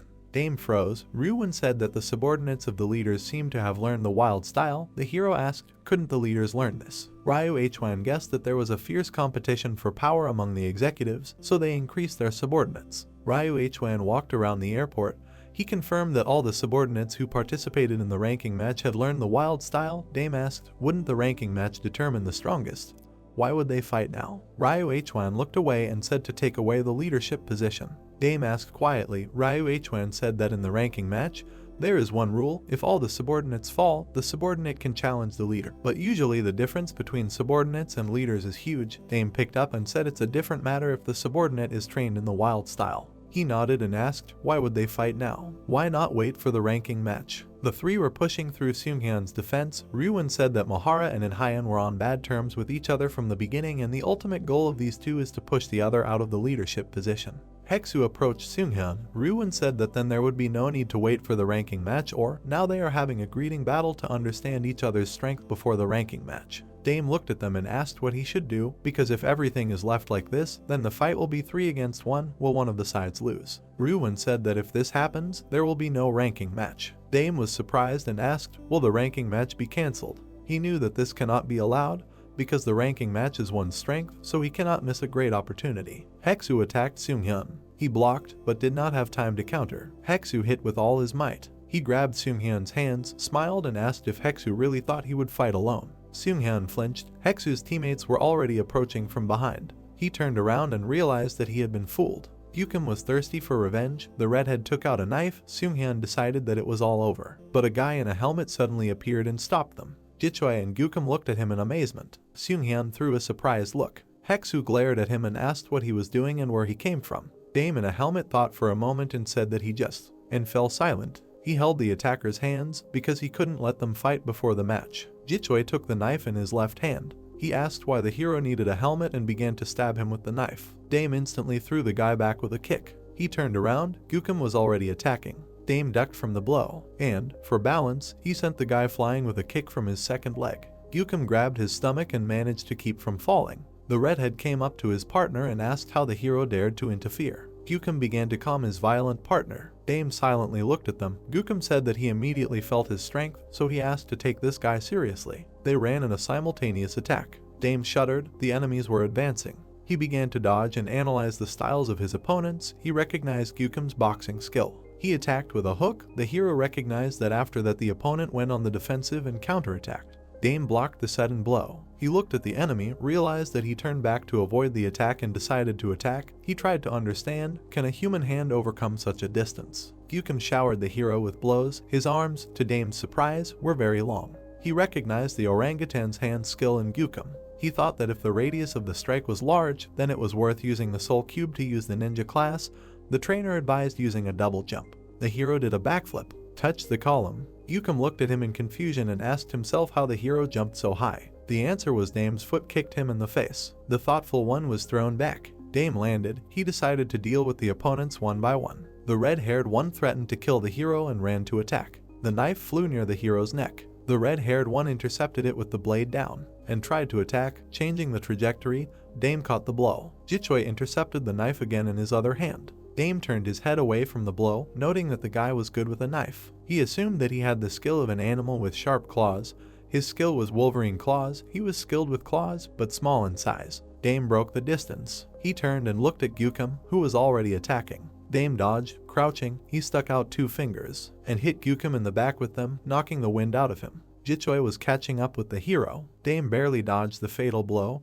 He noted that dealing with 2 is more difficult than he thought. He dodged a long blow. The partners immediately attacked after each other's attacks. He turned. A knife was flying at his throat. The enemies acted without hesitation. He was able to catch the hand with the knife. He understood that nothing could be done. A kick knocked the knife out of the enemy's hands. Dame caught it. He did not want to use it because he thought that he would hurt himself. He got into a ninja fighting stance. He looked angrily through the protective glass and asked if they had any complaints about the weapon. He passed through his Bulgum partners in a bloody arc and ran on. Gyukim screamed, blood spurting from his body. The redhead fell with his stomach ripped open.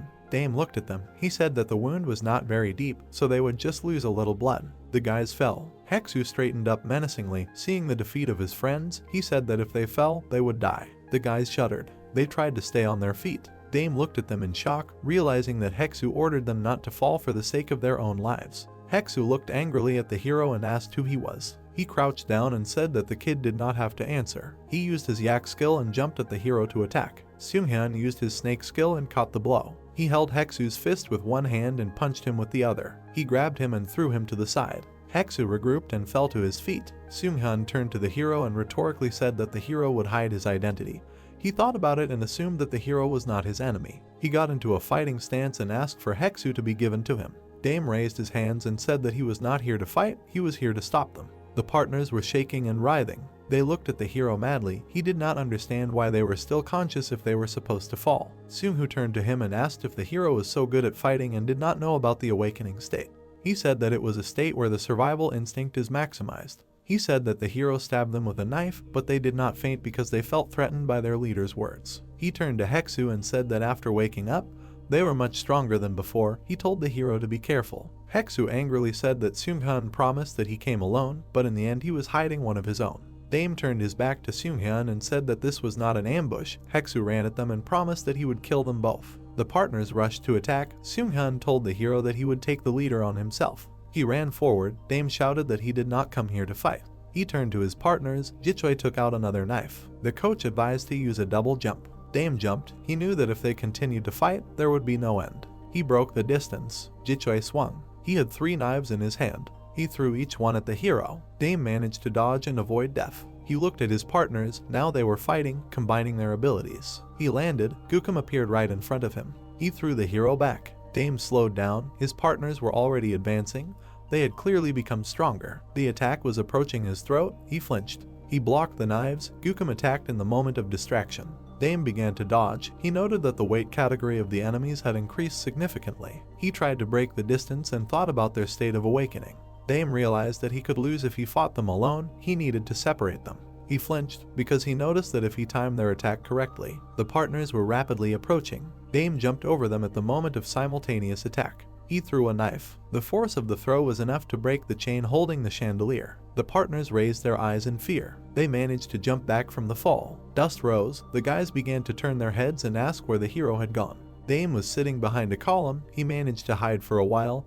He wanted to find a rope to tie up one of them. Someone approached him from the front. Anders number 2 was hanging over him. He said that he came from the gambling house. His name was Chonan. Dame looked at him in confusion and asked himself, where did all this trouble come from? Chonan looked at the hero and asked whose subordinate he was. Dame began to get up and said that he did not obey in Hyun and Mohara. He said that he came to stop these guys. Chonan passed by and said that he understood everything. The 2 comrades looked at Chonan and asked who he was. Did he come here with the one with the helmet? Chonan said that he was from Ander. He came to check on them so that they would not fight. Jitsu looked at Gyukum, who realized that Ander had gotten wind of everything. The red-haired one asked what they should do now. Gyukum turned to the fighting leaders. He said that a little more and brother in Hyan would finish. They got into fighting stances and said that they would stop this guy. Both ran to attack, and suddenly they missed. And then it turned out that at that moment they missed the blows. Dame looked at this scene in shock. He goggled, trying to understand what this guy did. The partners were left lying and trembling on the floor. Dame jumped up to them and knocked them out with pinpoint blows to the arteries. Hexu meanwhile attacked Seung-hyun. The snake dodged, grabbed Hexu's hand, and took his throat in a grip. He began to strangle. Hexu raised his hands, trying to reach his opponent. Seung-hyun grabbed his hair, said that no matter how hard he tried, he was weak, so why not give up? Hexu was blushing and shaking. He fell to his knees and jumped up together with Seung-hyun. The snake looked at the enemy with alarm, realizing that he wanted to slam him into the floor. He managed to jump out at the last moment. Hexu hit himself on the floor. However, he managed to grab the snake's hand. He looked at him angrily, asking where he was going. He threw the guy to the side. Seung-hyun was able to group himself and push off the wall. A huge yak was rushing at him. The snake used his skills. Meanwhile, Jeongyeon was preparing his move. He ended up between both of them and caught their blows. He said enough. The opponents looked at the stranger in surprise. Dame did not take his eyes off. He was amazed at how easily the underfighter stopped both of them. Jeongyeon glared at the opponents and said that fights were prohibited until the rating match, and if they continued the fight, the leaders of both sides would be at a disadvantage. Seung-hyun looked at him and said that he was only defending himself and that they were the ones who started the fight. Hexu looked at him and said that there were so many unpleasant moments today. He pulled his hand away and said that today was definitely not his day. He said that it was over. Jeongyeon looked at him sternly and reminded him that fighting was prohibited until the ranking match. Hexu turned around and said that he was only following in Hyan's orders. He yelled at his teammates and brought them out of their slumps. He walked towards the exit and his teammates hobbled after him. Jeongyeon turned around and asked where the guy in the helmet went. Seung-hyun said that he left, leaving only his helmet. Jeongyeon went since everyone was dealt with. Dame watched them from behind the partition. He was covered in sweat, noting that the opponents were very strong. All three were the second numbers of their groups. At their level, even he would barely be able to stand, let alone his guys. He wondered if Donggu and Taehyuk would be able to defeat them. He looked down, knowing that he needed to somehow raise the strength of his subordinates before the ranking match began. Dame didn't know how much of a disadvantage he was at now. The Bulgam trio walked towards their bikes. The guys looked at the floor and began to apologize for their defeat. Heksu asked how good their skills were now. He turned around and asked what would have happened to them if he weren't there. The guys looked at him guiltily. Jichoi said that it was all thanks to Hex. Gyukum remembered the guy in the helmet. He said that this guy was superior to them even in his awakening state. A drop of guilt ran down his face. He said that he had a feeling that it was not his strength. Heksu turned away and said that they would try to find this guy later because he could cause Inhyan a lot of trouble. Meanwhile, Jeongyun called and said that the situation was resolved. Juwon cheerfully asked what happened and asked who was stronger in the end. Jeongyun said that Inhyun sent 3 guys and there was only one from Mohara's side. Juwon asked in surprise, did Mohara's guy really stand alone against Inhyun's 3 guys? He said that then the difference in strength between them is very big. Jeongyun assumed that this was not the case. He said that an outside guy in a helmet intervened in the fight. Juwon asked who he was. A smile appeared on his face. He asked to find out everything about this guy in a helmet. Seunghyun was standing in the destroyed hall. Mohara came down to him. She said that she went out because it was noisy. She went down below and said that he could have asked the other guys to clean up here. What is he doing here? Seunghyun went to the abandoned helmet and said that an unknown guy in a helmet helped him today. Mohara asked why the guy did that. Seunghyun picked up the helmet and said he didn't know.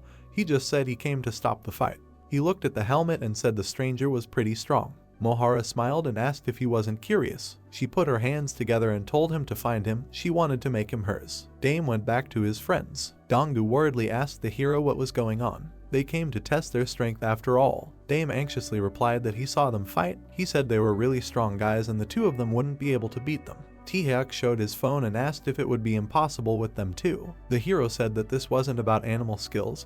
He learned what the wild style was and what their strength was in the awakening state. They needed a plan anyway. He grabbed his head and nervously asked what they should do. There was less than a week left until the match. What was the use of a gambling house? Maybe we should use the training center like last time. Ruwon appeared from behind. He said that was why he came here. He came closer. The hero asked what happened, that he came here. The blonde said that the situation had changed.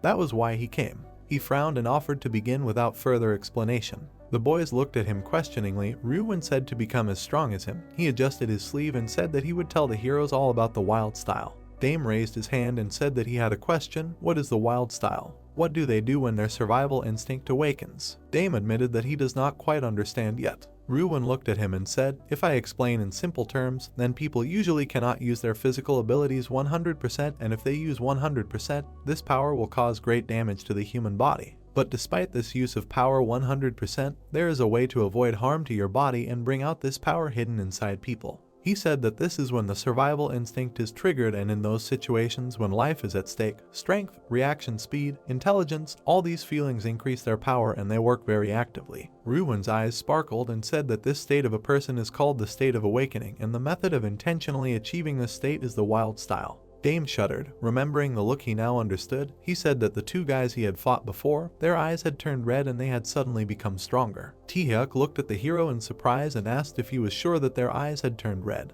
Dame asked indignantly, wasn't that how their wild style awakened? Ruwon assumed that the hero had already encountered the awakening of the wild style. His eyes were glowing red. He said that the change in eyes was a signal of awakening. This was proof that the enemy was in a state of awakening, and this change in eye color could only be seen by those who had learned to master the wild style. He said that Dame could use the barbarian style. The guys listened attentively. Ruwon said that their enemies knew how to use the wild style, and they should also learn to use it to match their physical strength. He didn't know if he could teach the heroes guys the style, because there was only a week left. The hero corrected him and said that it was not a week. He smiled and said that there was a place where time could be increased 5-fold. The heroes found themselves in a training center. Ryu Hwam looked around in shock and asked how such a space could be created. Dame raised his hand and said that this place was a training ground, which had a number of advantages, and the best thing about it was that time flowed 5 times slower here than outside. Ryu Hwam looked at the hero in surprise and asked if a day here was really 5 days long. So they had 35 days left. Dame folded his hands together and said that there were other amenities here as well. He said that their body would immediately recover from injury and they would not get tired or hungry. Ryu Hwan looked at him in shock and said that it was impossible. and the hero asked why. Ryu Hwan frowned and said that the key to learning the wild style was awakening the instinct for survival, and it could only be awakened when the body was at its last gasp. A trainer appeared next to him and said that they can rest assured about this. Ryu Hwan asked what kind of dummy was this. Dame came up and said that this was the system that controls the site. He asked why he came. The trainer looked at him and said that some functions had been updated on the training ground. He said that in the future they can customize the various settings of the site themselves. He showed different weather conditions. He said that now you can change the environment here, as well as gravity, hunger, wound healing speed, and so on. Everyone looked at the dummy in surprise. He said that new functions appeared during the expansion of the hero's territory. Dame clenched his fist happily. The trainer said that the restriction on exiting had been lifted, so if they left the training ground, they would be able to enter it after 24 hours. Dame asked in shock, does this mean that they can alternate between the training ground and the battle gambling club? Ryu Hwan looked at the phone and said that then in 2 days they will go to the combat gaming gym. There they will do the basic training of the wild style, about 10 days before the match. Everyone turned to look at him. He said that they will start training right now. Dame looked at him and asked if they need an extreme environment. Ryu Hwan said that they will not train the awakening of the survival instinct now. He frowned and said that they first need to prepare a body that can withstand the awakening instinct. He said that the awakening state is an excessive overload of the body's organs. He said that they need a strong vessel that can withstand the explosion of the engine. A gym appeared behind Ryu Hwan. He suggested that they practice body construction for 10 days, and so the body transformation training under Ryu Hwan's teachings began. The training was so hellish that the survival instinct awakened even without an extreme environment. 10 days passed. The heroes were lying on the floor, dirty, sweaty, and shaking. They thought they were going to die, and their muscles and joints were twisted. Ruin came to them and said that for 10 days, their training was very intense, and even they did not have such training. Dame was able to wrap his arms and legs around himself. His body became very flexible. Ruin guessed that their bodies spontaneously began to transform due to painful training. He also trained without a single rest, and no matter how incredible the recovery speed of this site was, their body was almost at the limit. He came closer and guessed that their current bodies would be able to withstand awakening. Dame asked if this meant that their training was stopping. Ruin suddenly smiled and said no, because now it was time to test their body. Meanwhile, the gambling club. Juin came out to meet Ruin. He heard that he would not be attending the ranking match. He asked what happened. Ryu Hwan came closer and said that this time the match would be a bit intense, so he didn't think he would participate personally. Ju Hwan looked at the heroes and asked if these guys were really Ryu Hwan's participants. He patted him on the shoulder and told him to think about it next time. Did he really decide to leave them? The heroes were surprised. Ju Hwan said that it would be better to choose stronger guys. He said that that little guy, if he couldn't withstand the fight, he would die quickly. Dame looked at Ryu Hwan angrily and asked in the system, was Ju Hwan so sure that he would die quickly? Ryu Hwan turned and asked him to calm down, because the leaders always looked down on everyone and it was good for them. A subordinate came to Ju Hwan and said that the other guys had arrived. Ryu Hwan looked at the ring through the glass and asked what guests were you talking about? Juin patted him on the shoulder again and said that he was about to have an interesting proposal, so the conversation was private. He smiled and said that it would be fun. They all walked forward. Dame whispered to the guys that if something went wrong, they should immediately follow him, and they should also be patient with barbed remarks. He said that they would have a small match and then continue training. Taehyuk abruptly turned around and began to look around for someone to fight. Taehyuk saw Jujin in front of him. Jujin turned to Taehyuk and asked how he managed to get to such a place. The guy said that he had business here and asked how Jujin ended up here. Taehyuk cautiously asked if he really came here as a player. Jujin lit a cigarette and said that he came here at the request of the director. He threw the cigarette away. Taehyuk said that he was still thinking and everything was questionable. Jujin stubbed out his cigarette with his foot and said that this place was trash. He turned around and asked his friend to pick something more decent. Dame asked if Taehyuk knew him. Taehyuk said that Jujin was the son of the head of the gym he used to go to. He remembered how Jujin had teased him in the past and asked if he really wanted to start boxing. Taehyuk then answered that he wanted to do boxing, but he didn't have the money. Jujin started to walk forward. He said that if there was no money, nothing would work out. Taehyuk then said that he could ask for a loan. He beat his chest and said that he would definitely pay back every penny. He just didn't like it when other kids beat him. His mother was very worried about it. Then mops and brushes fell in front of him. Jujin looked at him sullenly and said that he would come here but in exchange he would clean. He said that he would tell his father about it. Taehyuk now looked after him and said that this guy used to do a lot for him, and later he found out that Jujin debuted as a professional MMA fighter and did very well. Dame remembered the footage from the fight and said that he definitely saw him somewhere before. He was a rising MMA superstar with 4 wins and 1 loss. A little excitement ran down the hero's face. He had heard that if Jujin continued his business, he could become a very promising player, but why was such a professional fighter in the fighting hall? Meanwhile, Juin was greeting the fighters. The man in the blue suit looked around listlessly. He said that he had heard that this was an illegal fighting ring, so everything here was very serious. Was he right? Juin smiled and said that they were the same professionals who made money in a different way. Jujin suddenly cursed. Juin smiled and noted the fighter's excellent physique. He asked him to show him today what a real professional fight was. The man raised his hand and suggested that they get straight to the point. He said that according to the rules here, the winning side can take the player of the losing side, right? Juin smiled and said that there were many different rules here, and if they wanted to use this rule, then he agreed. The man calmly said that this was all they needed. Juin turned around and said that the fee for winning also goes to the player. This is one of the important rules. He suggested starting right away. The man curled his lips and said that Jujin would have to work hard today. He suggested taking all the guys who originally belonged to them. Jujin looked forward angrily and asked not to worry. He said that he personally wanted to crush this idiot.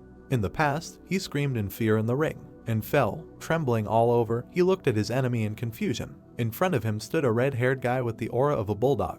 He said that Jujin was supposedly a pro. His name was Hyunwoo, number 3 under. The coach then looked at the fallen protege in shock, not understanding how an opponent of such a level ended up here. The heroes looked at the ring in surprise and asked, "Is Jujin's opponent really a professional?" Juin sat down nearby and smiled. He said that the result is obvious. He said that even if you are a professional, you are just a guy who does not have any phone skills. Hyunwoo was already beating up Jujin, throwing him around the cage. None of this should have happened. The coach threw a white handkerchief into the air and told Jujin to give up. Hyunwoo caught the handkerchief and said that only players can give up in their ring. He started shoving the towel into the fighter's mouth.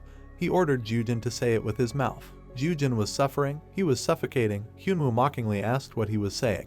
He smiled and asked, "Is Jujin really giving up?" He started hitting him on the head and saying that he was very happy about it. The coach cursed the Anders furiously. Dame angrily kicked the fence. He gritted his teeth and said that his father announced that they were giving up. Taehyuk rushed into the cage and kicked Hyunwoo. He stopped and didn't fall. Jujin's father looked at the ring in surprise. Juin smiled and said that those who enter the ring can't just leave under. Hyunwoo smiled and asked if they really had a hero to protect them. Taehyuk took a few steps and objected. He had the aura of a cheetah. He said that he came out to fight him. The opponents waited until the father took his son away. Hyunwoo looked at Taehyuk and asked if he was a pro fighter too. He smiled mockingly and said that their rules don't apply here, so he should shove his pretense somewhere. Taehyuk began to warm up. He didn't mind a fight without rules. He entered the ring just to punch him in the face. Dame and Ruin looked at the ring with tension. The blonde said that the guy hasn't fully mastered the wild style yet, so he doesn't think Taehyuk will win this fight. Dame nervously turned around and asked if this fight would be banned since internal fights within one are banned. He looked at Juwon and said that if it was him, then everything would be different. The leader folded his hands on his lap and said that this was all very funny. Jeongyeon walked up to him and asked what they should do. Juwon guessed that this guy was the strongest in Ruin's set. He smiled and said that the guy should show them his strength. Hyunwoo looked at Jeongyeon, who nodded. He stretched his neck and asked what he should do with Taehyuk. He rushed to the attack and suggested that they play. Taehyuk jumped back. His foot slid across the ring. So far, he was able to dodge. Hyunwoo pressed and asked, "Did the guy come here to play tag?" He asked how long the guy would avoid attacks. Taehyuk gritted his teeth. Before that, Ruin said at the training ground that he would conduct individual training. He asked what animal skill Taehyuk had. The guy said cheetah, but there was one problem. Ruin put his hands together and asked, "What problem?" Taehyuk got into a fighting stance in front of the punching bag and hit it. He hit it a few more times. His legs moved quickly. The number of hits increased many times. Taehyuk swung his leg and slipped, which caused him to fall. He got up to tell Ruin that his skills were not strong enough yet, and if he did this, his body would twist. Ruin looked at him seriously, said that he had a great skill and it suited him well, he just had trouble controlling it. He helped him up and suggested that they start with steps. He said that it was a gradual increase in tempo. If he increased all his speed at once, he would not be able to control it. This is a warm-up. Taehyuk began to move slowly, his feet moving quickly around the ring. Projections appeared. Taehyuk waited for the moment when they fully adapted to the speed. He swung his fist and began to hit Hyun in the face. He easily took the damage and began to attack, laughing along the way. Taehyuk angrily increased the tempo. Hyun twisted. He was no longer in the mood for laughter. The number of punches increased. Taehyuk said that the warm-up was over. Hyun was attacked by a cheetah. Taehyuk mentally said to himself that it was his turn. Hyun took the damage. Dame and Ruin smiled. The hero noted the hero's speed. Ruin also praised it. Taehyuk was able to knock Hyun to the floor. From the kick, he rolled to the wall of the ring. Donggu and the hero continued to encourage Taehyuk. The guy approached Hyunwoo and asked if he was done. Hyunwoo began to stand up happily and asked if the guy knew why the fighting arena was called under. He said that it was because he liked it. He stood up and said that just like Taehyuk, the guy asked what kind of nonsense. Hyunwoo quickly closed the distance. He asked him to answer honestly. Taehyuk began to dodge. The opponent became faster. He ducked from the blow and hit again. Hyunwoo could not keep up with his speed. Hyunwoo swung his fist and said that Taehyuk hit too weakly. The guy's legs began to stumble. He dodged and asked if Hyunwoo could hit him. He counterattacked and said that there was nothing special in this game house. Hyunwoo was thrown to the wall of the cage. He fell to his knees. The heroes again rejoiced at their success. Jiwon frowned, but a moment later he smiled. Hyunwoo stood up and said that it hurt. Dame flinched. He noticed something. Hyunwoo became wider. A bulldog aura appeared. After the fall he became stronger. He smiled menacingly and entered the awakening state. And now he attacked. Taehyuk jumped back. He blocked the blow, threw an angry look at the enemy, realizing that he had become many times faster. Hyunwoo managed to kick the guy and throw him away. Taehyuk decided that it was not only the speed of the opponent. He grabbed his bruised stomach and coughed. He noted that Hyunwoo's weight category itself had become higher. Dame touched his temple and asked his protege to be careful. He told everything that happened to the opponent after his fall. Hyunwoo jumped on his protege. Taehyuk began to dodge. He was forced to increase his speed, but even so it was difficult for him to dodge. Hyunwoo smiled mockingly and asked why the guy was running away. Taehyuk blocked all the attacks with difficulty. Even with his animal skill, the opponent did not lag behind. His foot slipped. The guy realized that this was not how to defeat the enemy. He began to move as fast as possible. He dodged in a boxing style. He made a dash, using the limit of all his speed. His foot treacherously stumbled. Taehyuk angrily looked at his feet and cursed under his breath for not being able to control his skill. Hyunwoo smirked and asked if the guy was wrong. He swung and said that the guy was finished. Taehyuk narrowed his eyes, thinking that it was over. Suddenly, Jeongyeon and Ruin appeared in the ring, stopping the fight. Jiwon got into the ring and clapped. He said that if something unexpected happened before the ranking match, it would be very unpleasant, so he suggested stopping for today. He patted Hyunwoo on the shoulder, said that he did a great job and sent him off to rest. Ryu Hwan looked at Taehyuk angrily and asked if he was okay. Everything was fine. Taehyuk looked at his feet in disappointment and said if the fight hadn't been stopped. He thought about how Jaehyun had also taken a few hits from him. Ju Hwan walked up to Taehyuk and said that the guy fought well and Hyunwoo appreciated his talent. He told Ryu Hwan that all his guys could participate in the upcoming ranking match. Ryu Hwan glanced at him and thanked him. He said that only 2 would participate. Ju Hwan looked at him in surprise. He asked if Ryu Hwan really decided to eliminate that little guy. Dame exploded with anger. Ruin straightened up and said that it was up to him to decide, so he asked not to interfere. Juwon waved his hand and told Ruin to do as he saw fit. The Anders went to the exit of the cage. Juwon asked the heroes not to let their leader down and asked them to try their best. Dame jumped into the cage and said that he was simply pissed off by being called small. Ruin said that it was better to just endure it. Dame looked at the leader and asked what they were going to do. Ruin said that they came to Busan for this very reason. He looked at the hero and said since these guys' training was dragging on, he would not have much time to train them. He said that the hero would take over his responsibilities. Dame looked at the blonde and asked what he would need to do. Ruin introduced Mahara and told the hero to get acquainted with him. That's how this video ends. If you have sat through to the end, please don't forget to press the subscribe button and leave feedback. See you in the next video.